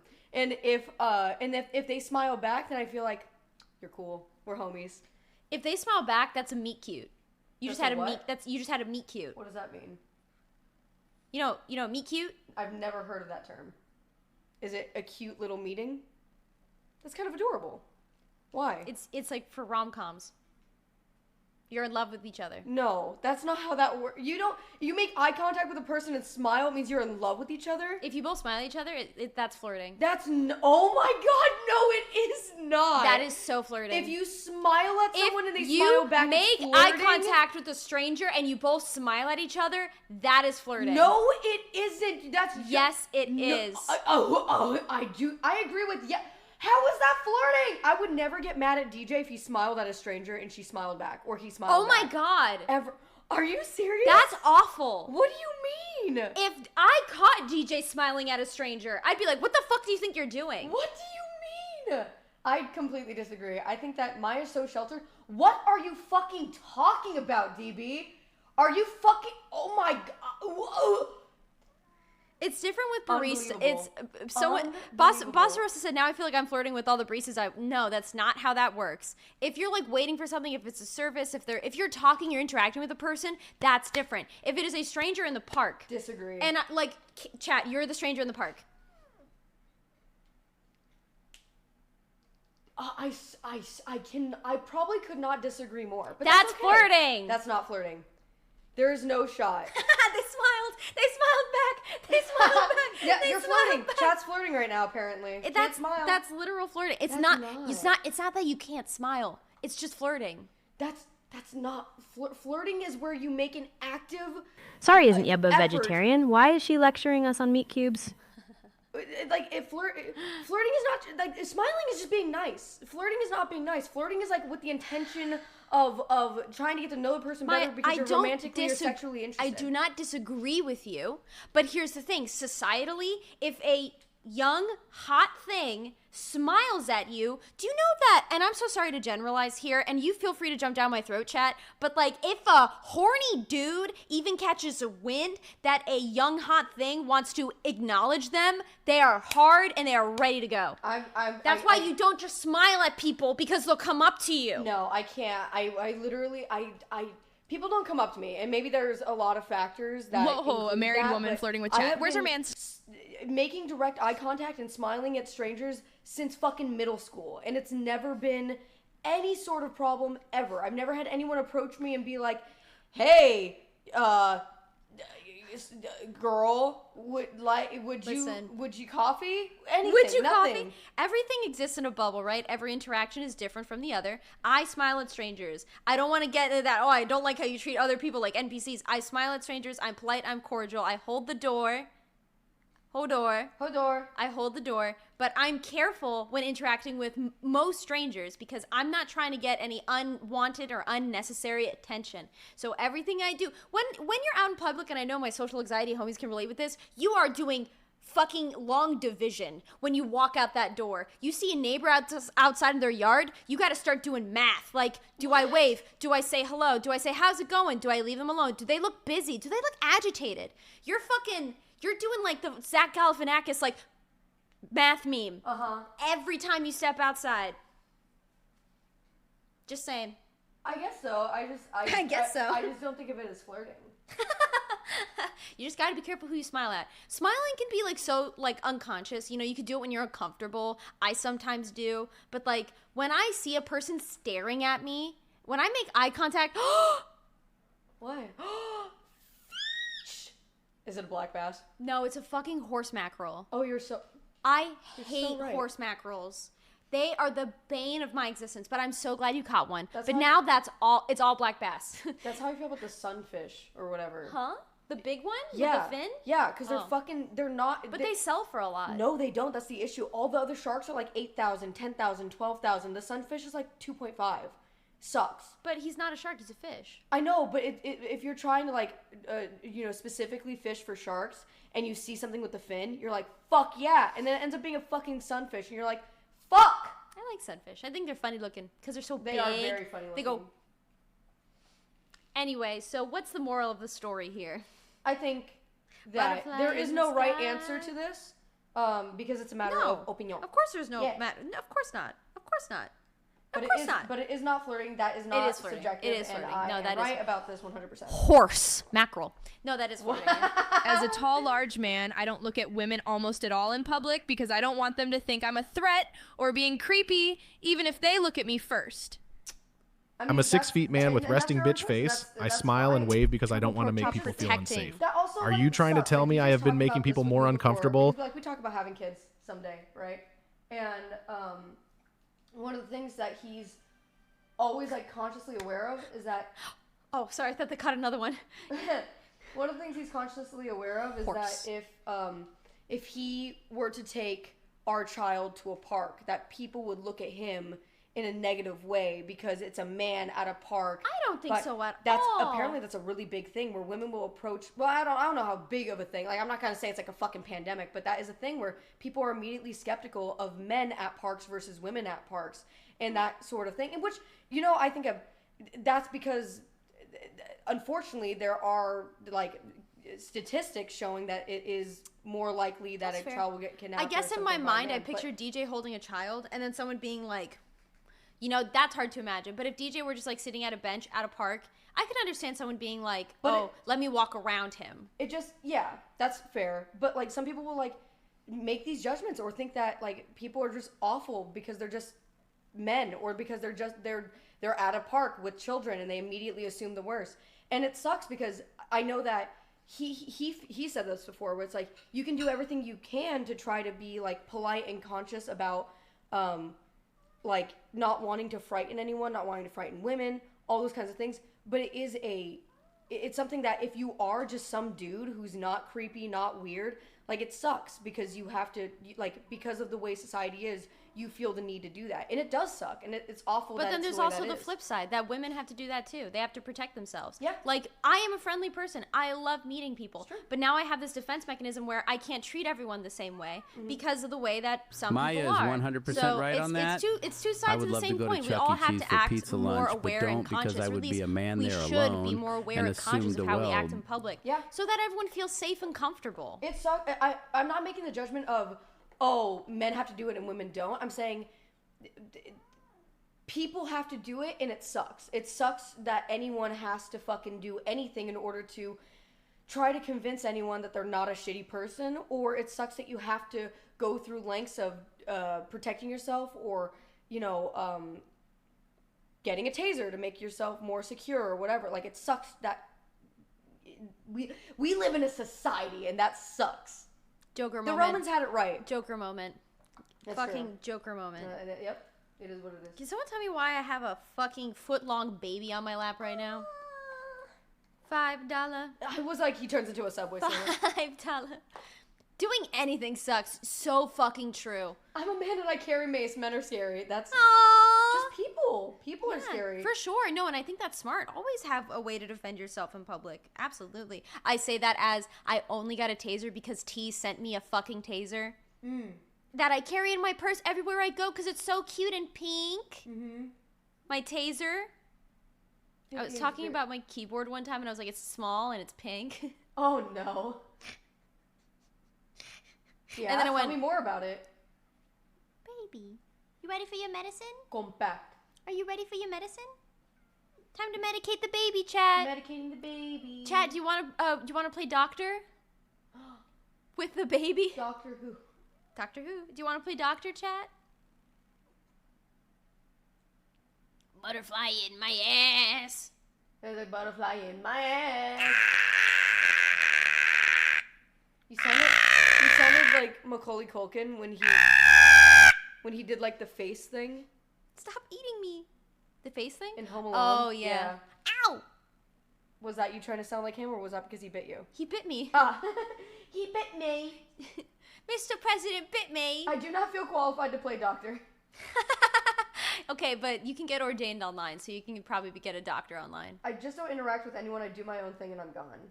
That's fair. That's okay. I also feel like a lot of the times interacting with certain strangers in public can make my day.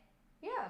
Like sometimes someone just being nice to me out in the wild legitimately makes me smile so much and restores my faith in humanity to a point where I'm like, I'm going to be thinking about this for the rest of the week. You know? Mm-hmm. So if you're that person, hey man, hats off to you. I also really admire people who are just like organically themselves and just really chill and nice to like almost all strangers. I'm like, wow, you are killing it right now. You are fucking killing it right now. Okay, I'm gonna put you on the ground, okay? The president is healing. I'm gonna fucking put you in the ground, motherfucker. Call me the Undertaker, because I'm taking you under my flappy wings. I'm gonna give you medicine. Remember when Flappy Bird was like fucking the rage, and then they took it off the store? And My outside persona is one of avoiding interaction as best I can, but if it does happen, be stupidly nice, and it's worked so far. No cops called on me. My outside persona is one of avoiding interaction as best I can, but if it does happen, be stupidly nice. Yeah. I love that. That is really nice.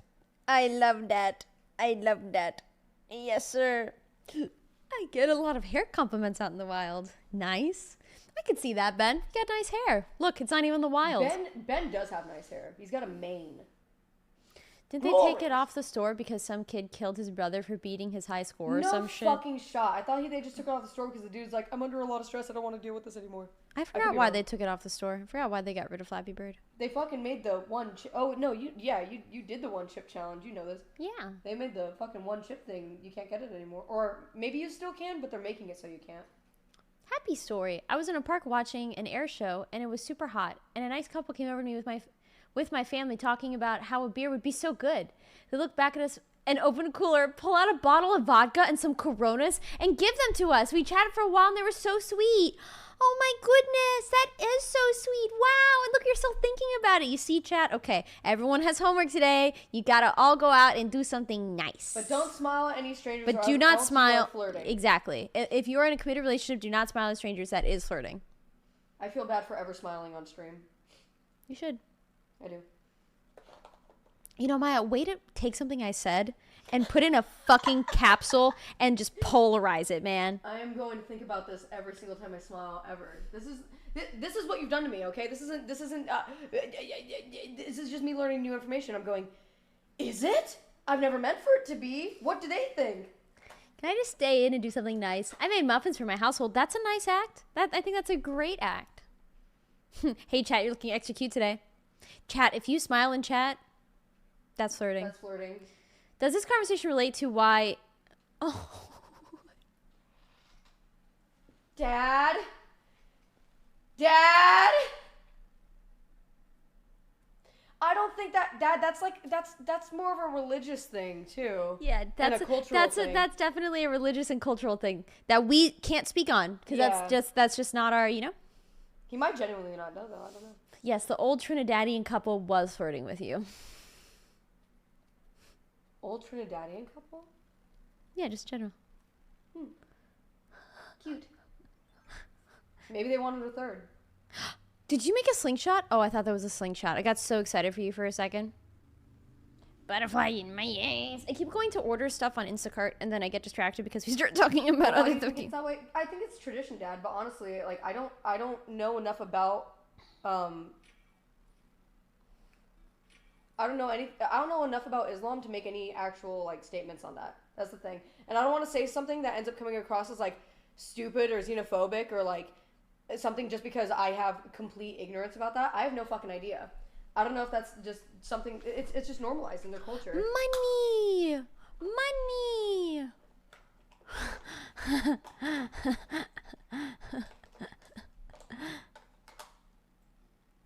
I had a lovely conversation with a vet in his 90s and another in their 60s. We exchanged the standard thank yous, held the door open for one of them so well. Butterfly. Held the door open for one of them so well.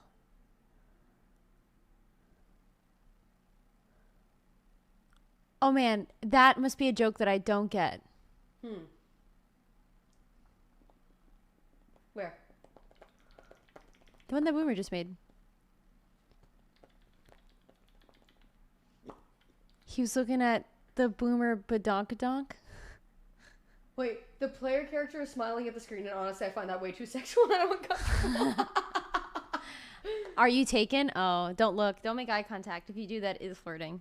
I hold the door for men or women out of common courtesy. See, that's how I think too, Dad. But I think that, depends on how you're raised and like that kind of thing. Because if you have like a bunch of brothers that like all kind of like affirm each other, that like, yeah, you hold a woman open, you hold a woman open. You said that holding the door open for someone so meant you wanted to fuck them. That's completely different than the way that I was brought up, you know? Like, I had 2 sisters, and so we've always been just like, be respectful, be kind to others, treat others how you want to be treated, that kind of thing. But I think it completely depends, you know? And also, people might take what you say, like they might misinterpret it and say, look it, I look okay now. People, that's what they'll say. People might misinterpret your actions and think that like, oh, you want something from them, or you're flirting, or you're doing this when you're doing that. But to you, you're just doing something innocent. And that's not your fault. You're not responsible for how other people feel. I think that if you want to have like, if you have like a friendship and there's a misunderstanding, then it's up to you to clarify that misunderstanding. But aside from that, if it's a stranger and they're like, oh, this person's flirting with me, you're not in fucking control of that. You know your intentions. And no one else can tell you how you feel or how you are when they don't know you. You know what I mean? You were pretty before the makeup. Thank you. Is that your dad? No. Damn it. Why'd you say that? Got him. I'm gonna get snug just so they can see me. Yeah. If that's okay. What? Well, my dad he messaged me. He's like, hey, I don't know if you know this. It was But very they can't sweet. see you. They were like, they can't see you. And I was like, Dad, it's okay. I was like, it's okay, Papa. He's just looking out. Every time I hold the door for old dudes, I say, yes, sir, and they love it. Oh my God, I love those. If you say boss man to anyone above the age boss. of 40, that person loves you. Yeah. Thank you, boss man. Thank you, boss. Thank you, boss man. Boss or bossman. I had a coworker that was from like New York or New Jersey, somewhere in there, and he, every time that he said like anything to a guy, he would always respond with, you got it, boss. You got it, boss. Yeah, like, I got you, boss. Something like that. They fucking love that guy. He was great. I like... Never mind. Okay. What do you like? I like you. Thank you. I like you. Butterfly in my ass. Hey, There's so a I have a question for you. Yeah. Did you...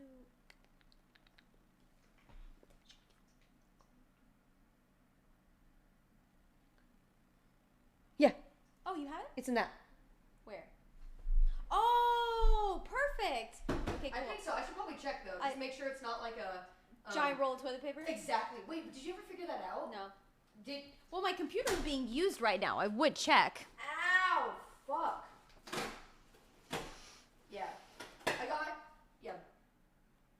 Ooh, that should be fine. Okay. Did the... Yep. Okay. Oh my God. Nice. Huge. Big. Big. I don't enjoy being called boss. I personally wouldn't either. But some people do. Sorry, I don't mean to make a super blanket statement. Do you need anything? Me? Oh. Yes. No, Chad. Chad, do you need anything from sorry. the store? I'm so sorry. Other than what we're doing later. No, is that what you're doing right now? Yeah. Too bad. Do you I don't want to say it in front of chat. Just say it. Why? No, not like the way we were. Oh. They can't see my face anyway. This is perfect. What? What? Maya, I understand the word. What's the rest of it? That's what you're doing. What am I doing? Getting. Oh, yeah, I can do that. Oh, wait. What were you doing if it wasn't that? Gotta get rope. Okay. Oh. Yeah. Okay. Yeah. Cool. Yeah. Oh, and that too. Okay, just making sure. Try. What? Maya, just do what I was doing. What? Maya, why can't you just don't mute? Just ask me. Just do what I was doing. Yeah, I want, if you could in some way, like, God emote to chat the way that you're emoting to me.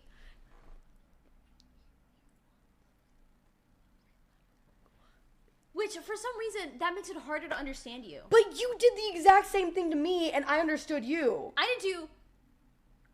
I'm not saying like a whole fucking sentence. I'm like, yes, you're like, no, I'm not. You're like, I said this, and you're like, yeah, what about that? And then I'm like, what about that? Dude, I cannot. Understood? We're really cool. See, they understood me. Oh, that's what you said? Yeah, I was like, you're really cool. Well, then it's a me problem. And then I said, subs? Well, then it's a me problem. They didn't get that part. Because I had no idea what you were saying. It's okay. That's fine. Here, just chat. Do some fishing. Just for like a second. Why? You know? What are you doing? I'm just typing, dude. I'm just typing away. I'm typing. I'm a typey little guy. Yep. Oh, I spelled things wrong. I can't even type correctly. No. No? No. Just wing it? Box. Oh. Box. Okay. What? What do you God damn it. Message received. Exactly. Oh God. DB. D Fizzle. Motherfucking B, dude. We might not always agree, but by God, if there's anything to heal, it's subs. Subs heal. That's right. It's true. Thank you, DB. That was really, really nice of you. Thank you. Seriously. And taking advantage of the fact that subs are 25% off right now. What are you doing right now? You can play ping pong with us. While we live and breathe, you can play ping pong with us right now. 25%. That might be a good game, lip reading. It's a really good point, Dad. It's interesting. Interesting that he would say that. That's really interesting. We did play that. It's interesting. On your stream. And just now. It did not go well, though, to be fair. We should do charades at some point. Wait, why are you laughing? Is that horrible? Oh, no. I feel stupid for asking. Never mind. No. Charades is fun. I for some reason got flashbacks of like family get-togethers when we're all sat around. We don't know how to talk to each other. So we go, do you want to play charades? Oh, really? I don't think I've ever played actual charades with anyone ever. In life itself. You know? Sorry, someone said not sure if you know, but you're muted. Oh, and yeah. They're lying. They're memeing. I thought that we legitimately were. Absolutely not. That's how, because chat would be spamming it. Muted. Because even when you mute on purpose, if I were to mute right now and I let chat know, okay, chat, we're going to be muted for like the next 30 seconds, okay? Relax. As soon as we're muted, in chat, muted! Because you called attention. Fucking muted, idiot! But it would be awful if we were... No, I see. It still worked though, which is really impressive. Does that mean that it's... Can't hear. Muted! I play charades with everyone every day, Sag. What does that mean? What do you mean? Maybe they're, mute. Oh my God, are you? You can be honest. Tell us. Or don't, because you're mute. I'm not entirely too sure how that works. They've been on this muted bit for a while, not noticing. Oh, putting on a charade. Oh, he's saying he puts on a charade. Who does? Oh, yeah, that's what he was saying. That's so that's sad. rough. I'm so sorry. Have you ever played the game? Hold on, wait. Have you ever played the game? Oh, fuck me, I can't remember what it's called. Somebody in chat's gonna know what it's called. I would love to play this game with you at some point, either during this stream or on stream at a later point. It would be so stupid, unless you've played it before and you know how to play it, because it's kind of got like a system. It's a game where you are in first person and you knock on your neighbor's door, and it's a couple, and they let you into their home, but you type everything to them. You can't it's like a game that you have to play by typing out what you want to do or asking them questions. It's really cool. Oh, it's so cool. Oh, yeah, Facade. I know Facade. that game. I know that game. Facade. It's so good. Have you ever played it? No. Oh, we should totally play that at some point. It's so good. But I think I've seen playthroughs. Ah. Na, na, na, na, na, na. Ah.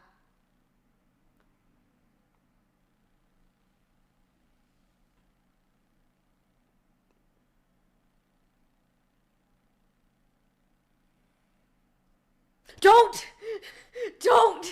Damn it! I was really hoping you were going to talk first, because I was just going to go, again. You need to leave. Oh my god, chat. Sometimes we're sometimes we have the big. Watch the game be checkers. Oh, you know that game where like there's two teams and it's like one person per team, and they have like a board in front of them and little pucks, and they're different colors. They're like two different colors. Pause. That would actually be a really fun game to play. No, what would be, I think, a fun twist on that would be like explaining a video or a meme that you saw. Yeah. But just with your mouth. Like just explaining the video, and then that person has to guess the video. That's so good. But it has to be like a viral video. But I feel like that's just how you and I talk, though. I'm like, have you seen the one of the porcupine eating the fucking pumpkin? And you go, no. And I'm like, you've never seen the one of the he eats a pumpkin, he goes, ow, ow, ow, ow, ow, ow. Spoilers. What the fuck? Mr. P! Mr. Piddle! Mr. Pebble Boy! Mr. Pitbull! Mr. Pitbull Mr. Worldwide!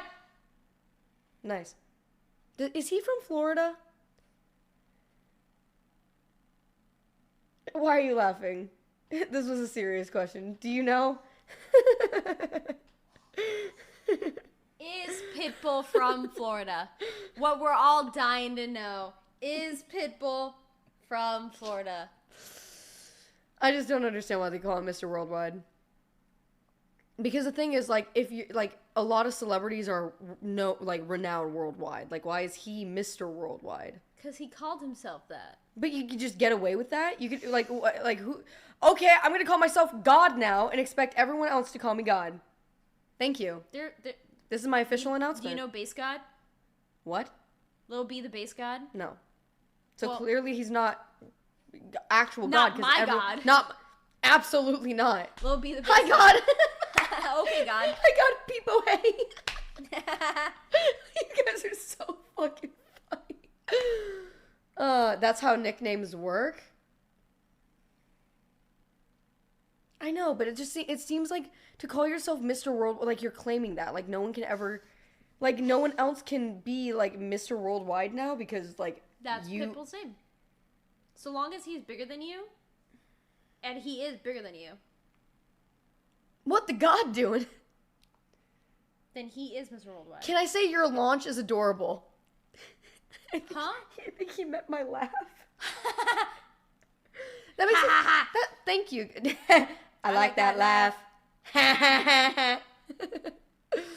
Oh, so that video where like it's a celebrity. The one who did babe. You I have bruises. No, you don't. From you. No, the fuck you don't. I have a scratch on my face from you. Okay, you ran into my hand.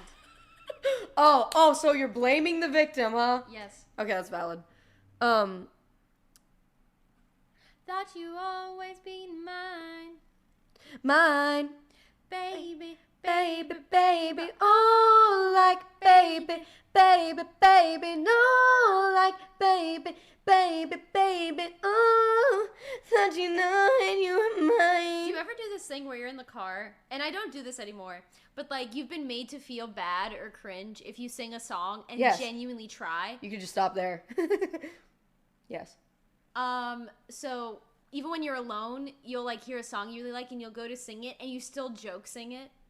Oh yeah. Like because you've been made to feel like it's stupid to try to sing a song. Yes, absolutely. I feel like if I sing a song purely, then or like if I actually attempt to put effort into a song, it's cringe. So the best thing to do is that like you just don't try. Just be a little goober goblin, because that way it's not cringe, it's funny. Yes. Yep. I agree. Yep. Oh man, I love Canada Dry Zero Sugar. DB, you literally, DB put nodders in chat, and Kat was like, DB, you sing literally constantly. He does. Does he really? Oh, dude, he vibing so hard. He's just a cat jam all the time. He's a drummer too. Very talented. Skilled. He's got many. He said he was going to make me a song. Hasn't done it yet. I can't even allow Has not done it myself yet. to full send sing when I'm alone. You see, you can though, and it feels so good. I was driving alone the other day, and I was listening to a song I liked, and I was singing it, and I realized I was like, oh my god, this is so cathartic, that I started to cry because it felt so good, and I was like, I haven't Good. done this in a long time. Like I sing in the car almost constantly. Well, But you like, can always sing around me, and I'll join in. when I was 19, I found my first love. I don't know Have that you heard one. that? There's a remix with Baby in that song. Oh, never heard of it. I will join in if I ever do know the song, though. I will join in. Okay, so I ordered everything that we're gonna need to set up for the games. Sorry? For the games today, but I'm gonna go get ready myself. Okay, awesome. That's awesome. That's awesome. See, you're always so like beautiful. Okay, you're so stunning. I thought you were already dressed for the day. I forgot that this is your PJs. God, how does she do it? How? It's unacceptable. See, that's flirting. What? You're just so beautiful. Gorgeous. You're flirting with me? A little bit.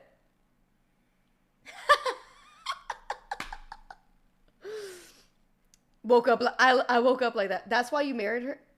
I did technically marry you. I wanted to like stretch and swing my hand out and jokingly do that. But then I just ended up doing it anyway. Also, yeah, why are you hitting me?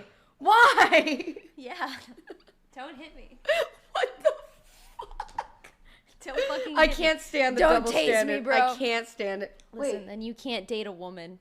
Oh. What? Yeah. I can't. I wouldn't. Stop hurting her, Maya. She's been through enough. What the fuck? Dude, A I love gaslighting sausage. stream? No, I like it. It's really healthy. For anyone that missed last night, do you want to do like a quick recap of everything that we did? Sure. Okay. Uh, Don't forget my favorite part. Oh, of course. I would never. Okay. So, what's up, gamers? Today on twitch.tv/myelderberry. That's good. That's good. We like that. Actually, there's a weird number of combinations how that works. Wow. You might make her brain pop out. Shut up, Papa. Why would you say that? Why? Young Elder Danny. That's the one we said the day before. Whenever. Time's flying by so fast. But let's talk about our time yesterday. So, if you tuned into the stream yesterday, you might have noticed that young Yebbington Bear. Hold on. Where is it? Hold on. Wait a second. Okay, it's not here. It doesn't mean anything to us anymore. Young Elderberry got married, and I am ordained by the state of California, and I made it so. So that was great. She got married to a stranger that we met out on the street. He ended up finding the stream with his buddies. That was a time that happened. It was a thing. Marriage happened yesterday. It did. That was fun. And then so we had a little wedding, and then afterwards we had our honeymoon where we watched Paranormal Activity 2 and 3 and gave girl advice, which we had some fucking deep conversations, some serious shit, some playful shit. It was a good time. All around a good time. And during Paranormal Activity 2 and 3, horse, you know?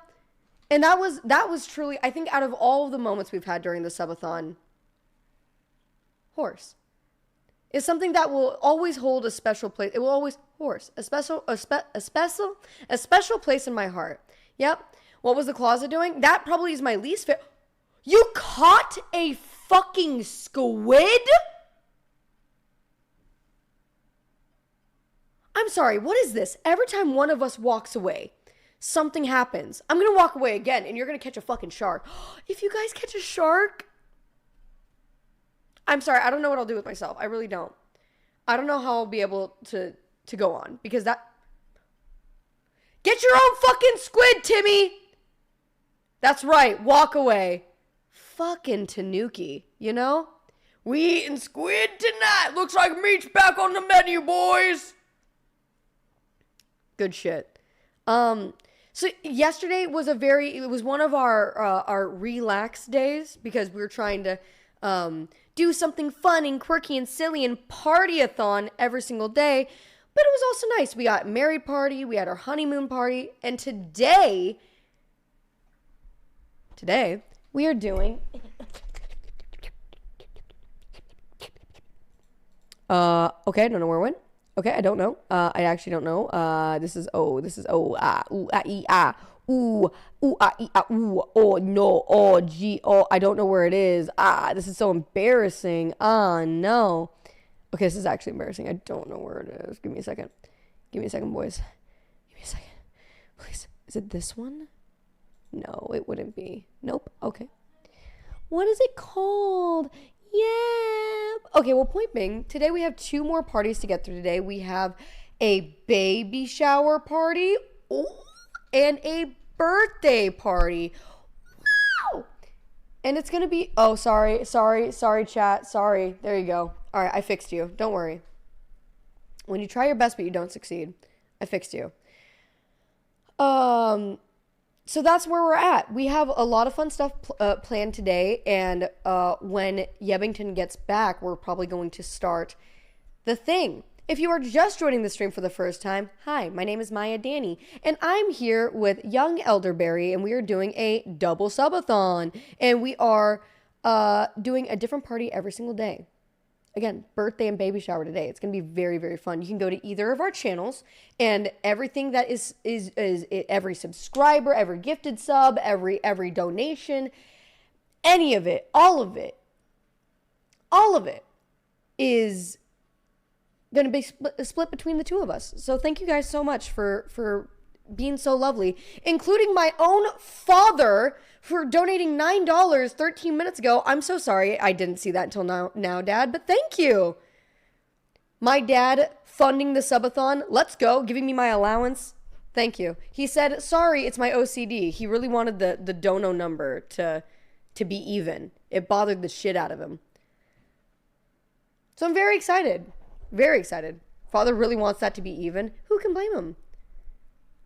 Who am I to stop him? Truly. Right now, we have a Animal Crossing game going on where Twitch plays Animal Crossing, which is what you're seeing on the screen right here, right now. Yep, everything is split, even Maya's inheritance. You think I get inheritance? You think? Oh, baby sweetie buddy, baby sweetie.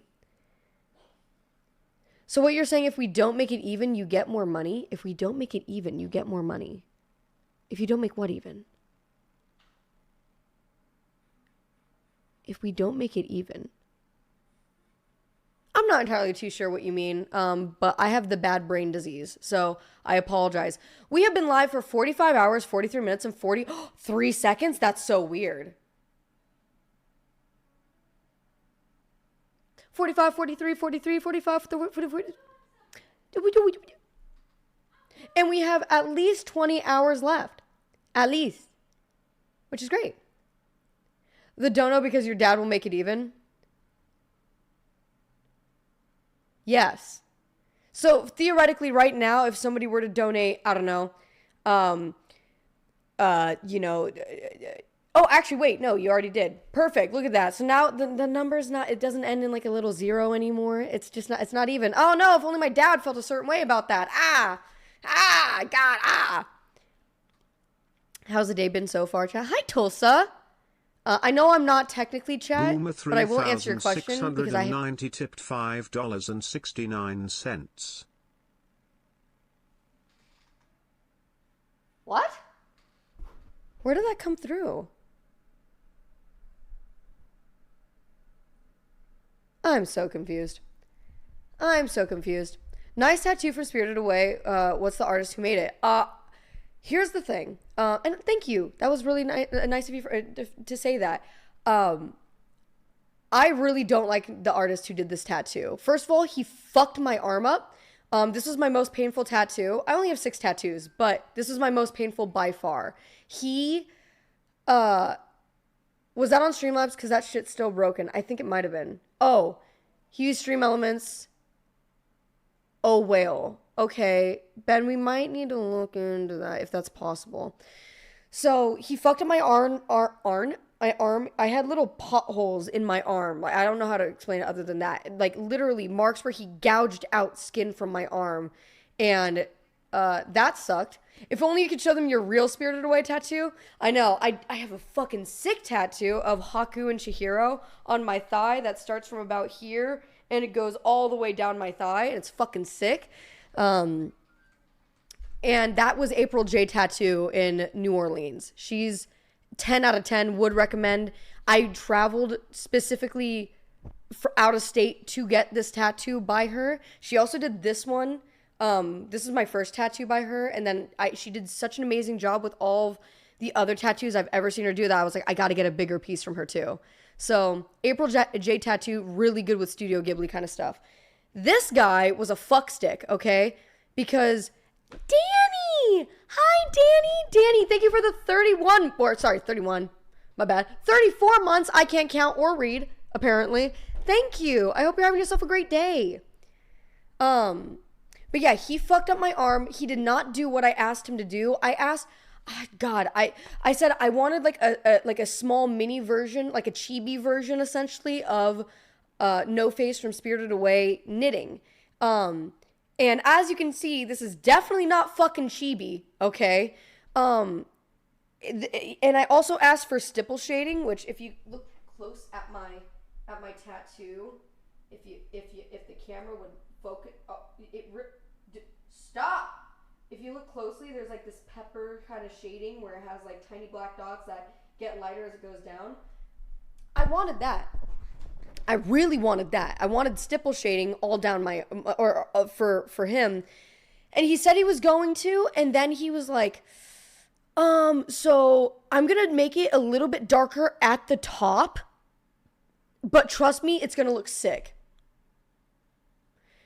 Never, ever trust a tattoo artist that ever says that. Ever. Literally ever.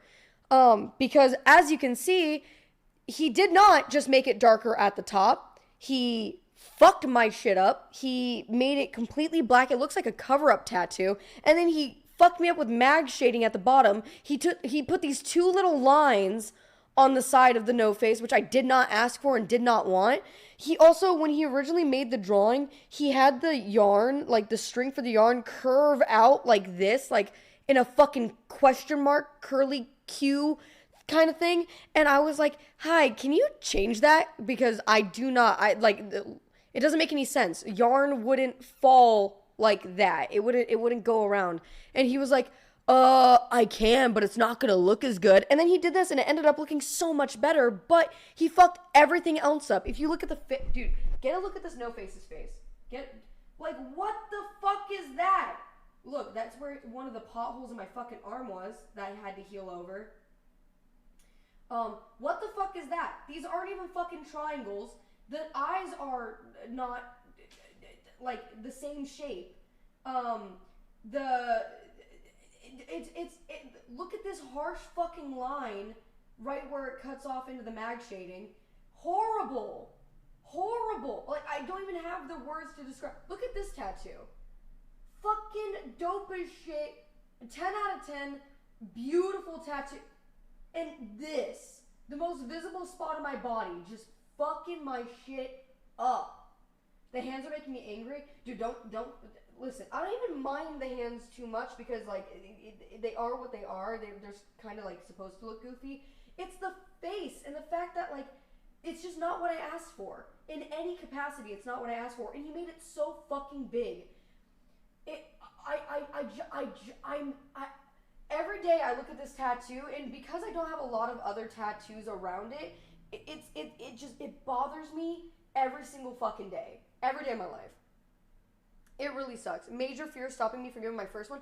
No, you just because you know what happened, and this is on me really because I didn't know enough about tattoos for what I'm supposed to do. First of all, I thought that when you get a tattoo, the polite thing to do to not make your artist nervous is not to look at them when they're working on your tattoo. Like, not look at the tattoo. I'm not supposed to peek. So I didn't look at it at all, and he never. But to be fair to me, and I will say that is on me, but to be fair to me too, he should fucking ask, hey, is this looking okay so far?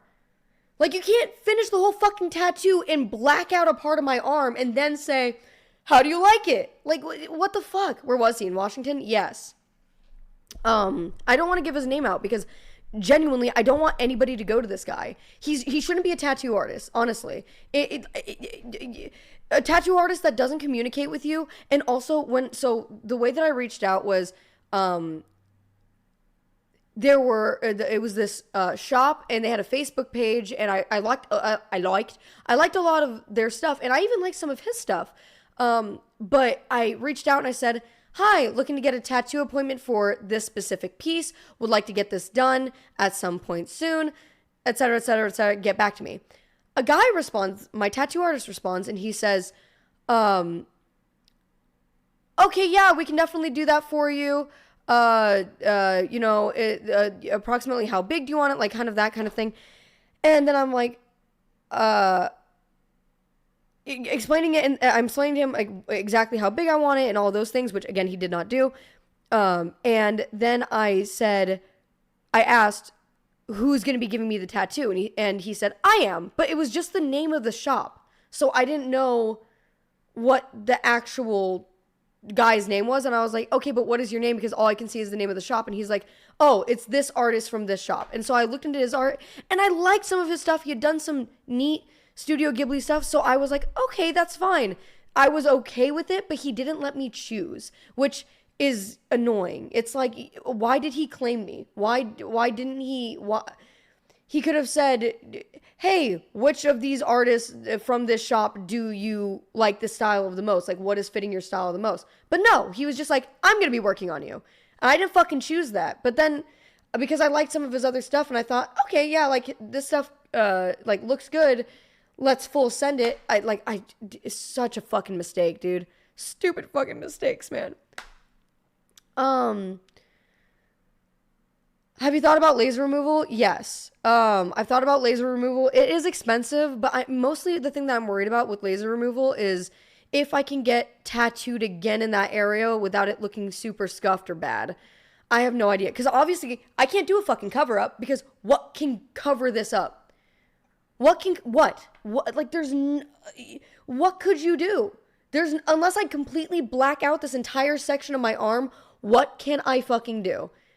He made it impossible. What was the conversation after? Did you tell him that you hated it? No, because what the fuck am I gonna do? It's already on my arm. Like, and I signed a fucking thing saying, like, the tattoo artist isn't responsible for any blah, blah, blah, blah, blah. Like, at what point I just had to smile and say, no, it's good. Meanwhile, internally, I'm fucking panicking. And I think I got into my car with DJ afterwards, and I just start crying because I'm like, what the fuck is this? From a distance, it's not a horrible tattoo, right? Like, like, you look at it, it's Spirited Away, awesome. But it's so not what I wanted that it baffles me how I let this happen. I can't even blame him fully because ultimately I could have said, I don't like the design. I'm feeling uncomfortable. I was hoping for this artist. I could have said, oh, let me look at the tattoo before it's done. I could have done a lot of things. But I think a good tattoo artist should give you the opportunity to do all of that. Like, to say all of that, to give you a break. And he fucked up my arm. Like, that's like one of the worst parts too, is that it sucked. I was able to sit through this for 4 hours. My thigh tattoo was almost 7 hours. Nothing, no problems. I didn't need a break, sat through the entire time, easy peasy. This one, it took an hour and a half maybe, and it sucked. It was so difficult. And this isn't supposed to be a painful spot for tattoos. You learned though? Yeah, I learned, but I also have this fucking permanent piece of shit on my arm essentially, unless I were to get it lasered off. You can blend it into a larger piece. That was the plan for the whole arm. So this section right here, I want to get another tattoo like right here that's Zelda themed, because these are all Zelda tattoos. And then the rest of my arm was going to be just patchwork, sort of how like Yeb has with her amazing sleeve. That's what I planned for this arm as well. But it when you're starting, I just have such a bad start with this guy. I also don't love this tattoo either. This tattoo has problems, but it's not horrible in terms of like, from a distance, again, it is what it is. It's fine. Awful. What do you recommend then? What do you do different now? First of all, anytime I ever get tattooed, I'm always going to reach out directly, do my research beforehand and find an artist specifically that I want, and then reach out to that artist directly or through the shop, let them know who I need to work with directly. That's one. Two, look at the tattoo when they're tattooing occasionally. Don't stare, obviously, but like, you're allowed to look. When I get a tattoo, I'm stiff as a board. I don't move because I don't want to potentially fuck up the tattoo artist. So I mostly stay still, but I think it's very important, no matter where you're getting that tattoo, if you have the option to look at it, then to do that, or to ask, even if you don't need a break from the pain, to ask to take a break so that you can look at what they're doing. Like, say if it's on your back and you can't just like, obviously look around like that. Huh? Most good tattoo artists are like, do you want to see what we're doing? Exactly. So Yeb just said most good tattoo artists will let you look, and they'll offer it. And that's what I'm saying. It's like, why don't they all do that? Why is it so difficult? And this wasn't a walk-in. This was a fucking appointment. Like, it's so disappointing. You can do a cover-up if you use colored ink. A talented tattoo artist can make it work. Black ink is very hard to laser off. Yeah, it would take a lot of sessions. It would be really, really expensive. And unfortunately, I just don't have the money for it. Oh my God, what's happening? What is it?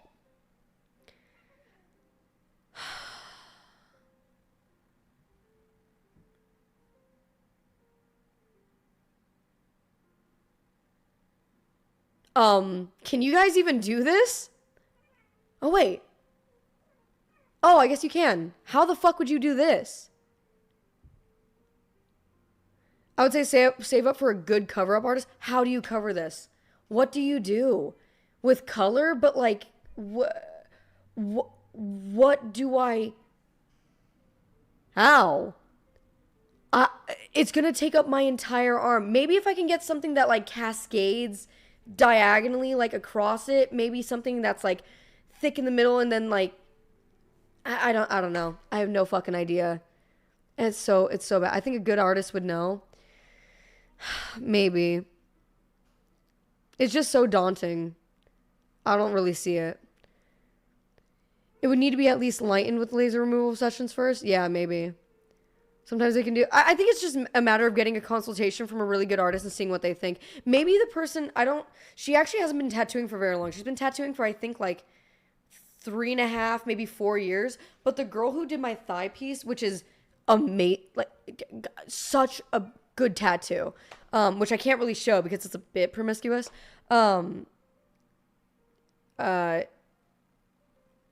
should probably just get in touch with her and ask her, like, hey, got this really shitty tattoo.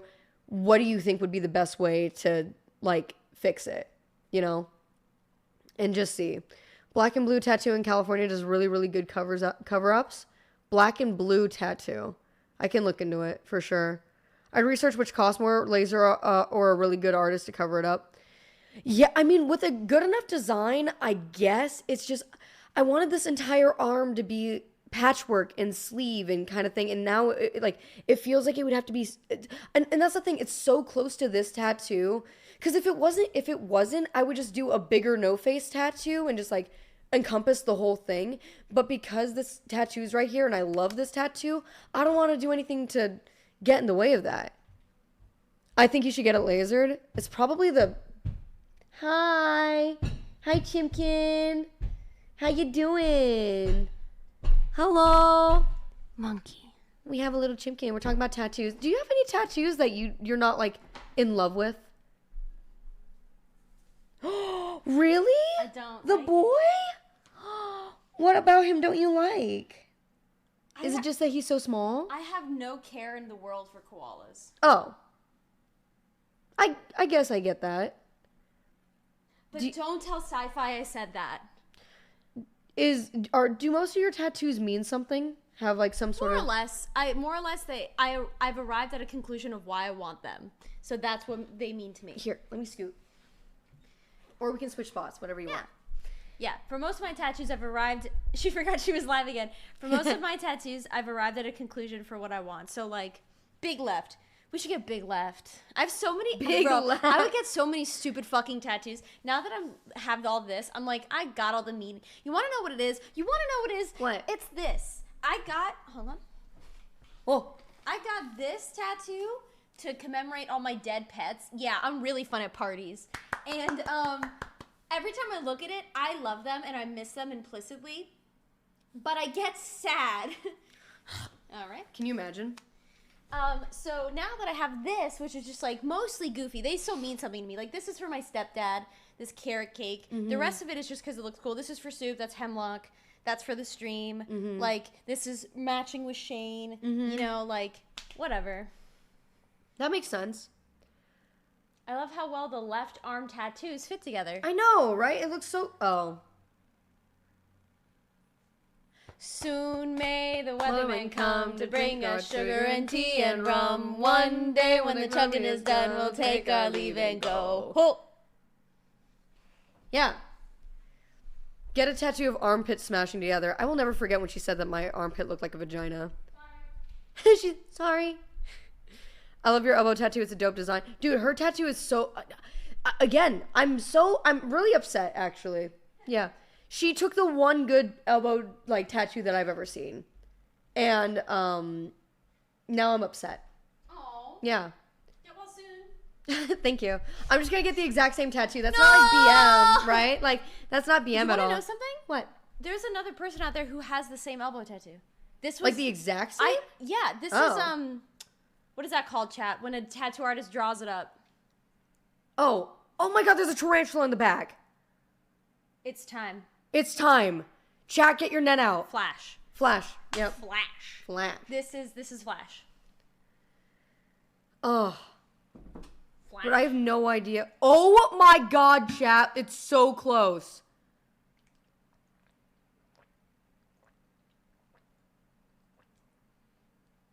Okay, when you drank from the bottle, it sounded like glass. It did. Even in my drinking state. It did. Not again. I'm not ready for this anxiety. I apologize, guys. This is what it is now. Chat, if you die in the video game, you die in real life. Oh my God. Chat, you're so good at this now. They have like a system, I swear. Chat, you've got this. You've gotten bugs before. Damn it. Oh, it's going to come back stronger. No. No!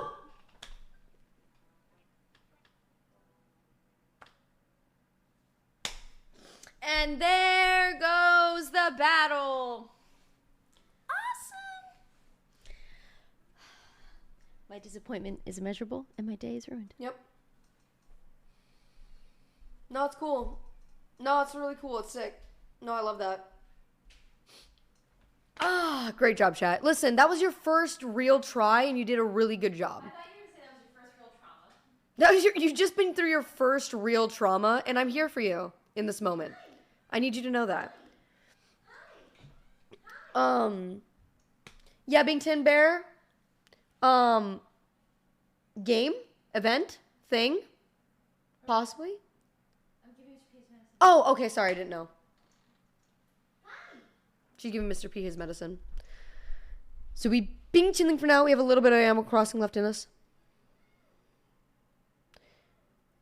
She's frowning now. Wait, is she? Yeah, she got stung. Is that still flirting? Is that how that works? Smiling is flirting. So frowning is like the opposite. Frowning is like, I fucking hate you. Interesting. Huh. What? They can't hear me. This is like learning social cues. So frowning means you don't like me. Smiling means you do like me. It's more than that. Frowning is teasing. Shut the fuck up. Shut your damn mouth. That was wrong and dirty of you. Stung by wasp, bitten by a tarantula, caught a rock. Our character's really going through it. If any, and they, Yep said, and they look like Weird Al. If anything, the character has been through a trauma. A little torch, chat. Wait, does it light? Press A on it.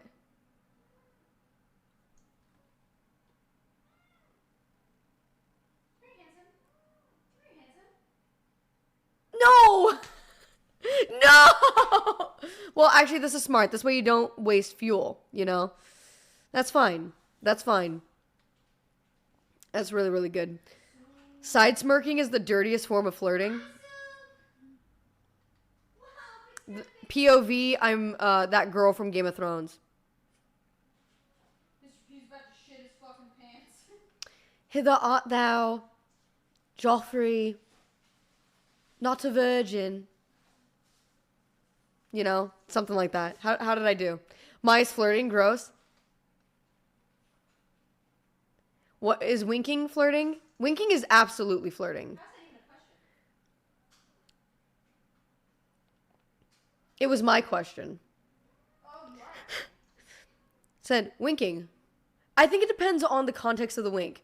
Because if you're like, don't worry, guys, I know what I'm doing. You know, that's not flirting. But if you're like, what's up, girl? What? Okay. Tell me if this is crazy. Oh no, if you're gonna talk to me about measurements, I will not know the answer. Okay. Most of Mr. P's medication has been like 0.2 milliliters, whatever. This is a laxative. They want me to give him a full syringe. 1 milliliter. Every 8 hours. Is that a joke? I have no idea. Make him poop. But he's gonna poop like too much.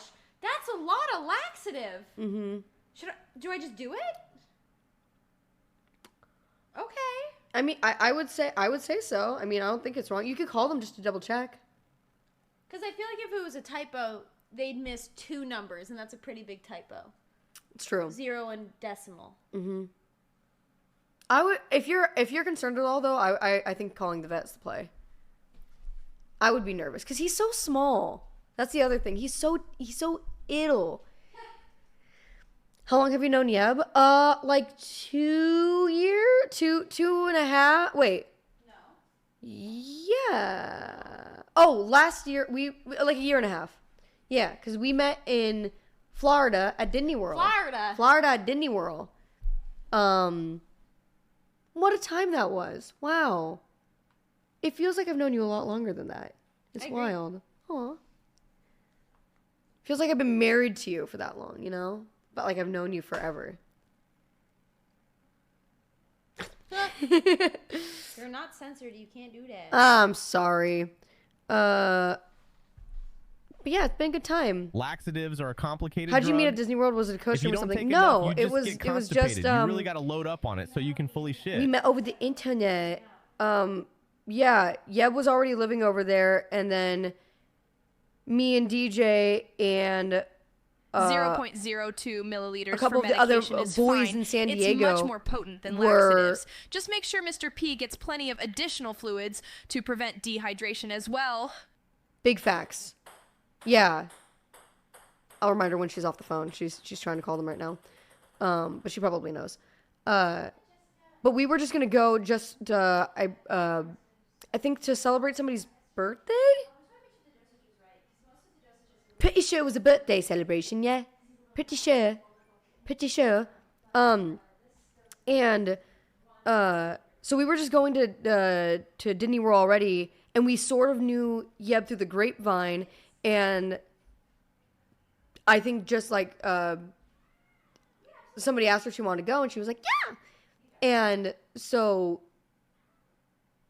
we met there, huh? They already know me just by the sound of my voice. Really? Oh, Yeb just said that the vet knows who that they are. I didn't even say my name or what his name was, and they go, "This is for Mr. President, right?" Oh my God. Yeb just said that the vet was able to identify her through just the sound of her voice. She calls, she's like, hi there. And then they immediately respond with, this is about Mr. President, isn't it? So it's pretty good. So yeah, so we just met because we were all going to, oh, I'm so sorry. The cursor's on the screen. It's been there for so long. I'm so sorry. We just happened to meet through just lucky little circumstances. And then after that, I think she visited San Diego briefly and she really liked it here. And then she's like, I'm moving, which is exactly what me and DJ did too. We're like, I'm moving. It's been a good time ever since. The cursor is unforgivable. McNew, I'm so sorry. You've been putting in work, and I apologize. They need a hotline too, Mr. President. True. They have her on hold. Boo boo doo boo boo doo boo boo boo. Boo doo doo boo boo doo doo boo doo boo. Boo doo doo boo doo boo doo doo boo doo doo doo doo doo doo doo. Boo doo boo doo doo boo. Do boo do do boo boo do do boo do do do do boo do do do boo do do do do do do do do do do do do do do boo do do do do do. You got it. I is it? They answered. They might have heard my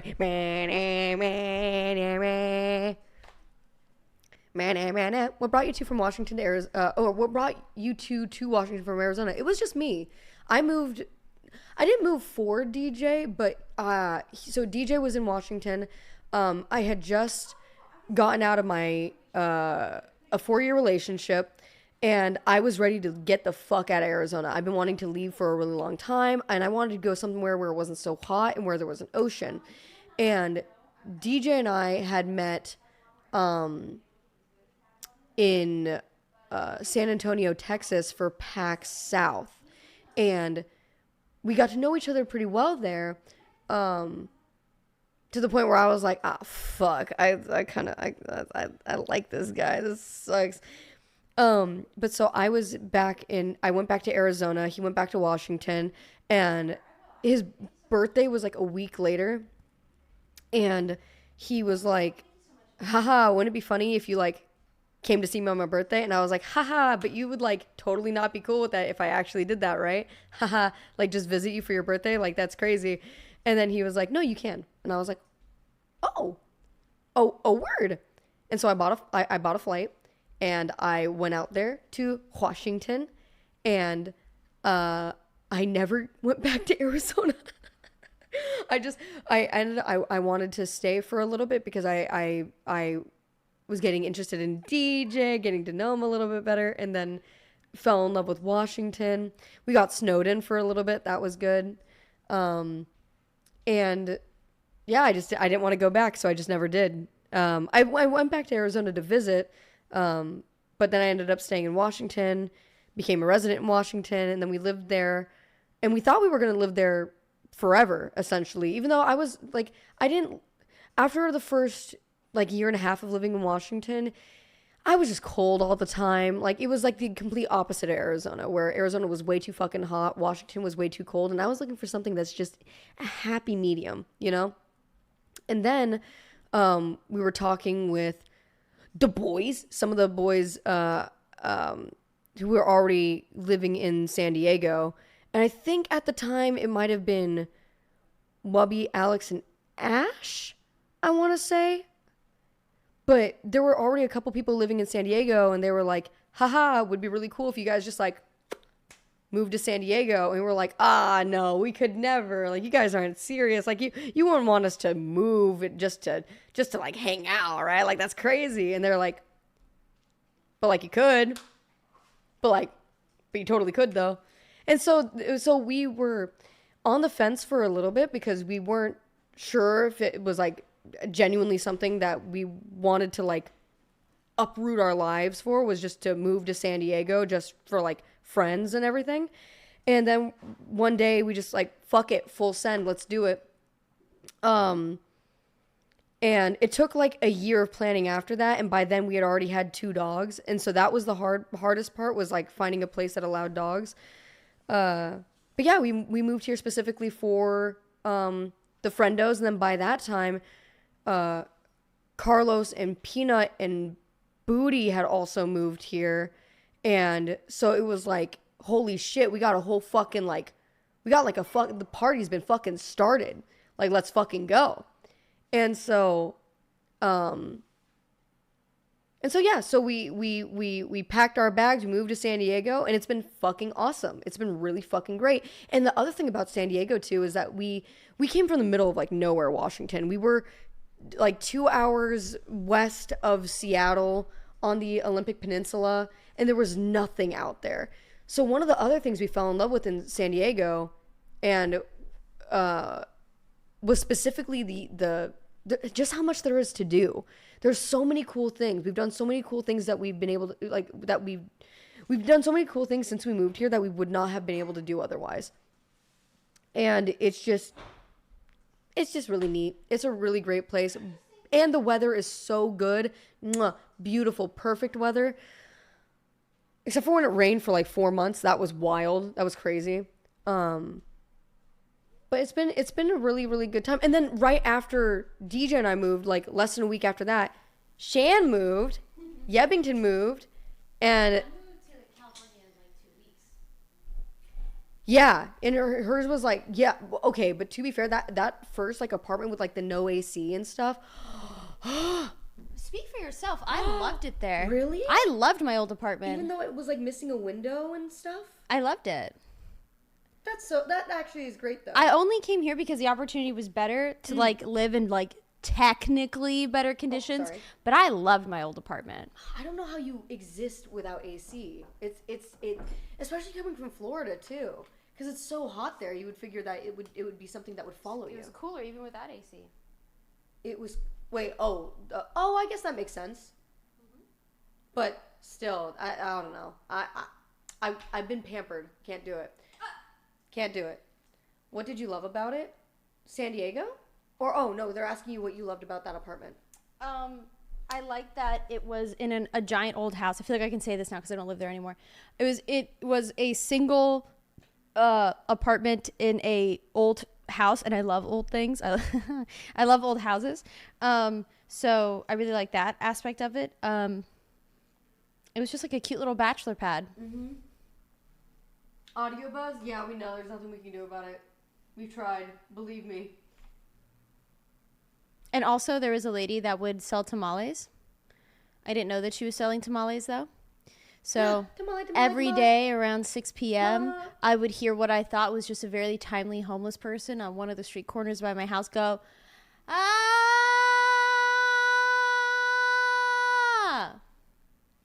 But it turned out to be a little old woman pushing around a cart saying, "Tamale!" Where did the music go, by the way? What do you mean? There should be music. Spotify's playing. It might be a quiet song, maybe. I might have turned it down. Also true. Tamale! That, I feel like you're really good at personalizing your house experiences. I'm not. It never feels like, every house I've ever lived in, it doesn't feel like a home. And you make everything so comfy cozy, and it, like, there's so much personality everywhere that you go. So like you can turn into a good thing. I would be like, shut the fuck up, shut the fuck. Okay, I wouldn't. It was so funny. It was so funny. It just cracked me up every time. We don't hear music. We haven't for like an hour. Oh no. Yeah, the game audio is off too. Oh This no. is Dr. Spaghetti's fault because he wanted us to play a video. God damn it, Dr. Spaghetti. You don't know how many fucking shits we gotta check. You don't even know. How dare you? Thank you for letting us know, though. Sorry. Like right there, I recognize that shirt. Whoa! I hear she's really cool and talented and pretty. I actually only made this shirt because of Maya. What? Because that's true. I asked my friends, I was like, Wait. hey, do you? Yep. I was like, do you want any merch from my shop? I'll just get it for you. I'll just give it to you.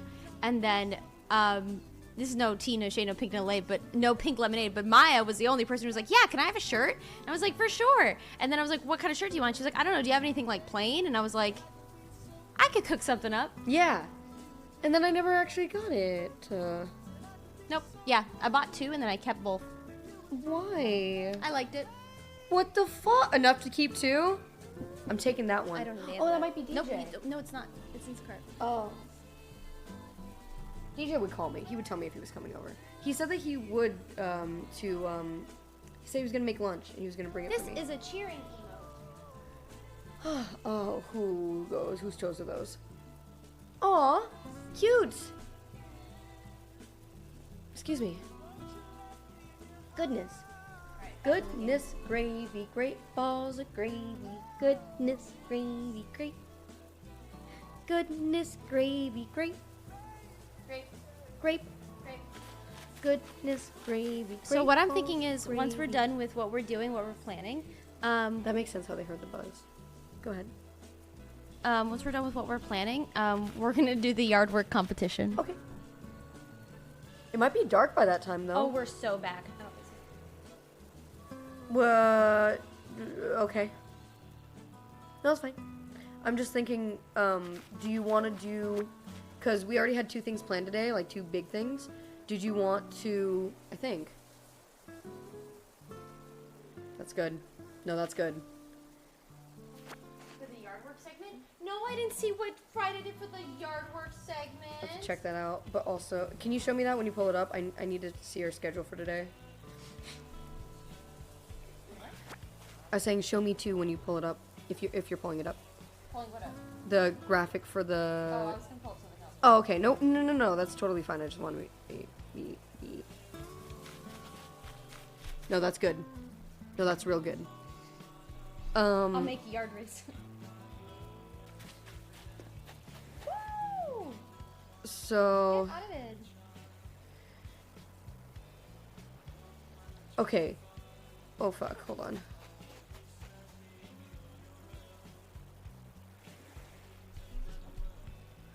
God, we have so much planned today. It's actually nuts. So, this whole thing, do you want to do this whole thing, and then break yard work, and then this?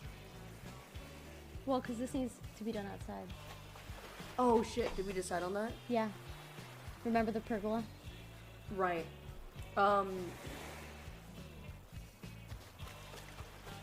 Okay. We could just get started and see what happens. Yeah, let's do it. All right, boys. Yeah, finish up whatever you're doing in Animal Crossing because you're gonna get it taken away from you. You're not gonna be able to fish for at least a couple hours because we have stuff to do today. It's the Party-A-Thon, baby. That's how babies get made. Woo! Literally, because we were starting off with... Oh, wait, we should probably pull it up. Wait, do we have to think? Let's Wait. set up first. You're right. All right, I get nervous. Oh, let me move this. Yeah. I'm gonna stand on this side. Could you pull the computer back like you normally do? Like you normally do so well. Give me just a second. I will spill. Let me through. I'm doing something. Stop! We're eating a baby? Yes. How did you know? I heard you say, "Are you gonna bang me?" And I was like, "What? Is your dad still in chat?" I totally understand how you heard that, and now tell me. That's what you said. So no head. So no head.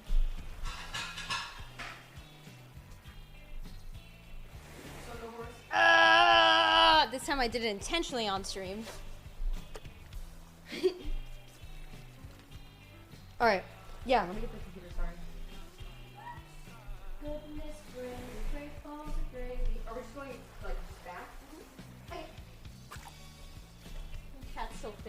Get that fish. Get that fish. Wash your belly button? Excuse you? My belly button is fucking clean as shit. Maya, lick my belly button. Okay.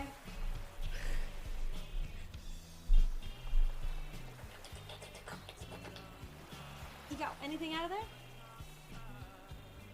I just experienced heaven on earth. Oh. Okay, let's pull the desk Heaven back. on earth. Okay, let's pull the desk back. What do you mean it's not clean? What the fuck? They're lying to you. They're being stinky stupid. It is what? They're being stinky. All right. God, they're saying they're fucking keyboard warriors. Oh my god, they're sitting there fucking covered in fucking Dorito dust, fucking not seen the sun in 4 days. That belly button's dirty. Yeah, exactly. It's like, hey, you've clearly never seen a fucking woman's belly button before, so shut the fuck up. Shut the fuck up. I've never said that. Wait. I don't even know if I'm yelling at. This could be one of my moms. I do not care. You know, actually, pause. Okay. Pause. Goodness, gravy, great balls of gravy. Oh, I got you. I got you, babe. I don't got you, babe, because this is... Oh, I'm going to light, babe. I'm sorry, babe. Excuse me, it's in 5 days. Oh, here she comes. Doing your mom. Whoa. Whoa. Whoa.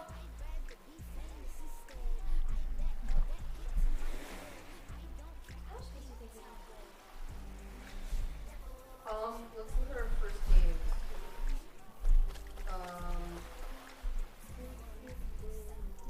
I think that we should reveal the thing first. Reveal what first? Oh yeah, no, we are, but Okay. how much space do we need for the game? Well, if that's the only thing that we're planning on this game.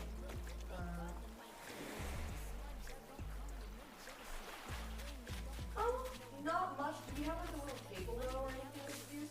Yeah. Okay.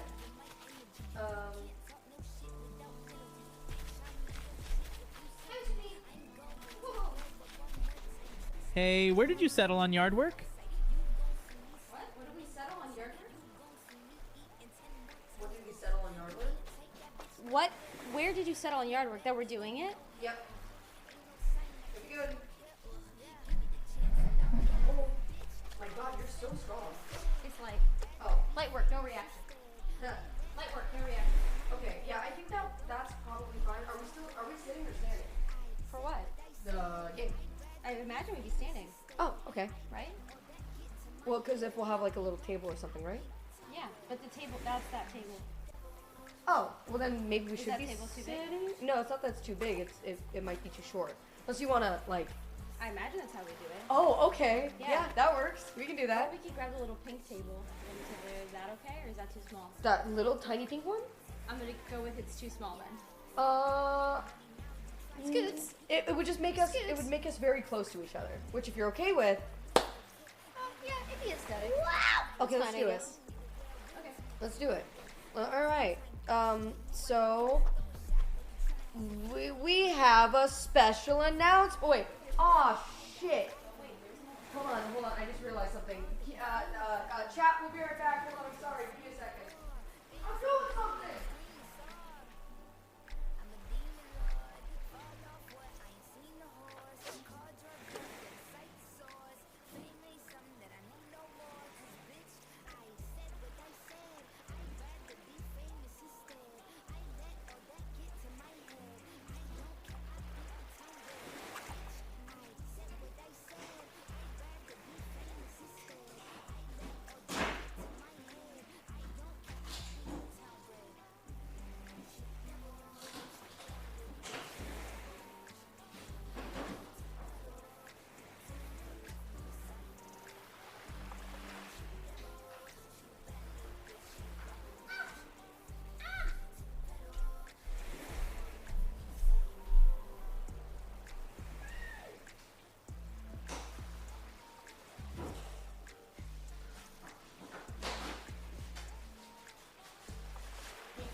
fucking with you. I don't even fucking know you.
3 months.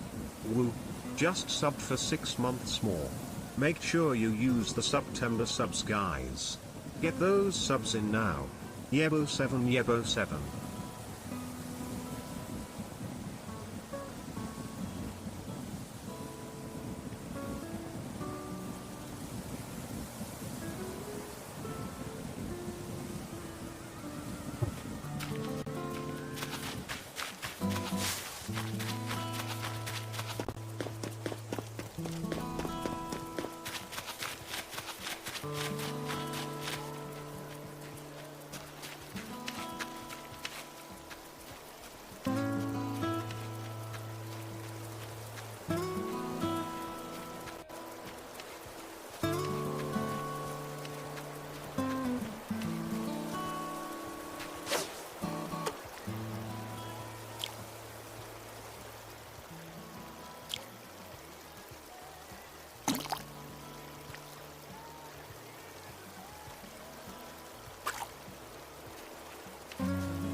Chat, Maya and I, there's something that we want to tell you. It's really important to us that you welcome this announcement with open hearts and minds, and that you are, maybe not mad at us. Please don't be mad. Though we're not the ones who are married, we did something last night. We did something last night. Remember that new thing that I told you that we were talking about, that we discovered about each other and our bodies? We also discovered we have this crazy, crazy antigen that allows us to reproduce at rapid rates. I'm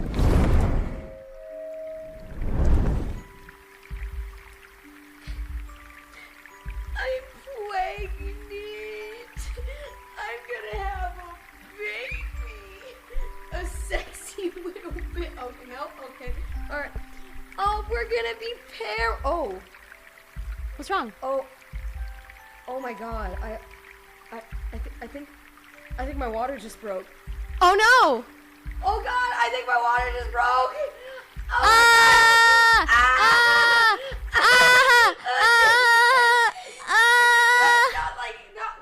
What the fuck is that? What the fuck is this what the babies experience? What just happened?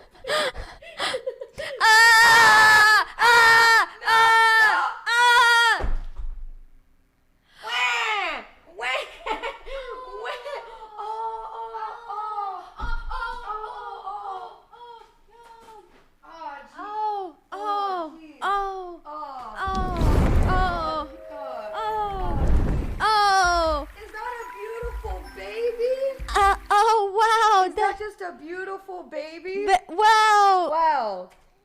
No, we didn't even have any appointments or anything. This just happened. This is very sudden. It looks just like us. Ew. She's got your eyes. Oh my god. Oh my god. Little baby. Well, chat, it's at this juncture that we should tell you that since this was so unplanned, I guess we should leave it up to you to name. I think that's a good idea. I think we should give them, the next 5 minutes to have a little bidding war about what her name should be. I think so, too. Highest bidder gets to name the baby. Highest bidder gets to name the baby. And the baby's a part of the stream for the rest of the stream. For the rest of the stream, we're taking care of this baby. We are going to be feeding, suckling. It cries. This baby cries real tears, and I'll show you that in a minute. There's a lot of things going on. Come and pet it. Come pet. We are starting it off with come pet for the name of the baby at 100 bits. Can we do better? Please? Can we do better? It's okay. They have 5 minutes. They got this. 5 minutes. 5 minutes. They got to do this. That's fine. Let's give them until 1900. Well, actually, never mind. 1900 what? It's gonna go up. Well, I meant the time. Oh no, yeah. But no, they're getting 5 minutes. That's fine. They have 5 minutes. Okay, perfect. Nope, no one changed that. Oh, thank fuck. Adobe marinated table steak for the table name. steak. Oh, that's so much better. Oh, that is so much better. Why that though? Adobe marinated table steak. She looks kind of like an Adobe marinated. Wait. Oh, I guess I don't know the gender of this baby. Just because she's dressed in pink doesn't fuck. Just because they're dressed in pink doesn't mean that we abide by gender norms. Right. Okay. So that's great. So naturally, this is how you hold a fucking baby that was just born. We have in our hands gender sticks that decide the gender of the baby. Be it boy, be it girl, and chat gets to pick one. You just get to pick one, I think, or we do, or something happens. Well, we're gonna pick one, and whatever the random one we pick is the baby's gender. Yes. So we got a little bit of a gender reveal. Genders. We got a gender reveal party. We got a gender reveal. Ooh. Turbo pork chop. All right, turbo pork chop. What do you want to name her? I think it's funnier to name the baby and then get the gender after. I think that's great too. You know what? I think that's good too. 5 gifted subs. Turbo pork chop. What do you want to name the baby? Beautiful little baby. Meet your sibling. What if it started hissing and spitting and shit? I'm not ready for change. I'm not ready. Baby Barry Danny. Aww. Oh, that's what sweet, they Dad. chose. That's my dad that's what says. your dad chose. That was just being. What do you sweet. what do you want to name them? Dr. Pork Chop? Dude, this baby's feisty. What the fuck? Mr. P had a lot to say about that. Mr. Prime Minister. Mr. Prime Minister, look at the little If someone gives money but doesn't give us a name, does that mean we get to choose a name? Because I gotta tell you, I'm very attached to horse. Horse. Glass. Do like that. That does sound pretty good. Madam President, he wants to name it. Madam President. Madam President is currently in the lead. We still have 2 more minutes? I believe 2 more minutes to name the baby. Do you want to take... You never hold the fucking baby. Can you hold the fucking baby for once? The baby doesn't even know who you are. Can you hold the fucking baby? Thank you. God. Sorry, Mr. P. I won't be able to do this for long, so I'm getting it out of the way. We're implementing rules for this baby. I think she got knocked out a little bit. Her eyes, she's not very. Oh my god. It's gonna be okay. She's fine. She's gonna be fine. That like permanently damaged her. Oh my god. It's just like a real baby. We won't be able to do this for long, so I'm getting it out of the way. Oh my god. Is the baby Cuban? Yes, his baby looks just like my grandpa. Aww. I'd like to think that it's just like him. That's so beautiful. Oh, another 5 from Turbo Pork Chop. Turbo Pork Chops. Are you doubling down? Turbo Pork Chops. On Madam President? Madam President. It could be Madam President, and we have 1 minute remaining. If anybody else wants to name the baby, boom, 10 gifted subs minimum. Little baby abuelito. That's good. Bubbles. You can name the baby Bubbles. That's an awful name. What?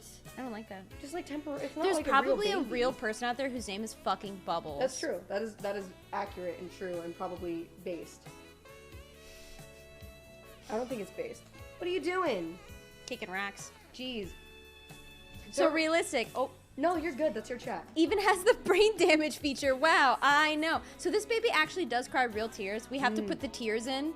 And like I said, we're going to be implementing rules for this baby. This baby is like a mini game on top of all the other games that we're playing today. Because if we damage the baby, we lose. And there is going to be repercussions for that. There is a punishment. I believe it has been 5 minutes. That means that the name of this baby, no matter the gender, Madam President. Welcome, Madam President, into the world. I really want it to be a boy. I'm desperately wanting it to be a boy. So, the way this works, there's 4 of these sticks. There's 2 boys, 2 girls. We don't know which kind. It doesn't say it on How about chili instead? I like chili. Did he say that? Yep. Baby chili. I'll allow it. This Little is chili. Little chili. Oh, chili. It's little chili. That makes sense why I don't like chili. I'm gonna fucking hate you. I'm gonna fucking hate you. I'm gonna fucking hate you. Or maybe I'm gonna love chili by the end of this. Maybe you will love chili. Oh my god. Growth. Alright, so we have these. God, I feel like Milo in Atlantis. Like holding all the maps. Guys. So we don't know what gender will be revealed, but we're gonna pick from one of these sticks, and there's 2 girls and 2 boys, so we have an even chance of whatever we get. I guess we could have just done 1 of each. Well, no, we couldn't because what if Let's we just pulled pick 2 one. girls? That makes sense. All right, so I will. You know what? You'll leave it to me? I'm gonna leave it to you. Wow. Because I mixed these up. I don't know what they were anyway. They Happy birthday, Madam President. You like I that hope one? you're gender fluid. All right. Rest of those don't fucking matter. Get them out of here. Garbage. Take this. We have Adam. Thank you for the 23 months. Oh. I'm so sorry. Oh, Chili already kicked her mom in the head. You're feisty. Ooh, maybe I do like Chili. I don't know. Chili, do you have anything you want to fucking say? Do you have anything you'd like to say? Do you have anything? What did you say to the emotion? She's just like goo goo gaga. Goo goo. Yes, sir. It's not red though. She's reddish. Come on, look at me and look at her. Hold top section with firm grip. Hold bottom section with firm. With other hand, rotate in the direction of arrows. Made in China. Oh, just like her. All right, Chad, let's see what this baby's gender is. We're gonna see it. Can mods turn on the clapping real quick for me? Also, you probably, are you gonna point it over there? I'm gonna stand over there. Oh, okay. Can mods turn on the clappers for me, please? Just so no matter what, this baby doesn't feel like a failure. Positive affirmation. Anything you bring into the world, you need to celebrate it. I need this baby to know that chat is glad that they are here. DJ Khaled! Make her dab. Oh, wait. Oh, wait. We just had a baby. If you're just joining us, this is them. We named them Chili, chat named them Chili. Turbo Pork Chop named them Chili. Me on my way to pre-K. She got them ragdoll physics. I'm almost, so I can't turn anything on. Okay. Nowhere to start. No need to ask, she's a smooth chili baby. Smooth chili baby. Hello. Chili's eyes are fixed. Yay! How far can you throw Chili? Oh, she's awake now. She woke LA up. to Chicago. This is, in case you're wondering how to properly hold a baby. This is it. Have you heard of shaken baby syndrome? Yeah. Seems unknown. I don't know. Could not tell you. Do not know. Get the fuck away from me. I didn't even mean to have you. I did. I poked a hole in the condom last What? Wait, I have potent dad nut? Mm-hmm. I knew all along. Wait, who's mom and who's dad? Are you I'm dad. Your dad? I'm definitely dad. You're gonna grow up to resent me. Yes, you are. Yes, you are. You're gonna love me. One of the two. You're either a mama's boy or you hate me. God, I hope this is gonna work. I do too. I don't know how this. I've never used one of these things ever. Okay, turn the clapping on. Le clap. Get the clap. Come on, she clap.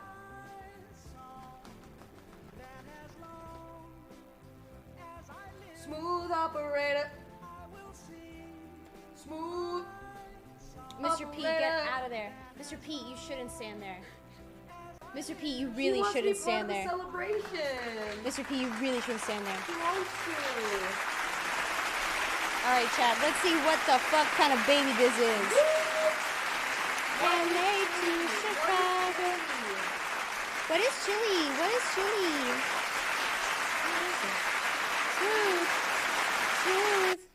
Smooth operator. Smooth. All right, let me see. Okay, they can see you. You're in frame. You're looking good. Okay. What's the baby gonna be? Let's find out. What's it gonna... What do we have to cut it? Oh! It's a girl! Woo! She's a girl. She's a little girl. Woo! Yay! Little chili girl, you're gonna grow up to resent me. Yes, you are. Woo! She's a girl. Yeah! We're gonna need a vacuum. I got on the ceiling. That's crazy. Oh no! Oh no! It's gonna be fine. Oh my fucking god! Mr. President's like, I'ma get in that shit. I'ma get in it. Give me it. Give me it. That was way more powerful than I thought. That was basically a weapon.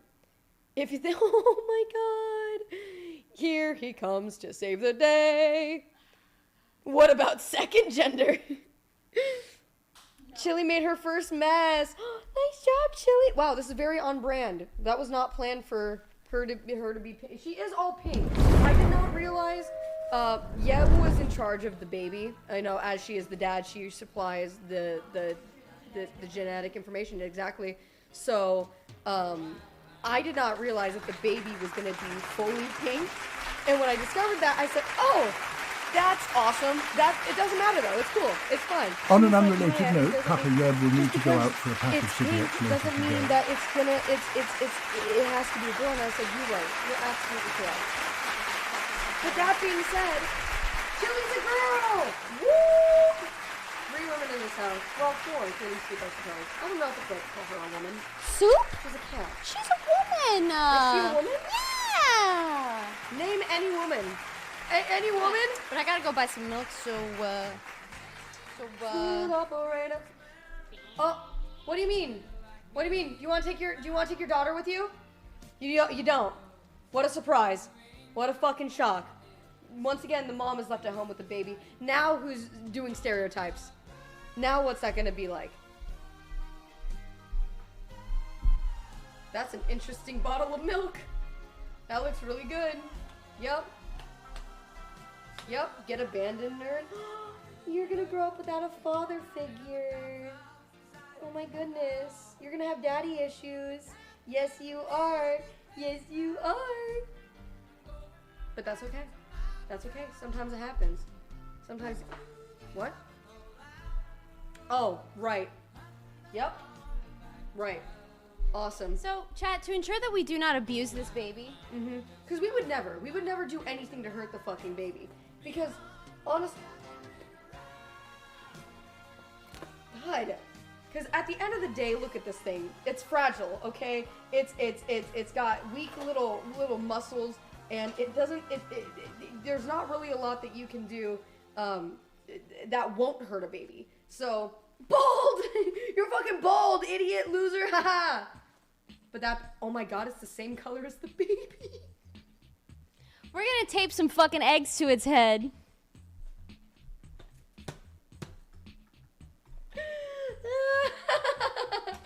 Yes! Woo! It's gonna be an egghead. You know, no one ever said that this baby was going to. This seems safe and fine.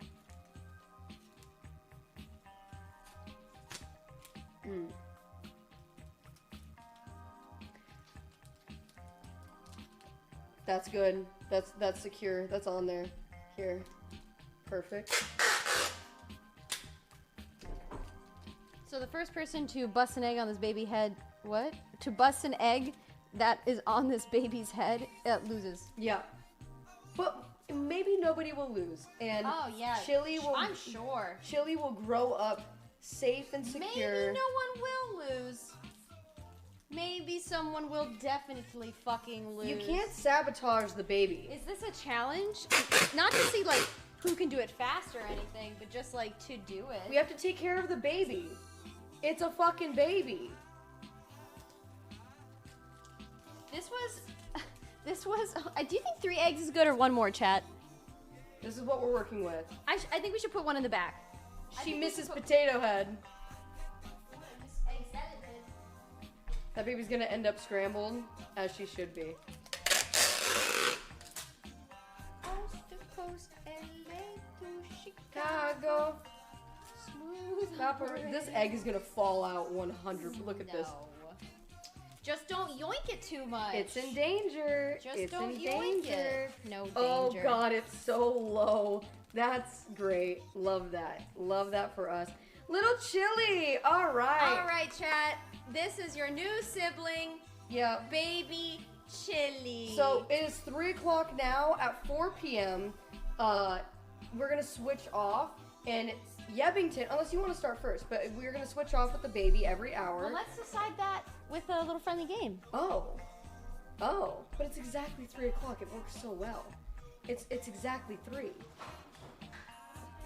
God, what's the point of having a fucking baby if you have to fucking take care of it all the time? Fucking stupid. This is fine though. I feel like if I just hold the baby, just like this, the entire time, like a what's it called? A puppet. I have such intrusive thoughts to just fucking throw it. To just fucking yeet that baby. Yeet. Can you imagine if you did and none of the eggs broke either? That would be fate at that point. I was gone for 3 minutes and there's eggs and tape on the baby already. Yes, dude. That's right. 1 hour until stream reset, people are saying, by the way. Chicago. Oh, we're doing this one? Okay. What do you mean it's this one? Yeah, this one. Because we were thinking about doing the pink table. Alright. Oh, no, yeah, this table. Yeah. Alright. Cool. Alright. Cool. Alright, they're over here now. Alright. right, when you have the baby, hard boil the eggs. Okay, yeah, that's a really good idea. That makes a lot of sense. You can't. No part of the baby should go to waste when you hunt it. At the end of the day, so that's. That little freak is staring at me. That freak is in the back is staring into my soul. Wow. Thank you. Another one, thank you. Another one, thank you. Take him to a sauna. You want to steam the eggs? You gonna do that? They're gonna stone cold Steve Austin slam the baby into a table. Hot stuff. Yeah, that is exactly what we have planned. Okay. All right. Yeah, you set the rest up. Okay. So we're gonna be playing a little friendly competition, a little friendly game. Involving but not limited to Baby Binky, little baby Binky. So we're gonna put 1, 2, 3, 4, 5 in mine and just eat the baby. 1, 2, 3, Okay. 4, and 5. I don't want to do this, but it is so intrusive. These are like the perfect texture. They are. They really are. I noticed that too.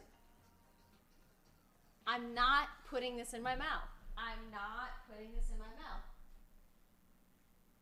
I don't know what way it's supposed to go. Do you know what way it's supposed to go? What way is it supposed to go?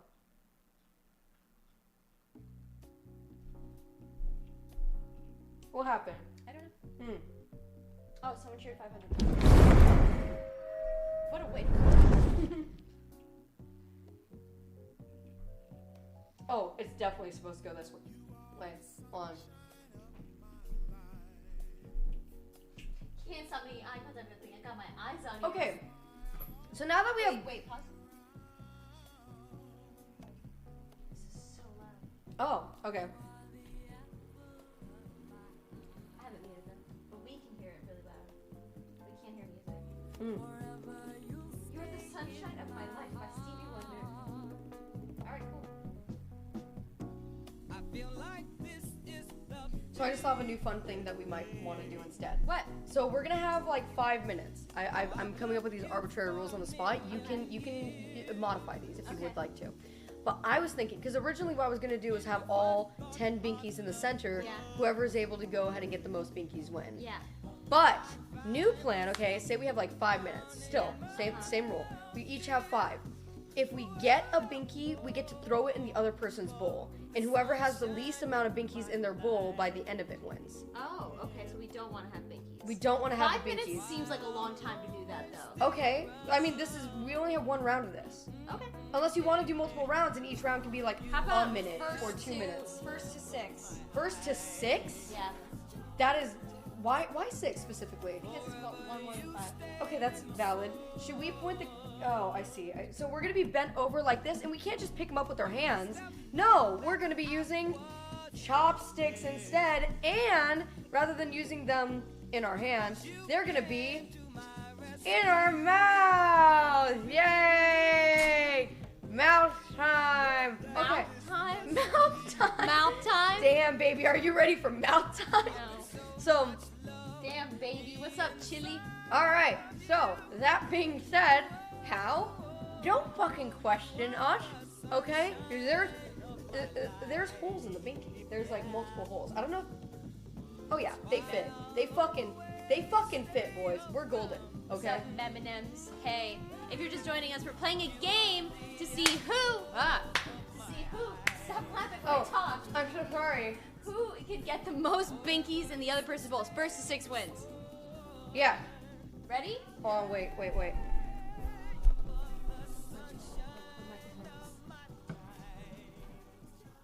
Okay, I think that's good. Okay. All right, you ready? Yeah. All right. Wait. Do you want a timer? Oh no. First. Oh wait. Prediction.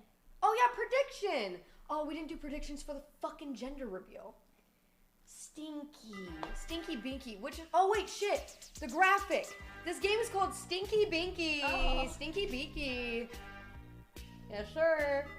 Yes, sir. So good. That's so good. Did you see that? There's a little pixel version of you.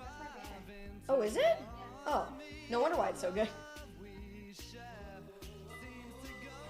Tainted Love. What a fun song to play. Stinky, stinky binky. Stinky, stinky binky. Stinky Pinky? Stinky pinky. Icky Vicky. Ew, ew. Icky Vicky. Ew, ew. Stinky Pinky.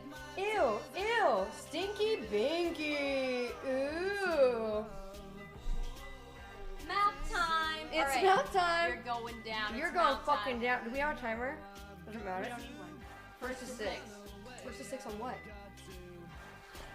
First to 6 binkies in the other person's bowl. So we just have to have one person. So say for example, I just want to get clarification on the rules because I want to be confused. So we have 5 binkies here, right?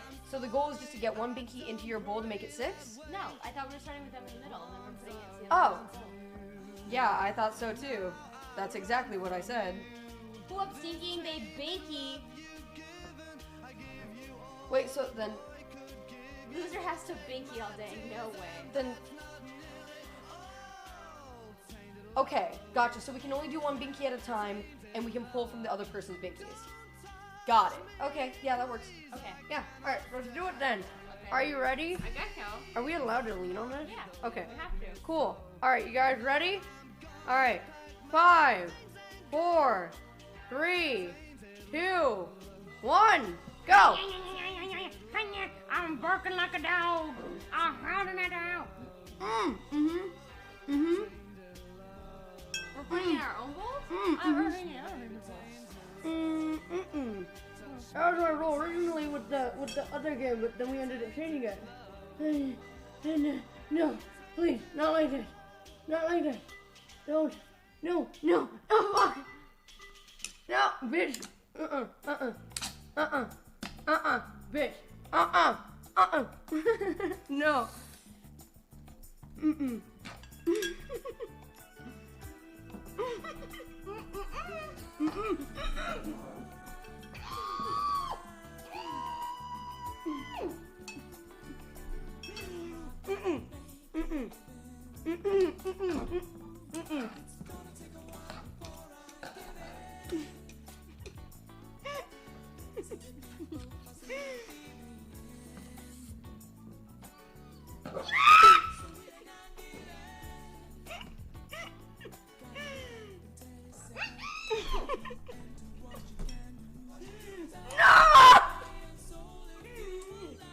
No!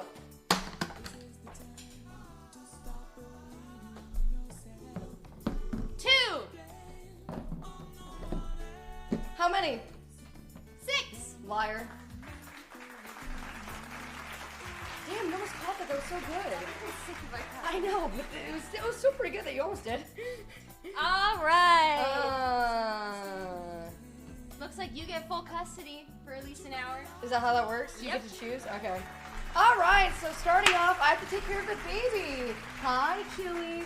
So, Chili has 4 eggs on her head for the next hour until 4:11. What if we have to do that every hour? That would, do you want to? Every hour. God, she gets custody. that would be so awful. Hi, Capri. Every fucking hour. So if any of the eggs break on the baby's head, I then have to eat the egg. I'm just kidding. It just means I'm a horrible parent and I shouldn't be doing this. There is a punishment. Is there? Yes. That was not something we discussed. Yes, it was. Oh, that's right. Okay, there is.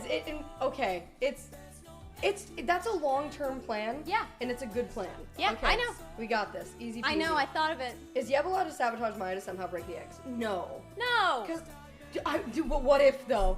No, that would be awful. That would be me sabotaging the eggs. Yeah, exactly. So, you can't. This isn't. Imagine this is like real life, okay?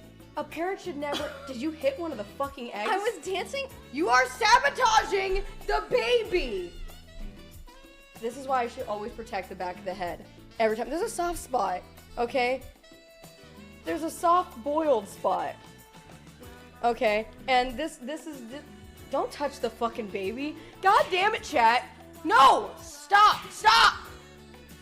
Jesus fucking Christ. This is why people don't show their babies on the internet, okay? This is exactly why. I can't believe. Stop it! Stop it! Stop doing this!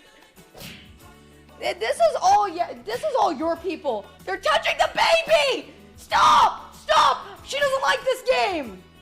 Stop! Close your eyes. Close your eyes. Sweet baby girl. Sweet baby. Sweet baby. Close them. You can't see this.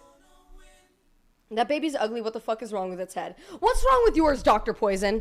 You're gonna sit here and judge my baby? She has a birth defect. And you're gonna sit there and judge her? For fuck's sake, she isn't even mine. What? What are you saying right now? What do you mean? Came back to you telling me that our baby has a birth defect? Since fucking Does when? this look like a normal fucking baby? It's a perk. Stop hitting the fucking eggs. I swear to God, I'm gonna take them off and throw them at you. You can't do that. That would kill the baby. Oh my God, she needs them to live. Yeah. That makes sense, actually. It would be her death. That checks out. Birth perk, aka dropped 4 times. Uh-huh. See, that's why I was being so rough with her before, with little baby Chili. So this is one of the reasons. Whoa. Damn, we wanna make another one? Oh, can we make the punishment different, actually? What? Okay, throw me an idea. Or do you want to mute real quick? Uh-oh.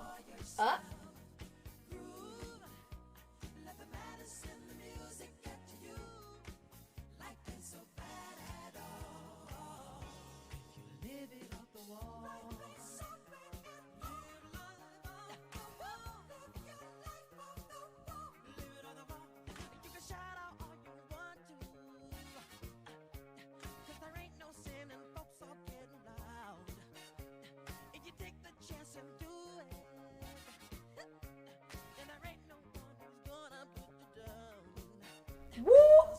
Alright, boys. Sorry, a man just rode by on a motorcycle, but he wasn't sitting down. He was standing straight up on the motorcycle. Just zoom, like, look. I've never seen that before. On God, I've never seen that. Loser shakes the baby in public. What's wrong with you? What's wrong with you? How does the baby benefit from this? Was he T-posing? If his arms were at his side like this, but yes, essentially. Anyway, so we got...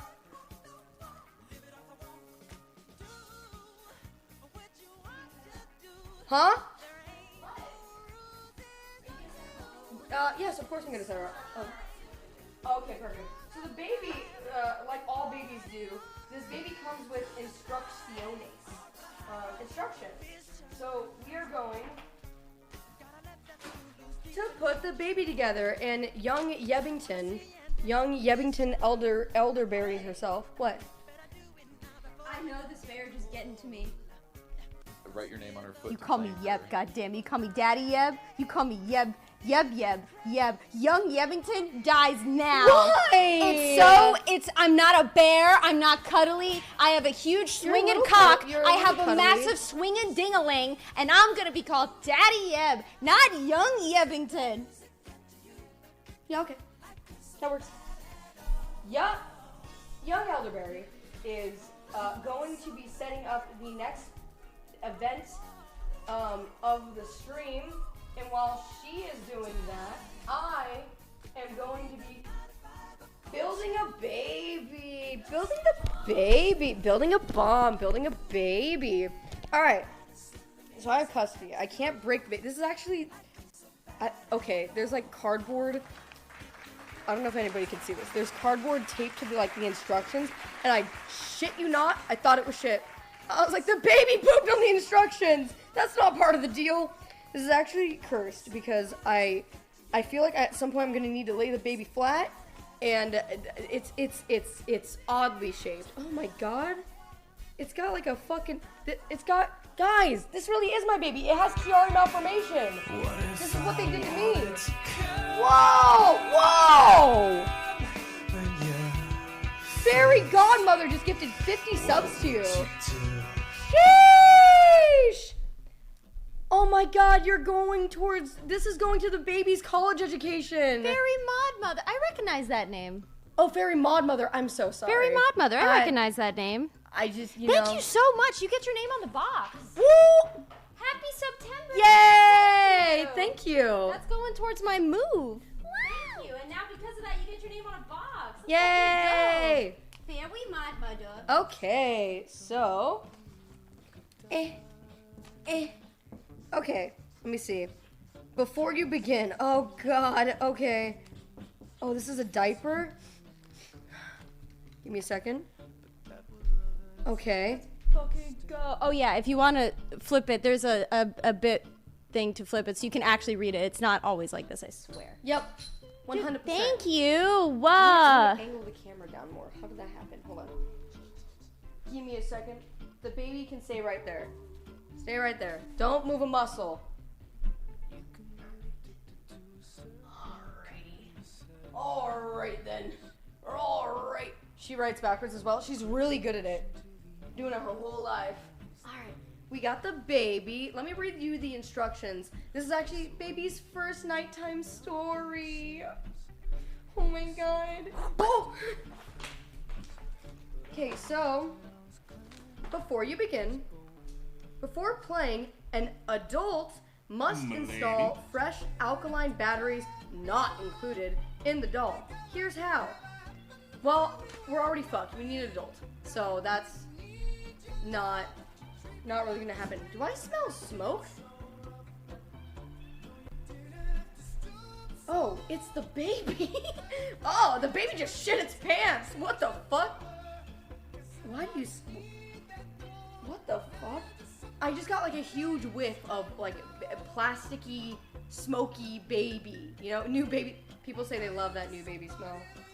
That smile. That damn smile. Alright.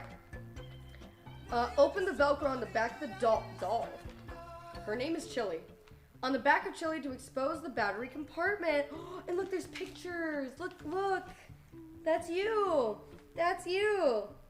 Look at you. Look at you. This is what you look like.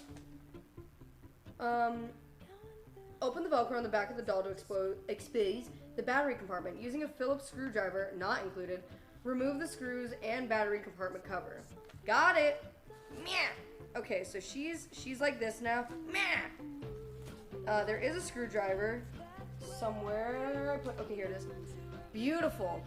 Get that baby some Newports. Holy fucking shit. How cool would this baby be, though? Be the coolest baby.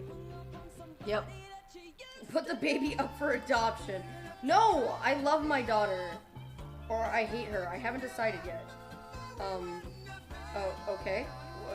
One of those screws was just not screwed in to begin with, but these things happen. What direction is the ping pong ball machine aimed in? We don't need to worry about that. Truly. It's currently on the ground, to be quite honest with you. And you know, the baby's not gonna be able to play ping pong until it's older. Until it's older anyway. So there's that. I made a thing. Okay, hold on, give me a second. What did you make? Let's see. What do you got for me? I don't know how to look at it. I don't know how to look at it. I don't know how. Oh, here we go.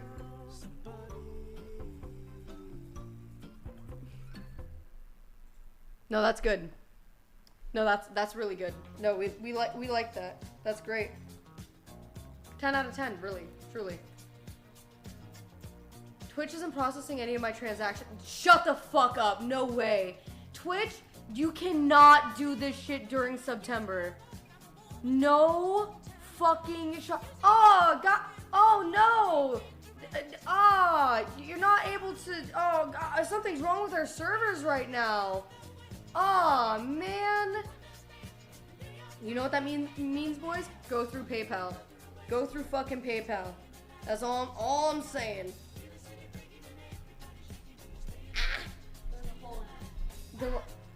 Wait, a hole in it? Wait, isn't that intentional? I'm confused. Well that fucking sucks. But it's okay. Don't worry, boys. We got this. What is happening? Are you still screwed? I've unscrewed the baby. I don't understand how. Why are you not? Okay, there we go. Perfect. Perfect as well. Oh, hey, do you have 3 batteries? Yeah.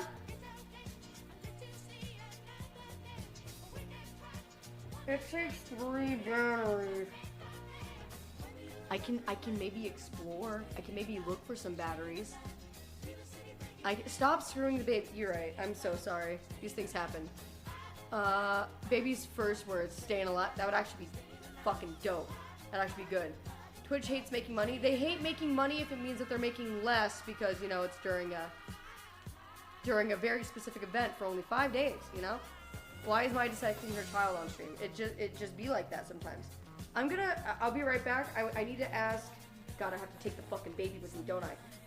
I have to find out if we have another battery somewhere. I'll be right back, boys. Give me just a second. Oh, honey. Oh, right.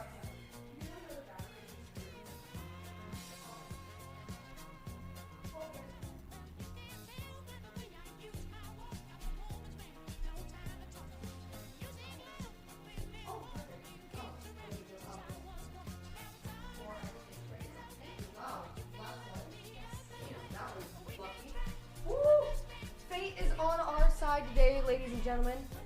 A 3rd battery has entered the arena. Just put a lemon in there. Why would I do that to the fucking baby? Tell me that. This baby is what's going to lead to divorce? How dare you? 69% done. 69% done. Hey, yo. Get some nices in chat. Some nices in chat. That would be nice. Nice. We like that. Gimme. Oh, God. Okay. Yep. And yep.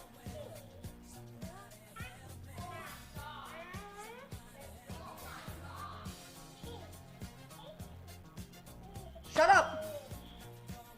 Thank you. Alright. Moving right along. Let's go ahead.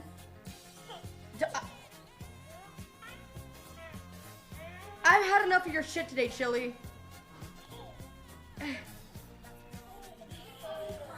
I spanked it. You spanked it? She stopped crying. She stopped gobbling. Did you put tears in her? Not yet. But this is just the battery compartment. I'm still working on it. I am not 69% done yet, I don't think. Oh my god, you sound so fucking ridiculous. Dude, she needs to stop. Chat, this is what you wanted. You wanted us to make fuck. This is what happens when you keep pressuring us to kiss, chat. That's true. When 2 people love each other very much. Haven't you heard that expression before? They make a fucking baby, chat. Haven't you fucking heard that? Now we got this fucking thing.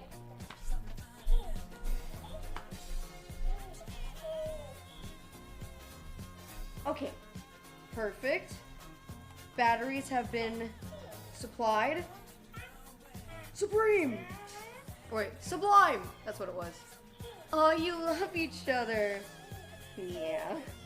Yeah. Okay, you found us out. Fuck. Wait, how did this happen?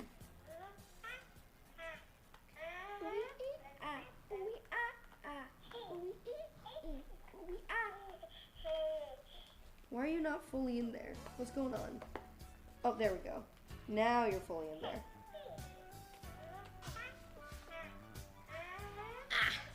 Nature is beautiful. Thank you. Next time, don't be silly. Next time, wrap your willy. Aren't we all part of nature? If you think about it. That's how I like to live my life, boys. God damn it, I keep fucking this shit up. Stop!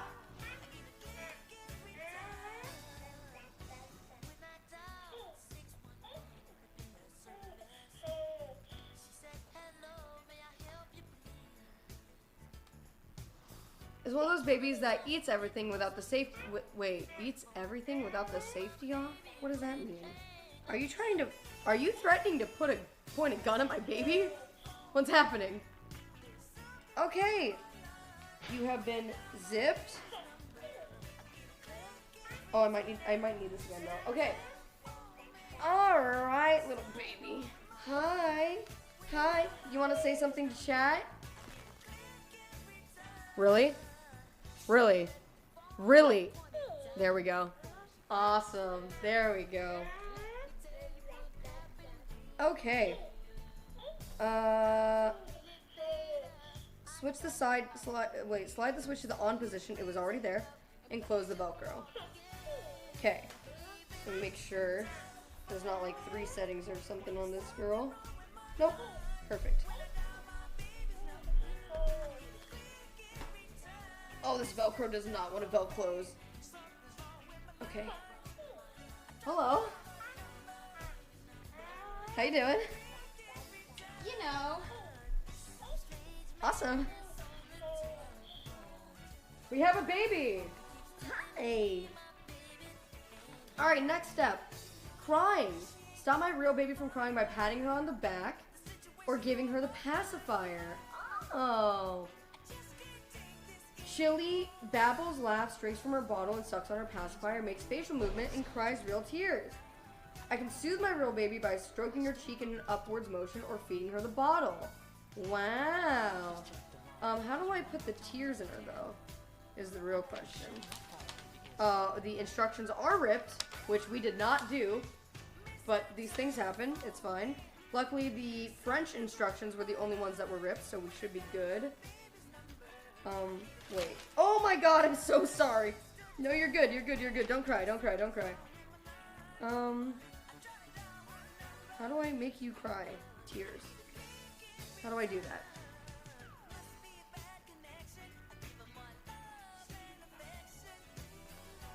Where are the instructions for the frickin' sorry, can't swear on the baby.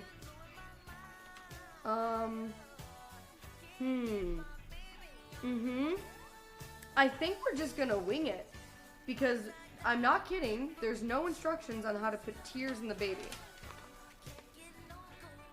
Yeah, I know that there's a tube, but the instructions don't say what to do with it, which is fine.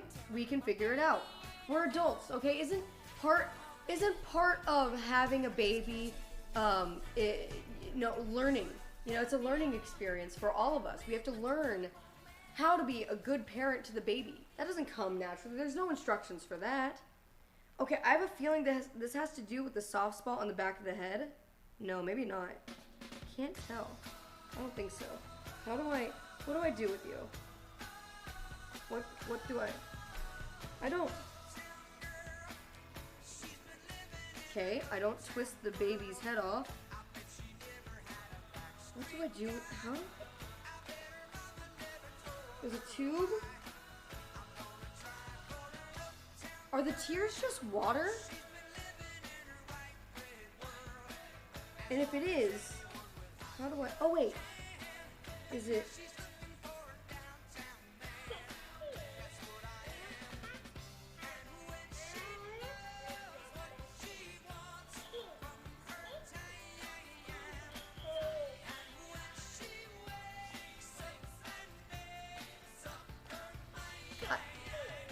I'm not... Nope. What do I do with the diaper? Do I put the diaper on over the... Oh, sorry. Do I put the diaper on over the clothes?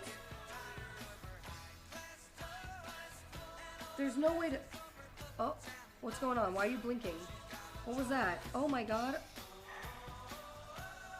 You're sleeping?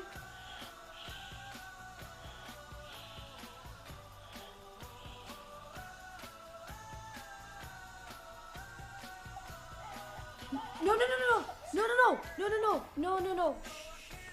It's okay. You're...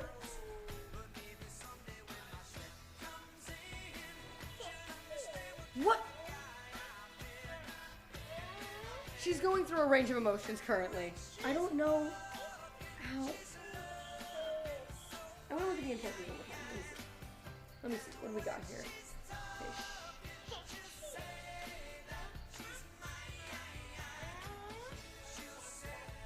Doll, 1 romper, 1 cap, 1 diaper, 1 pair of shoes, 1 pacifier, 1 feeding bottle. It doesn't even say it comes with a tube.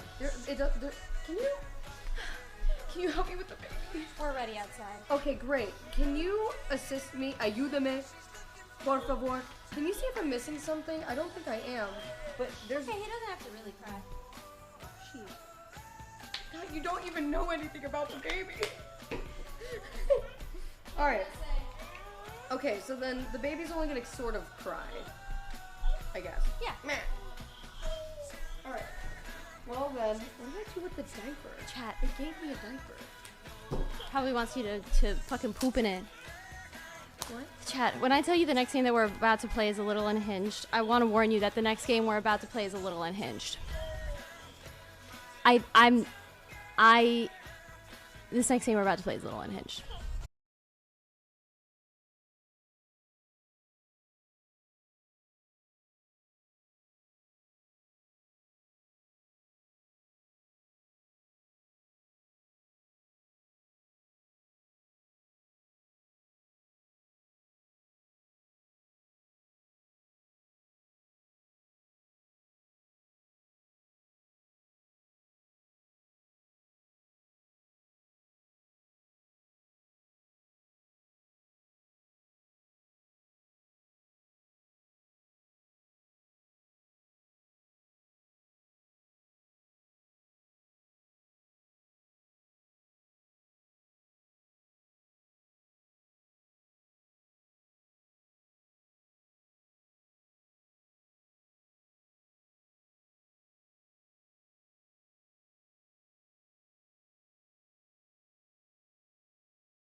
There we go. Now we're cooking. That's nice. Okay, perfect. So, this thing should come with pockets, but I'm just going to kind of put this with the baby. Okay. Perfect. Little Chili's going to be coming with us. We got the little baby sling going on. I still have to be very conscientious. I have to be aware of the eggs. That is still very important. But I think that oh my god, it does have pockets. That's amazing. Hold on. Give me this. Give me this. Give me this. Perfect. I think I'm wearing this backwards. It's okay. It's fine. It is what it is. Look at Chili. Look at the love child of Yeb and me. The baby. The child. Alright. Are we ready?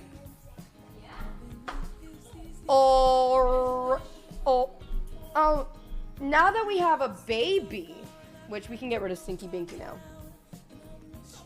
But now that we have a baby. Oh yeah, now it's the other one. Yes. Oh, I'm getting a phone call actually. Hold on. I'm so sorry. Would you mind? Go ahead. Taking the phone call? Yeah. Okay. Hello? Hit you in the booby. Oh, okay. Nothing. It's fine. A baby, that was quick. That's right. Okay, so who's just joining us? Who's just coming in? I got you with the explanation. We're about to go outside to play a game to celebrate this baby's birthday, since it's her birthday today. Can you do the baby's makeup? Yeah, totally. Absolutely can do the baby's makeup. Sure. Been working all day? Oh my gosh. Are you off yet? Are you off?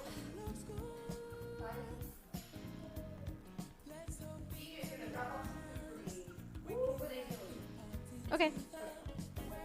Let's see if this works. Da da da. 10-hour day, frustrating day dealing with the engineer. Oh my god, and then like that engineer is in chat and then it's just really awkward for everybody. That would be something. The fucking baby is so annoying. God damn it. He's so happy to be annoying. Sorry, she's so happy to be annoying too. Yep, home now. Okay, cool. Well, you've come out at a great time. I've prepared for you a delicious menagerie of debauchery. Wait, no. Is there like a delicious degenerate? Oh no, that's not the same. What's the same word that means menagerie but it starts with a D? Menagerie. Right. Maya said denagerie for those who did not hear. Denagerie. Denata. Denata, Louise. All right, chat. So I'm just going to show you the graphic, and you can draw your assumptions from this. Thick water pinata. Whoa. I almost want to like turn it upside down because it's so splashy. What could it mean? Oh. Oh.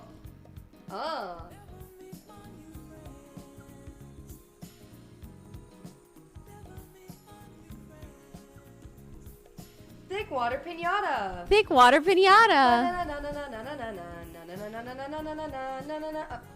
What? We can't even. What? It's a pinata. Maya, no. Maya, no. This is why I can't. I just can't do anything right. But is the water chunky? I can't have the water. Yeah. I can't have the water. I can't have the baby. Why not? Oh my god. You're having another baby? No, no, not after this. Okay, I want to make sure that this works. Wait, what? I need Yeah, you do have to. Yeah, he's been playing. Oh.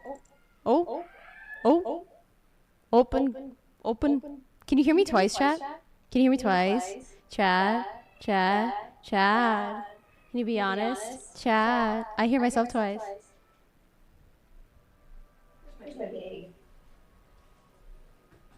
Okay. Oh god. Okay. Monkey.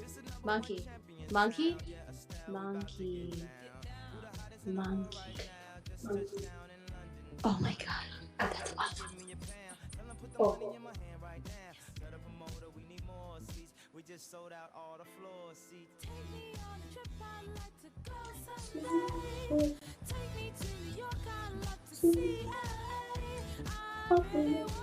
Why is there such an echo?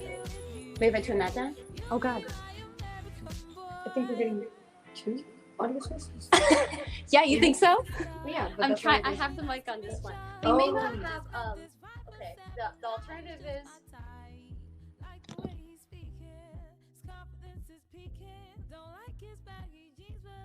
But we won't have the graphic. I think that's okay. Okay, as long cool. as people know we're about to do thick water pinata and Okay. we can explain when we're outside. Okay, cool. Okay. Sorry, chat. I'm sorry that I did that to you. You might want to hold on to someone though. You might want to hold on to something, chat room.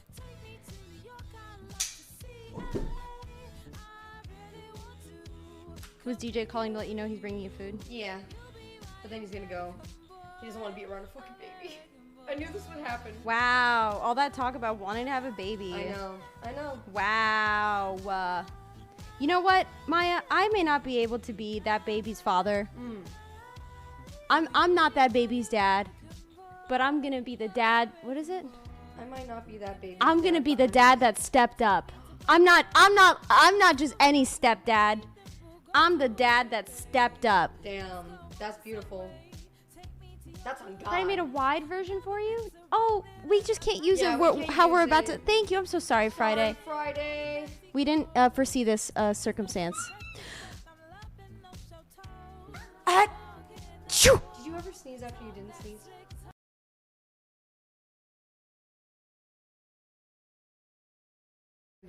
No.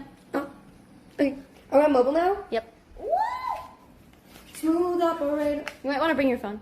Alright. Okay. Hi, chat. Operator. Hi, chat. Smooth. Hi, chat. Hi, chat. What? What? Okay. You already grabbed everything from over here too. Yeah? That was scary. That was scary. Hi, Mr. P. Why are you yelling at me? Gotta get your laxative in a minute, tough guy. When we're done here, I'll give you your fucking laxative. Maya? You forgot this beautiful boy. What is that for? Face mask. Pinata. We don't need that. You don't? No. I guess not. I guess you're right. Okay, chat. I don't know how to explain this, so I'm just gonna show it to you.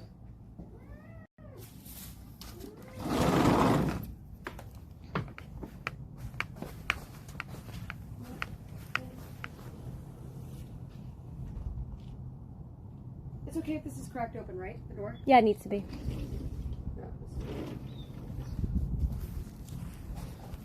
So we're outside because we're playing a game called Thick Water Pinata. Insert DJ air horn here. You're gonna need this. Oh, grand. Why am I specifically gonna need this? Because you're going first. Why am I going first? I have the baby. Exactly why you're going first. I have to protect the baby. Fuck that baby. I love having this. This is a really dangerous fucking little stick. Okay, so the way this game is played, chat, is there's this pinata right here. What you don't know about him is he's actually full of thick water. Yeah, that was tricky. He had a couple holes I had to patch. But the other fun thing about him is that he can be broken. It's like Daddy Eb wants a baby to die. He can be broken. He can be broken by me, since I'm not going to be the one underneath him. But I'll get to that in a minute. And he can also be broken by you. This should go off for 5 subs. You shoot a high-powered baseball, softball, right into that fucking full-ass dinosaur over there. So, I don't know if we can... I'd never have guessed. I don't know if it... I know that it worked when I tested it, but I don't know if it does work from, like, far away. So I don't want to ask you to waste your money. It's not a waste because it goes to the timer. Anyway, there it is. All right. Oh, is that to Maya? Oh, how do I say this? It does need to be to me. I should have mentioned that. Scammed. Are there any nearby windows? No. Totally fine. No nearby windows. No nearby windows. Okay, let's see. Oh, it's in the off position. There it is.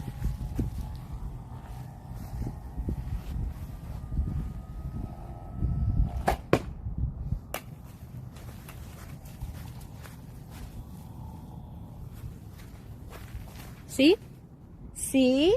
See? See? Weak. Okay, chat. I'd like to see you throw better.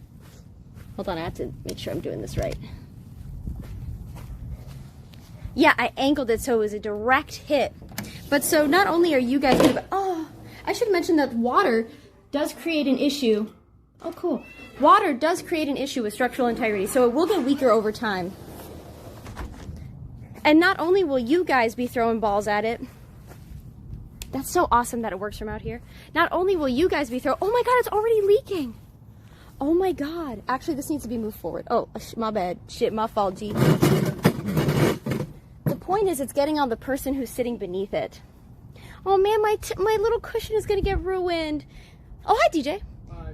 Bye. Is there like a chair in there that we could use that's not made of fabric? A chair in there that we can use that's not made of fabric. Let me go look for That's okay. We can use this. Oh, never mind. Bye, DJ. I love you. It did damage. It's leaking, bro.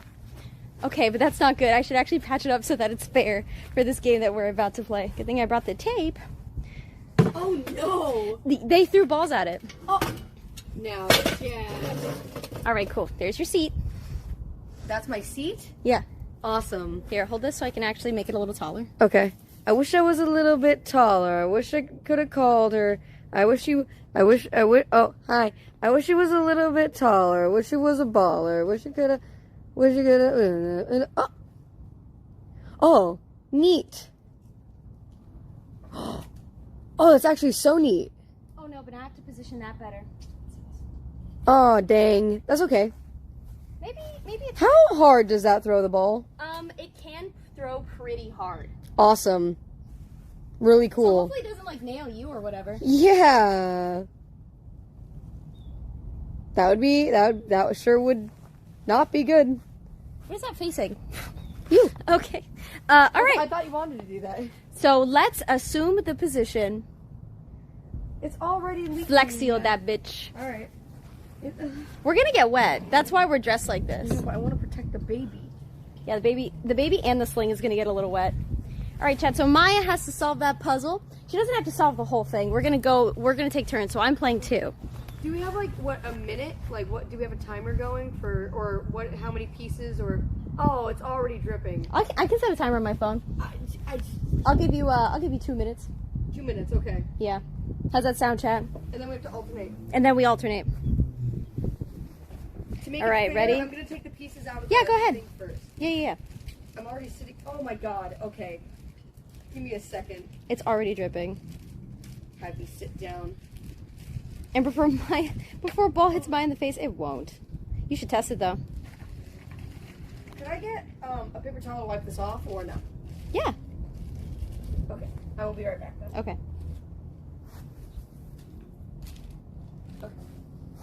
Come on, child. You're coming with me.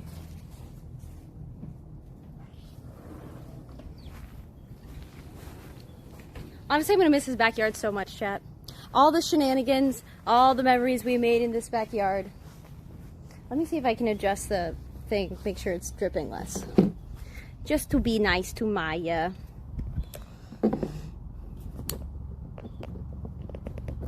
Oh, I guess it's as far as she goes. All right.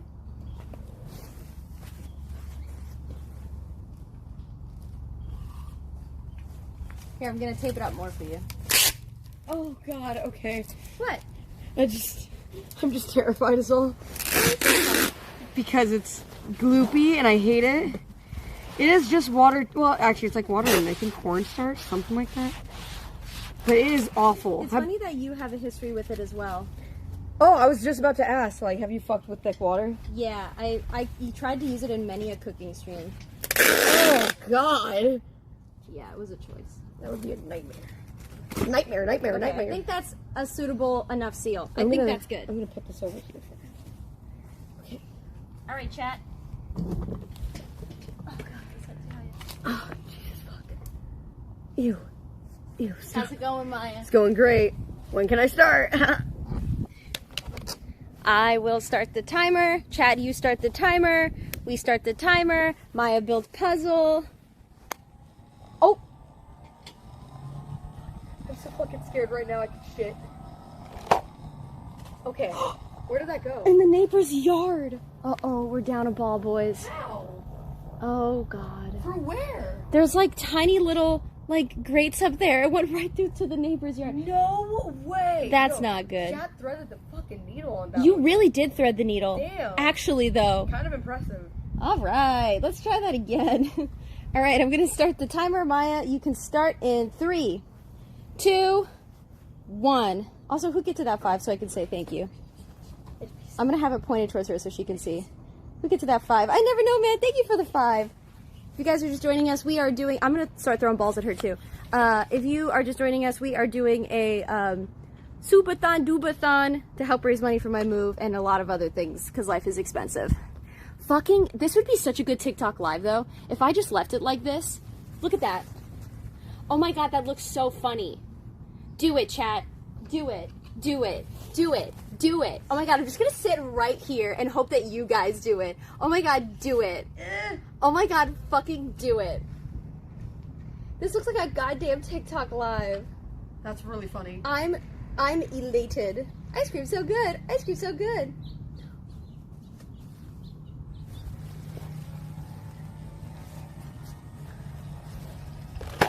Oh, where did that go? It went this way, okay.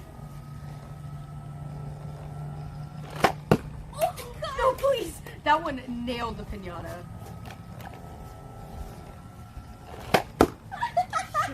shit.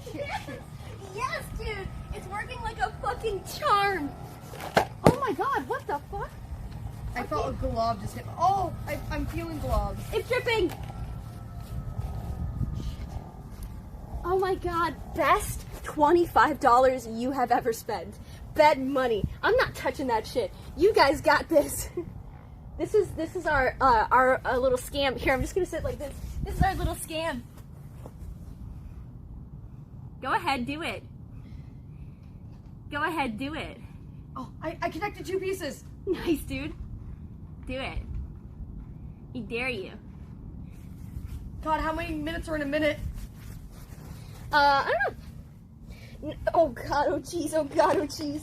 Oh, that one like barely came out. Wait, the timer just went off.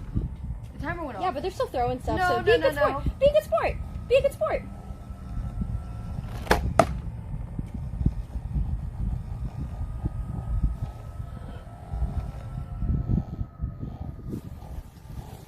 Thank you, Tulsa. Oh! Chad, are you okay? Oh my god, you fell. No. Are you okay? Oh, Chad. Oh, someone else get to 5 Maya. Get back under there. No, absolutely not. Come on! No. Then you set this up. They can fucking wait. Oh, Jesus That Christ. went so crazy. My turn. I'm starting the 2 minutes. Okay, oh, I need to get the ball. I'm starting the 2 minutes. Mr. P. Starting 2 minutes. All right, boys. Well, you...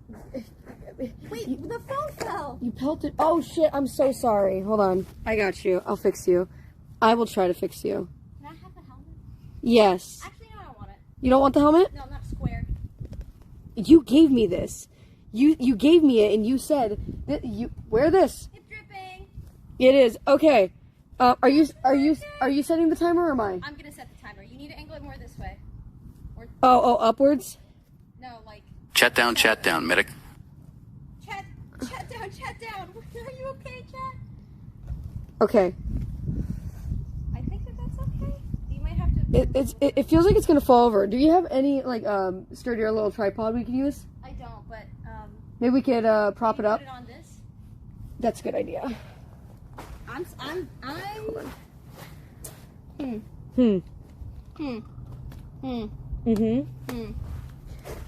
Okay, chat. I'm not okay. Let's see if this works. Is that better?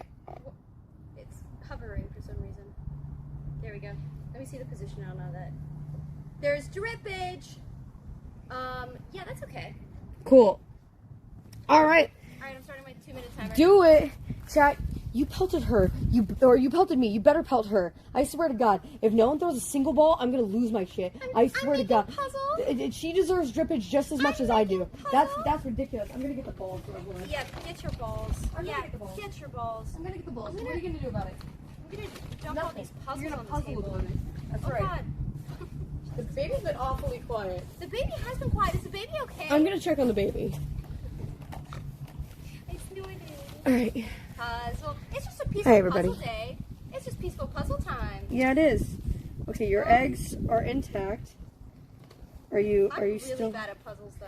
Are Oh you- God. Are you still on? Jesus. Oh, uh-oh, something stinky's happening. Can you push a ball into it? Oh my God! I don't know who did that, but thank you. Yeah, thank you. Thank you. This is so ass. Whatever I do is going to be helpful to you. Oh my god, you poured them all out? Yes. Oh, that's you're psycho. That's how you do a puzzle. That is not how you do a puzzle. That is how you do a puzzle. No, sir. Oh my god, Helmet, please. Helmet, please? I'm fine. It's not going to hurt, Chad. It's also not going to hit me in the face. And you can quote me on that. It might hit you in the face. It will not hit me in the face. I don't know how to turn the baby off and on again. See, they're less likely to pelt you because you're not wearing a helmet. Fine, That's give it. me the helmet. Yes. Yeah. Well, maybe go for a helmet for the rest of it because we're just going to have to trade off in like a second anyway. Oh, I lied. They still wanted to... Oh my god. They still wanted to pelt you. If you like thick water pinatas and getting caught with the puzzle. Why only one? Why only one? Does it shoot more than one? It does. Oh. One of them did 3. Is it random? No. Oh. It's for a set amount of time. No helmet is dangerous. Are you a fucking narc? That's my time. Alright. I'm trying to fix the baby real quick. I don't know if they're on or off anymore. Hold on. Let me try to fix the baby. Also, I'm pretty sure a mosquito bit me on the butt. I'm feeling Come on, chat someone else do it too. She's gonna see it was just me. Boomer, was that just you? No, I want you to do it, Chad. I legit want you to throw the balls. Alright. There's a switch on the baby somewhere, and I'm trying to find it. It's on the back of his neck. It's on the back of his neck. It's like in his shirt, in the back of his neck. I know, but it's... Hold on, give me a second.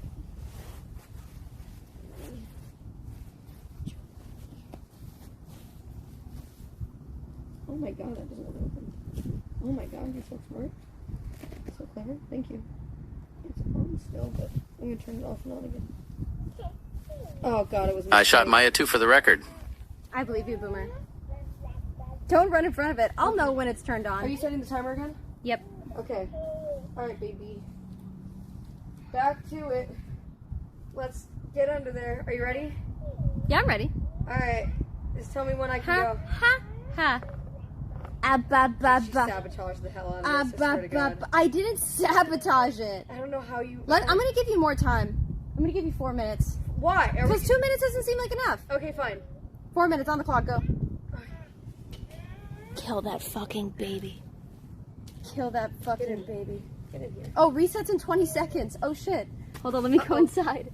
Do I need to do anything on my end? No. Okay. Edge. It's over here. Chat, just give me some time. Let me see what we're working with. Oh, I just connected 2 pieces. I'm a god. I'm a literal god.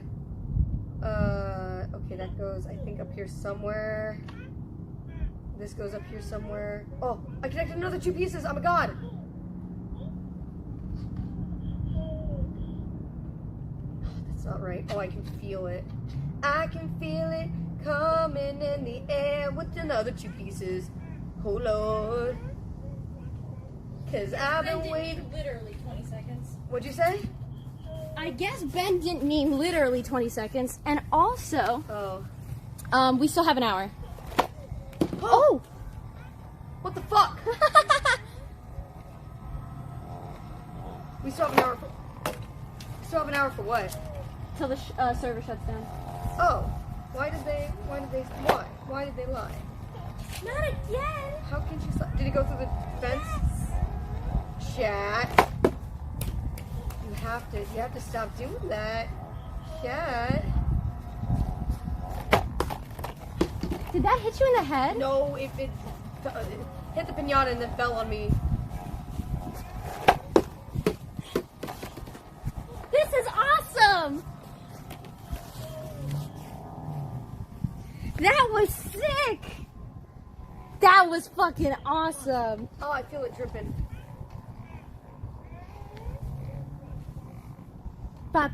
Okay, so if that means that IRL Toolkit can handle it, then chat, if stream goes dark for a second, you better stay right fucking